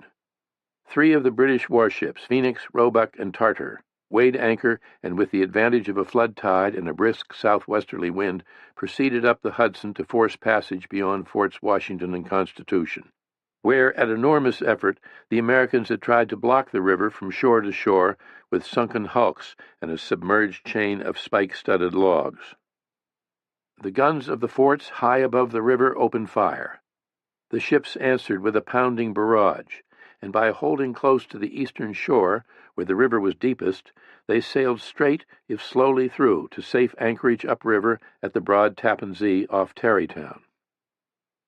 Washington had observed the whole sorry scene. To our surprise and mortification, they ran through without the least difficulty, and without receiving any apparent damage from our forts, though they kept up a heavy fire from both sides, he wrote.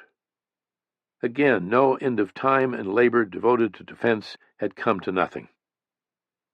In fact, the British had suffered 9 seamen killed and considerable damage to their ships, while showing once more in spectacular fashion that the Hudson was undeniably theirs to employ as they wished. The day could have led to a decisive change in American strategy.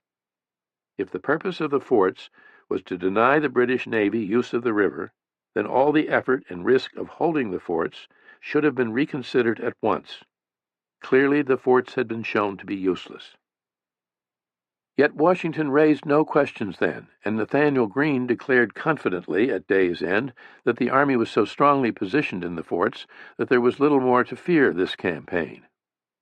Instead of a lesson learned, the day marked the onset of one of the greatest American blunders of the war, and what was to be a painful humiliation for Washington and Greene.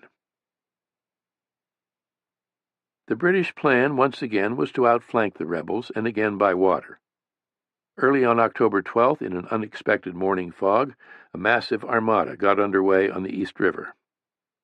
With Admiral Lord Howe in command, 150 ships set sail upstream, through the dangerous Hell Gate Channel, in very thick fog, a mariner's nightmare, and into Long Island Sound, and all without mishap. It was a stunning feat of seamanship. By noon, an advance force of 4,000 troops led by Henry Clinton had landed at Throg's Neck, also known as Frog's Neck, a marshy point of land on the shoreline of Westchester County, due east of the American lines at Harlem Heights and Kings Bridge. Throg's Neck had been Lord Howe's choice and proved to be a poor one for the army. What appeared to be a peninsula on the map was more an island connected to the mainland only at low tide. When the British tried to advance over a causeway, a small detachment of American riflemen, crouched behind log piles, held them in check, and when more American support moved in, after more British troops had landed, General Howe decided to re-embark once sufficient supplies arrived and still more reinforcements were at hand, which consumed another 4 days. Tweedledum business, an exasperated Henry Clinton called it. But the reinforcements Howe expected were worth the wait, 7,000 newly arrived Hessians under the command of the extremely able General Wilhelm von Knuphausen.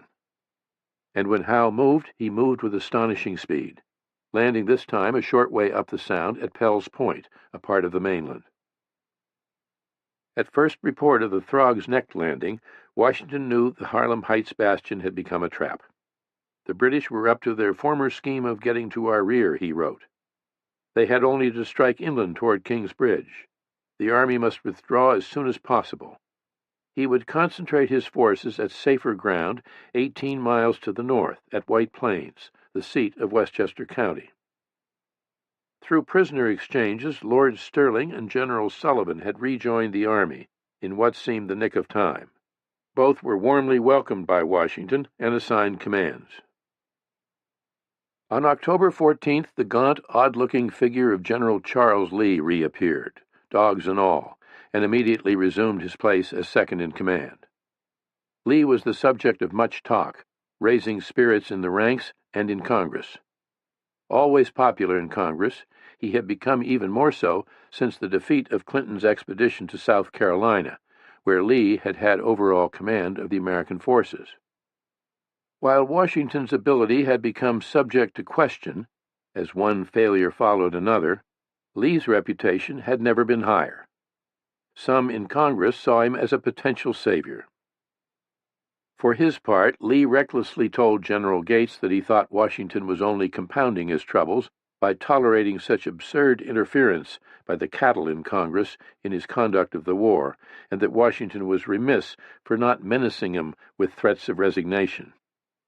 Were Washington to resign, of course, it would be Lee who succeeded him. Washington well knew the quirks and vanity of his old military friend and was glad to have him back. As a gesture of appreciation, he gave Fort Constitution a new name, Fort Lee. At a council of war on October 16th, it was decided that Fort Washington and its garrison should be, in the words of the brief minutes, retained as long as possible. The passage of ships on the Hudson was no longer the issue. The obstructions in the North River had proved insufficient. Still, communication across the river to New Jersey had to be maintained. Besides Washington and Lee, the general officers present included Heath, Sullivan, Sterling, and Mifflin. Colonel Knox was also present, but General Greene was not. According to the minutes, there was only one dissenting voice, and it was General George Clinton, not Lee, as he later implied. The week before, Congress had resolved that, if practicable, every effort be made to obstruct effectually navigation on the Hudson at Fort Washington.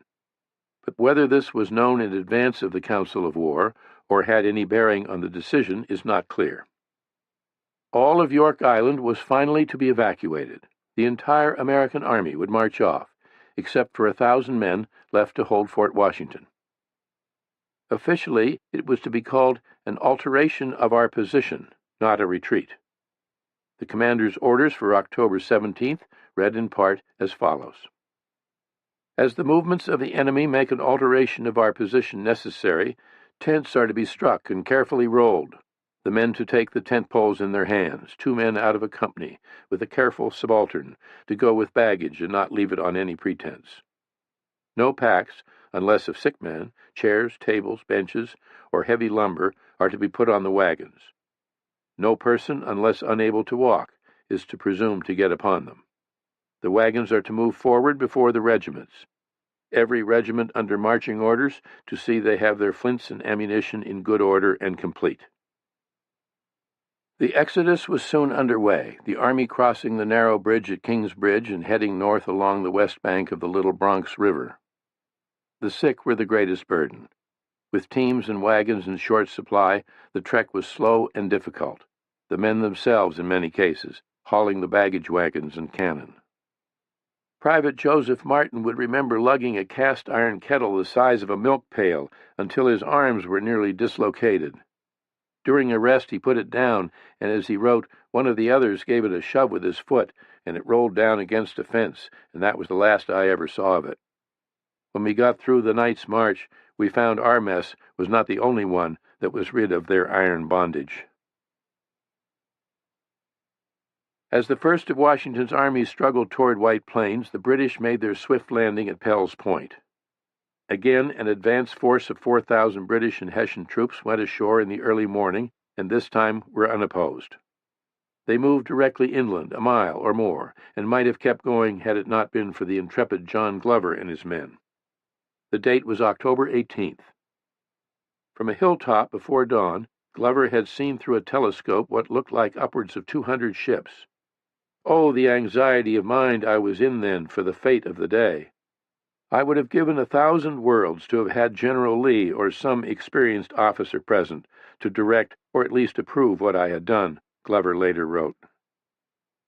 Acting on his own, he rushed forward with some 750 men who fought tenaciously from behind stone walls, inflicting heavy casualties and stalling the enemy advance for a full day before forced to fall back. Colonel Loammi Baldwin, the Massachusetts apple grower who, with his small regiment, joined in the fight, later claimed the men stayed as calm as if shooting ducks. He thought the enemy dead numbered at least 200, which was undoubtedly an exaggeration. But even if he was wrong by half, the British lost more men killed at Pell's Point than in the Battle of Brooklyn. By Glover's calculations, American casualties numbered 8 dead, 13 wounded. Such ferocity as the Americans had shown appears to have stunned Howe, leading him to conclude that with stone walls lining every road and adjacent field, more deadly fire could be waiting at any turn. Had the British kept moving inland with speed, they might have caught Washington's retreating army head-on. As it was, the British advance along the shore as far as Mamaroneck and inland toward White Plains was slow and extremely cautious, seldom more than a few miles a day, and against little or no resistance. Probably Howe saw no more need to hurry now than he had before, and in fact he did not expect to cut the rebel retreat.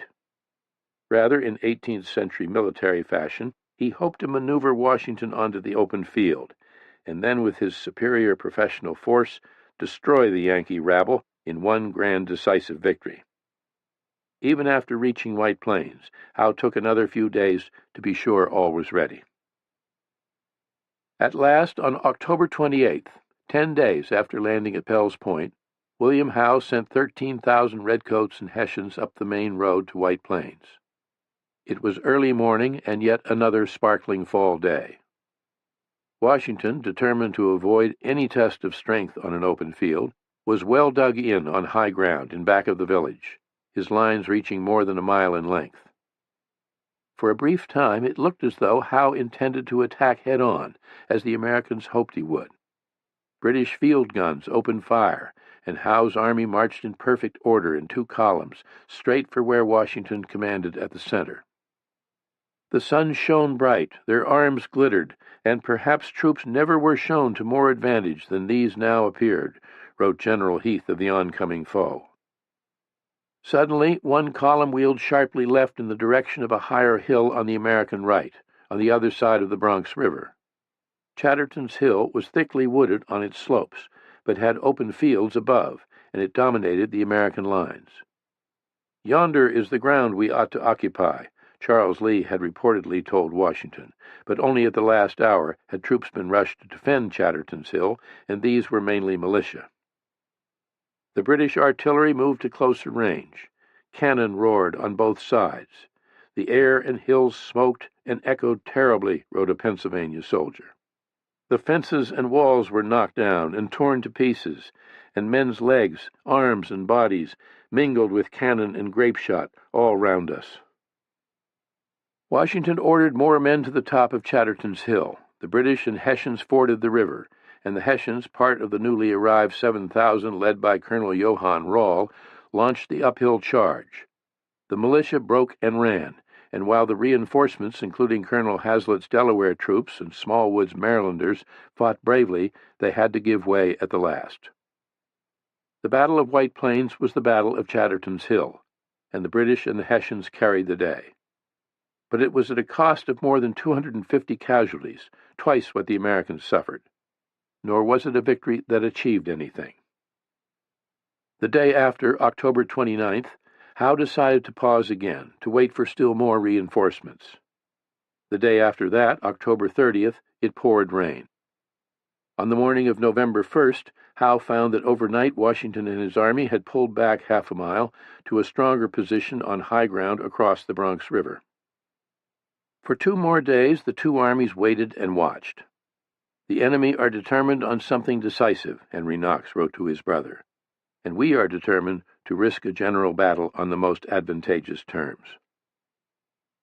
When on the night of November 3rd American sentinels reported the rumbling of enemy carriages in the dark, it was assumed another attack was imminent.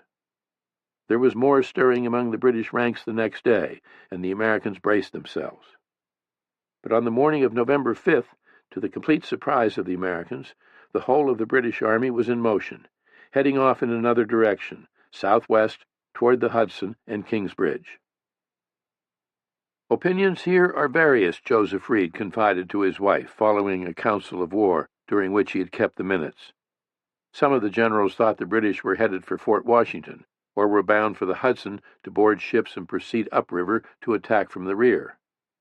Others, and the great majority, think that finding this army too strongly posted, they have changed their whole plan, intending to penetrate the Jerseys and so move on to Philadelphia. Who said what or the most in the course of the meeting, Reed did not mention. In his own opinion, however, it was too late in the season for any British movements of consequence, other than a few excursions into New Jersey, perhaps, to revive the drooping spirits of the many Loyalists there. Washington doubted that Howe would close the campaign without attempting something more, as he wrote to John Hancock. Almost certainly Howe was headed for New Jersey. Near the close of the letter, Washington added a further worry. "I expect the enemy will bend their force against Fort Washington and invest it immediately," he said. The term invest meaning to surround and lay siege, not necessarily to attack all out. Like most of the army he led, Washington was still exhausted and dispirited. To some who were closest at hand, he seemed a little bewildered and unsuitably indecisive. Reed, in particular, as he would later reveal, was having second thoughts about Washington's capacity for leadership. Increasingly worried over Fort Washington, the commander pondered whether to pull the troops out while there was yet time.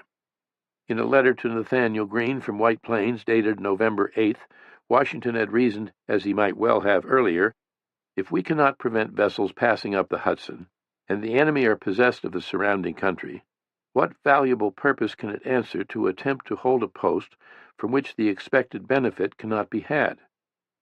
I am therefore inclined to think it will not be prudent to hazard the men and stores." Yet he left the decision to Greene. "But as you are on the spot, I leave it to you to give such orders as to evacuating as you judge best."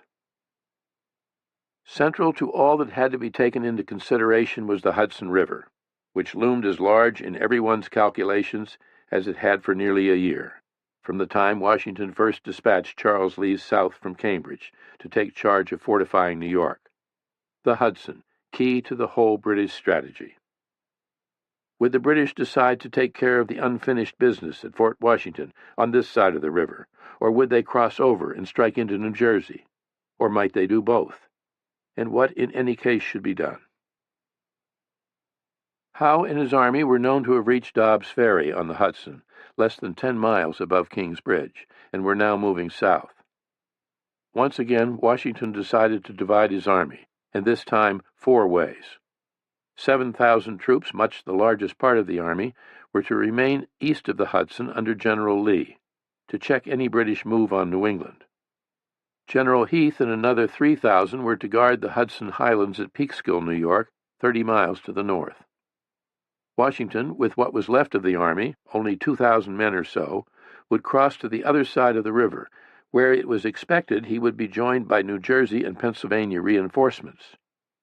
Nathaniel Greene was to maintain his same position on the river, with overall command of the troops at Fort Washington and Fort Lee.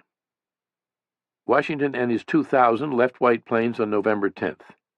At mid-morning, November 12th, at Peekskill, he crossed the Hudson and headed directly south for New Jersey, reaching Fort Lee on November 13th. All told, a 65-mile march in 3 days. For the better part of 2 days, he and Greene conferred. Greene, who had yet to fight a battle, remained optimistic, convinced that Fort Washington could be held, and especially as he had more than double the number of troops at the fort, bringing the total force there to more than 2,000. It was a remarkable reversal of roles. Washington, who in September had refused to abandon New York, seemed ready now to do so. Greene, in September, had seen no reason to remain a day longer on York Island, and had he had his way, the whole present crisis would have been avoided. Yet it was Greene now who wanted to make a stand on the last bit of the island still in American hands, arguing that it would keep communications open across the river, tie up British troops that might otherwise join in an attack on New Jersey and ultimately Philadelphia, and lead possibly to another slaughter of the enemy as at Bunker Hill. Further, Greene reasoned, one more retreat could be devastating to the Army's already demoralized state. Despite its formidable presence high over the river, its steep rock-bound approaches, Fort Washington was in several ways not the impregnable bastion it seemed. An irregular pentagon in plan, it covered about 4 acres, its walls made of piled-up earth. There were no barracks for the troops, and there was no water supply, other than what could be hauled up from below, hardly what was needed in the event of a long siege with winter approaching. Nonetheless, its commander, Colonel Robert Magaw, thought the fort could hold out until the end of December, and Greene agreed. In his letter to Greene from White Plains, Washington had said he was inclined to think it prudent to abandon the fort, but left the decision to Greene, who was on the spot. Now that he himself was on the spot, Washington still could not decide what to do, and so again, in effect, he let the decision be Greene's. His Excellency General Washington has been with me for several days, but finally nothing concluded on, Greene wrote to Henry Knox. The movements and designs of the enemy are not yet understood, Washington reported to John Hancock. To the British Captain Frederick Mackenzie, it was all but perfect campaigning weather.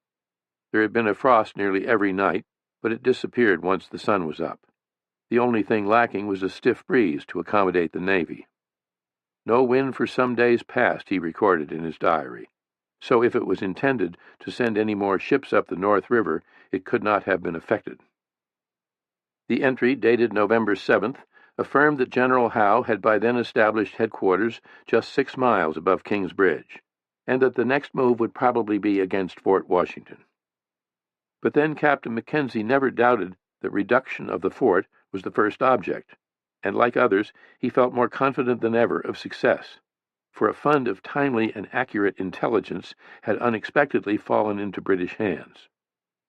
If Washington failed still to understand British designs, the British now knew quite a lot about the American situation, or at least a great deal more than they might have. On November 2nd, when Howe's army was still at White Plains, an American staff officer named William Demont, whom Mackenzie referred to as William Diamond, turned traitor, defecting to the British from Fort Washington and bringing with him copies he had made of plans of the fort and the placement of cannon, as well as accounts of the mounting discontent and animosity between the rebels from New England and those from the South. Only days before, a packet of letters written by Washington, Reed, and others of Washington's staff wound up in British hands after being left unguarded at an inn at Trenton by a careless post rider bound for Philadelphia. In one letter, Washington complained bitterly of the lack of discipline in the army, and wrote with scorn of the dreaming, sleepy-headed officers he had to contend with. Another letter, written by Lieutenant Colonel Robert Hanson Harrison of Washington's staff, provided the far more important revelation that Washington was dividing his army. The purloined letters and the plan of Fort Washington provided by Demont's treachery may not have greatly altered the course of events to follow, but the British rightfully considered them a windfall, as both Mackenzie's diary and that kept by Ambrose Searle attest. Washington's decision to divide the army was taken as a clearest possible sign of weakness. It is easy to see whither all this tends, and what will be the probable consequence of such a division, wrote Searle, who, as Lord Howe's secretary, had been the first to see the letters. If the rebels could not find spirit to act under the encouragement of their present numbers, there is little reason to believe that their courage will increase upon a reduction of their strength. The letters, thought Mackenzie, were certain to be of much service to General Howe.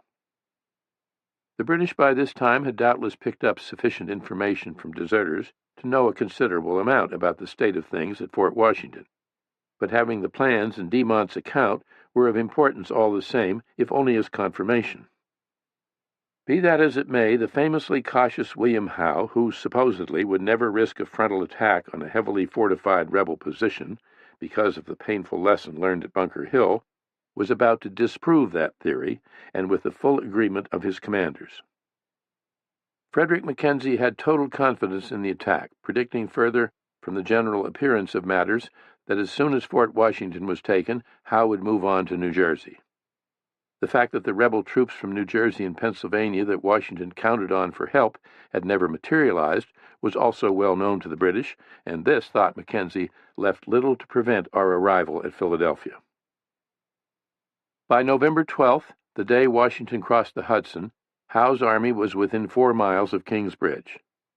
The plan was for a 4-part assault, with the Hessians playing the major role.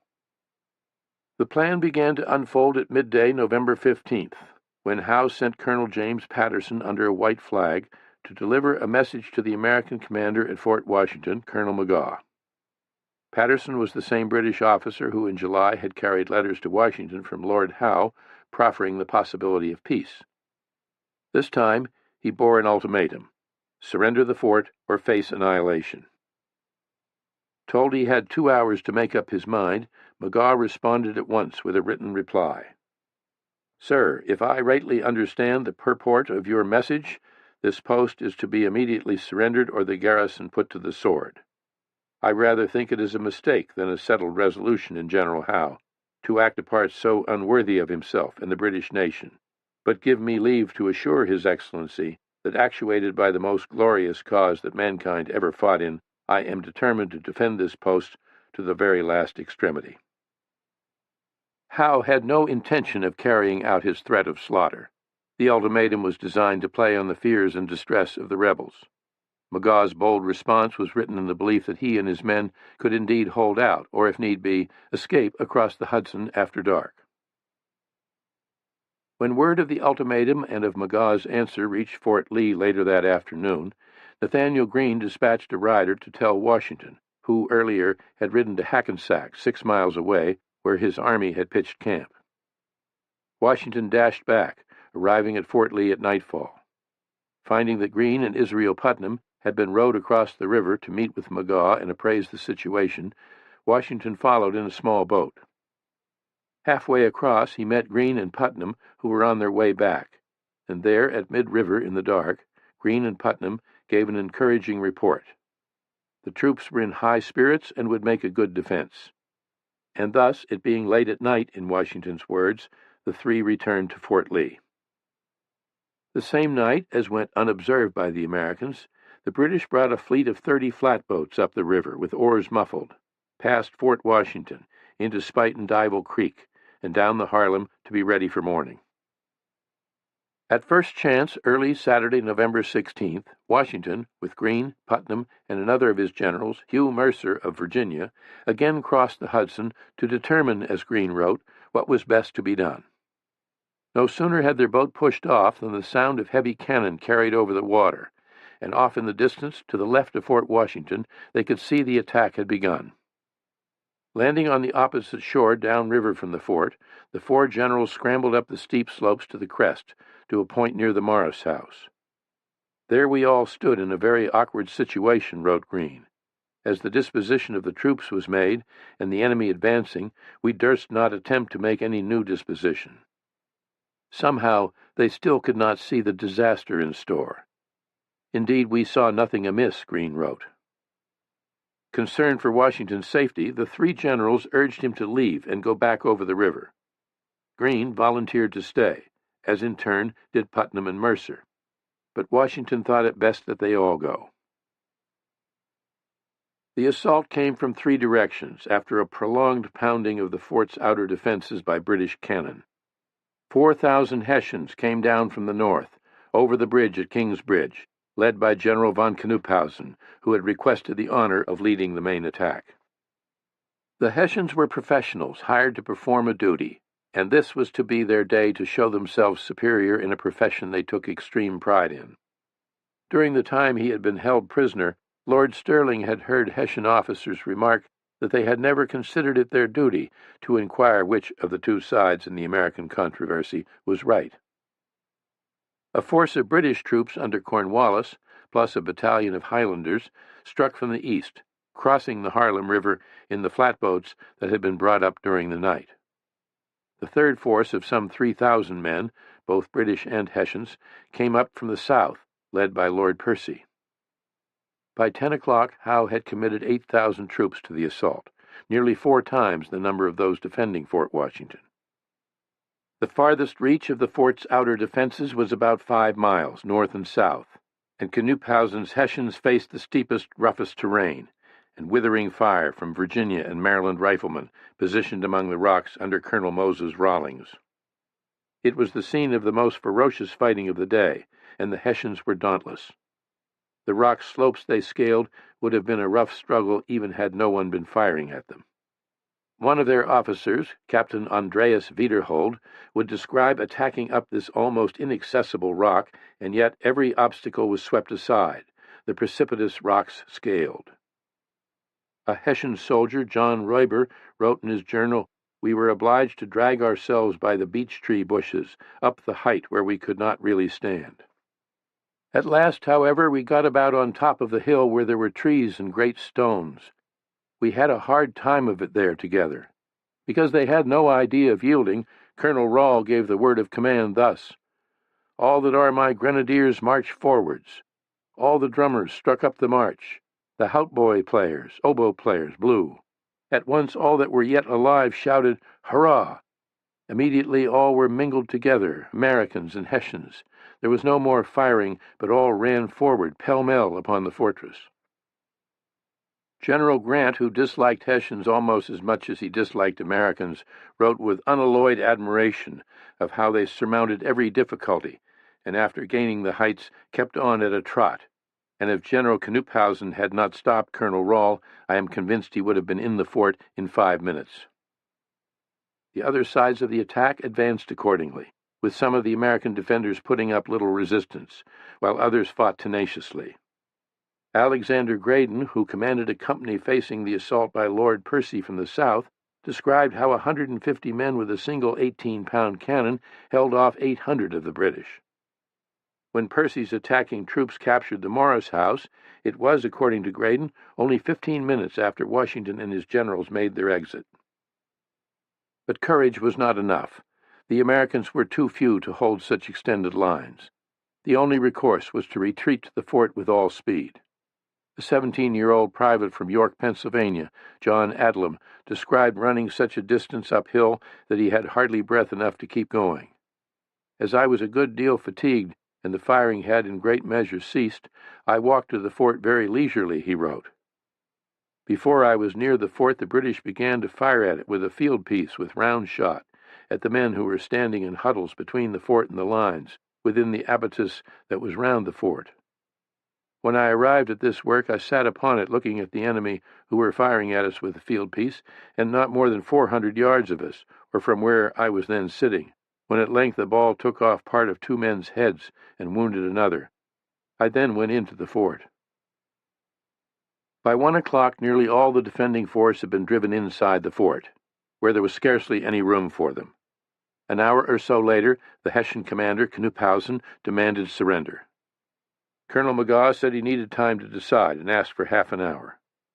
General Howe arrived and ordered the Americans to surrender immediately, and with no terms other than a promise of their lives. It was 3 o'clock when McGaw capitulated, and about 4 when the entire garrison, 2,837 Americans, marched out of the fort between 2 lines of Hessians and lay down their arms. In a disastrous campaign for New York, in which Washington's army had suffered one humiliating, costly reverse after another, this, the surrender of Fort Washington on Saturday, November 16th, was the most devastating blow of all, an utter catastrophe. The taking of more than 1,000 American prisoners by the British at Brooklyn had been a dreadful loss. Now more than twice that number were marched off as prisoners, making a total loss from the 2 battles of nearly 4,000 men, from an army already rapidly disintegrating from sickness and desertions, and in desperate need of almost anyone fit enough to pick up a musket. As Frederick Mackenzie recorded, the British were astonished to find how many of the American prisoners were less than 15, or old men, all indifferently clothed, filthy and without shoes. Their odd figures frequently excited the laughter of our soldiers. The crushing defeat at Fort Washington, the capture of its garrison, plus quantities of arms, tools, tents, blankets, and some 146 brass and iron cannon, had been accomplished by the British and Hessians in a matter of hours, and it need never have happened. 59 Americans had been killed and 100 or more wounded. The British had lost 28 killed and over 100 wounded. Hessian losses were heavier, 58 killed and more than 250 wounded. Bad as it was, it could have been even worse. In the view of both General Grant and Colonel Mackenzie, an all-out slaughter of Americans had been avoided only because General Knuphausen stopped Colonel Rohl and his Hessians from entering the fort. They had been pretty well pelted in the battle and were angry and would not have spared the Yankees, Grant wrote. The carnage then would have been dreadful, wrote Mackenzie, for the rebels were so numerous they had not room to defend themselves with effect, and so frightened they had not the power. What lay ahead of the Americans taken prisoner was a horror of another kind. Nearly all would be held captive in overcrowded, unheated barns and sheds, and on British prison ships in the harbor, where hundreds died of disease. Washington is said to have wept as he watched the tragedy unfold from across the river, and though this seems unlikely given his well-documented imperturbability, he surely wept within his soul. He had faced ruin before, but never like this. To his brother Jack he would write, "I am wearied almost to death with the retrograde motions of things." Nathaniel Greene, in an anguished letter to Henry Knox, said, "I feel mad, vexed, sick, and sorry. Never did I need the consoling voice of a friend more than now. Happy should I be to see you. This is a most terrible event. Its consequences are justly to be dreaded." Both Washington and Greene had been badly mistaken in their judgment. Both worried over what would become of their reputations. Indeed, it would be hard to say which of them was the most sensitive to what others thought of them, and criticism of both was to be severe, and especially among those who had been taken prisoner. Alexander Graydon, writing more than a generation later, could still barely contain his disdain for the decisions that had been made. Most immediate and blistering was the reaction of Charles Lee. By his own account, Lee became so furious over the news of Fort Washington, he tore out some of his hair. "I must entreat that you will keep what I say to yourself, but I foresaw, predicted all that has happened," Lee wrote to Dr. Benjamin Rush, an influential member of Congress, who, Lee knew, would never keep it to himself. Lee claimed his last words to Washington were, "Draw off the garrison, or they will be lost." "Had I the powers, I could do you much good," he told Rush, not very subtly, "but I am sure you will never give any man the necessary power." "O General," Lee admonished Washington in a letter, "why would you be over-persuaded by men of inferior judgment to your own?" thereby inviting the commander to blame it all on Nathaniel Greene. Washington had failed to override Greene's judgment and make a clear decision of his own, and as commander-in-chief he was, of course, ultimately responsible. Greene's responsibility for what happened ceased with Washington's arrival at Fort Lee on November 13th, 3 days before the attack. Washington never blamed himself for the loss of Fort Washington, but then he never openly blamed Greene either, which he could have. He said only that he had acted on the judgment of others. Nor, importantly, did he fire Greene or shuffle him off to some meaningless, out-of-the-way command. He undoubtedly thought less of the young general than he had before. Still, he knew Greene's strengths. Only weeks before, Greene had demonstrated both rare foresight and a marked gift for organization when he recommended to Washington, and Washington agreed, that a series of supply depots be established across New Jersey, along what might, of necessity, become the Army's path of retreat, should the British make a drive toward Philadelphia. Washington needed Greene. He knew that Greene, like Knox, would never give up, never walk away, any more than he would, or lose sight of what the war was about, any more than he would. Washington would repay loyalty with loyalty, and this, after so many bad decisions, was one of his wisest decisions ever. Only one American hero was to emerge from what happened at Fort Washington. She was Margaret Molly Corbin, the wife of a Pennsylvania soldier, John Corbin, who had gone into battle at her husband's side, and when he was killed, stepped into his place to load and fire a cannon until she fell wounded, nearly losing one arm. After the surrender, she was allowed by her captors to return home to Pennsylvania. The usually unhurried William Howe made his next move with hardly a pause. 3 nights later, he sent 4,000 British and Hessian troops under the cover of darkness and drenching rain across the Hudson to land upstream from Fort Lee at a point called Closter. There, led by Cornwallis, they scaled the palisades, climbing a steep, almost perpendicular footpath, and once on top, advanced on Fort Lee. It was a daring attack, very like the one Howe himself, as a young officer, had led up the steep slopes of Quebec early on the morning of the British triumph there in the French and Indian War. Warning of the attack reached Fort Lee in advance, possibly from a local farmer, possibly from a British deserter. Accounts differ. Washington rushed to the scene from Hackensack and shouted orders to abandon the fort at once. Everything was to be left behind: guns, stores, hundreds of tents, even breakfast cooking on the fire. When the British arrived, they found the place deserted, but for a dozen men who had gotten into the rum supply and were all drunk. Washington and his army fled in haste down the road and over the Hackensack River, farther into New Jersey. Chapter 7. Darkest Hour. I hope this is the dark part of the night, which is generally just before day. General Nathanael Greene. The retreat of George Washington and his battered little army southward across New Jersey began the morning of November 21st. They were headed for a crossing point called Aquakanonk on the Passaic River, 5 miles away, retreat being their only choice and rivers offering the one possible defense against the oncoming foe in dead flat country, as Washington described it, with no stone walls. Once over the Passaic, they pushed on another 20 miles down the west bank of the river to the little port town of Newark. Heavy rains had left the narrow road sloppy with mud, and the men were in tatters, many without shoes, their feet wrapped in rags. Washington rode at the rear of the column, a point long remembered by a newly arrived 18-year-old Virginia lieutenant named James Monroe. I saw him at the head of a small band, or rather in its rear, for he was always near the enemy, and his countenance and manner made an impression on me which I can never efface. By young Monroe's estimate, Washington had at most 3,000 men, yet his expression gave no sign of worry. A deportment so firm, so dignified, but yet so modest and composed, I have never seen in any other person. Washington had set the army on the road in the early morning, but not before getting off an urgent request to General Lee at North Castle, New York, in which he made his worries and troubles abundantly clear. The men were broken and dispirited. They had no tents, no baggage, no entrenching tools. Every pick and shovel had been left behind at Fort Lee.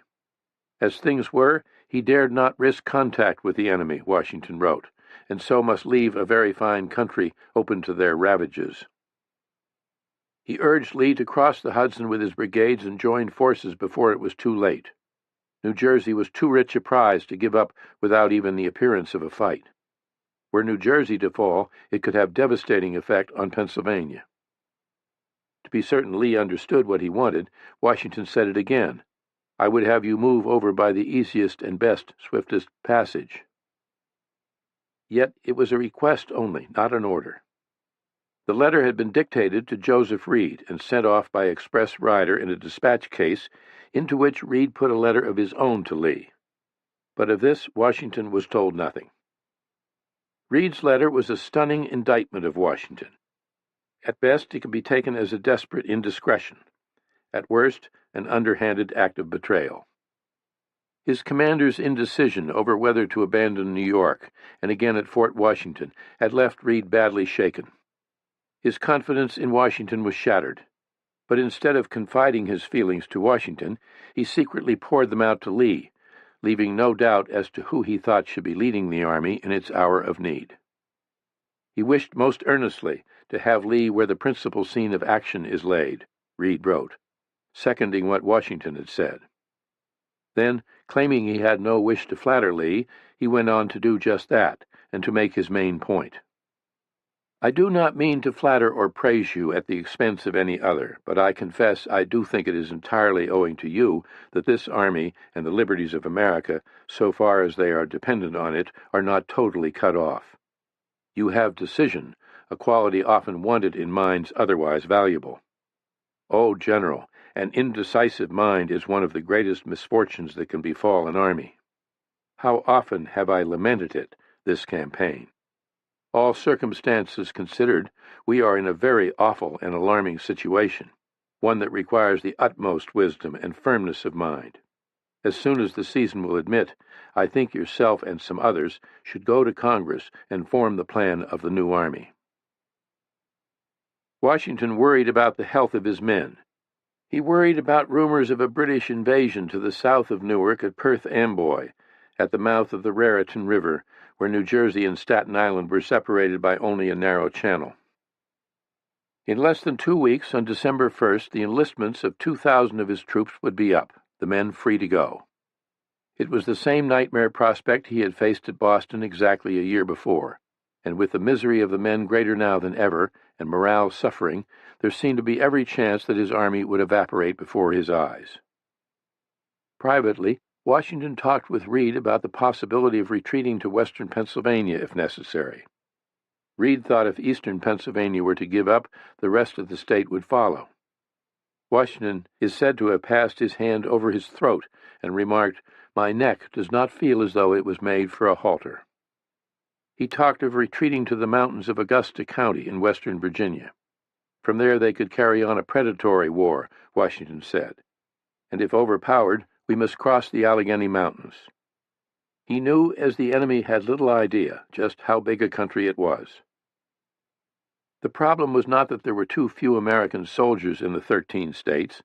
There were plenty, but the states were reluctant to send the troops they had to help fight the war, preferring to keep them close to home, and especially as the war was not going well.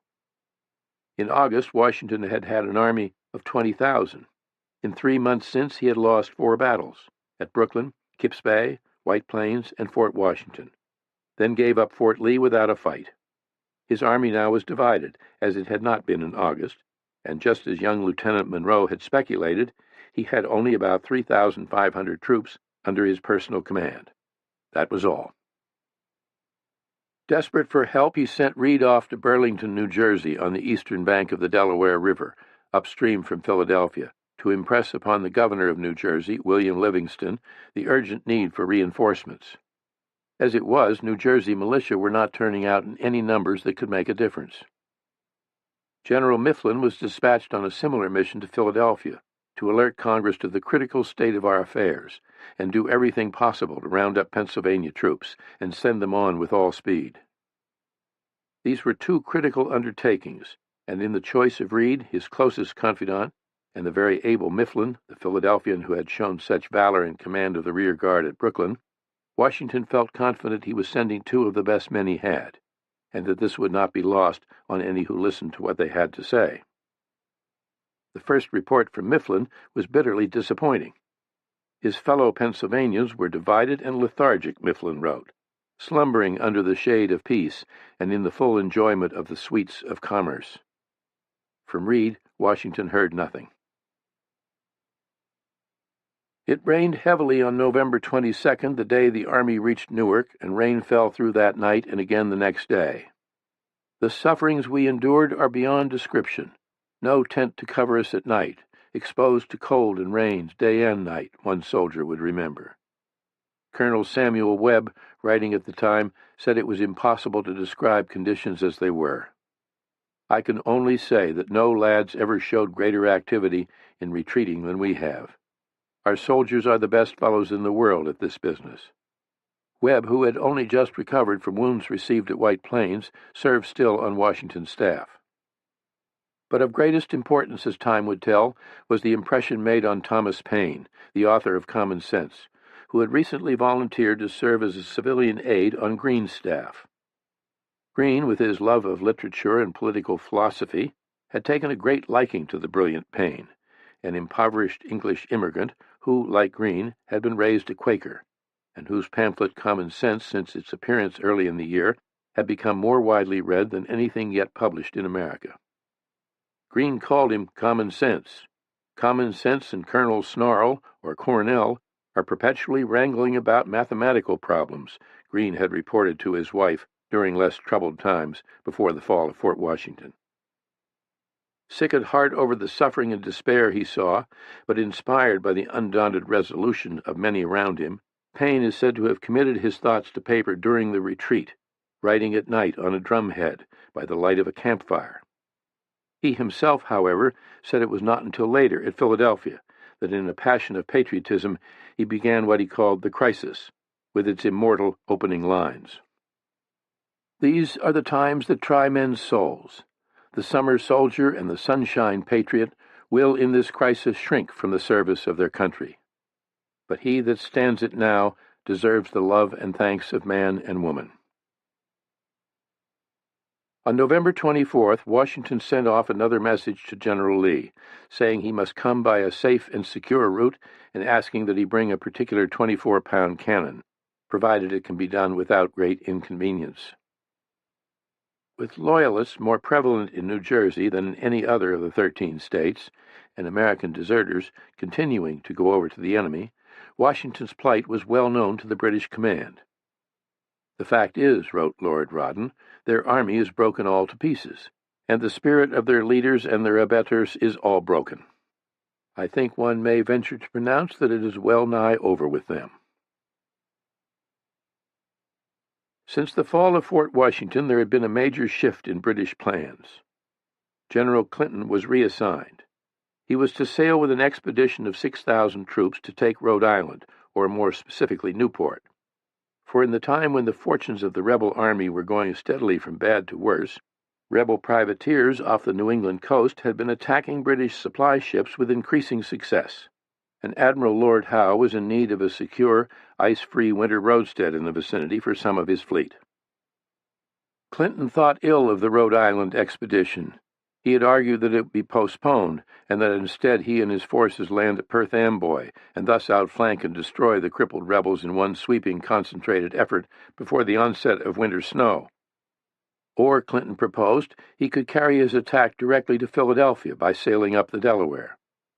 This, in all probability, he later wrote, would have dispersed the Congress and deranged all their affairs. It was a critical moment in the management of the war, with Clinton and William Howe once more opposed on how best to proceed. Clinton continued to see Washington's army as the heart of the rebellion, and the envelopment of the army, therefore, as the most expeditious strategy.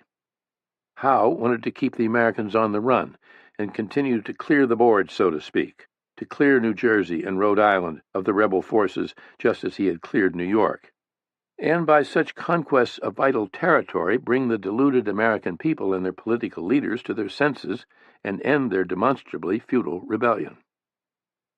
Clinton was overruled, and though unconvinced, he departed dutifully for Rhode Island, where his expedition seized Newport without opposition, and the predominantly Quaker inhabitants seemed quite happy to live in peace under his protection. But it was a conquest of little importance. As would be said, its effect on the course of the war was about what it would have been had Clinton's forces occupied the town of Newport on the Isle of Wight.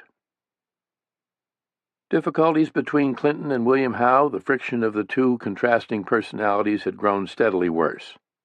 At White Plains, in an outburst of frustration and anger, Clinton had told General Cornwallis he could not bear to serve under Howe, and this Cornwallis had chosen to tell Howe. Thus it was with considerable relief that Howe saw Clinton sail off from New York, just as when Clinton had departed Boston for South Carolina. In Clinton's place, Howe put Cornwallis, knowing he had a far more reasonable man to deal with and a highly energetic and effective field commander. Like Howe, indeed like Clinton, Charles Cornwallis was a true 18th century English aristocrat, a shining representative of Britain's ruling class, born to wealth, position, and influence.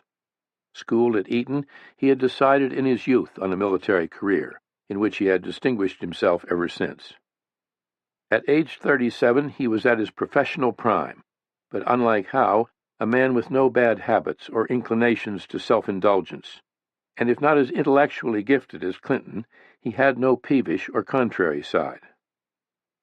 Tall and somewhat overweight, as was the fashion, he carried himself well and was considered handsome, except for a cast in one eye. In fact, he had lost sight in one eye as a result of a boyhood accident. He was devoted to his ailing wife, whom he missed dreadfully, and devoted to his men. "I love that army," he once declared, and their devotion to him was notable. He was the most popular British general serving in America, known to be strict but fair, and genuinely concerned for the well-being of his troops. Repeatedly in the year's campaign, at Brooklyn, Kip's Bay, Fort Washington, and in his stunning surprise capture of Fort Lee, he had shown himself to be enterprising and aggressive. Thus far, he had done everything right.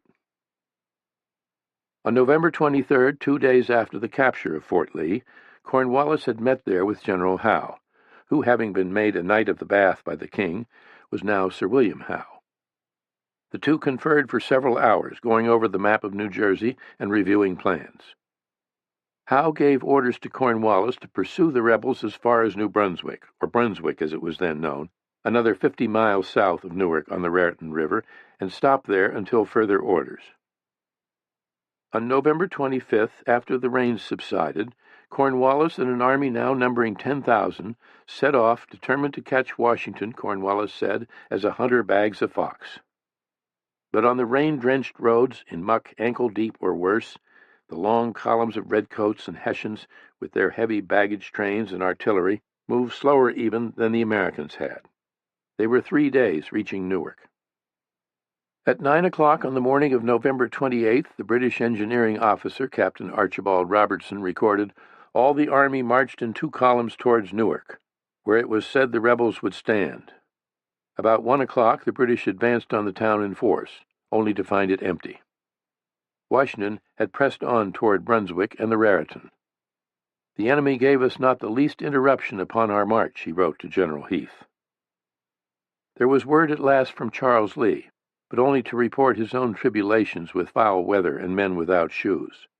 He was still at North Castle, and made no mention of plans to leave. Washington replied at once, "My former letters were so full and explicit as to the necessity of your marching as early as possible that I confess I expected you would have been sooner in motion," he said sharply. Yet he was still reluctant to issue a clear order to Lee. By the time he reached Brunswick the morning of November 29th, Washington had been joined by the dauntless Lord Stirling and more than 1,000 reinforcements. They were a first glimmer of hope, though hardly enough. Numbers of Stirling's men, too, were shoeless and without coats or even shirts, and the December 1st expiration of enlistments, when twice that number would be free to leave, was only 2 days away. On November 30th at Brunswick, a sealed letter from General Lee to Joseph Reed arrived by express rider. With Reed still absent, Washington tore it open, thinking it might be news that Lee and his men were at last on the way. The letter was dated November 24th. "My dear Reed," it began, "I received your most obliging, flattering letter. Lament with you that fatal indecision of mind which in war is a much greater disqualification than stupidity or even want of personal courage. Accident may put a decisive blunder in the right, but eternal defeat and miscarriage must attend the men of the best parts if cursed with indecision." Lee went on to explain why he had not started for New Jersey as Washington wished, and apparently he did not intend to do so. What Washington thought or felt as he read the letter, or how many times he may have reread its first paragraph, no one knows. Clearly Reed, his trusted confidant and supposed friend, and Lee, his second-in-command, had both lost faith in him. Washington resealed the letter and sent it off to Reed with a note of explanation. The enclosed was put into my hands by an express rider. Having no idea of its being a private letter, I opened it. This, as it is the truth, must be my excuse for seeing the contents of a letter which neither inclination or intention would have prompted me to. He thanked Reed for the trouble and fatigue of his journey to Burlington, and wished him success in his mission. And that was all. Possibly Washington was more hurt than angry. Later he would tell Reed, "I was hurt not because I thought my judgment wrong by the expressions contained in it," the letter, but because the same sentiments were not communicated immediately to myself. Possibly the charge of fatal indecision of mind also hurt deeply, because Washington knew it to be true. Above all, he must have felt profoundly alone as he had ever been. First Greene had let him down, now Reed, and who was to say what Lee had in mind or might do? At Philadelphia, many of the Congress were ill or exhausted or absent. All three of the principal contributors to the Declaration of Independence were no longer present. Thomas Jefferson had gone home to Virginia in September. John Adams was at Braintree. Benjamin Franklin had departed on a mission to France. At times there were not enough delegates for a quorum, and as the news from New Jersey became more bleak and the British Army drew nearer, Philadelphia was beset by an extreme outbreak of the jitters. The Pennsylvania Journal announced very good intelligence that the British intend to make a push for Philadelphia, and Richard Henry Lee of Virginia, among others, reported much alarm in the city and in Congress. Delegate William Hooper of North Carolina, another signer of the Declaration of Independence, described a prevailing torpor in Congress. Hooper, however, had no patience with those blaming Washington for every misfortune. "Oh, how I feel for Washington, that best of men," he wrote. "The difficulties which he has now to encounter are beyond the power of language to describe. But to be unfortunate is to be wrong, and there are men who are villains enough to brand him. There are some long faces here." Once during the siege of Boston, when almost nothing was going right, and General Schuyler had written from Albany to bemoan his troubles, Washington had replied that he understood, but that we must bear up against them, and make the best of mankind as they are, since we cannot have them as we wish. It was such resolve and an acceptance of mankind and circumstances as they were, not as he wished them to be, that continued to carry Washington through. "I will not, however, despair," he now wrote to Governor William Livingston. On Sunday morning, December 1st, with British and Hessian columns advancing on Brunswick, 2,000 of Washington's troops, New Jersey and Maryland militia, their enlistments up, walked away from the war, and without apology. "2 brigades left us at Brunswick," wrote Nathaniel Greene, "notwithstanding the enemy are within 2 hours' march and coming on." Washington sent off still another urgent summons to Lee to come with all speed, or your arrival may be too late to answer any valuable purpose. "The enemy are fast advancing," he reported in a hurried dispatch to John Hancock, noting that the time was 1:30. "Some of them are in sight." He ordered the only bridge over the Raritan at Brunswick destroyed, and this had been largely accomplished. But the river was fordable, in some places only knee-deep, and as he also told Hancock, mincing no words, his present force was totally inadequate to stop the enemy. The first of the British artillery arrived at the river, and by late afternoon British and American cannon were exchanging fire, the American guns commanded by young Captain Alexander Hamilton. But again, as at Newark, when the British troops pressed on to the town the next morning, they found that the Americans had taken off. Washington had decided what must be done. He was heading for Trenton. "It being impossible to oppose them with our present force, with the least possible prospect of success," he informed Congress, "we shall retreat to the west bank of the Delaware."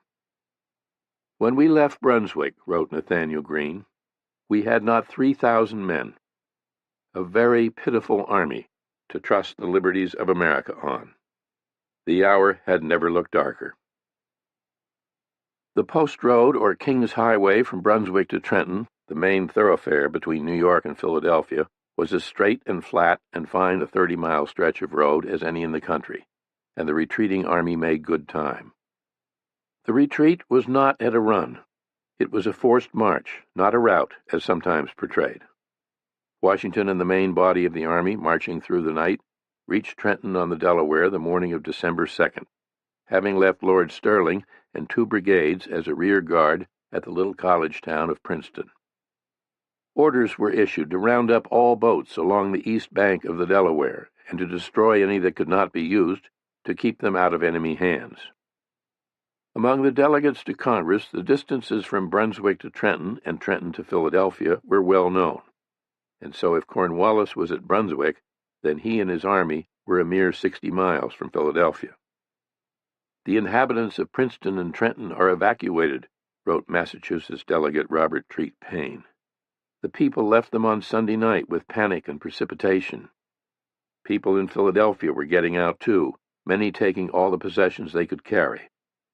Numbers of families loading wagons, a citizen recorded. All shops ordered shut.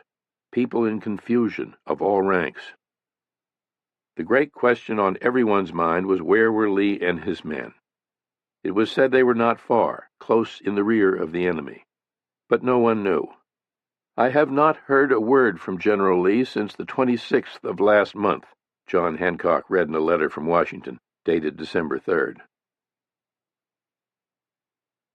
With his brother Sir William's campaign succeeding splendidly in New Jersey, and the war rapidly losing support among the people there, Admiral Lord Howe decided to make yet another appeal for conciliation.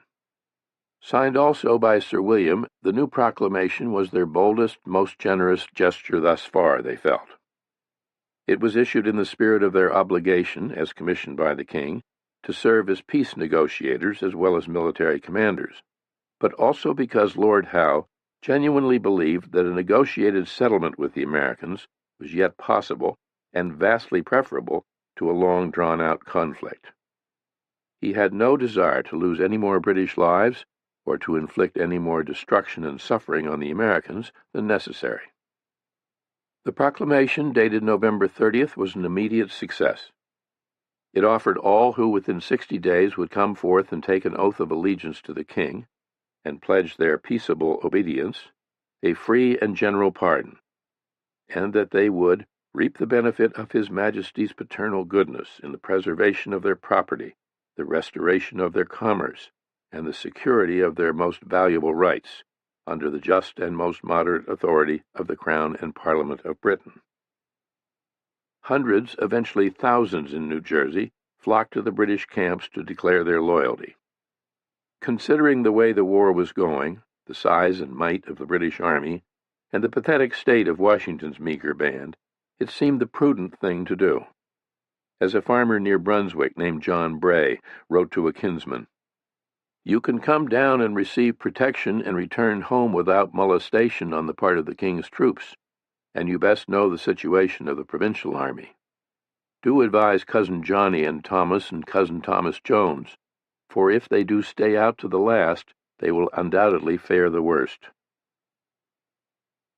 Having crossed the Raritan and occupied Brunswick on December 1st, Cornwallis called a halt, as he had been ordered by General Howe.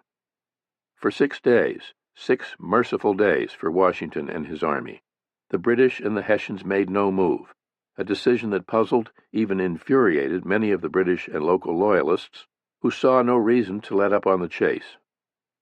Called on to explain later, Cornwallis would say his troops were exhausted, footsore, hungry, and in need of rest. More important, it had not seemed at the time that excessive haste was wise or necessary. There were dangers in too rapid a pursuit. He worried about General Lee, who was variously reported just ahead or coming up from behind. But had it looked like he could catch Washington, Cornwallis said, he would have kept going, whatever the risks, no matter the orders. Some would see the pause as a horrendous blunder and blame William Howe. Captain Charles Stedman, one of Cornwallis's own officers and the earliest British historian of the war, would speculate that had Cornwallis been allowed to act at his own discretion, he would have pursued the weakened and alarmed enemy to the Delaware, over which, without falling into his hands, they never could have passed. But this assumed that Washington and the army could not have escaped down the east side of the river, which seems unreasonable. The Hessian officer Johann Ewald, an intelligent and experienced soldier, concluded that Cornwallis had no desire to put his valuable troops in needless jeopardy. On the night of the capture of Fort Lee, when Ewald and his Jaegers had started after a column of rebels retreating in a cloud of dust, Cornwallis had ordered them back. "Let them go, my dear Ewald, and stay here," Cornwallis had said. "We do not want to lose any men. 1 Jaeger is worth more than 10 rebels." By the time of the halt at Brunswick, Ewald wrote, the hope of the whole British command was of ending the war amicably, without shedding the blood of the king's subjects in a needless way. Others would say it was for political reasons related to the latest peace move that Cornwallis intentionally let Washington get away. No one would ever prove this, and it seems unlikely, and especially since General Howe, sensing that a final blow might now indeed be struck, arrived at Brunswick on December 6th, with an additional brigade commanded by General Grant, and ordered the advance to continue at once. The weather turned unseasonably warm, ideal for campaigning. A Loyalist newspaper in New York had already set the scene in a report published the day before. It is said by some persons who have lately seen the rebel forces that they are the most pitiable collection of ragged, dispirited mortals that ever pretended to the name of an army. And if the weather continues fair but a little longer, there is no visible impediment to His Majesty's troops in completing a march to the capital of Pennsylvania. Everything seemed to the advantage of the conquering army. All was going as wished, except for one vexing problem that had been growing steadily worse for several weeks. Marauding and pillaging by redcoats and Hessians had gotten out of hand. Scandalous behavior for British troops, wrote Major Stephen Kemble, the Loyalist serving with the British Army, and the Hessians outrageously licentious, and cruel to such a degree as to threaten with death all such as dare obstruct them in their depredations. Kemble had recorded this in his diary in early November, before the capture of Fort Washington. "I shudder for New Jersey," he had written. The plenty of New Jersey, the garden of America, its broad, fertile, well-tended farms, abundant supplies of livestock, grain, hay, food put up for winter, barrels of wine and beer for the taking, were all too much to resist. On the first night his Hessian troops set foot in New Jersey, Captain Ewald wrote, "All the plantations in the vicinity were plundered, and whatever the soldiers found in the houses was declared booty." Ewald was appalled by what he saw. On this march through New Jersey we looked upon a deplorable sight. The region is well cultivated with very attractive plantations, but all their occupants had fled, and all the houses had been or were being plundered and destroyed. The British blamed the Hessians. "The Hessians are more infamous and cruel than any," wrote Ambrose Searle after hearing reports of British plundering. The Hessians blamed the British. The Americans blamed both the British and the Hessians, as well as the New Jersey Loyalists, and the British and Hessian commanders seemed no more able to put a stop to such excesses than Washington had been. The stories, amplified as many may have been, were a searing part of a war that seemed only to grow more brutal and destructive. Accounts of houses sacked, of families robbed of all they had, became commonplace. American reports of atrocities were often propaganda, but many were also quite accurate. The Pennsylvania Journal, the Pennsylvania Evening Post, and the Freeman's Journal carried reports of the sick and elderly being abused, of rape and murder. No one was safe, according to the British officer Charles Stedman. The friend and the foe from the hand of rapine shared alike. The New Jersey Loyalists were the most villainous of all, Nathaniel Greene reported to his wife Katie. "They lead the relentless foreigners to the houses of their neighbors and strip poor women and children of everything they have to eat or wear, and after plundering them in this sort, the brutes often ravish the mothers and daughters and compel the fathers and sons to behold their brutality. The enemy's ravages in New Jersey exceed all description," Greene would report to Governor Nicholas Cook of Rhode Island. "Many hundred women ravished. At Newark, according to the report of a congressional committee, 3 women, one of whom was in her 70s, another pregnant, were most horribly ravished." Fear and outrage spread across New Jersey and beyond. "Their footsteps are marked with destruction wherever they go," Greene said of the enemy. What remained of Washington's army, the Shadow Army, as Greene called it, was pitiful to behold. "But give me leave to tell you, sir," Greene would write to John Adams, "that our difficulties were inconceivable to those who were not eyewitnesses to them." British and Hessian forces got under way from Brunswick on December 7th and came on faster than ever, William Howe having decided that the possession of Trenton was extremely desirable. With the continuing success of the proclamation of November 30th and hardly any opposition from the rebels, Howe intended to secure another large part of New Jersey where Loyalists were plentiful, and where, as he also said, Philadelphia was in easy striking distance. Washington was on his way from Trenton to look things over at Princeton when he received word of the enemy's strength and rapid advance. Immediately he turned back. "Our retreat should not be neglected for fear of consequences," advised Nathaniel Greene. who had also ridden to Princeton earlier in the day. In the trek across New Jersey, Washington had become increasingly dependent on Greene. But it was beyond doubt that the enemy was advancing, Greene reported. Lord Stirling expected them by noon. Lee was also said to be at the heels of the enemy, but Greene cautioned Washington that whatever happened, Lee ought to be kept under control, within the lines of some general plan, or else his operations will be independent of yours.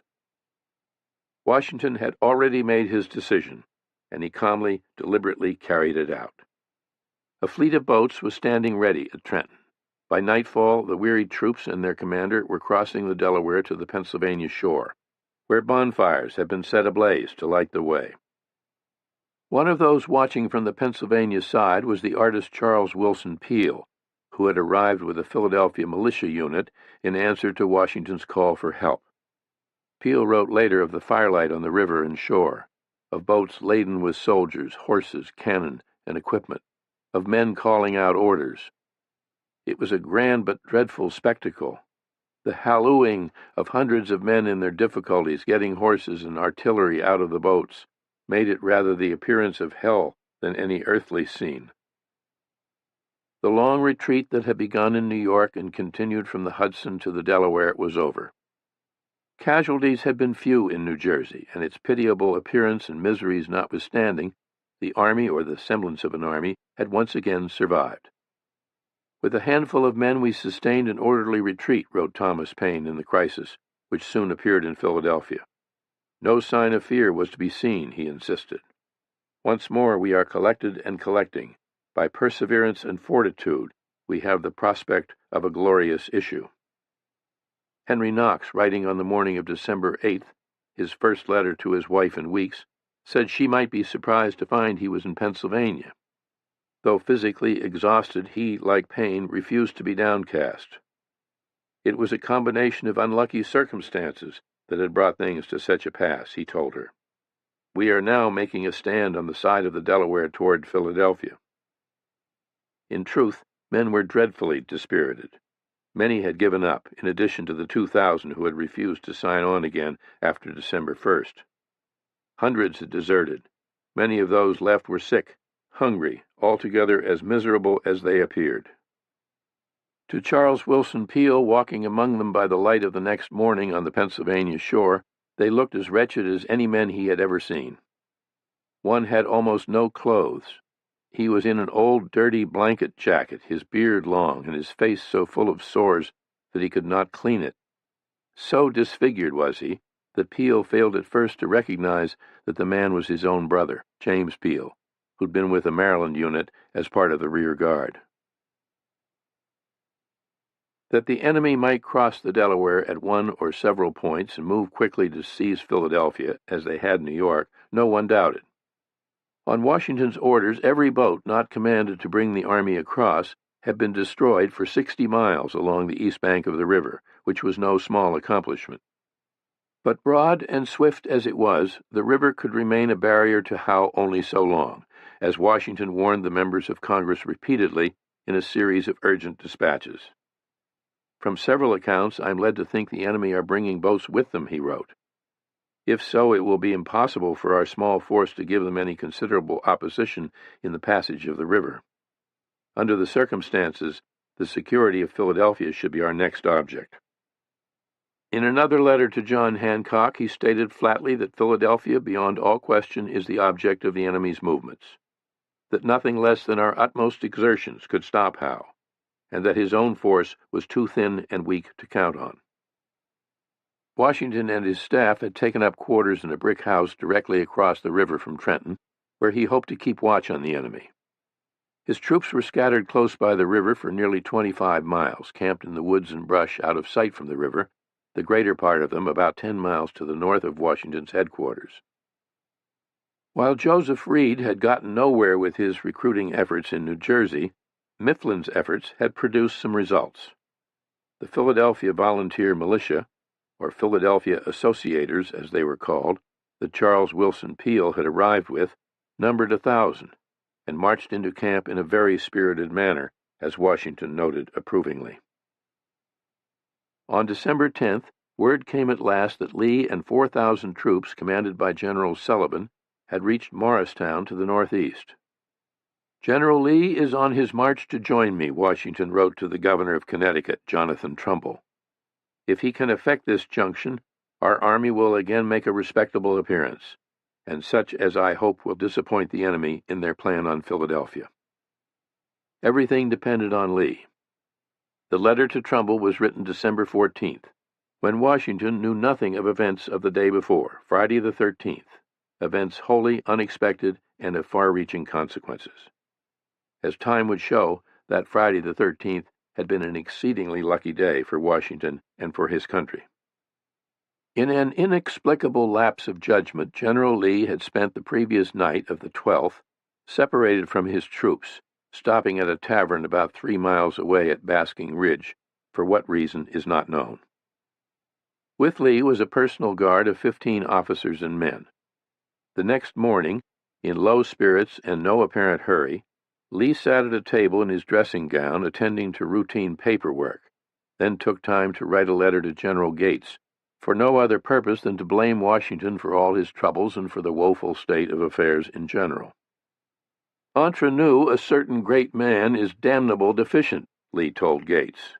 "He has thrown me into a situation where I have my choice of difficulties.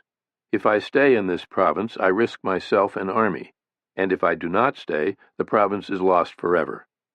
In short, unless something which I do not expect turns up, we are lost." It was just after 10 when a swarm of British cavalry appeared suddenly at the end of the lane. They were a scouting party of 25 horsemen, commanded by Colonel William Harcourt, who had once served with Lee in Portugal. They had been sent out from Trenton by Cornwallis to gather intelligence on Lee's motions and situation. At Basking Ridge, a local loyalist had given them the answer. From the end of the lane to the tavern was a distance of about 100 yards. 6 of the horsemen, led by Lieutenant Bannister Tarleton, came at a gallop. In minutes they had the building surrounded, killed 2 of the guards, and scattered the rest. "I ordered my men to fire into the house through every window and door, and cut up as many of the guard as they could," Tarleton later wrote. Some of those inside fired back. Then the owner of the tavern, a woman named White, appeared in the door. Screaming that Lee was inside, she begged for mercy. Tarleton shouted that he would burn the building unless Lee gave himself up. In a few minutes Lee appeared and surrendered, saying he trusted he would be treated as a gentleman. A young American lieutenant who had been inside and managed to escape, James Wilkinson, would later describe how a cheer went up among Lee's captors and a trumpet sounded. Then off they dashed with their prize, the unfortunate Lee, hatless, still in his dressing gown and slippers, mounted on Wilkinson's horse, which happened to have been tethered at the door. The astonishing raid had taken no more than 15 minutes. News of Lee's capture spread in all directions as fast as the fastest horses could move. The British were jubilant. At Brunswick, where the prisoner was put under lock and key, Harcourt's cavalrymen celebrated by getting Lee's horse, Wilkinson's horse, drunk along with themselves as a band played into the night. A Hessian captain wrote in his journal, "We have captured General Lee, the only rebel general whom we had cause to fear." The hero of the hour, Lieutenant Tarleton, wrote triumphantly to his mother, "This coup de main has put an end to the campaign." When the news reached England, it was thought at first to be too improbable, then set off bell-ringing and joyful demonstrations, as if a great battle had been won. Among the British, it was thought that because Lee was a British soldier and gentleman, he was therefore, of course, superior to any raw American provincial who had assumed high rank. But then, for the same reason, he was also that much more of a traitor to his king. To the American officers and troops deployed along the west bank of the Delaware, and all those whose hopes were riding on them, the loss of Lee seemed the worst possible news at the worst possible moment.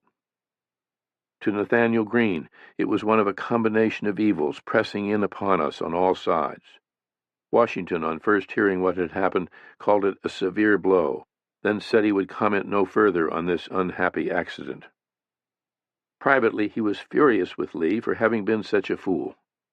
"Unhappy man, taken by his own imprudence," he told Lund Washington. And privately he must also have breathed a sigh of relief. After the continuing frustrations and anxieties Lee had subjected him to, there must have been a feeling of deliverance for Washington. The popular egotistical general who considered the members of Congress no better than cattle and longed for the necessary power to set everything straight was no longer a factor. In little time, fearing he might be hanged as a traitor and hoping to ingratiate himself with his old military friend William Howe, Lee would resort to offering his thoughts to Howe on ways the British could win the war. The same day as Lee's capture, Washington learned that Congress had adjourned in order to move to a safer location at Baltimore. It was abandoning Philadelphia for the first time since convening there for the First Continental Congress in 1774. Everything seemed to be happening at once. On December 13th, at his Trenton headquarters across the river from Washington, William Howe made one of the fateful decisions of the war. He was suspending further military operations until spring. Beginning immediately, he and his army would retire to winter quarters in northern New Jersey and New York. To secure the ground gained in the campaign, he would establish a string of outposts in New Jersey. There'd been a change in the weather. The days had turned much colder. The nights were the coldest yet, with a hard frost and snow flurries, and this was all Howe had needed to make up his mind, the weather, as he wrote, having become too severe to keep the field. It was commonly understood that 18th century professional armies and their gentlemen commanders did not subject themselves to the miseries of winter campaigns unless there were overriding reasons to the contrary. Considering all he had accomplished in the year's campaign, and knowing the helpless state of the rebel army, Howe saw no cause to continue the fight or to remain a day longer than necessary in a punishing American winter in a place like Trenton.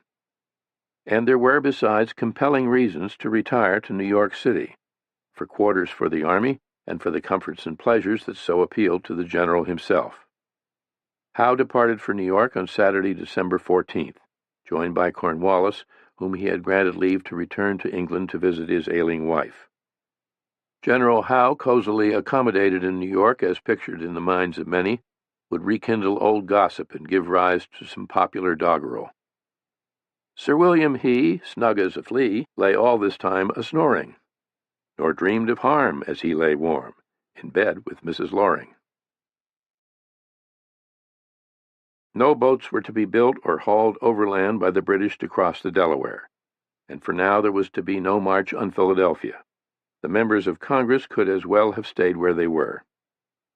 But of this Washington seems to have known little or nothing. Close as he was to the enemy, he had almost no idea of what they were doing, no knowledge that Howe and Cornwallis had departed, and that neither he nor Congress were any longer under immediate threat. The Delaware now divides what remains of our little force from that of General Howe, whose object beyond all question is to possess Philadelphia, Washington wrote on December 18th, 4 days after Howe's departure, to James Bowdoin, a member of the Massachusetts Council. Were the river to freeze, Washington feared, the enemy might attack over the ice. Strain every nerve for carrying out the necessary works, he told Israel Putnam, who was charged with the defense of Philadelphia. There seems to be the strongest reason to believe the enemy will attempt to pass the river as soon as the ice is sufficiently formed. Desperate for reliable intelligence, for information of almost any kind, Washington let it be known he was willing to pay for it at almost any price.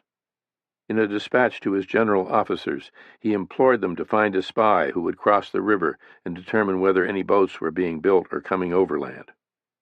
Expense must not be spared in procuring such intelligence, and will readily be paid by me.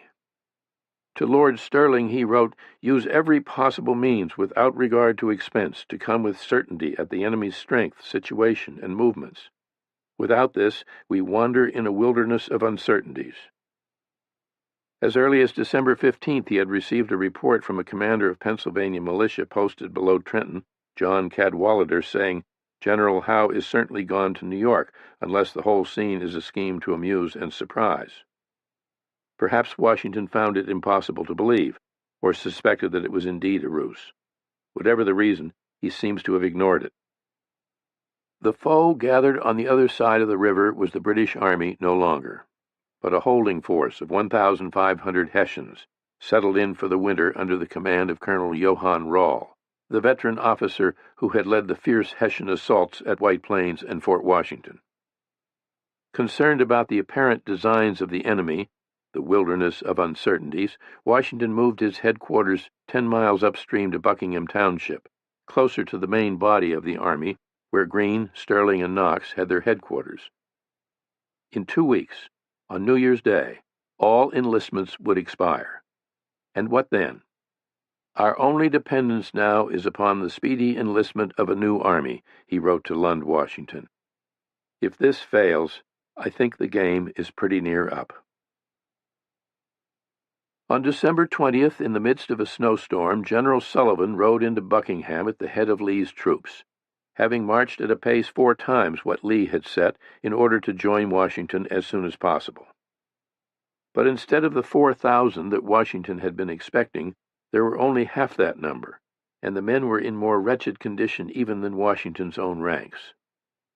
When Lee had complained of his troops having no shoes, it had been no exaggeration for effect. General Heath would later write of seeing Lee's troops pass through Peekskill, many so destitute of shoes that the blood left on the frozen ground in many places marked the route they had taken. One of those who had made the trek from Peekskill was Lieutenant Joseph Hodgkins. In a letter headed Buckingham in Pennsylvania, December 20th, 1776, Hodgkins reported to his wife Sarah, "We have been on the march since the 29th of last month, and we are now within 10 or 12 miles of General Washington's army. We expect to be there tonight. But how long we shall stay there I can't tell. Neither can I tell you much about the enemy, only that they are on one side of the Delaware River and our army on the other." They had marched about 200 miles, Hodgkins thought, and the greatest part of the way was dangerous, the enemy being near, but also because so much of the country was full of them cursed creatures called Tories. General Gates, too, arrived, but to Washington's disappointment he had with him only 600 men. Before departing for Baltimore, Congress had named Robert Morris to head the committee to look after affairs in Philadelphia, by now an all but abandoned city. Writing to Morris 3 days before Christmas, Washington said he thought the enemy was waiting for 2 events only before marching on Philadelphia: ice for a passage and the dissolution of the poor remains of our debilitated army.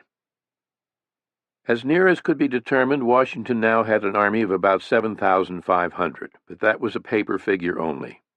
Possibly 6,000 were fit for duty. Hundreds were sick and suffering from the cold. Robert Morris and others in and around Philadelphia were doing everything possible to find winter clothes and blankets, while more and more of the local citizenry were signing the British proclamation. Congress had fled. 2 former members of Congress, Joseph Galloway and Andrew Allen, had gone over to the enemy. By all reasonable signs, the war was over and the Americans had lost. Yet for all the troubles that beset him, all the high expectations and illusions that he had seen shattered since the triumph at Boston, Washington had more strength to draw upon than met the eye. In his own inner resources, and in the abilities of those still with him and resolved to carry on. In Greene, Sterling, and Sullivan, he had field commanders as good as or better than any. Though Greene, his best, and the very able Joseph Reed had let him down, both had learned from the experience, just as Washington had, and were more determined than ever to prove themselves worthy in his eyes. Greene, as he would confide to his wife, was extremely happy to have again the full confidence of His Excellency, confidence that seemed to increase the more difficult and distressing our affairs grow. Henry Knox, a novice artilleryman no longer, and the steadfast John Glover, could be counted on, no matter how tough the going. In recognition of the part played thus far by the 26-year-old Knox, Washington had already recommended him for promotion to the rank of brigadier general. Junior officers and soldiers in the ranks, men like Joseph Hodgkins, were battered, weary, ragged as beggars, but not beaten. Washington himself was by no means beaten. If William Howe and others of like mind thought the war was over and the British had won, Washington did not. Washington refused to see it that way. With Lee gone and Congress entrusting him with more power, Washington was fully the commander now, and it suited him. Out of adversity, he seemed to draw greater energy and determination. His Excellency George Washington, wrote Greene later, never appeared to so much advantage as in the hour of distress. His health was excellent. The loyalty of those he counted on was stronger than ever. On December 24th, the day before Christmas, Washington's judge advocate, Colonel William Tudor, who had been with him from the beginning, wrote again, as he often had during the campaign, to tell his fiancée in Boston of his continuing love for her, and to explain why his hopes of returning soon to Boston had vanished. I cannot desert a man, and it would certainly be desertion in a court of honor, who has deserted everything to defend his country, and whose chief misfortune, among 10,000 others, is that a large part of it wants spirit to defend itself. Bristol, Pennsylvania, was a small town on the western side of the Delaware, downstream from Trenton, across the river from Burlington, New Jersey. It was from Bristol, where he was helping to organize Pennsylvania militia, that Joseph Reed had written a remarkable letter to Washington, dated December 22nd. It was time something was done, something aggressive and surprising, Reed wrote. Even failure would be preferable to doing nothing. Will it not be possible, my dear General, for our troops, or such part of them as can act with advantage, to make a diversion or something more at or about Trenton? The greater the alarm, the more likely success will attend the attacks. I will not disguise my own sentiments that our cause is desperate and hopeless if we do not take the opportunity of the collection of troops at present to strike some stroke. Our affairs are hastening fast to ruin if we do not retrieve them by some happy event. Delay with us is now equal to total defeat. Apparently, the letter was unsolicited. What was remarkable was the degree to which it corresponded with Washington's own mind and plans. In the bleak days after the Battle of Brooklyn, Washington had told Congress, "We should on all occasions avoid a general action, or put anything to the risk unless compelled by a necessity." But he had also written of the possibility of some brilliant stroke on his part that might save the cause. On December 14th, he had written to Governor Trumbull that a lucky blow against the enemy would most certainly rouse the spirits of the people, which are quite sunk by our misfortunes. Now, compelled by necessity, his brilliant stroke worked out in his mind, he was ready to put almost everything at risk. With Greene and a few others at the Buckingham headquarters, he had been going over the plan for days, insisting on the strictest secrecy. But on December 21st, Robert Morris had written to say he had heard an attack across the Delaware was being prepared, and that he hoped this was true. Responding now to Reed, Washington confirmed that an attack on Trenton was to begin Christmas night. For heaven's sake, keep this to yourself, as discovery of it may prove fatal to us. But necessity, dire necessity, will, nay, must, justify an attempt. On Christmas Eve, Washington called a meeting at Greene's headquarters to go over the final details. The Army was to attack across the Delaware at 3 places. A force of 1,000 Pennsylvania militia and some 500 veteran Rhode Island troops, led by General John Cadwalader and Joseph Reed, were to cross downriver at Bristol and advance toward Burlington. A second, smaller force of 700 Pennsylvania militia under General James Ewing was to attack directly across the river at Trenton and hold the wooden bridge over Assunpink Creek at the foot of Queen Street, which the enemy might use as an escape route. The third and much the largest force of 2,400 of the Continental Army, led by Washington, Greene, Sullivan, and Sterling, would cross the Delaware 9 miles upstream from Trenton at McConkey's Ferry. Once over the river, Washington's army would head south, then halfway to Trenton divide into 2 columns, one led by Sullivan taking the river road, the other, commanded by Greene, taking the Pennington road farther inland. 4 of Knox's cannon were to advance at the head of each column. Washington would ride with Greene. According to the latest intelligence, the enemy's force at Trenton numbered between 2,000 and 3,000 men. The first step, the crossing, was set for midnight, December 25th, Christmas night. By marching through the night, the two columns were to arrive at Trenton no later than 5 in the morning. The attack was set for 6, an hour before daylight. Officers were to have a piece of white paper in their hats to distinguish them. Absolute secrecy was demanded. A profound silence was to be observed, the orders read, and no man to quit his ranks on pain of death. Christmas Day, the weather turned ominous. A northeast storm was gathering. The river was up and filled with broken sheets of ice. In the course of the day, Joseph Reed arrived from Bristol, accompanied by Congressman and physician Benjamin Rush, who since the adjournment of Congress had reported to Reed and Cadwallader to volunteer his services. Years later, Rush would recall a private meeting with Washington at Buckingham, during which Washington seemed much depressed. In affecting terms, he described the state of the army. As they talked, Washington kept writing something with his pen on small pieces of paper. When one of them fell to the floor by Rush's foot, he saw what was written: victory or death. It was to be the password for the night. When Rush, or possibly Reed, warned the general not to expect much from the militiamen under Cadwallader, Washington scratched out a note that he asked Rush to take to Cadwallader as soon as possible. I am determined, as the night is favorable, to cross the river and make an attack on Trenton in the morning. If you can do nothing real, at least create as great a diversion as possible. The crossing of Washington's force was to be made in big flat-bottomed, high-sided Durham boats, as they were known, normally used to transport pig iron on the Delaware from the Durham Iron Works near Philadelphia. Painted black and pointed at both ends, they were 40 to 60 feet long, with a beam of 8 feet. The biggest of them could carry as many as 40 men standing up, and fully loaded, they drew only about 2 feet, and so could be brought close to shore. The oars, or sweeps, used to propel the boats, were 18 feet long. Henry Knox was to organize and direct the crossing, and the biggest, most difficult part of the task, as he knew, would be transporting 18 field cannon and 50 horses or more, including those of the officers. Again, as at Brooklyn, John Glover and his men were in charge of the boats. Before leaving his headquarters to lead the march, Washington, in what seems to have been a state of perfect calm, wrote to Robert Morris, I agree with you that it is vain to ruminate upon, or even reflect upon, the authors of our present misfortunes.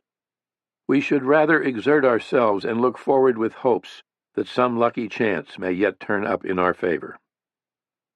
Drums rolled in the camps, and starting about 2 in the afternoon, the army began moving out for the river, each man carrying 60 rounds of ammunition and food enough for 3 days. It was nearly dark and raining when the first troops reached McConkey's Ferry, where the boats waited. Henry Knox's unmistakable bass voice could be heard bellowing orders above the rising wind and rain.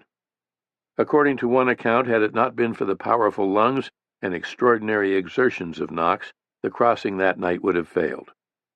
Knox himself later praised the heroic efforts of Glover and his men, describing how ice in the river made their labor almost incredible, and the almost infinite difficulty they had getting the horses and cannon on board the boats. The Delaware was not so broad at McConkey's Ferry as at Trenton or below Trenton, where it became a tidal estuary. Under normal conditions, the width of the river at McConkey's Ferry was about 800 feet. But with the water as high as it was that night, the distance was greater by 50 feet or more, and the current strong, the ice formidable, as all accounts attest. Glover's men used oars and poles to get the big boats across. The troops went standing, packed on board as close as possible. Washington crossed early and watched the slow process from the New Jersey side. About 11 o'clock, the storm struck, a full-blown northeaster. Among the most vivid first-hand accounts of the night was that of John Greenwood, the young fifer from Boston, who, after the march to New York in April, had been sent off to serve in Canada and had only just rejoined Washington's army. Fifes not being a priority under the circumstances, 16-year-old Greenwood carried a musket like every other man and crossed in one of the first boats. Over the river we then went in a flat-bottomed scow, he wrote, and we had to wait for the rest and so began to pull down fences and make fires to warm ourselves, for the storm was increasing rapidly. After a while it rained, hailed, snowed, and froze. and at the same time blew a perfect hurricane, so much so that I perfectly recollect, after putting the rails on to burn, the wind and fire would cut them in two in a moment, and when I turned my face to the fire, my back would be freezing. However, by turning myself round and round, I kept myself from perishing.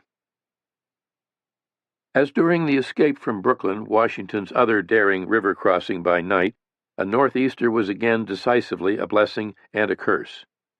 A blessing in that it covered the noise of the crossing, a curse in that with the ice on the river, it was badly slowing progress when time was of the essence.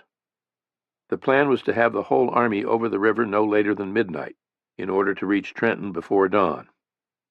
According to Washington, it was 3 o'clock, 3 hours behind schedule, before the last of the troops, horses, and cannon were across. At that point, the attack might have been called off, the men sent back over the river, since the entire plan rested on the element of surprise, and the chances for surprise now seemed gone. It was a decision that could not be delayed and involved great risk either way. Washington decided without hesitation. As he would explain succinctly to John Hancock, I well knew we could not reach Trenton before day was fairly broke. But as I was certain there was no making a retreat without being discovered and harassed on repassing the river, I determined to push on at all events. Downstream, as he had no way of knowing, the other part of his plan was failing badly. General Ewing had called off his attack on Trenton because of ice in the river. At Bristol, where ice was piled higher even than at Trenton, Cadwalader and Reed had succeeded in getting some of their troops over to the other side, but then, unable to move their cannon across, they too had called off the attack. It was as severe a night as I ever saw, wrote an officer with Cadwalader, and after 2 battalions were landed, the storm increased so much that it was impossible to get the artillery over, for we had to walk 100 yards on the ice to get on shore. General Cadwalader, therefore, ordered the whole to retreat again, and we had to stand at least 6 hours under arms, first to cover the landing, and till all the rest had retreated again. And by this time, the storm of wind, rain, hail, and snow with ice was so bad that some of the infantry could not get back till the next day. Unable to recross the ice with their horses, Reed and another officer chose to stay on the New Jersey side, concealed in the house of a friend. Thus, of the 3 planned attacks on the enemy, only one was moving forward, and it perilously behind schedule. The march south from McConkey's Ferry was for many the most harrowing part of the night.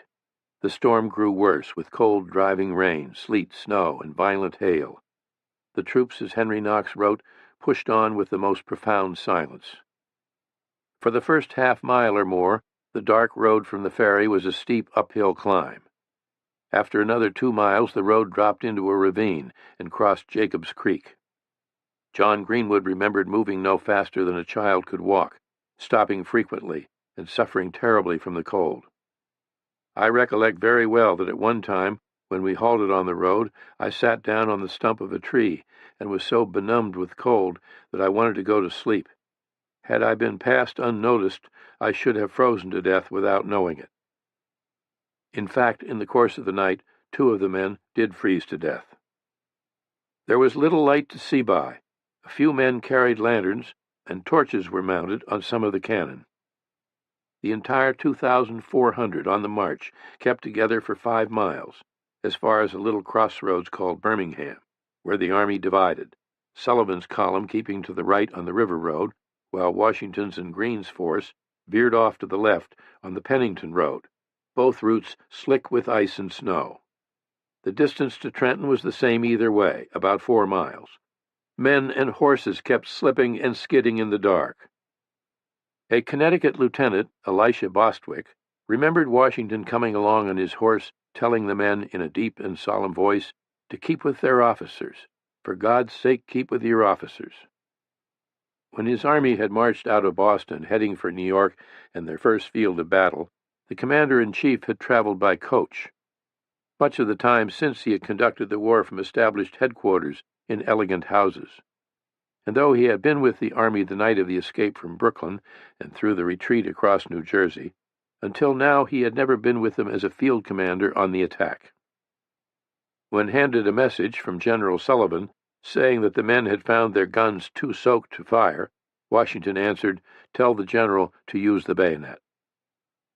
"None but the first officers knew where we were going or what we were about," John Greenwood wrote. This was not unusual, however, as I never heard soldiers say anything, nor ever saw them trouble themselves as to where they were or where they were led. It was enough for them to know that wherever the officers commanded, they must go.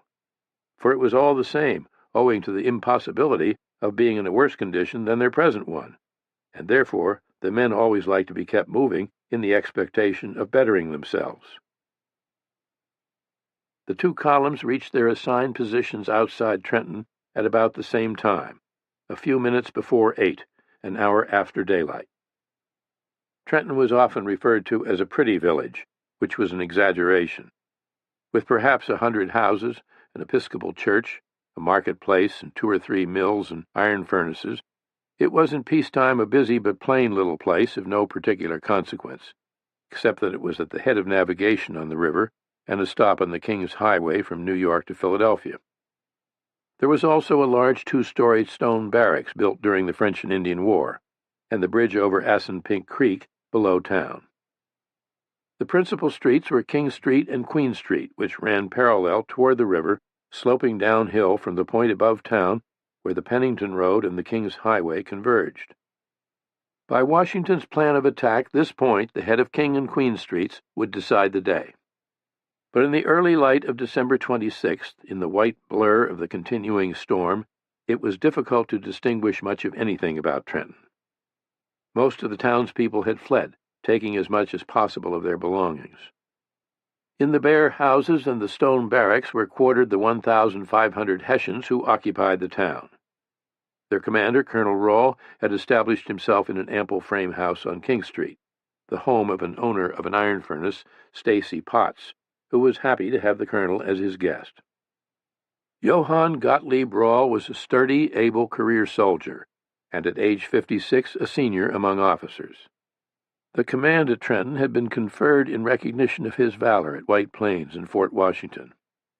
He was a man of limited imagination. He spoke little or no English, and had only contempt for the rebel army.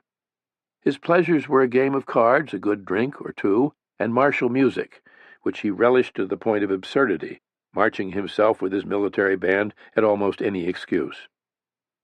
Rawle would be roundly criticized later by some of his junior officers for being lazy, lax, indifferent to the possibility of surprise attack, and a drunkard.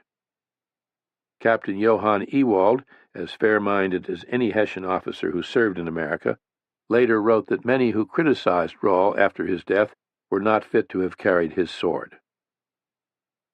Harassed by rebel patrols that kept coming over the Delaware, Rawle had established outposts beyond the town, and insisted that each night one company sleep with its muskets ready to be called out at a moment's notice. And they were called out, it seemed to some, more often than necessary. If anything, the colonel was thought to be too much on edge. An officer complained in his diary, "We've not slept one night in peace since we came to this place." It was the size of the attack to come, and in such weather, that Rawle did not anticipate, and in this he was not alone. Before departing for New York, General Howe had put James Grant in overall command of the string of outposts in New Jersey. Grant was at Brunswick, 25 miles from Trenton. On December 24th, he received certain intelligence that the rebels were planning an attack on Trenton. While he did not think them equal to the attempt, he alerted Rawle, telling him to be on guard. Rawle received the message at 5 o'clock the afternoon of the 25th. Not long after, a dozen Hessians on guard on the Pennington Road beyond town were fired on in the dark by an American patrol, which had quickly withdrawn. Rawle himself rode out through the storm to look things over, and concluded that this was the attack he had been warned about. On such a night, he assumed nothing more would happen. Later in the evening, Rawle attended a small Christmas gathering at the home of a local merchant, and was playing cards when reportedly a servant interrupted to deliver still another warning message that had been delivered to the door by an unknown loyalist, and this Rawle is said to have thrust into his pocket. It is not known what time he returned to his quarters, or whether, as later said, he had had too much to drink. The attack began just after 8 o'clock. The Americans under Nathaniel Greene came out of the woods and across a field through driving snow about half a mile from town. They were moving fast at what was called a long trot. The Hessians on guard on the Pennington Road had trouble at first making out who they were and how many there were. The storm continued with great violence, Henry Knox wrote, but was in our backs and consequently in the faces of the enemy. The Americans opened fire. The Hessians waited for them to get closer, then fired, and began quickly, smoothly falling back into town, exactly as they had been trained to do when retreat was the only choice. Washington thought they performed particularly well, keeping up a steady, retreating fire. As Greene's and Sullivan's columns converged on the town, Washington moved to high ground nearby on the north, where he tried to keep watch on what was happening. His 2,400 Americans, having been on their feet all night, wet, cold, their weapons soaked, went into the fight as if everything depended on them. Each man seemed to vie with the other in pressing forward, Washington wrote. In town, the Hessians came rushing out of their houses and barracks into the streets. Drums beat, the band played. Officers shouted orders in German, and as fast as the Hessians began forming up, Knox's artillery were in position at the head of King and Queen Streets. The cannon opened fire with deadly effect down hundreds of yards on each street, and in minutes, in the twinkling of an eye, Knox said, cleared the streets. When the Hessians retreated into the side streets, they found Sullivan's men coming at them with fixed bayonets. For a brief time, 1,000 or more Americans and Hessians were locked in savage house-to-house fighting. It was all happening extremely fast, in wild confusion and swirling snow, made more blinding by clouds of gunpowder smoke. The storm of nature and the storm of the town, wrote Nathaniel Greene, exhibited a scene that filled the mind during the action with passions easier conceived than described. When the Hessians rolled out a field gun midway on King Street, a half-dozen Virginians, led by Captain William Washington, a distant cousin of the commander, and Lieutenant James Monroe, rushed forward, seized it, and turned it on them. Colonel Rahl, who had been rousted from his bed and was quickly on horseback and in command in the midst of the fray, ordered a charge. Men were being hit all around him. The line faltered. He ordered a retreat into an orchard at the southeast edge of town. Then Rahl, too, was hit and fell from his horse. Mortally wounded, he was picked up and carried to the Potts house. The Hessians in the orchard, finding themselves surrounded, laid down their arms and surrendered.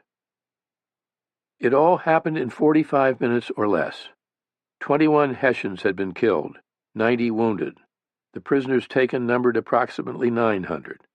Another 500 had managed to escape, most of them by the bridge over Assunpink Creek. Incredibly, in a battle of such extreme savagery, only 4 Americans had been wounded, including Captain Washington and Lieutenant Monroe, and not 1 American had been killed.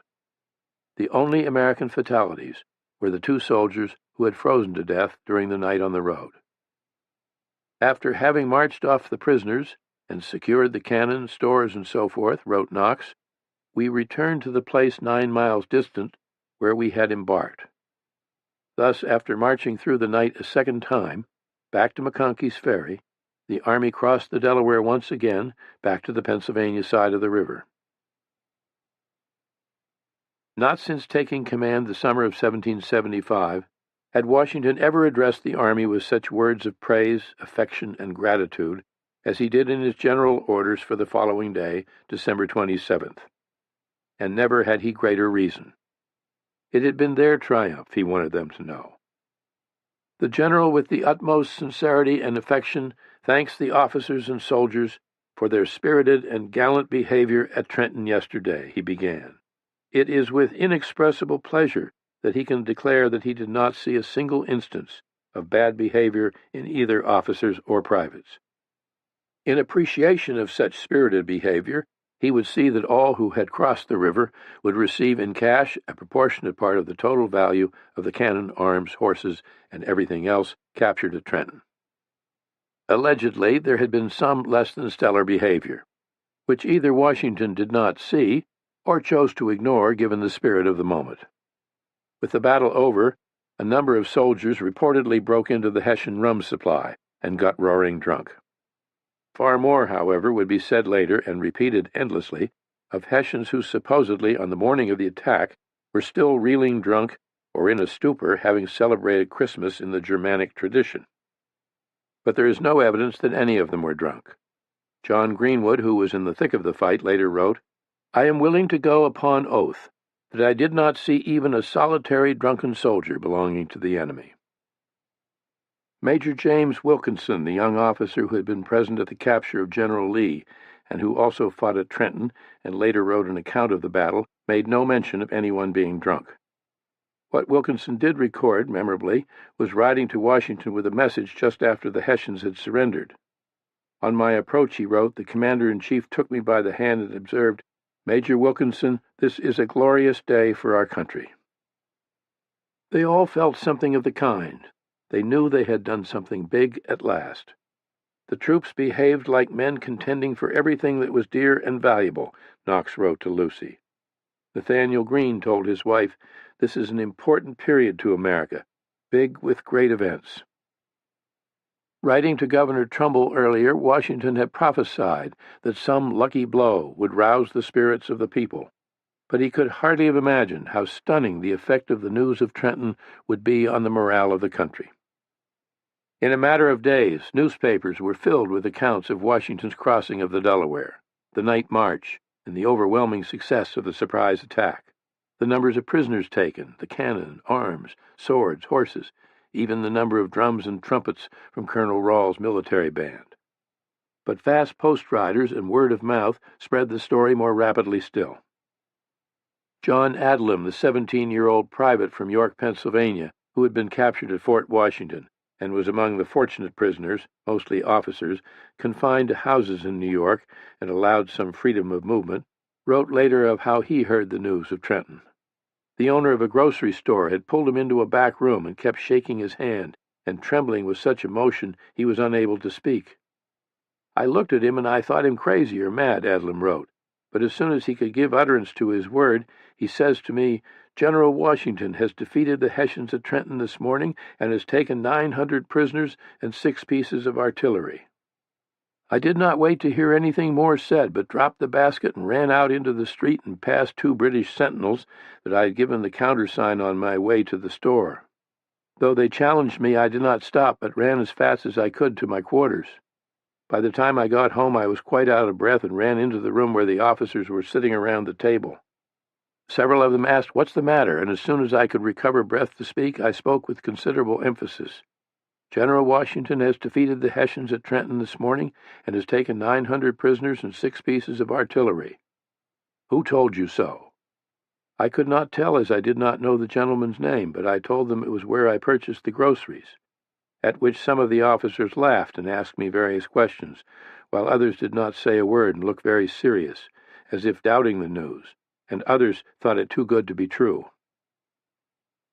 Washington was extolled, as he had been at Boston, as a hero and savior. "It appears to us that your attack on Trenton was a success beyond expectation," wrote Robert Morris from Philadelphia, on behalf of the Executive Committee of Congress.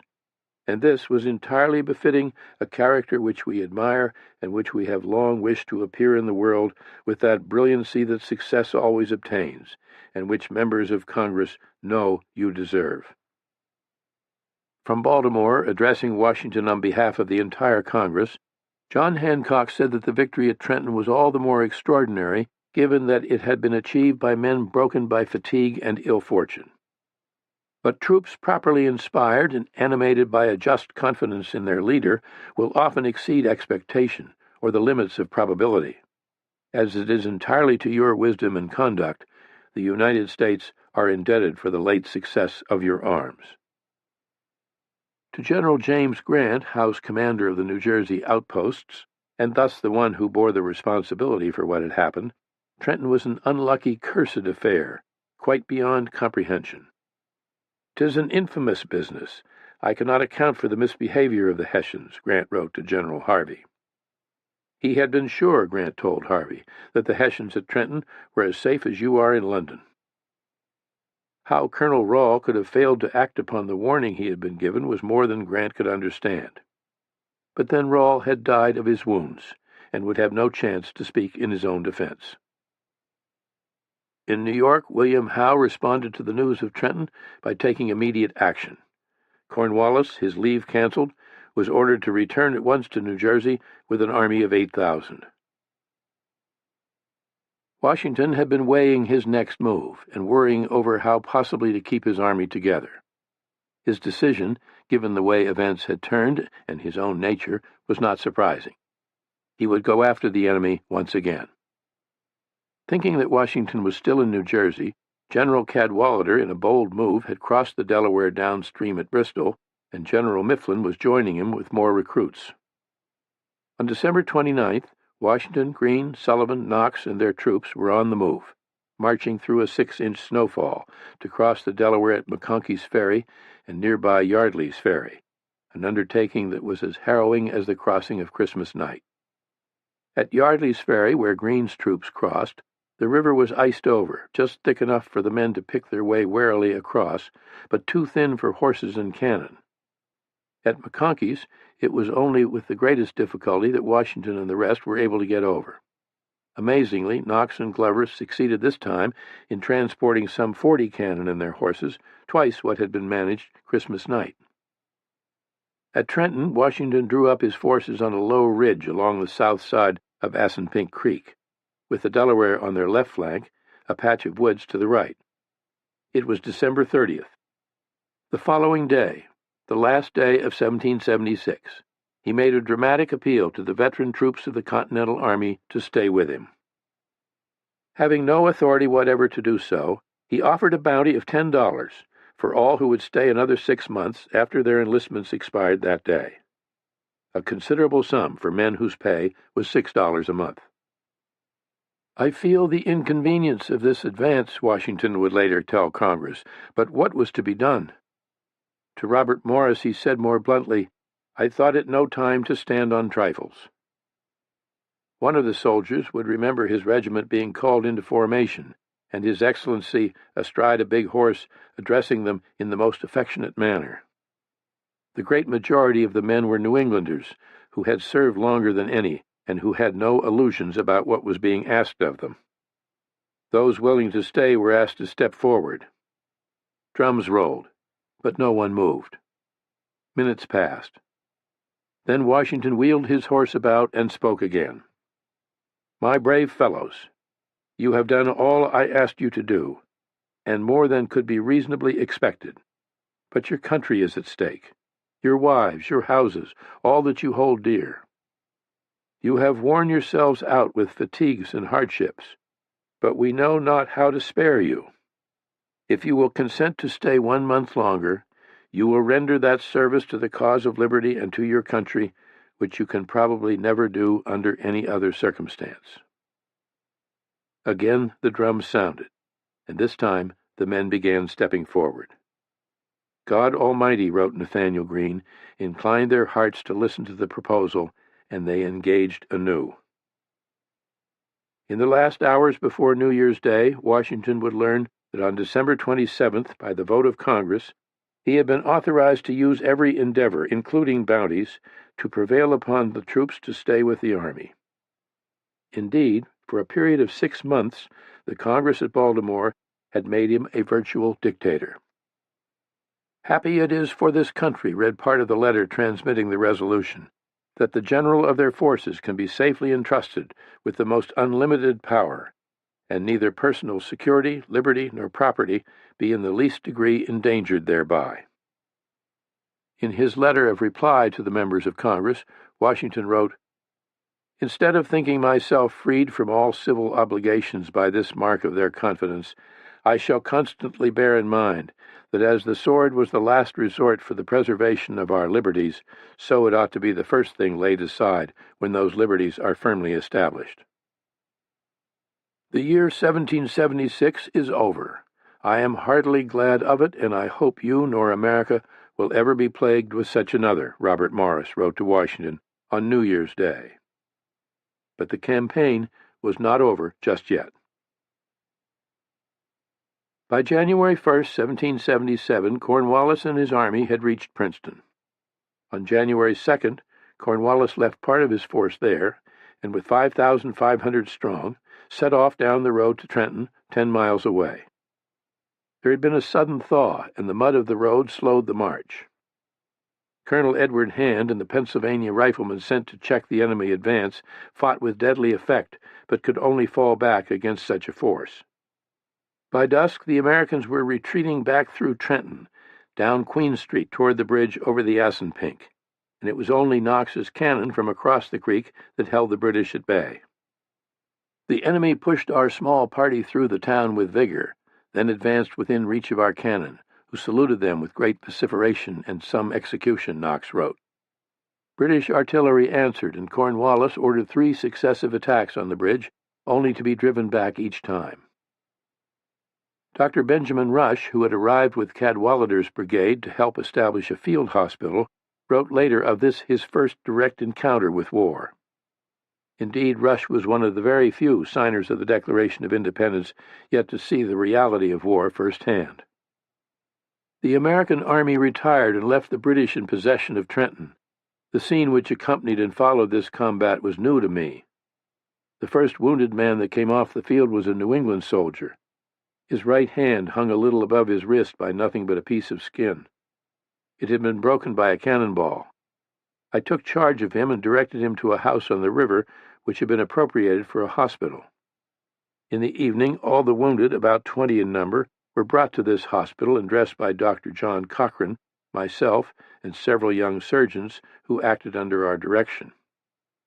We all lay down on some straw in the same room with our wounded patients. It was now for the first time war appeared to me in its awful plenitude of horrors. I want words to describe the anguish of my soul, excited by the cries and groans and convulsions of the men who lay by my side. In the last light of day, Cornwallis and his commanders had convened to decide whether to carry the attack across the Assunpink still again, or to wait for daylight. If Washington is the general I take him to be, one of them, Sir William Erskine, is alleged to have commented, he will not be found in the morning. Cornwallis is said to have replied that they would bag him in the morning. It was an understandable decision. Night attacks could be extremely costly, and there seemed no reason not to wait. The British engineer Captain Archibald Robertson thought the Americans had positioned themselves extremely well. "We durst not attack them," Robertson recorded in his diary. They were in exactly the position Rawle should have taken when he was attacked, from which he might have retreated towards Bordenstown, downstream on the Delaware, with very little loss. It had turned cold again. The British troops slept that night on the frozen ground and without campfires, in order to keep watch on the rebels and their fires across the creek. But when morning came, the Americans were gone. Leaving a small force to keep the fires burning and make the appropriate noises of an army settling in for the night, Washington and some 5,500 men, horses and cannon, had stolen away in the dark. But instead of heading south to Bordentown, as would be expected, he struck off on a wide, daring sweep on little-known back roads to attack Cornwallis's rear guard at Princeton. They marched east to Sandtown, then north-northeast to Quaker Bridge by mud roads frozen as hard as rock. Fields along the way were covered with hoarfrost, and with a few dim stars overhead the night was not as dark as it might have been. But for men with scant clothing and broken shoes or no shoes, it was again an extreme ordeal. Washington's plan, as at Trenton, was again to divide his force, with Greene's column going off to the left, Sullivan's column to the right. The battle broke out at sunrise, Friday, January 3rd, when Greene's vanguard and British forces ran into each other by chance 2 miles out from Princeton. General Hugh Mercer, with several hundred men, went off to the left to destroy a bridge on the King's Highway, to stop any enemy retreat from the town in that direction. Mercer and his men arrived just as the British commander at Princeton, Colonel Charles Mahood, and 2 regiments were setting off from Princeton to join Cornwallis at Trenton. For the British, the appearance of the Americans at that hour and in such numbers was totally unexpected. They could not possibly suppose it was our army, for that they took for granted was cooped up near Trenton, Knox would write. I believe they were as much astonished as if an army had dropped perpendicularly upon them. However, they had not much time for consideration. Both sides opened fire, and in a battle that quickly escalated on the sweeping open fields and orchard of William Clark's farm, the fighting turned as furious as any of the war, the dead and bleeding strewn everywhere. Mercer, who had dismounted when his horse was hit in the midst of a British bayonet attack, fought with his sword until he was clubbed to the ground, then bayoneted repeatedly, bayoneted 7 times, and left for dead. Colonel John Haslett, who tried to rally the brigade, was killed instantly by a bullet in the head. More Americans rushed forward, many of them Pennsylvania militia with little or no training, who refused to yield as Washington, Greene, and Cadwalader rode among them to lead the way.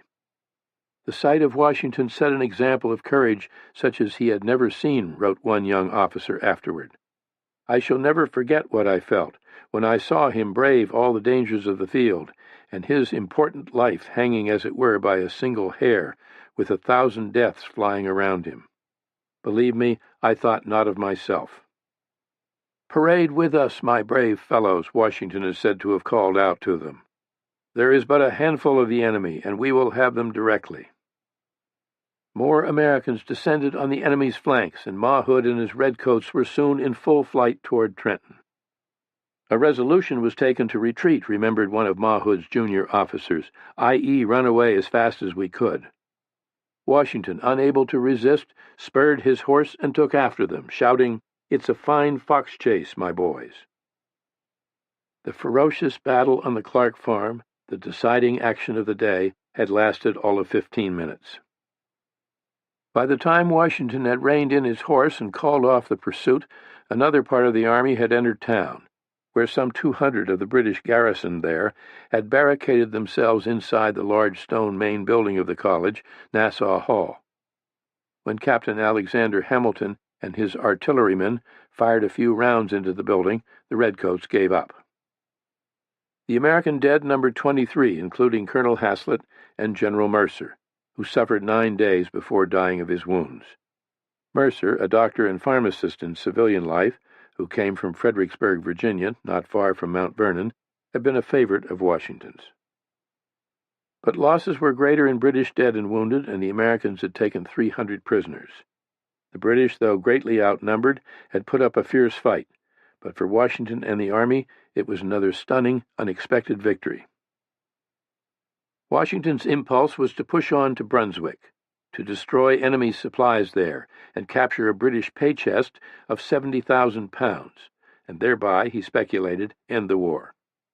But his exhausted army was in no shape for another forced march of 19 miles or another battle, and Greene, Knox, and others talked him out of it, warning of the danger of losing all they had gained by aiming at too much. Thus the army marched north to Somerset Courthouse, and in the days that followed, on to the comparative security of the hilly, wooded country near the village of Morristown for the duration of the winter. The campaign of 1776 had ended with a second astonishing victory. Had Washington been born in the days of idolatry, declared the Pennsylvania Journal, he would be worshipped as a god. If there are spots on his character, they are like the spots on the sun, only discernible by the magnifying powers of a telescope. As Nathaniel Greene wrote to Thomas Paine, the 2 late actions at Trenton and Princeton have put a very different face upon affairs. But as thrilling as the news of Princeton was for the country, coming so quickly after the triumph at Trenton, it was Trenton that meant the most, Trenton and the night crossing of the Delaware, that were rightly seen as a great turning point. With the victory at Trenton came the realization that Americans have bested the enemy, bested the fearsome Hessians, the king's detested hirelings, outsmarted them and outfought them, and so might well again. Among some of the British command and some skeptical Americans, what happened at Trenton was seen only as a minor defeat, an aggravating affair but of no great consequence when compared to such large-scale British victories of 1776 as the Battle of Brooklyn or the taking of Fort Washington. Trenton was a skirmish, an engagement, not a battle. But some on the British side grudgingly conceded that the rabble must henceforth be regarded with new respect. Colonel William Harcourt, the cavalry officer who had led the capture of Charles Lee, wrote in a letter to his father that though the Americans remained ignorant of military order and large-scale maneuver, They had shown themselves capable of great cunning, great industry, and spirit of enterprise. And while it had been the fashion in this army to treat them in the most contemptible light, they are now become a formidable enemy. Measured by the size of its importance to those fighting for the cause of America, those everywhere in the country who saw Washington and his army as the one means of deliverance of American independence, and all that was promised by the Declaration of Independence, Trenton was the first great cause for hope, a brave and truly brilliant stroke. From the last week of August to the last week of December, the year 1776 had been as dark a time as those devoted to the American cause had ever known, indeed, as dark a time as any in the history of the country. And suddenly, miraculously it seemed, that had changed because of a small band of determined men and their leader. A century later, Sir George Otto Trevelyan would write in a classic study of the American Revolution, "It may be doubted whether so small a number of men ever employed so short a space of time with greater and more lasting effects upon the history of the world." Closer to the moment, Abigail Adams wrote to her friend Mercy Otis Warren, "I am apt to think that our later misfortunes have called out the hidden excellencies of our Commander-in-Chief. Affliction is the good man's shining time," she wrote, quoting a favorite line from the English poet Edward Young. Mercy Warren, the wife of James Warren and an author, would write in her own history of the American Revolution that there were perhaps no people on earth in whom a spirit of enthusiastic zeal is so readily kindled and burns so remarkably as among Americans. The energetic operation of this sanguine temper was never more remarkably exhibited than in the change instantaneously wrought in the minds of men by the capture of Trenton at so unexpected a moment. From the state of mind bordering on despair, courage was invigorated, every countenance brightened. With the new year, news arrived from England that on October 31st in London, His Majesty King George III had once again ridden in splendor from St. James's Palace to Westminster to address the opening of Parliament on the still distressing war in America.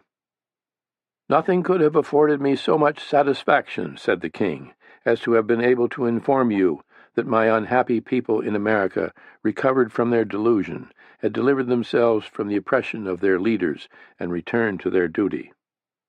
But so daring and desperate is the spirit of those leaders, whose object has always been dominion and power, that they have now openly renounced all allegiance to the crown and all political connection with this country, and have presumed to set up their rebellious confederacies for independent states.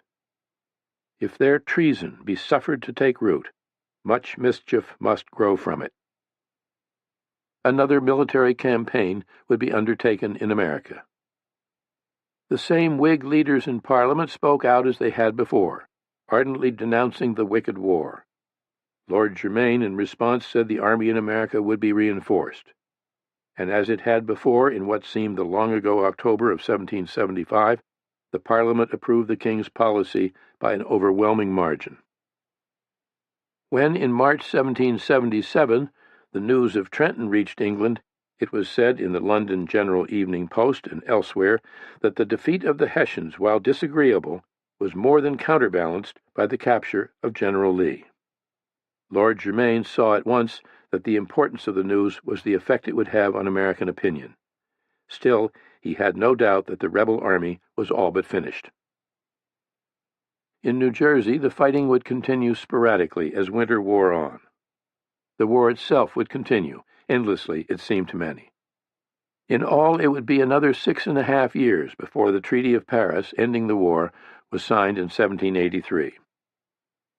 Some who had been with the army in Washington at the beginning, like Joseph Hodgkins, would serve several more years before deciding they had done their duty.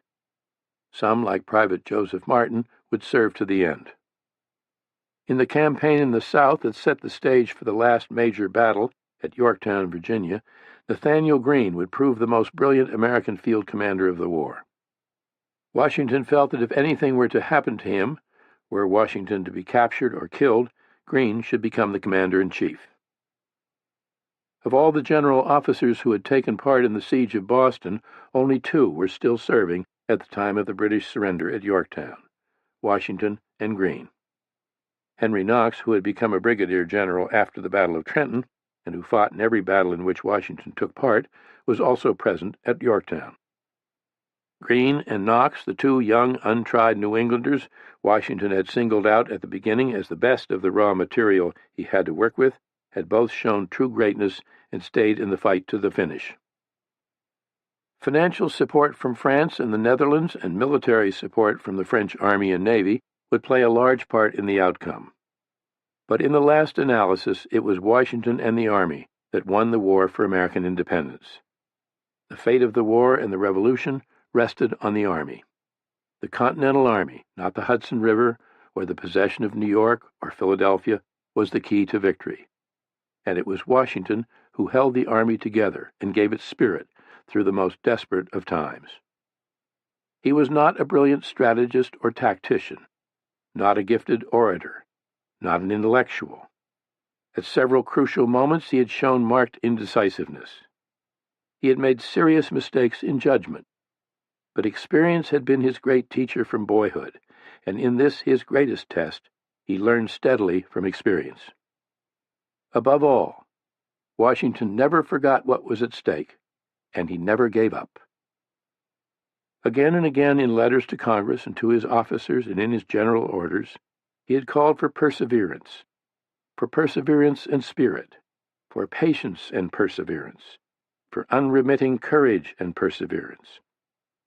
Soon after the victories of Trenton and Princeton, he had written, "A people unused to restraint must be led. They will not be drove." Without Washington's leadership and unrelenting perseverance, the Revolution almost certainly would have failed. As Nathanael Greene foresaw as the war went on, he will be the deliverer of his own country. The war was a longer, far more arduous and more painful struggle than later generations would understand or sufficiently appreciate. By the time it ended, it had taken the lives of an estimated 25,000 Americans, or roughly 1% of the population. In percentage of lives lost, it was the most costly war in American history except for the Civil War. The year 1776, celebrated as the birth year of the nation and for the signing of the Declaration of Independence, was for those who carried the fight for independence forward a year of all too few victories, of sustained suffering, disease, hunger, desertion, cowardice, disillusionment, defeat, terrible discouragement, and fear, as they would never forget, but also of phenomenal courage and bedrock devotion to country, and that, too, they would never forget. Especially for those who had been with Washington and who knew what a close call it was at the beginning, how often circumstance, storms, contrary winds, the oddities or strengths of individual character had made the difference. The outcome seemed little short of a miracle.